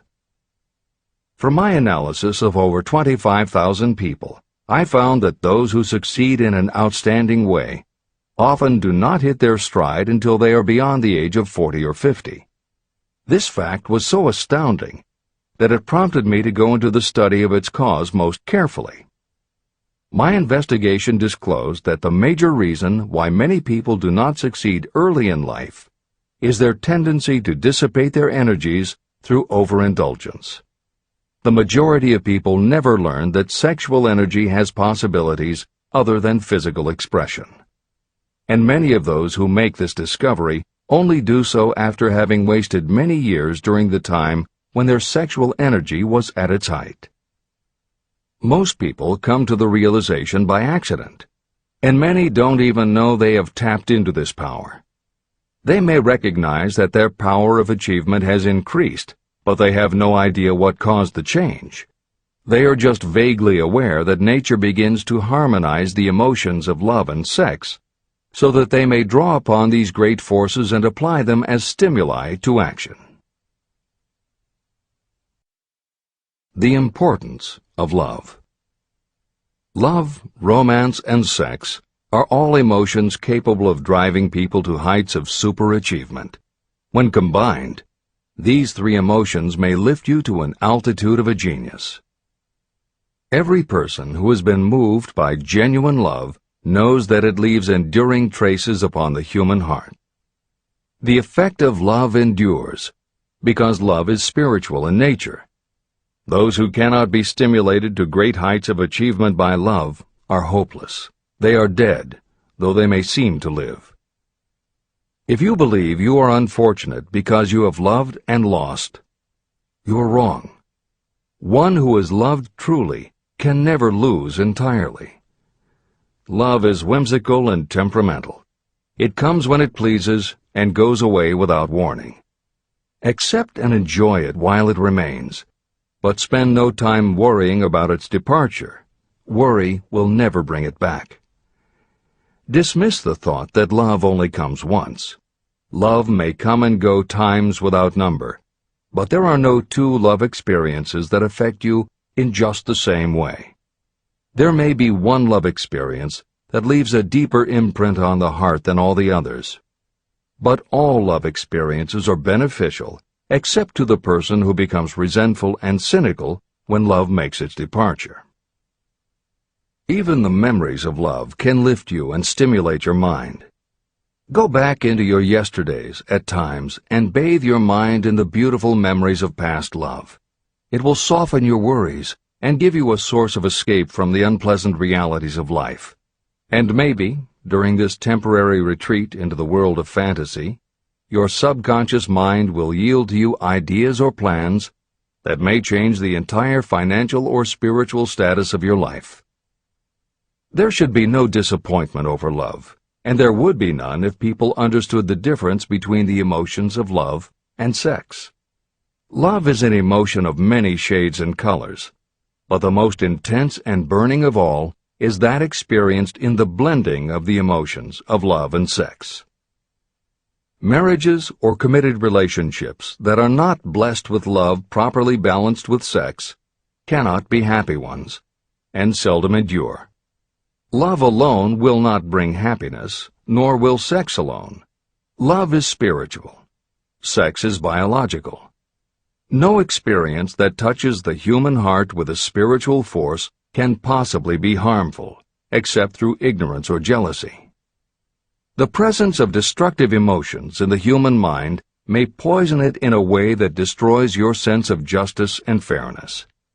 Just as a chemist can take certain chemical elements, none of which are harmful in themselves, and by mixing them together create a deadly poison, in a similar manner the emotions of sex and jealousy, when mixed, may turn just as lethal. Love is the emotion that serves as a safety valve and brings balance, reason, and constructive effort. Love is, without question, life's greatest experience. It can bring you into communion with infinite intelligence. When love guides the emotions, it may lead you well on your way toward creative effort. The road to genius consists of the development, control, and use of sex, love, and romance. Briefly, the process may be stated as follows. Encourage the presence of the positive emotions as the dominating thoughts in your mind, and discourage all the destructive emotions. The mind is a creature of habit. It thrives on the dominating thoughts fed to it. Through your willpower, you may discourage the presence of any emotion and encourage the presence of any other. Control of your mind, through the power of your will, is not difficult. Control comes from persistence and habit. The secret of control lies in understanding the process of transmutation. When any negative emotion presents itself in your mind, it can be transmuted into a positive or constructive emotion by the simple procedure of changing your thoughts. There is no other road to genius than through voluntary self-effort. When the emotion of romance is added to those of love and sex, the obstructions between the finite mind and infinite intelligence are removed. Then, a genius has been born.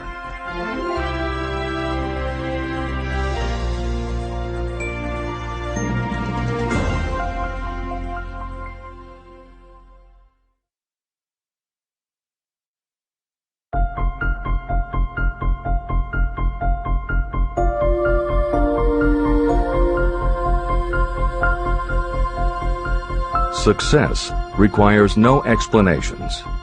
Failure permits no alibis. Chapter 13. The Subconscious Mind. The Connecting Link. The 11th Step Toward Riches. The subconscious mind consists of a field of consciousness, in which every impulse of thought that reaches the conscious mind, through any of the 5 senses, is classified and recorded. The subconscious receives and files sense impressions or thoughts regardless of their nature. You can plant in your subconscious mind any plan, thought, or purpose that you desire to translate into its physical or monetary equivalent. Those desires that have been mixed with emotional feeling and faith in your ability are the ones that are strongest. Therefore, they are the first to which the subconscious responds. The subconscious mind works day and night, and in some way which is not fully understood, the subconscious seems able to draw upon the forces of infinite intelligence for the power to transmute your desires into their physical equivalent. And it does it in the most straightforward and practical way. You cannot entirely control your subconscious mind, but you can hand over to it any plan, desire, or purpose that you wish transformed into concrete form. Refer again to the instructions for using the subconscious mind in Chapter 5, Autosuggestion. Editor's comments.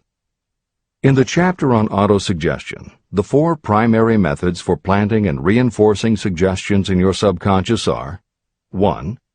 The formulation and writing out of your desire. 2. The repetition of positive affirmations. 3. The creative visualization of your goal. And 4. By acting as though the goal is already yours. This is the end of the editor's comment. From my research, I have concluded that the subconscious mind is the connecting link between the finite mind of man and infinite intelligence. It is the intermediary through which you may draw upon the forces of infinite intelligence. From my research, I have concluded that the subconscious mind is the connecting link between the finite mind of man and infinite intelligence. It is the intermediary through which you may draw upon the forces of infinite intelligence. Only the subconscious mind contains the process by which mental impulses, thoughts, are modified and changed into their spiritual, energy, equivalent. It alone is the medium through which prayer, desire, may be transmitted to the source capable of answering prayer, infinite intelligence. How to energize your subconscious mind for creative effort. The possibilities of what you can do when you connect creative effort with the subconscious mind are stupendous. They inspire me with awe. I never approach the discussion of the subconscious mind without a feeling of littleness and inferiority, due to the fact that man's entire stock of knowledge on this subject is so pitifully limited. First, you must accept as a reality the existence of the subconscious mind and what it can do for you. This will enable you to understand its possibilities as a medium for transmuting your desires into their physical or monetary equivalent, and then you will comprehend the full significance of the instructions given in Chapter 3, Desire. You will also understand the importance of making your desires clear and putting them in writing. You will understand as well the necessity of persistence in carrying out instructions. The 13 principles that are the basis of this book are the stimuli with which you acquire the ability to reach and to influence your subconscious mind. Do not become discouraged if you cannot do this on your first attempt. Remember that the subconscious mind can be directed only through habit. You have not yet had time to master faith. Be patient. Be persistent. Editor's comments. There are two aspects to Hill's theory of the subconscious mind. There are two aspects to Hill's theory of the subconscious mind. One is the concept of the subconscious as the storehouse of all information and thoughts that you have ever experienced. The second is the concept of the subconscious as the gateway to infinite intelligence.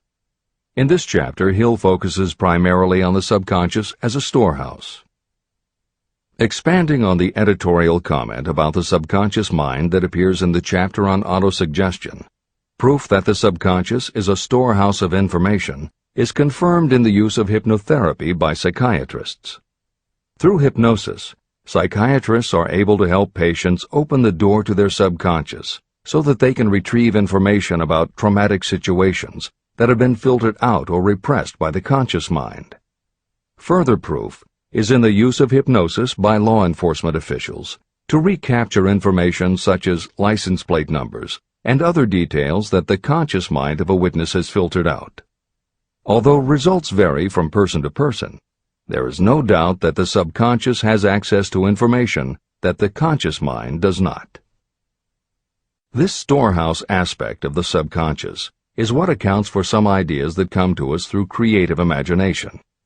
In some instances, bits of information and ideas that our conscious mind has forgotten will connect with each other on a subconscious level to create a new idea, and that idea will be received by our creative intelligence, which presents it to us as a flash of inspiration.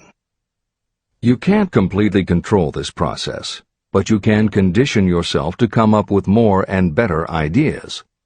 It is a fact that a traumatic experience, the result of which creates a strongly planted idea, can influence the way a person thinks and acts. If that is true, then by intentionally using all of your efforts to powerfully plant an idea in your subconscious, you should be able to create what would amount to a good traumatic experience that will influence the way you think and act in a positive way. This is exactly how you develop what Hill calls a money consciousness. If you do everything within your power to strongly, firmly, and with complete faith and conviction plant the idea that you will be successful and achieve your desire, your subconscious will accept and store that idea. If you have planted the idea so strongly that it is the dominant idea in your subconscious, it will influence all of the other ideas and information stored there. When you have given your subconscious this specific direction that it did not have before, it will begin to put together pieces of information, and through your creative intelligence, you will find that you are coming up with more and better plans and ideas to accomplish your goal. But as Hill says, you can do this only through faith and habit. You must write out the affirmation of your goal, and you must repeat it aloud every day with absolute faith and conviction that you can achieve it. You must vividly and creatively visualize yourself achieving your goal, and you must do it every day. You must conduct yourself with the attitude that says you can accomplish your goal, and that you deserve the help of those who can help you to accomplish your goal. And you must conduct yourself in that way every day. If you seriously commit yourself to doing these things, it will change the way you think and act. Your subconscious will do everything it can to transmute your desire into reality, and other people will want to do what they can to help you succeed. This is the end of the editor's comments. Many statements in the chapters on faith and on autosuggestion are repeated here for the benefit of your subconscious mind. Remember, your subconscious mind functions whether you make any effort to influence it or not. This means that thoughts of fear, poverty, and all negative ideas will affect your subconscious mind unless you master these impulses and give it more desirable food on which it may feed. The subconscious mind will not remain idle. If you don't plant desires in your subconscious mind, It will feed on the thoughts that reach it as the result of your neglect. Both negative and positive thoughts are reaching your subconscious mind continuously. These thoughts come from the four sources. 1. Consciously from other people. 2. Your subconscious. 3. Subconsciously from other people. And 4. Infinite intelligence. Every day, all kinds of thought impulses are reaching your subconscious mind without your knowledge. Some of these impulses are negative. Some are positive. Right now, you should be specifically trying to shut off the flow of negative impulses and actively working to influence your subconscious mind through positive impulses of desire. When you achieve this, you will possess the key that unlocks the door to your subconscious mind. Moreover, you will control that door so completely that no undesirable thought may influence your subconscious mind. Everything that you create begins in the form of a thought impulse. You can create nothing that you do not first conceive as a thought. Through the aid of the imagination, thoughts may be assembled into plans. The imagination, when under your control, may be used to create plans or purposes that lead to success in your chosen occupation. All thoughts that you want to turn into success and have planted in the subconscious mind must pass through the imagination and be mixed with faith, your faith in your own abilities. The mixing of faith with a plan or purpose intended for submission to the subconscious mind can only be done through the imagination. From these statements, it should be clear that if you want to make use of your subconscious mind, it will call for the coordination and application of all 13 principles of success that are the basis of this book. Make your positive emotions work for you. The subconscious mind is more susceptible to influence by thought mixed with feeling or emotion than it is by thoughts originating solely in the reasoning portion of the mind. In fact, there is much evidence to support the theory that only emotionalized thoughts have any real influence on the subconscious mind. It is a fact that emotions or feelings rule the majority of people. If it is true that the subconscious mind responds better and faster to thoughts that are well mixed with emotion, it is essential to become familiar with the more important of the emotions. There are 7 major positive emotions and 7 major negative emotions. The negatives get into your thoughts naturally and go directly to your subconscious without any help from you. The positive emotions must be injected by you through the principle of autosuggestion into the thought impulse that you wish to pass on to your subconscious mind. These emotions or feeling impulses may be likened to yeast in a loaf of bread.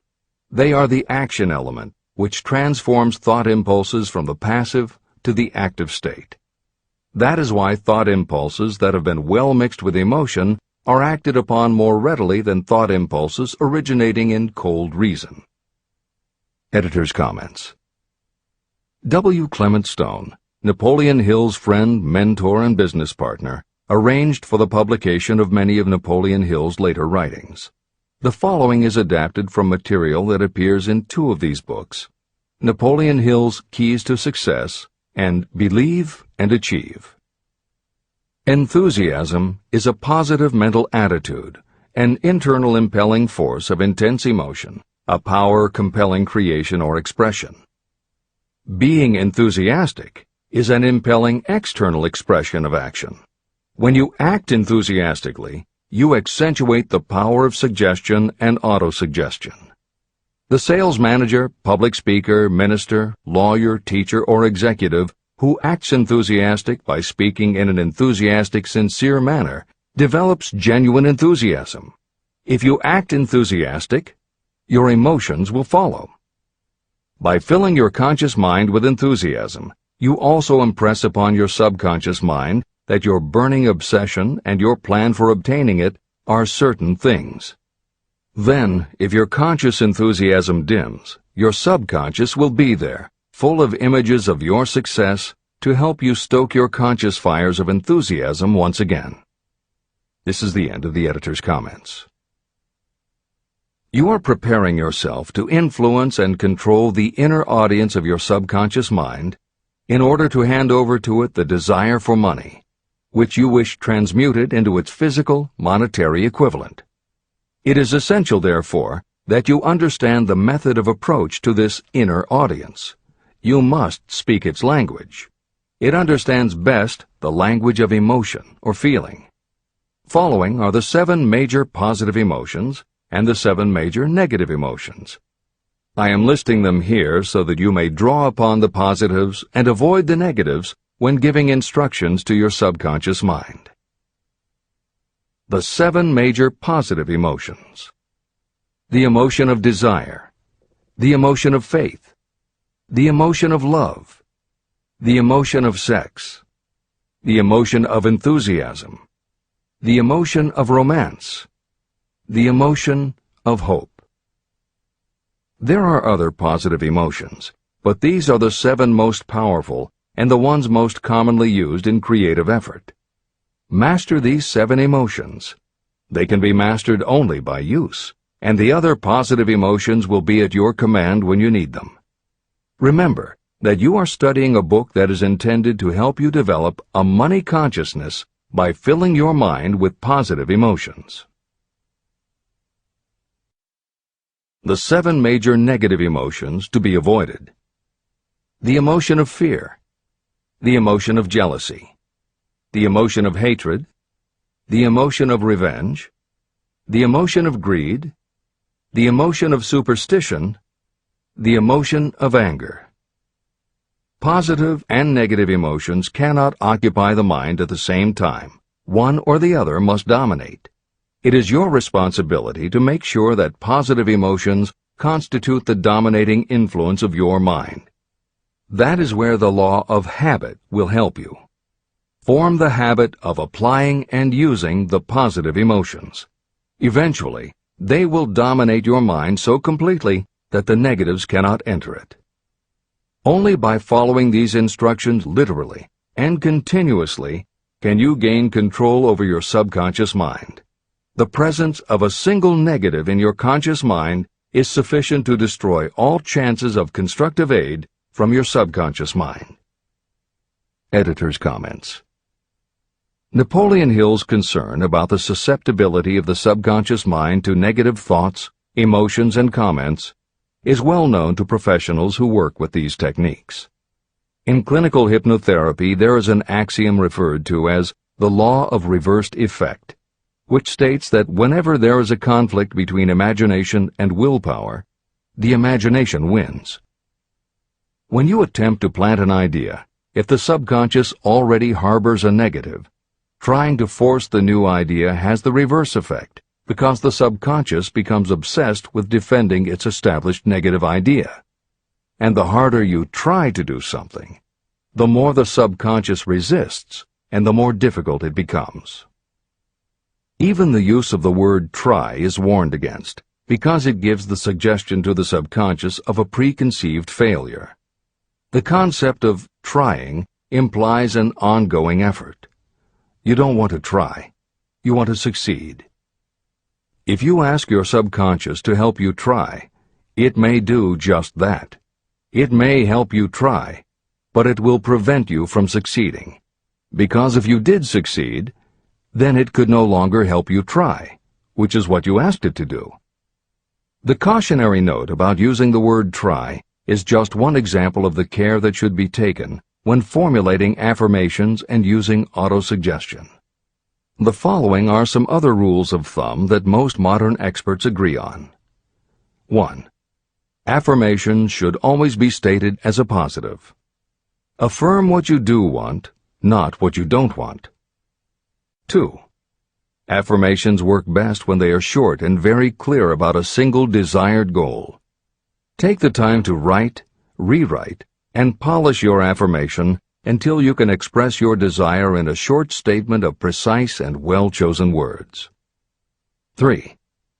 Affirmations should be specific about the desired goal, but not about how to accomplish it. Your subconscious knows better than you what it can do and how it can do it. 4.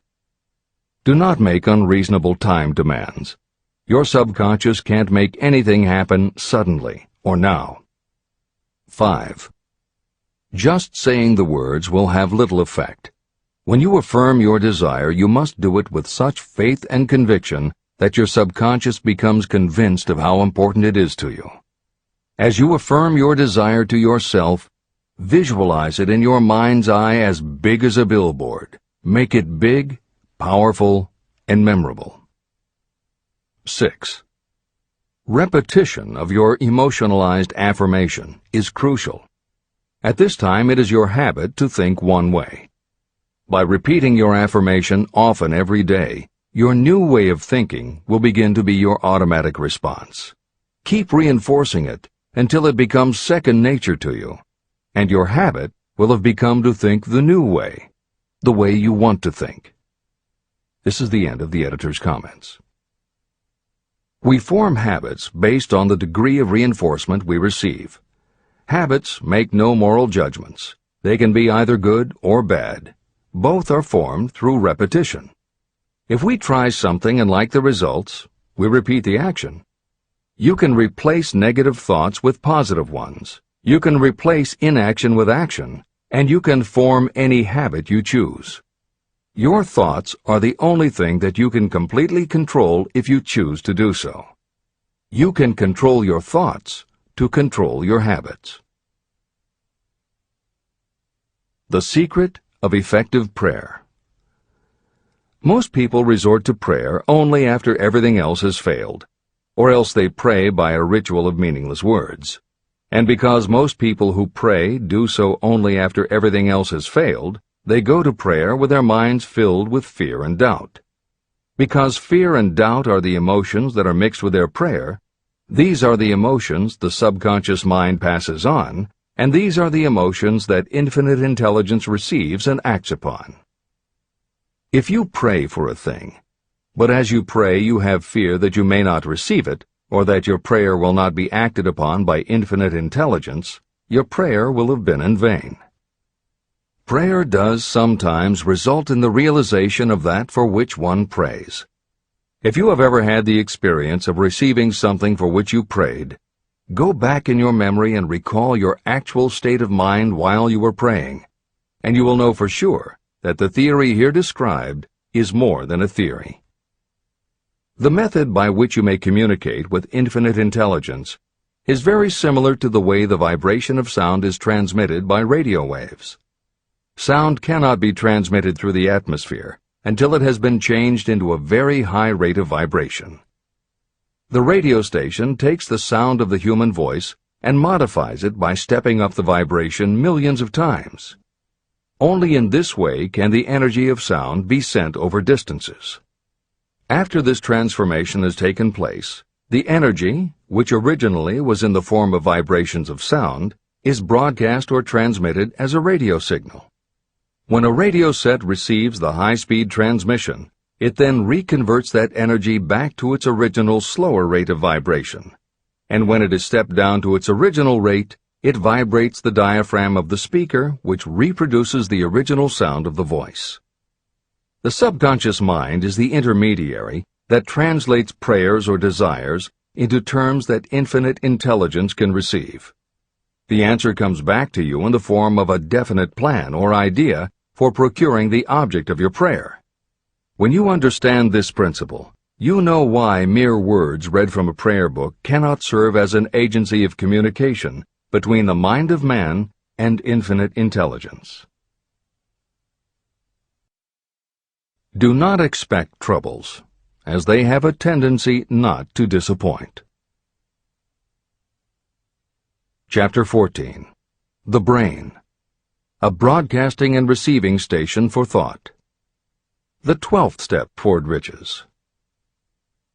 It was while I was working with the late Dr. Alexander Graham Bell and Dr. Elmer R. Gates that I first proposed the idea that every human brain is both a broadcasting and receiving station for the vibration of thought. In some way similar to the principle behind the operation of a radio receiver, every human brain is capable of picking up vibrations of thought that are being released by other brains. These are received as hunches and flashes of intuition.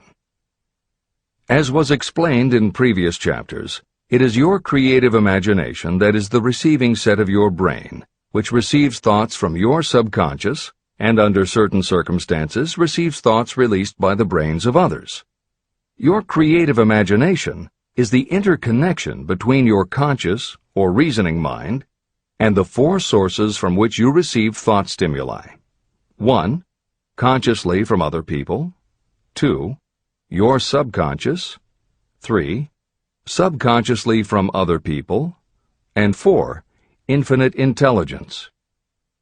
When stimulated, or stepped up to a high rate of vibration, the mind becomes more receptive to thoughts that reach it from outside sources. This stepping up process takes place through either the positive emotions or the negative emotions. Through the emotions, the vibrations of thought may be increased. The brain that has been stimulated by emotions functions at a much more rapid rate than it does when that emotion is quieted or absent. The result is the increase of thought to such a pitch that the creative imagination becomes highly receptive to ideas.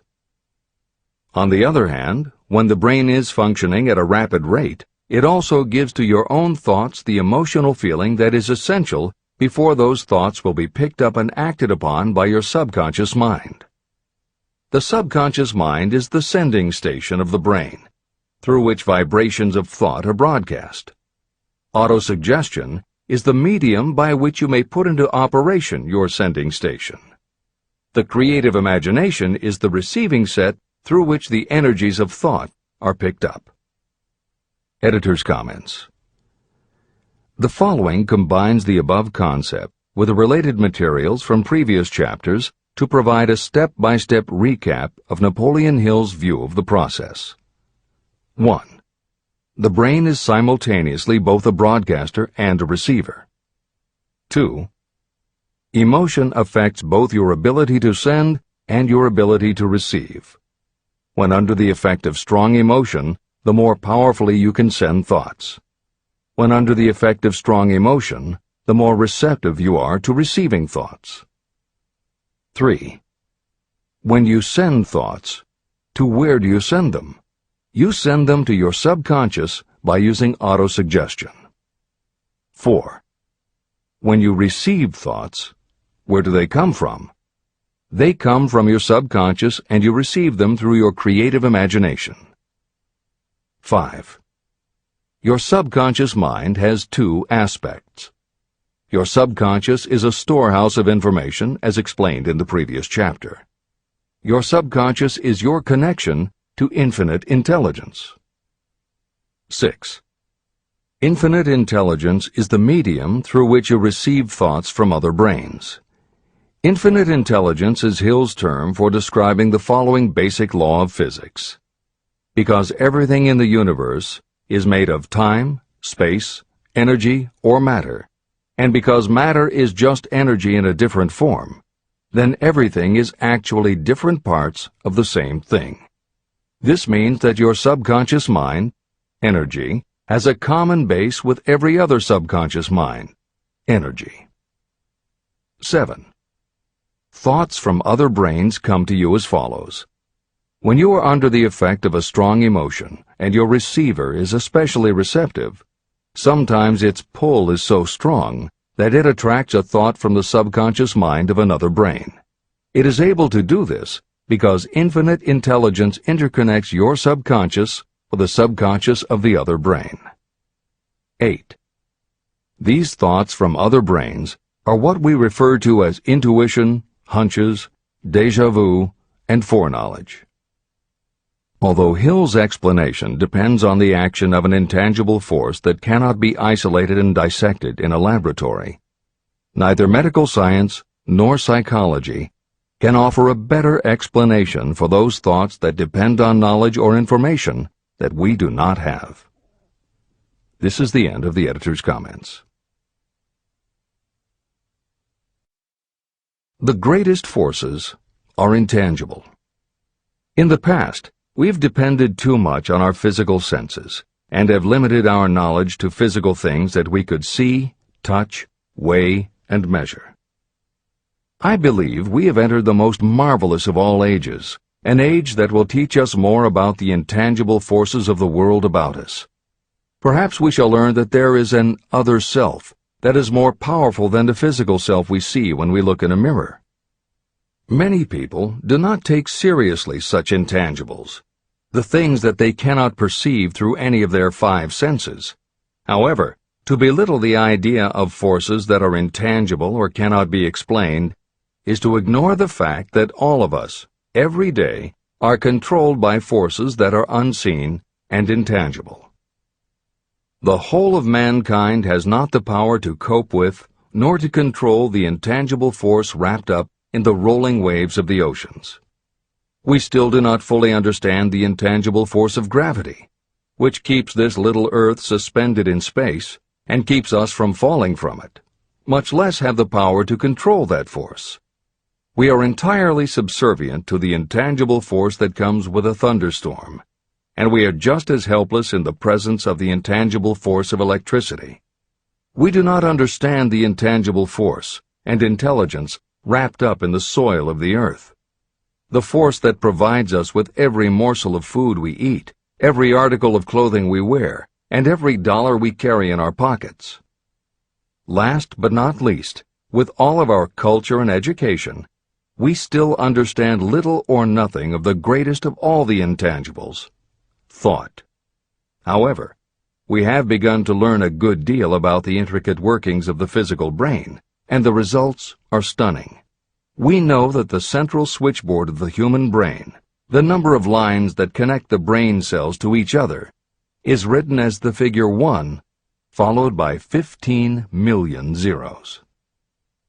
Dr. C. Judson Herrick of the University of Chicago says, "The figure is so stupendous that astronomical figures, dealing with hundreds of millions of light years, become insignificant by comparison. It has been determined that there are from 10 billion to 14 billion nerve cells in the human cerebral cortex, and we know that these are arranged in definite patterns. These arrangements are not haphazard. They are orderly. It is inconceivable to me that such a network of intricate machinery should be in existence for the sole purpose of carrying on the physical functions connected with the growth and maintenance of the physical body. Is it not likely that the same system, which gives billions of brain cells the media for communication, one with another, also provides the means of communication with other intangible forces?" Editor's comments. In the time since Hill wrote the above comments, we have learned a great deal more about the physical brain and how it operates. We understand much about the chemistry of the brain. We can measure the energies it releases. We know which areas control the various functions of the body and which areas affect memory, emotions, reasoning, and many other subtleties related to the thinking process. Through surgery, medication, and other techniques, we know how to prevent the brain from having certain kinds of thoughts. And we know how to encourage the brain to produce certain other kinds of thoughts when we want it to. For instance, a specific area can be stimulated, and you will have pleasurable thoughts. But we cannot yet control what those pleasurable thoughts will be, and we have no idea what the bits and pieces of information are that go into your pleasurable thoughts. With all of our advanced knowledge about the physical brain, we still don't know how to make it have a specific thought or idea, especially not an original thought or a creative idea. And medical science offers no better theory than Hill's as to how we could have an intuition or hunch made up from information that we don't have and were never exposed to. In short, the physical properties of the brain confirm that it is where the thinking process takes place. But it does not offer the answer to the question of how it happens, or how thoughts from one brain might travel to another. In previous commentaries, we pointed to the laws of physics as they relate to Hill's theory about the interconnectedness of all things. And although this is not meant to be a science lesson, it may reassure you to know that the work of renowned scientists lends support to the idea. Quantum theory deals with subatomic particles so minuscule that they are almost at the level of the basic stuff from which everything is made. Albert Einstein developed what is called the EPR effect. Einstein, Podolsky, and Rosen. And Irish physicist John Stuart Bell proposed Bell's theorem, both of which pertain to the concept that when two linked subatomic particles are separated from each other, when a change is made to particle A, the same change will instantly happen in particle B, even though the two are distant from each other. Another related concept is called the holographic brain or holographic universe, and is named after an unusual quality of holograms. It is a fact that if you cut a hologram in half, you don't get two halves of a picture. You get two separate but complete pictures. Cut either one of those in half, and you get another two complete pictures. Cut other pieces, and again you get whole images. Every part of a hologram has the whole of the information in the original. In the 1970s, Carl Pribram, a neurophysiologist at Stanford University, announced the results of his studies which suggest that memory is not in a specific part of the brain, but is spread throughout the brain like the image on a holographic plate. At almost the same time, renowned physicist David Bohm proposed that the workings of the universe were like a holographic image, that among all things there is total interconnectivity, and that all things influence all other things. In effect, every part of the universe contains the whole of the universe. That is probably more than enough science for most readers. The point is, Hill was not alone in his conclusion that through some intangible force, your subconscious shares interconnectivity with everything else in the universe. Previously, the example was given of the folds and bumps in a tablecloth, all being different, but all still tablecloth. Here is another way to envision the intangible interconnection of all things. Suppose you were to drill 5 holes in a wall, and have someone outside the room put their fingers and thumb through the holes and wiggle them. If you then bring into your room someone who only believes in tangible things that he or she can see, that person will see 5 separate objects that can move independently of each other. You may tell the person that behind the wall the objects are connected and all part of the same hand, but because they cannot see the connection and disbelieve anything they don't understand, the person will not be convinced. Neither modern medicine, nor psychiatry, nor technology can yet conclusively show us behind the wall. But the fact remains, we have all had a hunch about somebody, and it turns out to be right. A premonition that something will happen, and it does. Or a feeling that something isn't right with someone who is not there with you, and it turns out to be true. How does this information come to us?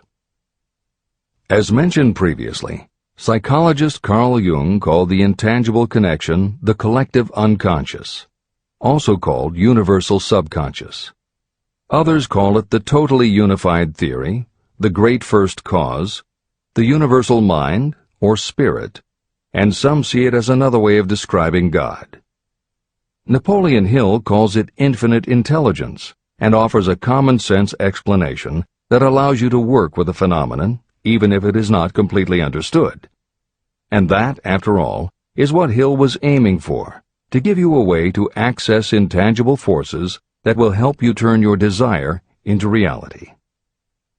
This is the end of the editor's comments. After this book had been written, just before the manuscript went to the publisher, the New York Times published an editorial showing that at least one great university and one intelligent investigator in the field of mental phenomena are carrying on an organized research through which conclusions have been reached that parallel many of those described in this and the following chapter. The editorial briefly analyzed the work carried on by Dr. J.B. Rhine and his associates at Duke University. From the New York Times. What is telepathy? A month ago, we cited on this page some of the remarkable results achieved by Professor Rhine and his associates in Duke University from more than 100,000 tests to determine the existence of telepathy and clairvoyance. These results were summarized in the first 2 articles in Harper's Magazine. In the second, which has now appeared, the author, E.H. Wright, attempts to summarize what has been learned, or what it seems reasonable to infer, regarding the exact nature of these extrasensory modes of perception. The actual existence of telepathy and clairvoyance now seems to some scientists enormously probable as the result of Rhine's experiments. Various percipients were asked to name as many cards in a special pack as they could without looking at them and without other sensory access to them. About a score of men and women were discovered who could regularly name so many of the cards correctly that there was not one chance in many a million of their having done their feats by luck or accident. But how did they do them? These powers, assuming that they exist, do not seem to be sensory. There is no known organ for them. The experiments work just as well at distances of several hundred miles as they did in the same room. These facts also dispose, in Mr. Wright's opinion, of the attempt to explain telepathy or clairvoyance through any physical theory of radiation. All known forms of radiant energy decline inversely as the square of the distance traversed. Telepathy and clairvoyance do not. But they do vary through physical cause, as our other mental powers do. Contrary to widespread opinion, they do not improve when the percipient is asleep or half asleep, but on the contrary, when he is most wide awake and alert. Rhine discovered that a narcotic will invariably lower a percipient score, while a stimulant will always send it higher. The most reliable performer apparently cannot make a good score unless he tries to do his best. One conclusion that Wright draws with some confidence is that telepathy and clairvoyance are really one and the same gift. That is, the faculty that sees a card face down on a table seems to be exactly the same one that reads a thought residing only in another mind. There are several grounds for believing this.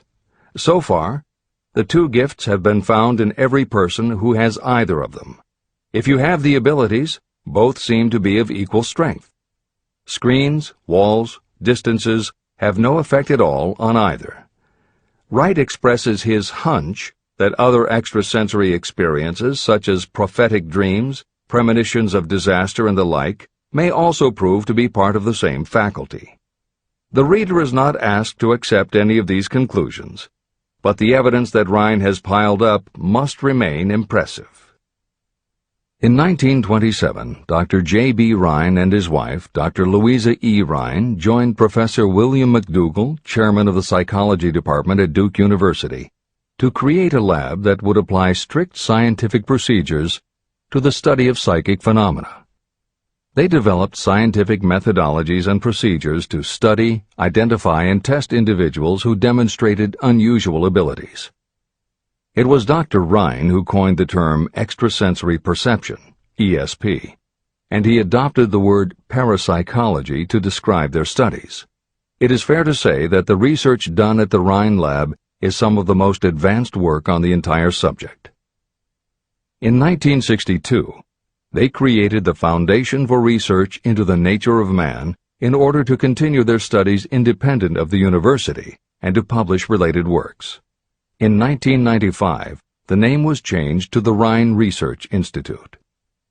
This is the end of the editor's comments. How to join minds in teamwork. In view of Dr. Rhine's findings about the conditions under which the mind responds to what he terms extrasensory modes of perception, I would like to add my own observations. My associates and I have discovered what we believe to be the ideal conditions under which the mind can be stimulated so that this sixth sense can be made to function in a practical way.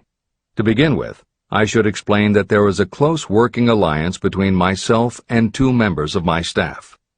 Through experimentation and practice, we have discovered how to stimulate our minds so that we can, by a process of blending our three minds into one, find the solution to a great variety of problems that are submitted by my clients. The procedure is very simple. We sit down at a conference table, clearly state the nature of the problem we have under consideration, then begin discussing it. Each contributes whatever thoughts may occur by applying the principle used in connection with the invisible counselors described in the next chapter. The strange thing about this method of mind stimulation is that it places each participant in communication with unknown sources of knowledge definitely outside their own experience. If you understand the principle described in the chapter on the mastermind, you of course recognize the round table as being a practical application of the mastermind. This method of mind stimulation, through the discussion of definite subjects between three people, illustrates the simplest and most practical use of the mastermind. When you tap into the power of your mastermind group, you will find that the more you work together, the more each member will learn to anticipate the ideas of others and to connect immediately with their intense enthusiasm and inspiration. You cannot completely control this process, but the more you use it, the more it will come into play. By adopting and following a similar plan, you will be making use of the famous Carnegie formula described in Chapter 1. If it means nothing to you at this time, mark this page and read it again after you have finished the last chapter. Great achievement is usually born of great sacrifice and is never the result of selfishness. Chapter 15.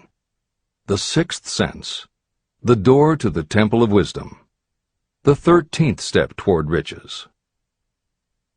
The 13th principle is known as the Sixth Sense, through which infinite intelligence may and will communicate voluntarily without any effort from or demands by the individual. This principle is the apex of the philosophy of success.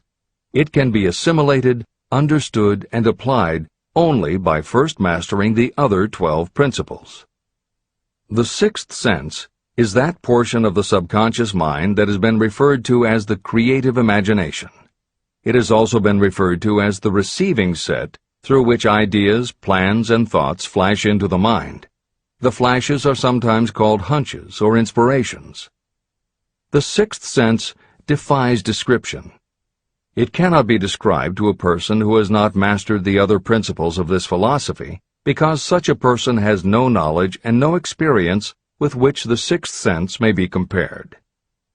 After you have mastered the principles in this book, you will be prepared to accept as truth a statement that may otherwise be incredible to you.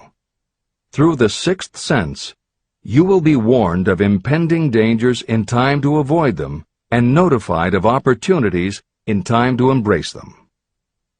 As you develop your sixth sense, it is almost as though a guardian angel comes to you to be of help and assistance, a guardian angel who will open to you at all times the door to the Temple of Wisdom.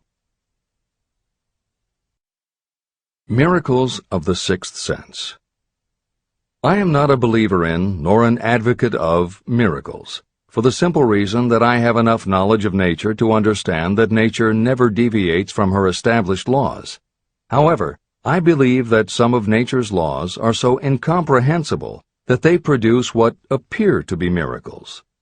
The sixth sense comes as near to being a miracle as anything I have ever experienced. This much I do know, that there is a power, or a first cause, or an intelligence which permeates every atom of matter and embraces every unit of energy perceptible to man. I know that this infinite intelligence is the thing that converts acorns into oak trees, causes water to flow downhill in response to the law of gravity, follows night with day and winter with summer, each maintaining its proper place and relationship to the other. Through the philosophy explained in this book, this intelligence can help turn your desires into concrete or material form. I know this because I have experimented with it, and I have experienced it. Step by step through the preceding chapters, you have been led to this, the last principle. If you have mastered each of the preceding principles, you are now prepared to accept, without being skeptical, the extraordinary claims made here. If you have not mastered the other principles, you must do so before you may determine definitely whether or not the claims made in this chapter are fact or fiction. Let great people shape your life. I have never completely divested myself of the habit of hero worship. While I was passing through the stage of hero worship, I found myself trying to imitate those whom I most admired. My experience has taught me that the next best thing to being truly great is to emulate the great, to try to act like them, be like them, and feel like them as much as I could. I discovered that the faith with which I tried to imitate my idols gave me great capacity to do so quite successfully. Long before I had ever written a line for publication or delivered a speech in public, I followed the habit of reshaping my own character by trying to imitate the 9 men whose lives and life works had been most impressive to me. These 9 men were Emerson, Paine, Edison, Darwin, Lincoln, Burbank, Napoleon, Ford, and Carnegie. Every night, over a long period of years, I held an imaginary council meeting with this group, whom I called my invisible counselors. This is how I did it. Just before going to sleep at night, I would shut my eyes and see, in my imagination, this group of men seated with me around my council table. Here I had not only an opportunity to sit among those whom I considered to be great, but I actually dominated the group by serving as the chairman. I had a very definite purpose in using my imagination in this way. My purpose was to rebuild my own character, so it would become a composite of the characters of my imaginary counselors. Realizing that I had to overcome the handicap of being born and raised in an environment of ignorance and superstition, I deliberately assigned myself the task of voluntary rebirth through the method I have described above. Building character through autosuggestion. I knew, of course, that we all become what we are because of our dominating thoughts and desires. I knew that every deeply seated desire causes a person to find a way to turn that desire into reality. I knew that self-suggestion is a powerful factor in building character. In fact, it is the sole principle through which character is built. With this knowledge of how the mind works, I was fairly well armed with the equipment needed to rebuild my character. In these imaginary council meetings, I called on my cabinet members for the knowledge I wished each to contribute. I would even speak out loud to each of them as follows. Mr. Emerson, I desire to acquire from you the marvelous understanding of nature which distinguished your life. I ask that you impress upon my subconscious mind those qualities you possessed that enabled you to understand and adapt yourself to the laws of nature. Mr. Burbank, I request that you pass on to me the knowledge that enabled you to so harmonize the laws of nature that you caused the cactus to shed its thorns and become an edible food. Give me access to the knowledge that enabled you to make 2 blades of grass grow where but 1 grew before. Napoleon, I desire to acquire from you the marvelous ability you possess to inspire men and to arouse them to greater and more determined spirit of action. I desire also to acquire the spirit of enduring faith, which enabled you to turn defeat into victory and to surmount staggering obstacles. Mr. Paine, I desire to acquire from you the freedom of thought and the courage and clarity with which to express convictions which so distinguished you. Mr. Darwin, I wish to acquire from you the marvelous patience and ability to study cause and effect without bias or prejudice so exemplified by you in the field of natural science. Mr. Lincoln, I desire to build into my own character the keen sense of justice, the untiring spirit of patience, the sense of humor, the human understanding, and the tolerance that were your distinguishing characteristics. Mr. Carnegie, I wish to acquire a thorough understanding of the principles of organized effort, which you use so effectively in the building of a great industrial enterprise. Mr. Ford, I wish to acquire your spirit of persistence, the determination, poise, and self-confidence that have enabled you to master poverty and to organize, unify, and simplify human effort so I may help others to follow in your footsteps. Mr. Edison, I wish to acquire from you the marvelous spirit of faith with which you have uncovered so many of nature's secrets. the spirit of unremitting toil with which you have so often wrested victory from defeat. The startling power of imagination. My method of addressing the members of my imaginary cabinet would vary according to the traits of character I was most interested in acquiring. I studied the records of their lives with painstaking care. After some months of this nightly procedure, I was astounded as each time my imaginary counselors started to become more and more real to me. Each of these 9 men developed individual characteristics that surprised me. For example, Lincoln developed the habit of always being late, then walking around in solemn parade. He always wore an expression of seriousness on his face. Rarely did I see him smile. This was not true of the others. Burbank and Payne often indulged in witty repartee, which seemed at times to shock the other members of the cabinet. On one occasion, Burbank was late. When he came, he was excited with enthusiasm, and explained that he had been late because of an experiment he was making, through which he hoped to be able to grow apples on any sort of tree.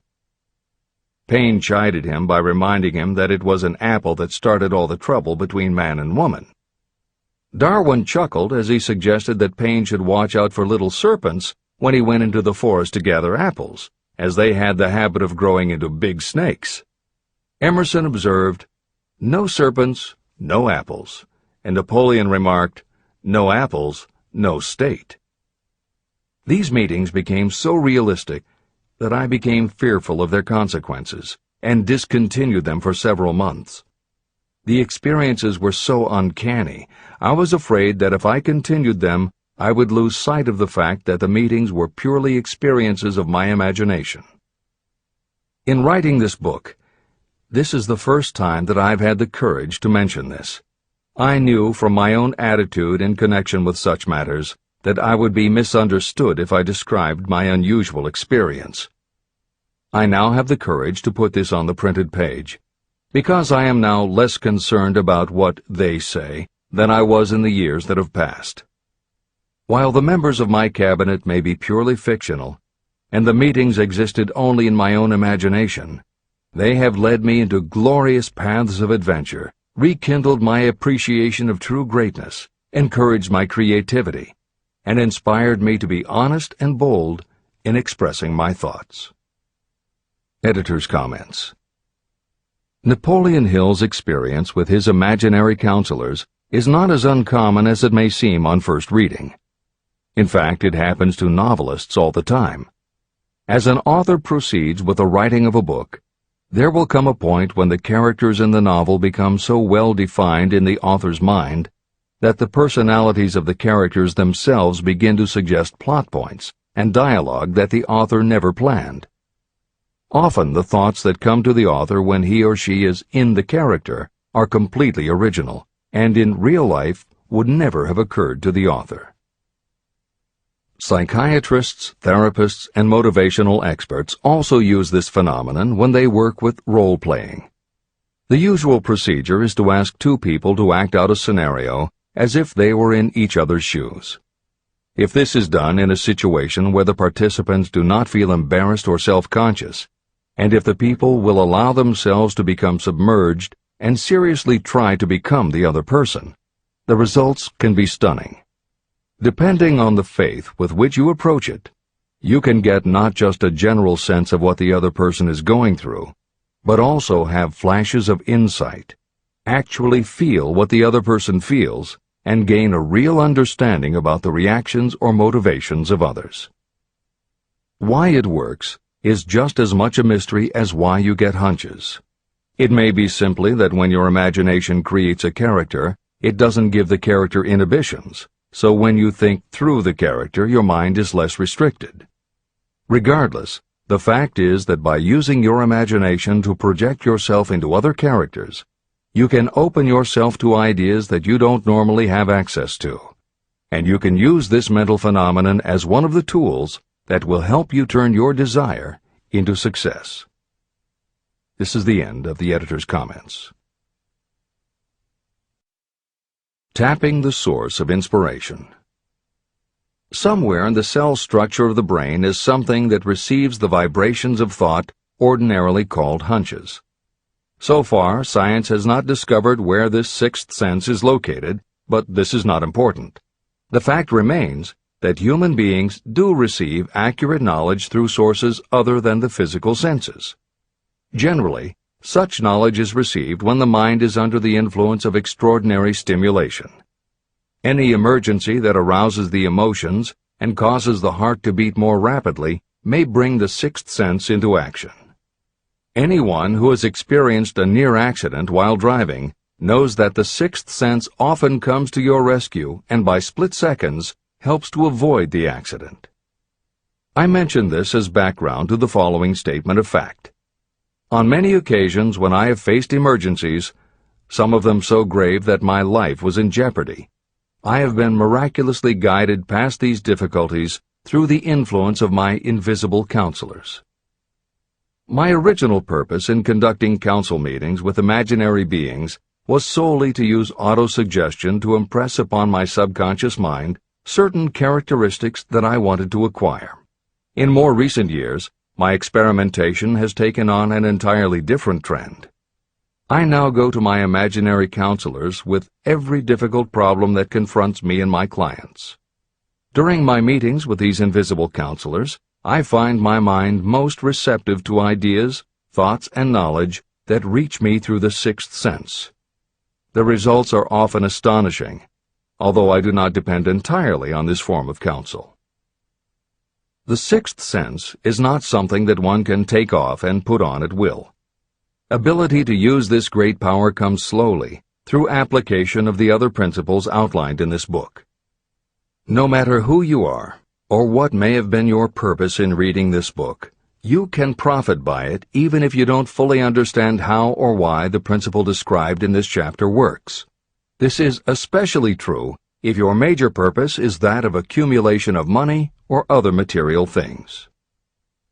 This chapter on the sixth sense was written because the book is designed to present a complete philosophy by which individuals may unerringly guide themselves in attaining whatever they ask of life. The starting point of all achievement is desire. The finishing point is the kind of knowledge that leads to understanding. Understanding of yourself, understanding of others, understanding of the laws of nature, and the recognition and understanding of happiness. Full understanding of this comes only through familiarity with and use of the principle of the sixth sense. In reading this chapter, you may have found yourself lifted to a high level of mental stimulation. Splendid!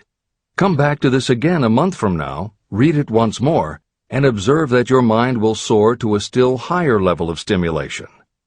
Repeat this experience from time to time, giving no concern as to how much or how little you learn at the time. Eventually, you will find yourself in possession of a power that will enable you to throw off discouragement, master fear, overcome procrastination, and draw freely upon your imagination. Then you will have felt the touch of that unknown something that has been the moving spirit of every truly great thinker, leader, artist, musician, writer, or statesman. Then you will be in a position to transmute your desires into their physical or financial counterpart as easily as you may lie down and quit at the first sign of opposition.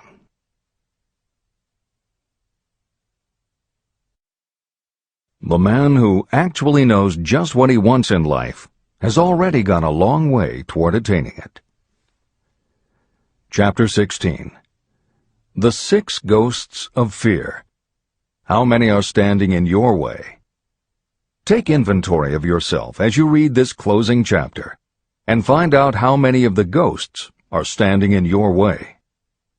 Before you can put any portion of this philosophy into successful use, your mind must be prepared to receive it. The preparation is not difficult.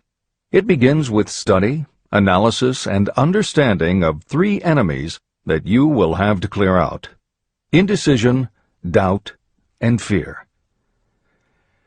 The sixth sense will never function while these three negatives, or any one of them, remain in your mind. The members of this unholy trio are closely related. Where one is found, The other two are close at hand. Indecision is the seedling of fear. Remember this as you read. Indecision crystallizes into doubt. The two blend and become fear. The blending process often is slow. This is one reason why these three enemies are so dangerous. They germinate and grow without their presence being observed. The remainder of this chapter describes a state of mind that you must attain before the philosophy can be put into practical use. This chapter also analyzes a condition that has reduced huge numbers of people to poverty, and it states a truth that must be understood by all who accumulate riches, whether measured in terms of money or in terms of a state of mind that may be of far greater value than money. The purpose of this chapter is to turn the spotlight of attention on the cause and the cure of the 6 basic fears. Before you can master an enemy, you must know its name, its habits, and where to attack it. As you read, analyze yourself carefully and determine which, if any, of the 6 common fears have attached themselves to you. And keep in mind that sometimes they are hidden in the subconscious mind, where they are difficult to locate and still more difficult to eliminate. The 6 basic fears. There are 6 basic fears. At one time or another, every person suffers from some combination of these fears. Most people are fortunate if they do not suffer from the entire 6. Named in the order of their most common appearance, they are the fear of poverty, the fear of criticism, the fear of ill health, the fear of loss of love of someone, the fear of old age, and the fear of death. All other fears are of minor importance, and are in fact just variations on these 6. Fears are nothing more than states of mind. Your state of mind is subject to your control and direction. You can create nothing that you do not first conceive in the form of an impulse of thought. The following statement is of even greater importance. Thought impulses begin immediately to translate themselves into their physical equivalent, whether those thoughts are voluntary or involuntary.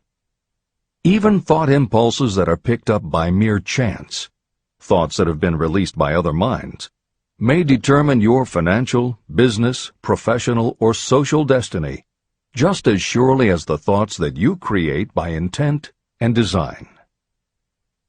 This circumstance also explains why some people seem to be lucky, while others of equal or greater ability, training, experience, and brain capacity seem destined to have misfortune.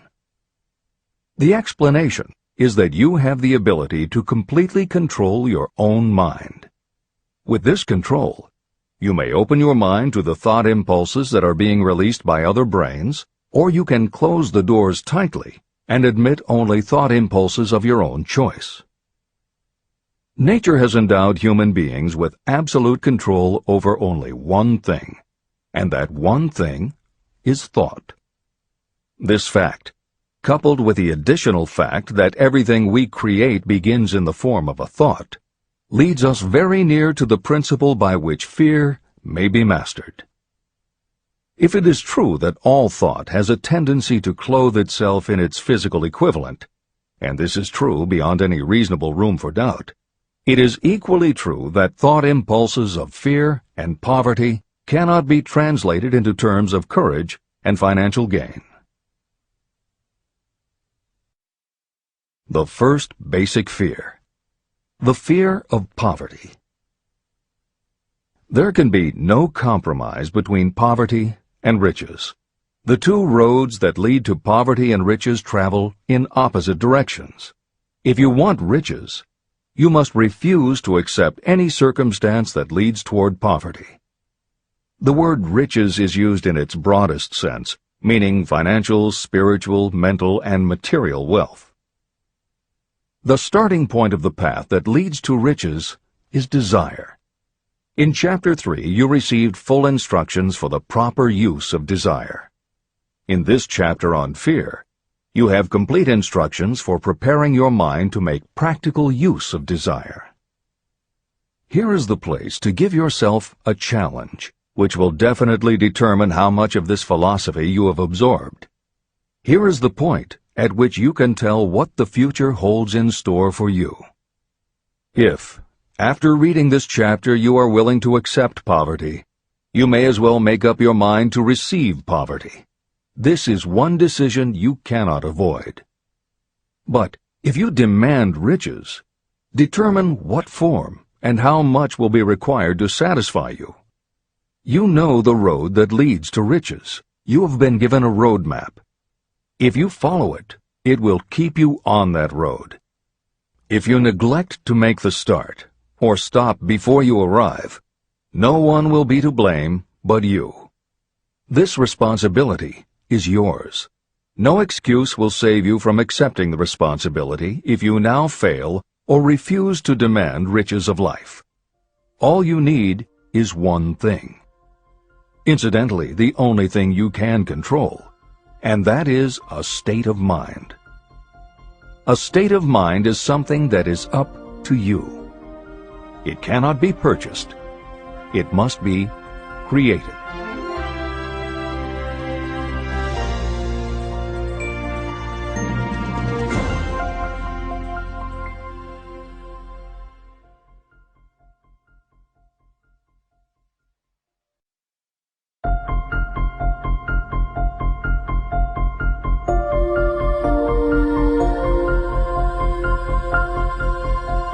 The most destructive fear.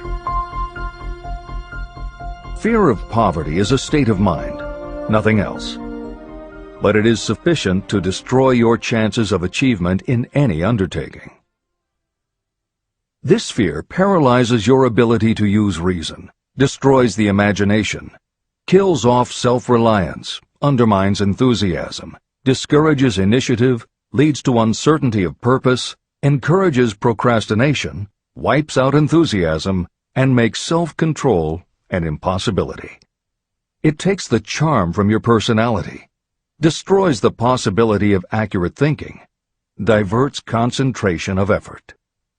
It defeats persistence, turns willpower into nothingness, destroys ambition, clouds the memory, and invites failure in every conceivable form.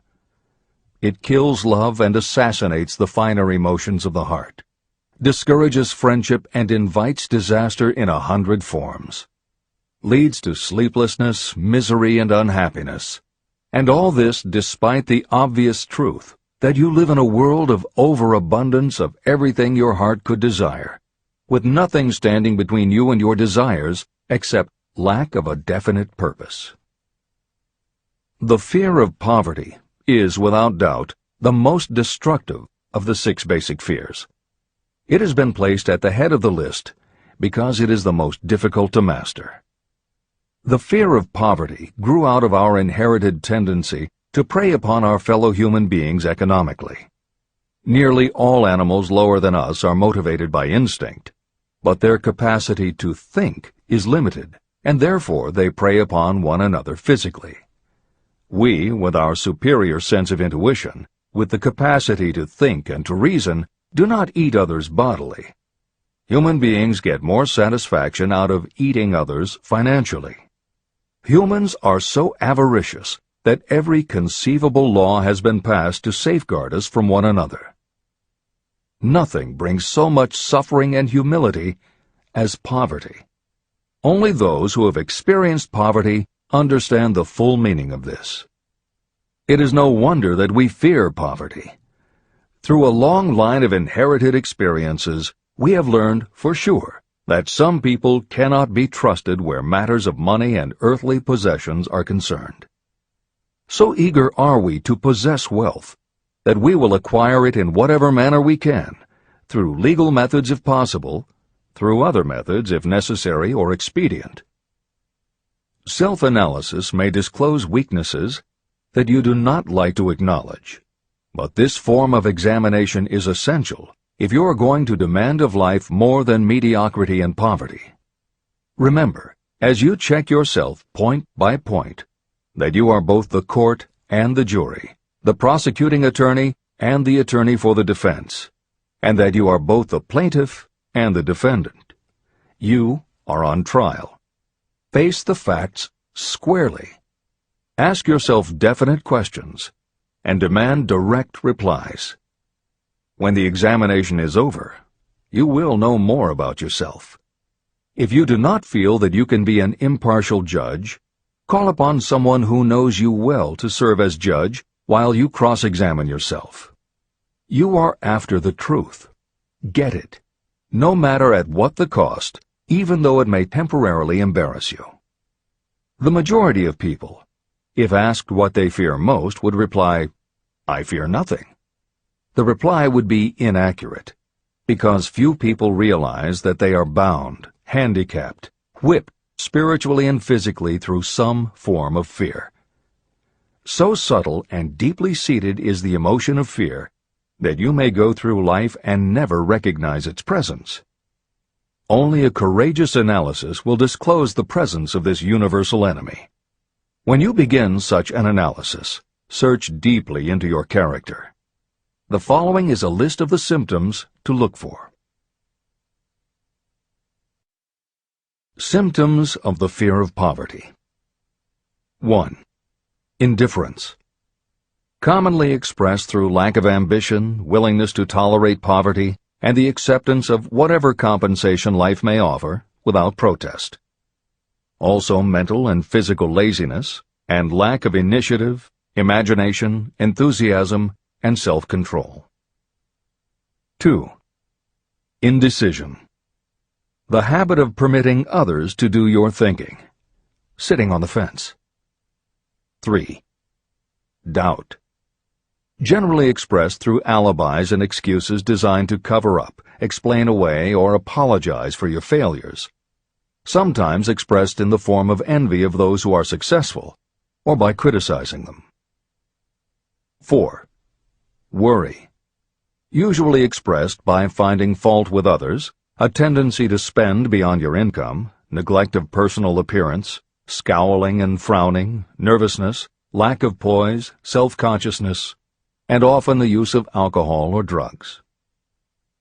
5. Overcaution. The habit of looking for the negative side of every circumstance. Thinking and talking about possible failure instead of concentrating on succeeding. Knowing all the roads to disaster, but never searching for the plans to avoid failure. Waiting for the right time to begin, until the waiting becomes a permanent habit. Remembering those who have failed and forgetting those who have succeeded. Seeing the hole in the donut, but overlooking the donut around the hole. 6. Procrastination. The habit of putting off until tomorrow that which should have been done last year, spending more time in creating excuses than it would take to do the job. This symptom is closely related to overcaution, doubt, and worry. Refusal to accept responsibility. Willingness to compromise rather than put up a fight. Compromising with difficulties instead of harnessing and using them as stepping stones to advancement. Bargaining with life for a penny instead of demanding prosperity, opulence, riches, contentment, and happiness. Planning what to do if you fail, instead of burning all bridges and making retreat impossible. Weakness of, and often total lack of, self-confidence, definiteness of purpose, self-control, initiative, enthusiasm, ambition, thrift, and sound reasoning ability. Expecting poverty instead of demanding riches. Associating with those who accept poverty instead of seeking the company of those who demand and receive riches. Money talks. Some will ask, why did you write a book about money? Why measure riches in dollars alone? Some will believe, and rightly so, that there are other forms of riches more desirable than money. Yes, there are riches that cannot be measured in terms of dollars. But there are also millions of people who say, "Give me all the money I need, and I will find everything else I want." The major reason why I wrote this book on how to get money is that millions of men and women are paralyzed with the fear of poverty. What this sort of fear does to one was well described by Westbrook Pegler. Editor's comments. James Westbrook Pegler was a controversial newspaper columnist for the Chicago Daily News and the Washington Post. Although his career lasted into the 1960s, he was most widely read and quoted during the 1930s and 1940s. During that period, he went from being a public supporter of Franklin Roosevelt and the New Deal policies to the opposite end of the political spectrum, championing conservative points of view. Pegler was also the author of 3 books based on his columns, and in 1940 won the Pulitzer Prize for his expose of union racketeering. This is the end of the editor's comments. We continue with the article by Westbrook Pegler.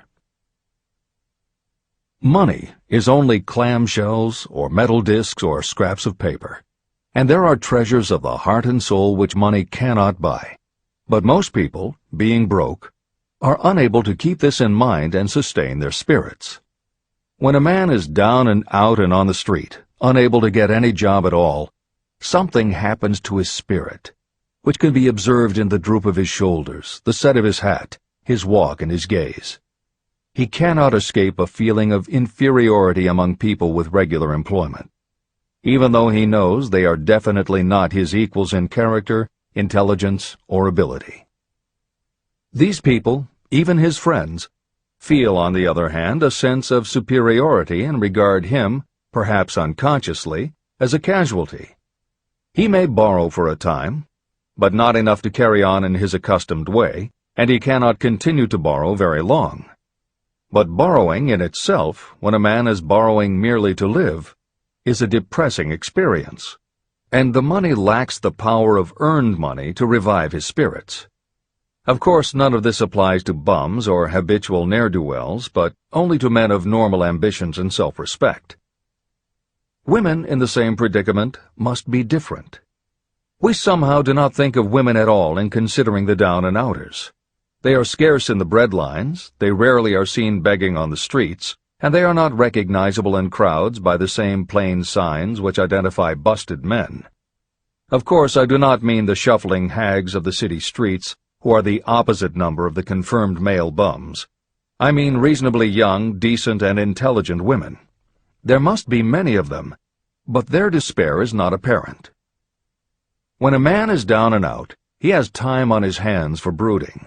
He may travel miles to see a man about a job and discover that the job is filled, or that it is one of those jobs with no base pay, but only a commission on the sale of some useless knick-knack which nobody would buy except out of pity. Turning that down, he finds himself back on the street with nowhere to go, but just anywhere. So he walks and walks. He gazes into store windows at luxuries which are not for him, and feels inferior and gives way to people who stop to look with an active interest. He wanders into the railroad station, or puts himself down in the library to ease his legs and soak up a little heat, but that isn't looking for a job, so he gets going again. He may not know it, but his aimlessness would give him away even if the very lines of his figure did not. He may be well dressed in the clothes left over from the days when he had a steady job, but the clothes cannot disguise the droop. He sees thousands of other people, bookkeepers or clerks or chemists or wagon hands, busy at their work, and envies them from the bottom of his soul. They have their independence, their self-respect and manhood, and he simply cannot convince himself that he is a good man too, though he argue it out and arrive at a favorable verdict hour after hour. It is just money which makes this difference in him. With a little money, he would be himself again. This is the end of the article by Westbrook Pegler. The second basic fear, the fear of criticism. Just how we originally came by this fear, no one can say definitely, but one thing is certain: we have it in a highly developed form. I am inclined to attribute the basic fear of criticism to that part of our inherited nature that prompts us not only to take away other people's goods and wares, but also to justify our actions by criticism of the character of others. It is well known that a thief will criticize the man from whom he steals, that politicians seek office not by displaying their own virtues and qualifications, but by running negative campaigns against their opponents. Designers and clothing manufacturers have not been slow to take advantage of this basic fear of criticism. Every season, styles change. Who establishes the styles? Certainly not the purchaser. It is the designers and manufacturers. Why do they change the styles so often? The answer is obvious. They change the styles so they can sell more clothes. The fear of criticism robs people of their initiative, destroys their power of imagination, limits their individuality, takes away their self-reliance, and does them damage in 100 other ways. Parents often do their children irreparable injury by criticizing them. The mother of one of my friends used to punish him with a switch almost daily, always completing the job with the statement, "You'll land in the penitentiary before you are 20. He was sent to a reformatory at the age of 17. Editor's comments. Modern psychotherapy is well aware of the circumstance that Hill describes in the preceding paragraph. In the chapters on autosuggestion and hypnosis, reference was made to childhood traumas that result in phobias, compulsive behaviors, fixations, or complexes. However, there are instances in which the implanting of a suggestion is much more subtle. Hypnotherapists have found that common phrases such as, "Don't you ever say no to me again," "I'm afraid she'll never get over it," or "You're just like your father," can hamper a person's abilities later in life if such phrases were said often enough or at a time when a child was particularly vulnerable. This is the end of the editor's comments. Criticism is the one form of service of which everyone has too much. Everyone has a stock of it, which is handed out gratis whether called for or not. Your nearest relatives are often the worst offenders. It should be recognized as a crime. In reality, it is a crime of the worst nature for any parent to build inferiority complexes in the mind of a child through unnecessary criticism. Employers who understand human nature get the best there is in people not by criticism, but by constructive suggestion. Parents may accomplish the same results with their children. Criticism will plant fear in the human heart, or resentment, but it will not build love or affection. Symptoms of the fear of criticism. This fear is almost as universal as the fear of poverty, and its effects are just as fatal to personal achievement, mainly because this fear destroys initiative and discourages the use of imagination. The major symptoms of the fear are 1.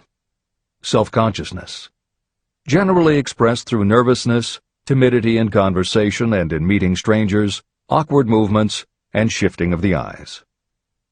2. Lack of poise, expressed through lack of voice control, nervousness in the presence of others, poor posture, poor memory. 3.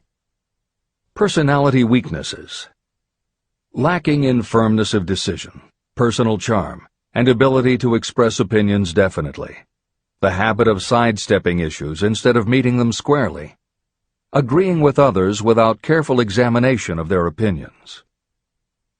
4. Inferiority complex, the habit of expressing your own self-approval as a means of covering up your feeling of inferiority, using big words to impress others, often without knowing the real meaning of the words, imitating others in dress, speech, and manners, boasting of imaginary achievements, and acting superior to cover up the fact that you feel inferior. 5. Extravagance, the habit of trying to keep up with the Joneses and spending beyond your income. 6. Lack of initiative, failure to embrace opportunities for self-advancement, fear to express opinions, lack of confidence in your own ideas, giving evasive answers to questions asked by superiors, hesitancy of manner and speech, deceit in both words and deeds. 7. lack of ambition. Mental and physical laziness, lack of self-assertion, slowness in reaching decisions, being too easily influenced, the habit of accepting defeat without protest, or quitting an undertaking when opposed by others. Also the habit of criticizing others behind their backs and flattering them to their faces, suspicion of other people without cause, lack of tactfulness of manner and speech, and unwillingness to accept the blame for mistakes. The third basic fear, the fear of ill health. This fear may be traced to both physical and social heredity. It is closely associated with the causes of fear of old age and the fear of death. We fear ill health because of the terrible pictures that have been planted in our minds of what may happen if death should overtake us. We also fear it because of the economic toll that it may claim. One reputable physician estimated that 75% of all people who visit doctors are suffering with hypochondria, imaginary illness. It has been shown that the fear of disease, even when there is not the slightest cause for fear, often produces the physical symptoms of the disease feared. Powerful and mighty is the human mind. It builds or it destroys. Through a series of experiments, my staff proved how susceptible people are to the power of suggestion. We asked 3 acquaintances to visit separately with the victim. They were instructed to pose the question, "What ails you? You look terribly ill." The first questioner provoked a grin from him and a nonchalant, "Oh, nothing, I'm all right." The second questioner was answered with a statement, "I don't know exactly, but I do feel badly." The third questioner was met with the admission that the victim was actually feeling ill. Editor's comment. Hill's experiment is one that you do not want to carry too far. It is not that different from the principle behind certain religious sects whose members take vengeance on their enemies by hexing or placing a spell on a victim. The spell only works because the victim believes that spells can be cast and that it is possible he or she could be hexed. When the hex victim is informed that someone has cast a spell on them, they accept that it is possible, and their mind does the rest. The same theory operated when Hill's associate was told 3 times that he looked ill. He believed it was possible. Being told 3 times was convincing, and his mind went to work and made it so. This is the end of the editor's comment. There is overwhelming evidence that disease sometimes begins in the form of negative thought impulse. Such thoughts may be planted in your mind by suggestion or created by you in your own mind. Doctors send patients to new climates for their health because a change of mental attitude is necessary. The seed of fear of ill health lives in every human mind. Worry, fear, discouragement, or disappointment can cause this seed to germinate and grow. Symptoms of the fear of ill health. The symptoms of this almost universal fear are 1. Autosuggestion. The habit of negative use of self-suggestion by looking for and expecting to find symptoms of all kinds of disease. Enjoying your imaginary illness and speaking of it as being real. The habit of trying fads and isms recommended by others as having therapeutic value. Talking to others of operations, accidents, and other forms of illness. Experimenting with diets, physical exercises, weight loss systems without professional guidance. Trying home remedies, patent medicines, and quack remedies. 2. Hypochondria, a medical term for imaginary disease. The habit of excessively talking about illness, and by concentrating the mind on disease you begin to expect it to happen to you. Nothing that comes in bottles can cure this condition. It is brought on by negative thinking, and nothing but positive thought can cure it. Hypochondria is said to do as much damage on occasion as the real disease might do. 3. Exercise. Fear of ill health often interferes with proper physical exercise and results in overweight. 4. Susceptibility. Fear of ill health breaks down your natural resistance, which makes you susceptible to real disease.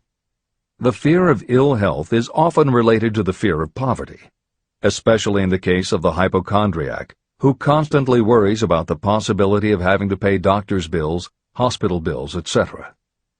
This type of person spends much time preparing for sickness, talking about death, saving money for cemetery plots, burial expenses, and such.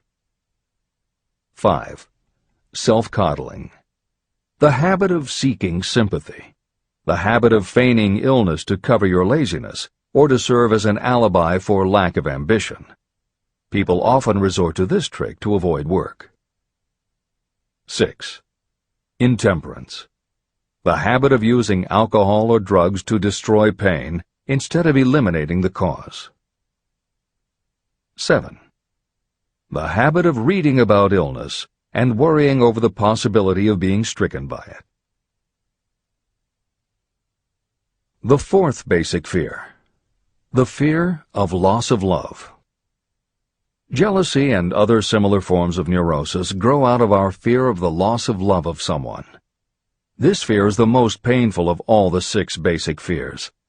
It probably plays more havoc with the body and mind than any of the other basic fears. Editor's comment. By way of introduction to each of the 6 basic fears, Napoleon Hill usually postulates how the fear originated in humans. In the original edition of this book, he suggested that the fear of loss of love may have started with prehistoric man's habit of stealing his neighbor's mate and taking liberties with her whenever he could. Though amusing, this theory does not take into account that women fear the loss of a love just as profoundly as men do, and both men and women fear losing the love of not just their mates, but also of family members and others with whom they are close. How the emotion of love originated may remain a mystery, but there is no mystery about how we feel when we lose it. This is the end of the editor's comment. The fourth basic fear. The fear of loss of love. Jealousy and other similar forms of neurosis grow out of our fear of the loss of love of someone. This fear is the most painful of all the 6 basic fears. It probably plays more havoc with the body and mind than any of the other basic fears. Editor's comment. By way of introduction to each of the 6 basic fears, Napoleon Hill usually postulates how the fear originated in humans. In the original edition of this book, he suggested that the fear of loss of love may have started with prehistoric man's habit of stealing his neighbor's mate and taking liberties with her whenever he could. Though amusing, this theory does not take into account that women fear the loss of a love just as profoundly as men do, and both men and women fear losing the love of not just their mates, but also of family members and others with whom they are close. How the emotion of love originated may remain a mystery, but there is no mystery about how we feel when we lose it. This is the end of the editor's comment. Symptoms of the fear of loss of love. The distinguishing symptoms of this fear are 1. Jealousy. The habit of being suspicious of friends and loved ones. The habit of accusing wife or husband of infidelity without grounds. General suspicion of everyone and absolute faith in no one. 2. Fault-finding. The habit of finding fault with friends, relatives, business associates, and loved ones upon the slightest provocation, or without any cause whatsoever. 3. Gambling. The habit of gambling, stealing, cheating, and otherwise taking hazardous chances to provide money for loved ones in the belief that love can be bought. The habit of spending beyond your means, or incurring debts to provide gifts for loved ones in order to make a good impression. Also insomnia, nervousness, lack of persistence, weakness of will, lack of self-control, lack of self-reliance, bad temper. The fifth basic fear. The fear of old age. In the main, this fear grows out of two sources. First, the thought that old age may bring with it poverty. Second is the concern that many have for what may await them in the world beyond. The most common cause of fear of old age is associated with the possibility of poverty. Poorhouse is not a pretty word. It throws a chill into the mind of every person who faces the possibility of having to spend declining years having to live on some form of charity. The possibility of ill health, which is more common as people grow older, is also a contributing cause of this common fear of old age, as is concern about diminishing sexuality. Another contributing cause of the fear of old age is the possibility of loss of freedom and independence, as old age may bring with it the loss of both physical and economic freedom. Symptoms of the fear of old age. The most common symptoms of this fear are 1. Lack of enthusiasm. The tendency to slow down and develop an inferiority complex, falsely believing you are slipping because of age. The habit of killing off initiative, imagination, and self-reliance by falsely believing you are too old to exercise these qualities. 2. Self-consciousness of speech. The habit of speaking apologetically of yourself as being old merely because you have reached the age of 40 or 50, instead of reversing the rule and expressing gratitude for having reached the age of wisdom and understanding. 3. Inappropriate dress and action. Trying to appear much younger than your age by going overboard in your attempt to keep up with the style and mannerisms of youth. The sixth basic fear. The fear of death. To some, this is the cruelest of all the basic fears. The reason is obvious. The terrible pangs of fear associated with the thought of death, in the majority of cases, may be charged to religious fanaticism. So-called heathens are less afraid of death than the more civilized. For hundreds of millions of years we have been asking the still unanswered questions, where did I come from, and where am I going?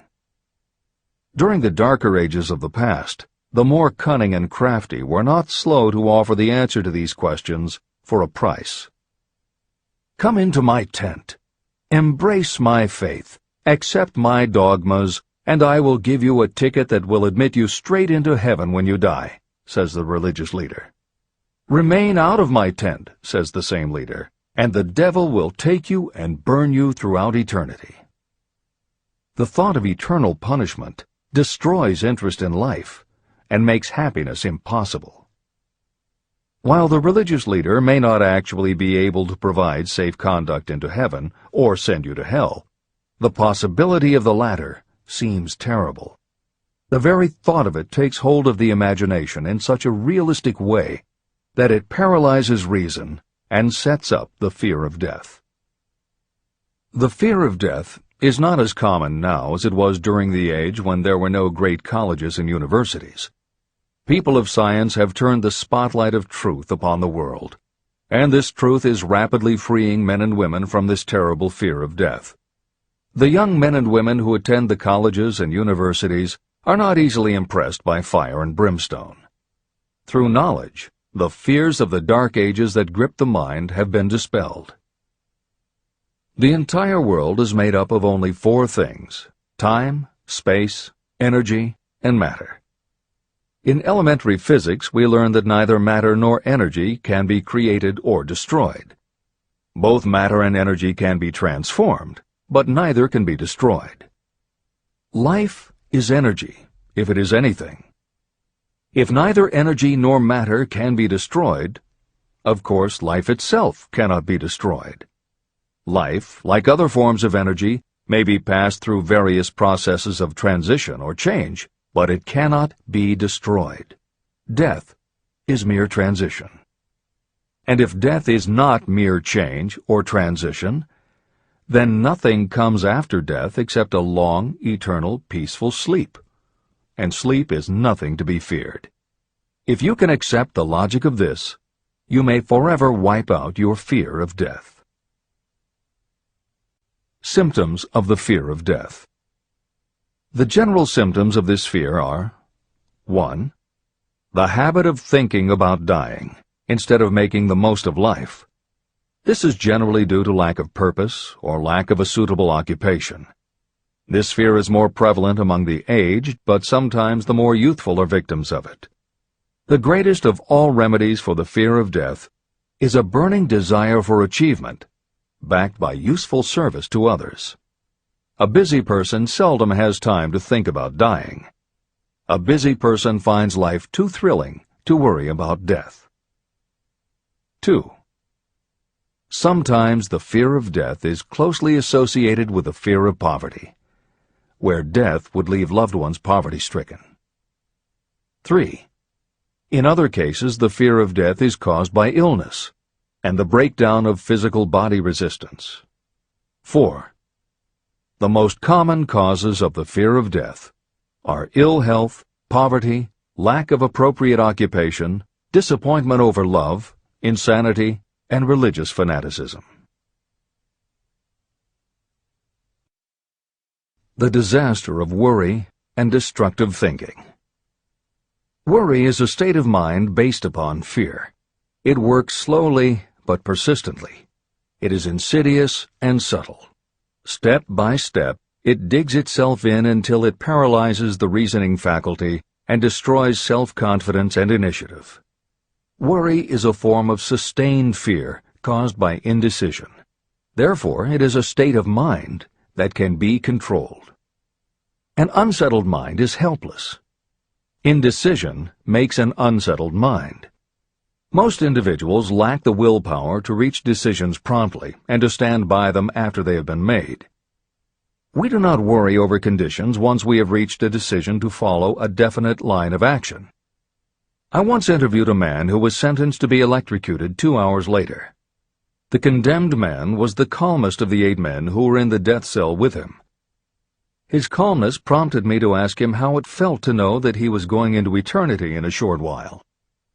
With a smile of confidence on his face, he said, "It feels fine. Just think, brother, my troubles will soon be over. I've had nothing but trouble all my life. It has been a hardship to get food and clothing. Soon, I will not need these things. I have felt fine ever since I learned for certain that I must die. I made up my mind then to accept my fate in good spirit." As he spoke, he devoured a dinner sufficient for 3 men, eating every mouthful of the food brought to him, and apparently enjoying it as much as if no disaster awaited him. Decision gave this man resignation to his fate. Decision can also prevent one's acceptance of undesired circumstances. Through indecision, the 6 basic fears become translated into a state of worry. Relieve yourself forever of the fear of death by reaching a decision to accept death as an inescapable event. Eliminate the fear of old age by reaching a decision to accept it not as a handicap, but as a great blessing that carries with it wisdom, self-control, and understanding. Master the fear of loss of love by reaching a decision to get along without love, if that is necessary. Defeat the fear of criticism by reaching a decision not to worry about what other people think, do, or say. Overcome the fear of ill health by the decision to forget symptoms, and whip the fear of poverty by reaching a decision to get along with whatever wealth you can accumulate without worry. Kill the habit of worry in all its forms by reaching a general blanket decision that nothing life has to offer is worth the price of worry. With this decision will come poise, peace of mind, and calmness of thought, which will bring happiness. If your mind is filled with fear, you not only destroy your own chances of intelligent action, but you transmit these destructive vibrations to the minds of all who come into contact with you, and you destroy their chances too. Even a dog or a horse knows when its master lacks courage. It will pick up the vibrations of fear given off by its master and behave accordingly.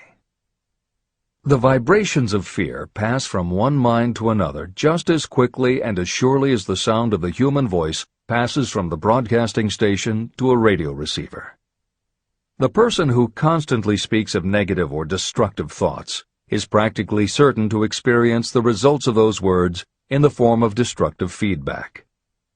But even negative thoughts without words will come back to you. The release of destructive thought impulses alone also produces feedback in more ways than one. First, and perhaps most important to be remembered, the person who releases thoughts of a destructive nature must suffer damage through the breaking down of creative imagination.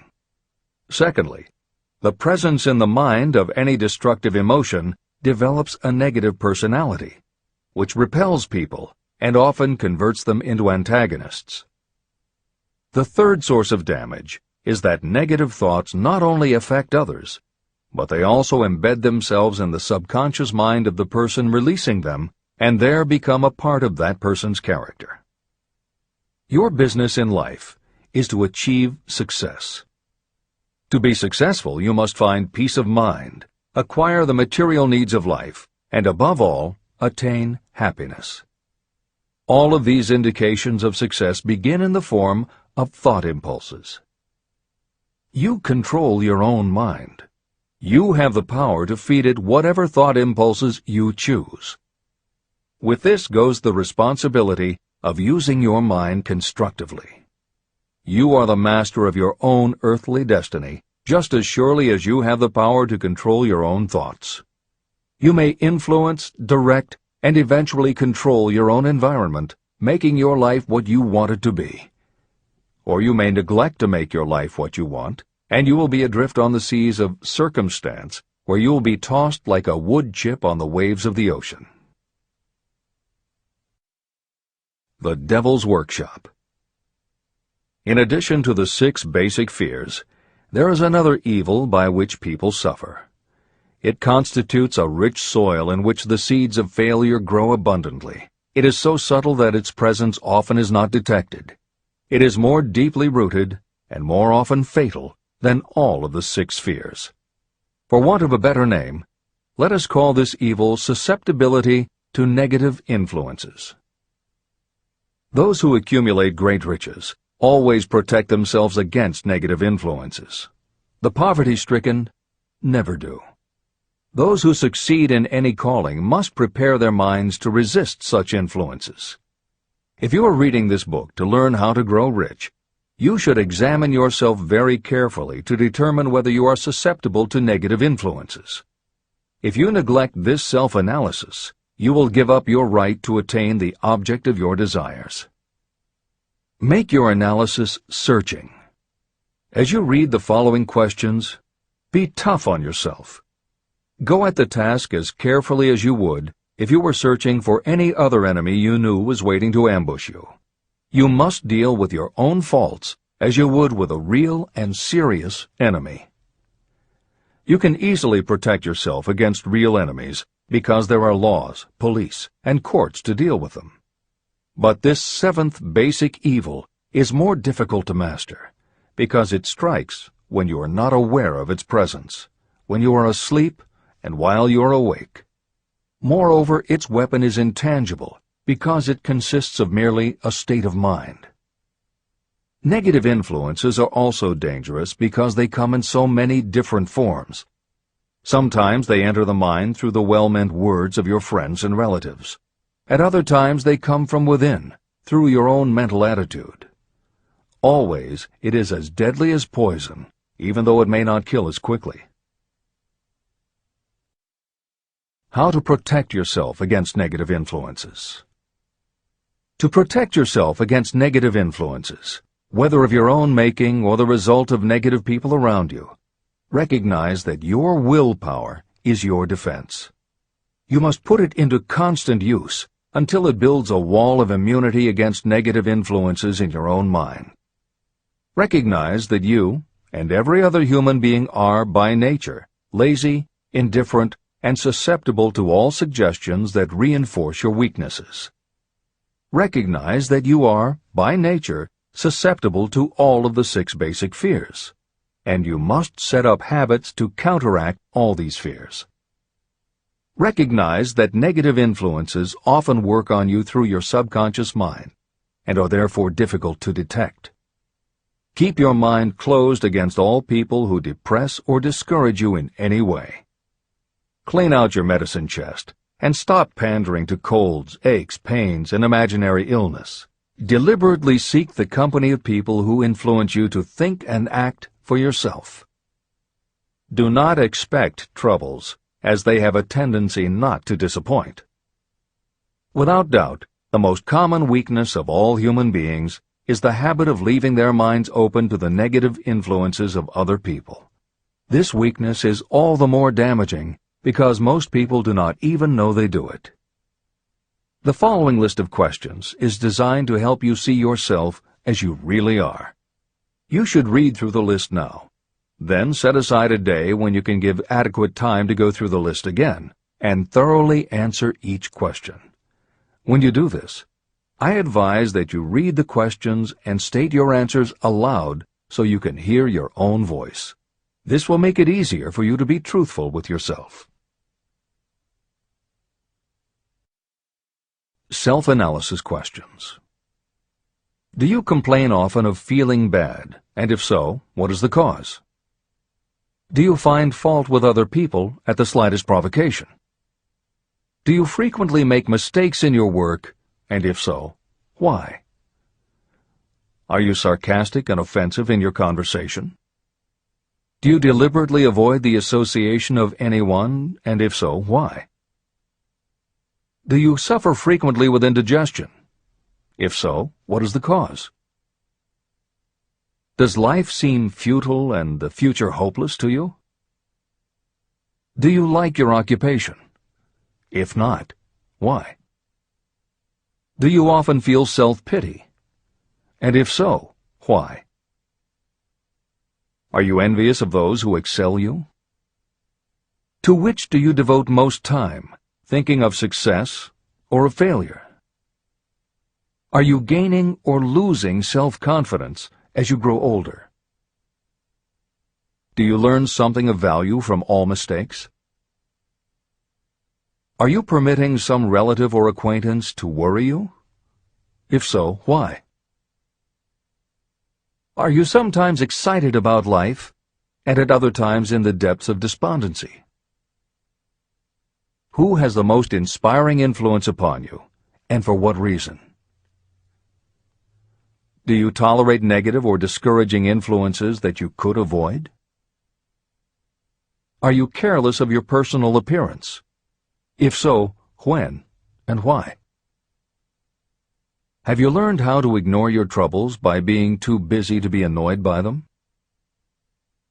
Would you call yourself a spineless weakling if you permitted others to do your thinking for you? How many preventable disturbances annoy you, and why do you tolerate them? Do you resort to alcohol, drugs, cigarettes, or other compulsions to quiet your nerves? If so, why do you not try willpower instead? Does anyone nag you, and if so, for what reason? Do you have a definite major purpose? And if so, what is it, and what plan do you have for achieving it? Do you suffer from any of the 6 basic fears? If so, which ones? Have you developed a method to shield yourself against the negative influence of others? Do you use autosuggestion to make your mind positive? Which do you value most, your material possessions or your privilege of controlling your own thoughts? Are you easily influenced by others against your own judgment?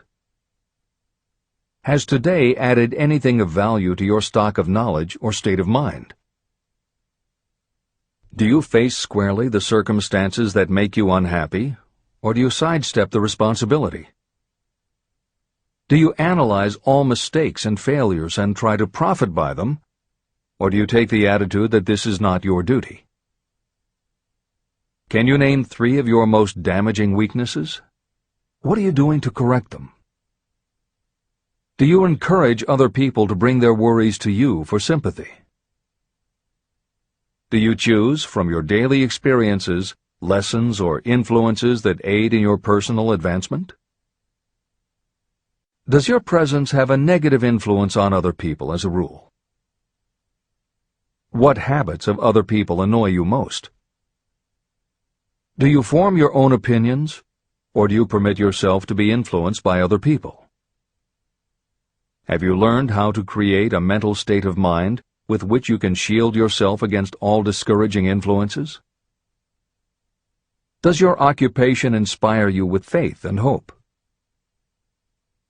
Are you conscious of possessing spiritual forces of sufficient power to enable you to keep your mind free from all forms of fear? Does your religion help to keep your mind positive? Do you feel it your duty to share other people's worries? If so, why? If you believe that birds of a feather flock together, what have you learned about yourself by studying the friends whom you attract? What connection, if any, do you see between the people with whom you associate most closely and any unhappiness you may experience? Could it be possible that some person whom you consider to be a friend is, in reality, your worst enemy because of his or her negative influence on your mind? By what rules do you judge who is helpful and who is damaging to you? Are your intimate associates mentally superior or inferior to you? How much time out of every 24 hours do you devote to your occupation, sleep, play and relaxation, acquiring useful knowledge, plain wasted time? Who among your acquaintances encourages you most, cautions you most, discourages you most? What is your greatest worry? Why do you tolerate it? When others offer you free, unsolicited advice, do you accept it without question, or do you analyze their motive? What, above all else, do you most desire? Do you intend to acquire it? Are you willing to subordinate all other desires for this one? How much time daily do you devote to acquiring it? Do you change your mind often? If so, why?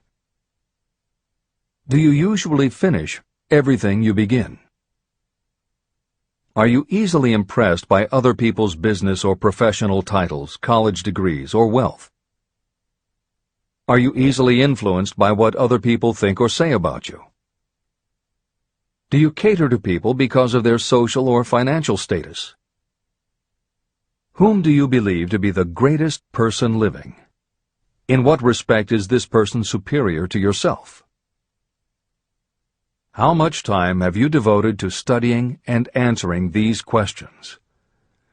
At least one day is necessary for the analysis and the answering of the entire list. If you have answered all these questions truthfully, you know more about yourself than the majority of people. Study the questions carefully.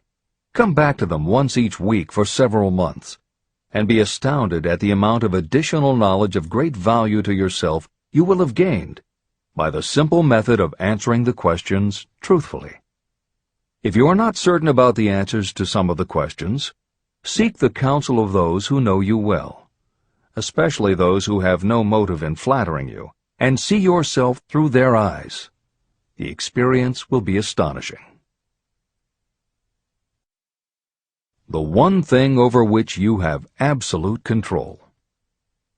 You have absolute control over only one thing, and that is your thoughts. This is the most significant and inspiring of all facts known to humans. It reflects our divine nature. This ability to control your thoughts is the sole means by which you may control your own destiny. If you fail to control your own mind, you may be sure you will control nothing else. Your mind is your spiritual estate. Protect and use it with the care to which divine royalty is entitled. You were given your willpower for this purpose. Unfortunately, there is no legal protection against those who, by design or through ignorance, poison the minds of others with negative suggestion. Those with negative minds tried to convince Thomas A. Edison that he could not build a machine that would record and reproduce the human voice, because, they said, no one else has ever produced such a machine. Edison did not believe them. He knew that the mind could produce anything the mind could conceive and believe. That knowledge was the thing that lifted the great Edison above the common herd. Men with negative minds told F.W. Woolworth he would go broke trying to run a store on 5 and 10-cent sales. He did not believe them. He knew that he could do anything within reason if he backed his plans with faith. Exercising his right to keep the negative suggestions of others out of his mind, he piled up a fortune of more than $100 million. Doubting Thomases scoffed scornfully when Henry Ford tried out his first crudely built automobile on the streets of Detroit. Some said the thing would never become practical. Others said no one would pay money for such a contraption. Ford said, "I'll belt the earth with dependable motor cars." And he did. For the benefit of those seeking vast riches, let it be remembered that practically the sole difference between Henry Ford and a majority of workers is this: Ford had a mind, and he controlled it. The others have minds that they do not try to control. Mind control is the result of self-discipline and habit. You either control your mind, or it controls you. There is no halfway compromise. The most practical method for controlling your mind is the habit of keeping it busy with a definite purpose, backed by a definite plan. Study the records of those who achieve noteworthy success, and you will see that they have control over their own minds, and that they exercise that control and direct it toward the attainment of definite objectives. Without this control, success is not possible. 55 Famous Alibis by Old Man If. People who do not succeed have one distinguishing trait in common. They know all the reasons for failure and have what they believe to be airtight alibis to explain away their own lack of achievement. Some of these alibis are clever, and a few of them are justifiable by the facts. But alibis cannot be used for money. The world wants to know only one thing: have you achieved success? A character analyst compiled a list of the most commonly used alibis. As you read the list, examine yourself carefully and determine how many of these alibis you use. Remember, the philosophy presented in this book makes every one of these alibis obsolete. If I didn't have a wife and family. If I had enough pull. If I had money. If I had a good education. If I could get a job. If I had good health. If I only had time. If times were better. If other people understood me. If conditions around me were only different. If I could live my life over again. If I did not fear what they would say. If I had been given a chance. If I now had a chance. If other people didn't have it in for me. If nothing happens to stop me. If only I were younger. If I only could do what I want. If I had been born rich. If I could meet the right people. If I had the talent that some people have. If I dared to assert myself. If only I had embraced past opportunities. If people didn't get on my nerves. If I didn't have to keep house and look after the children. If I could save some money. If the boss only appreciated me. If I only had somebody to help me. If my family understood me. If I lived in a big city. If I could just get started. If I were only free. If I had the personality of some people. If I were not so fat. If my real talents were known. If I could just get a break. If I could only get out of debt. If I hadn't failed. If I only knew how. If everybody wasn't against me. If I didn't have so many worries. If I could marry the right person. If people weren't so dumb. If my family were not so extravagant. If I were sure of myself. If luck were not against me.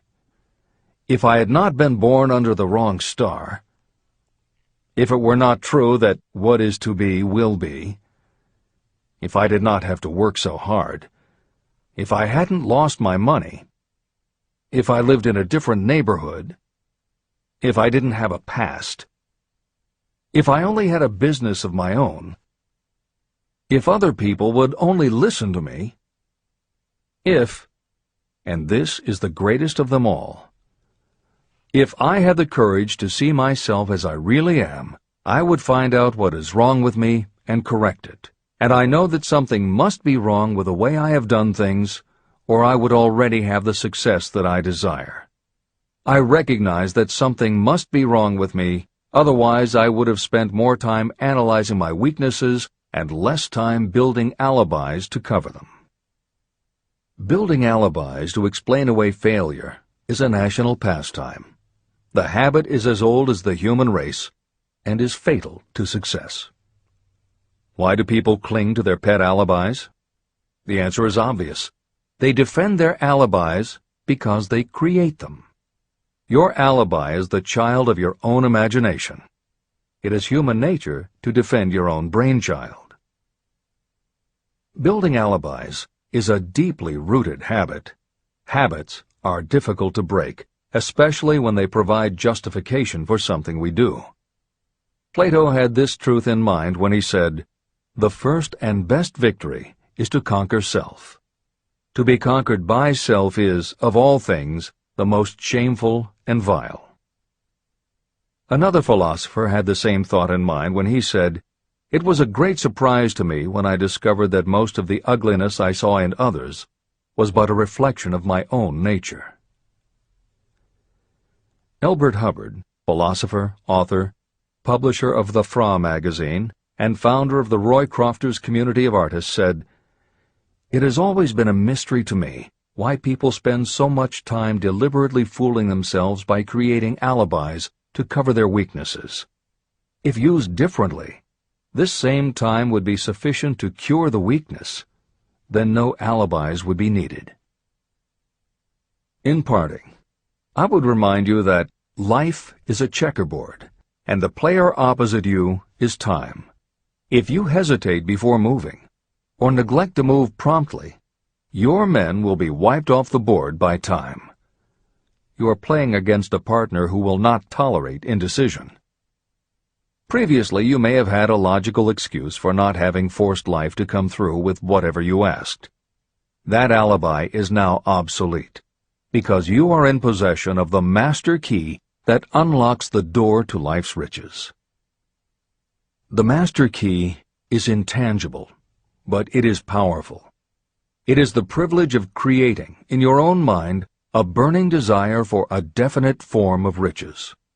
There is no penalty for the use of this key, but there is a price you must pay if you do not use it. The price is failure. There is a reward of stupendous proportions if you put the key to use.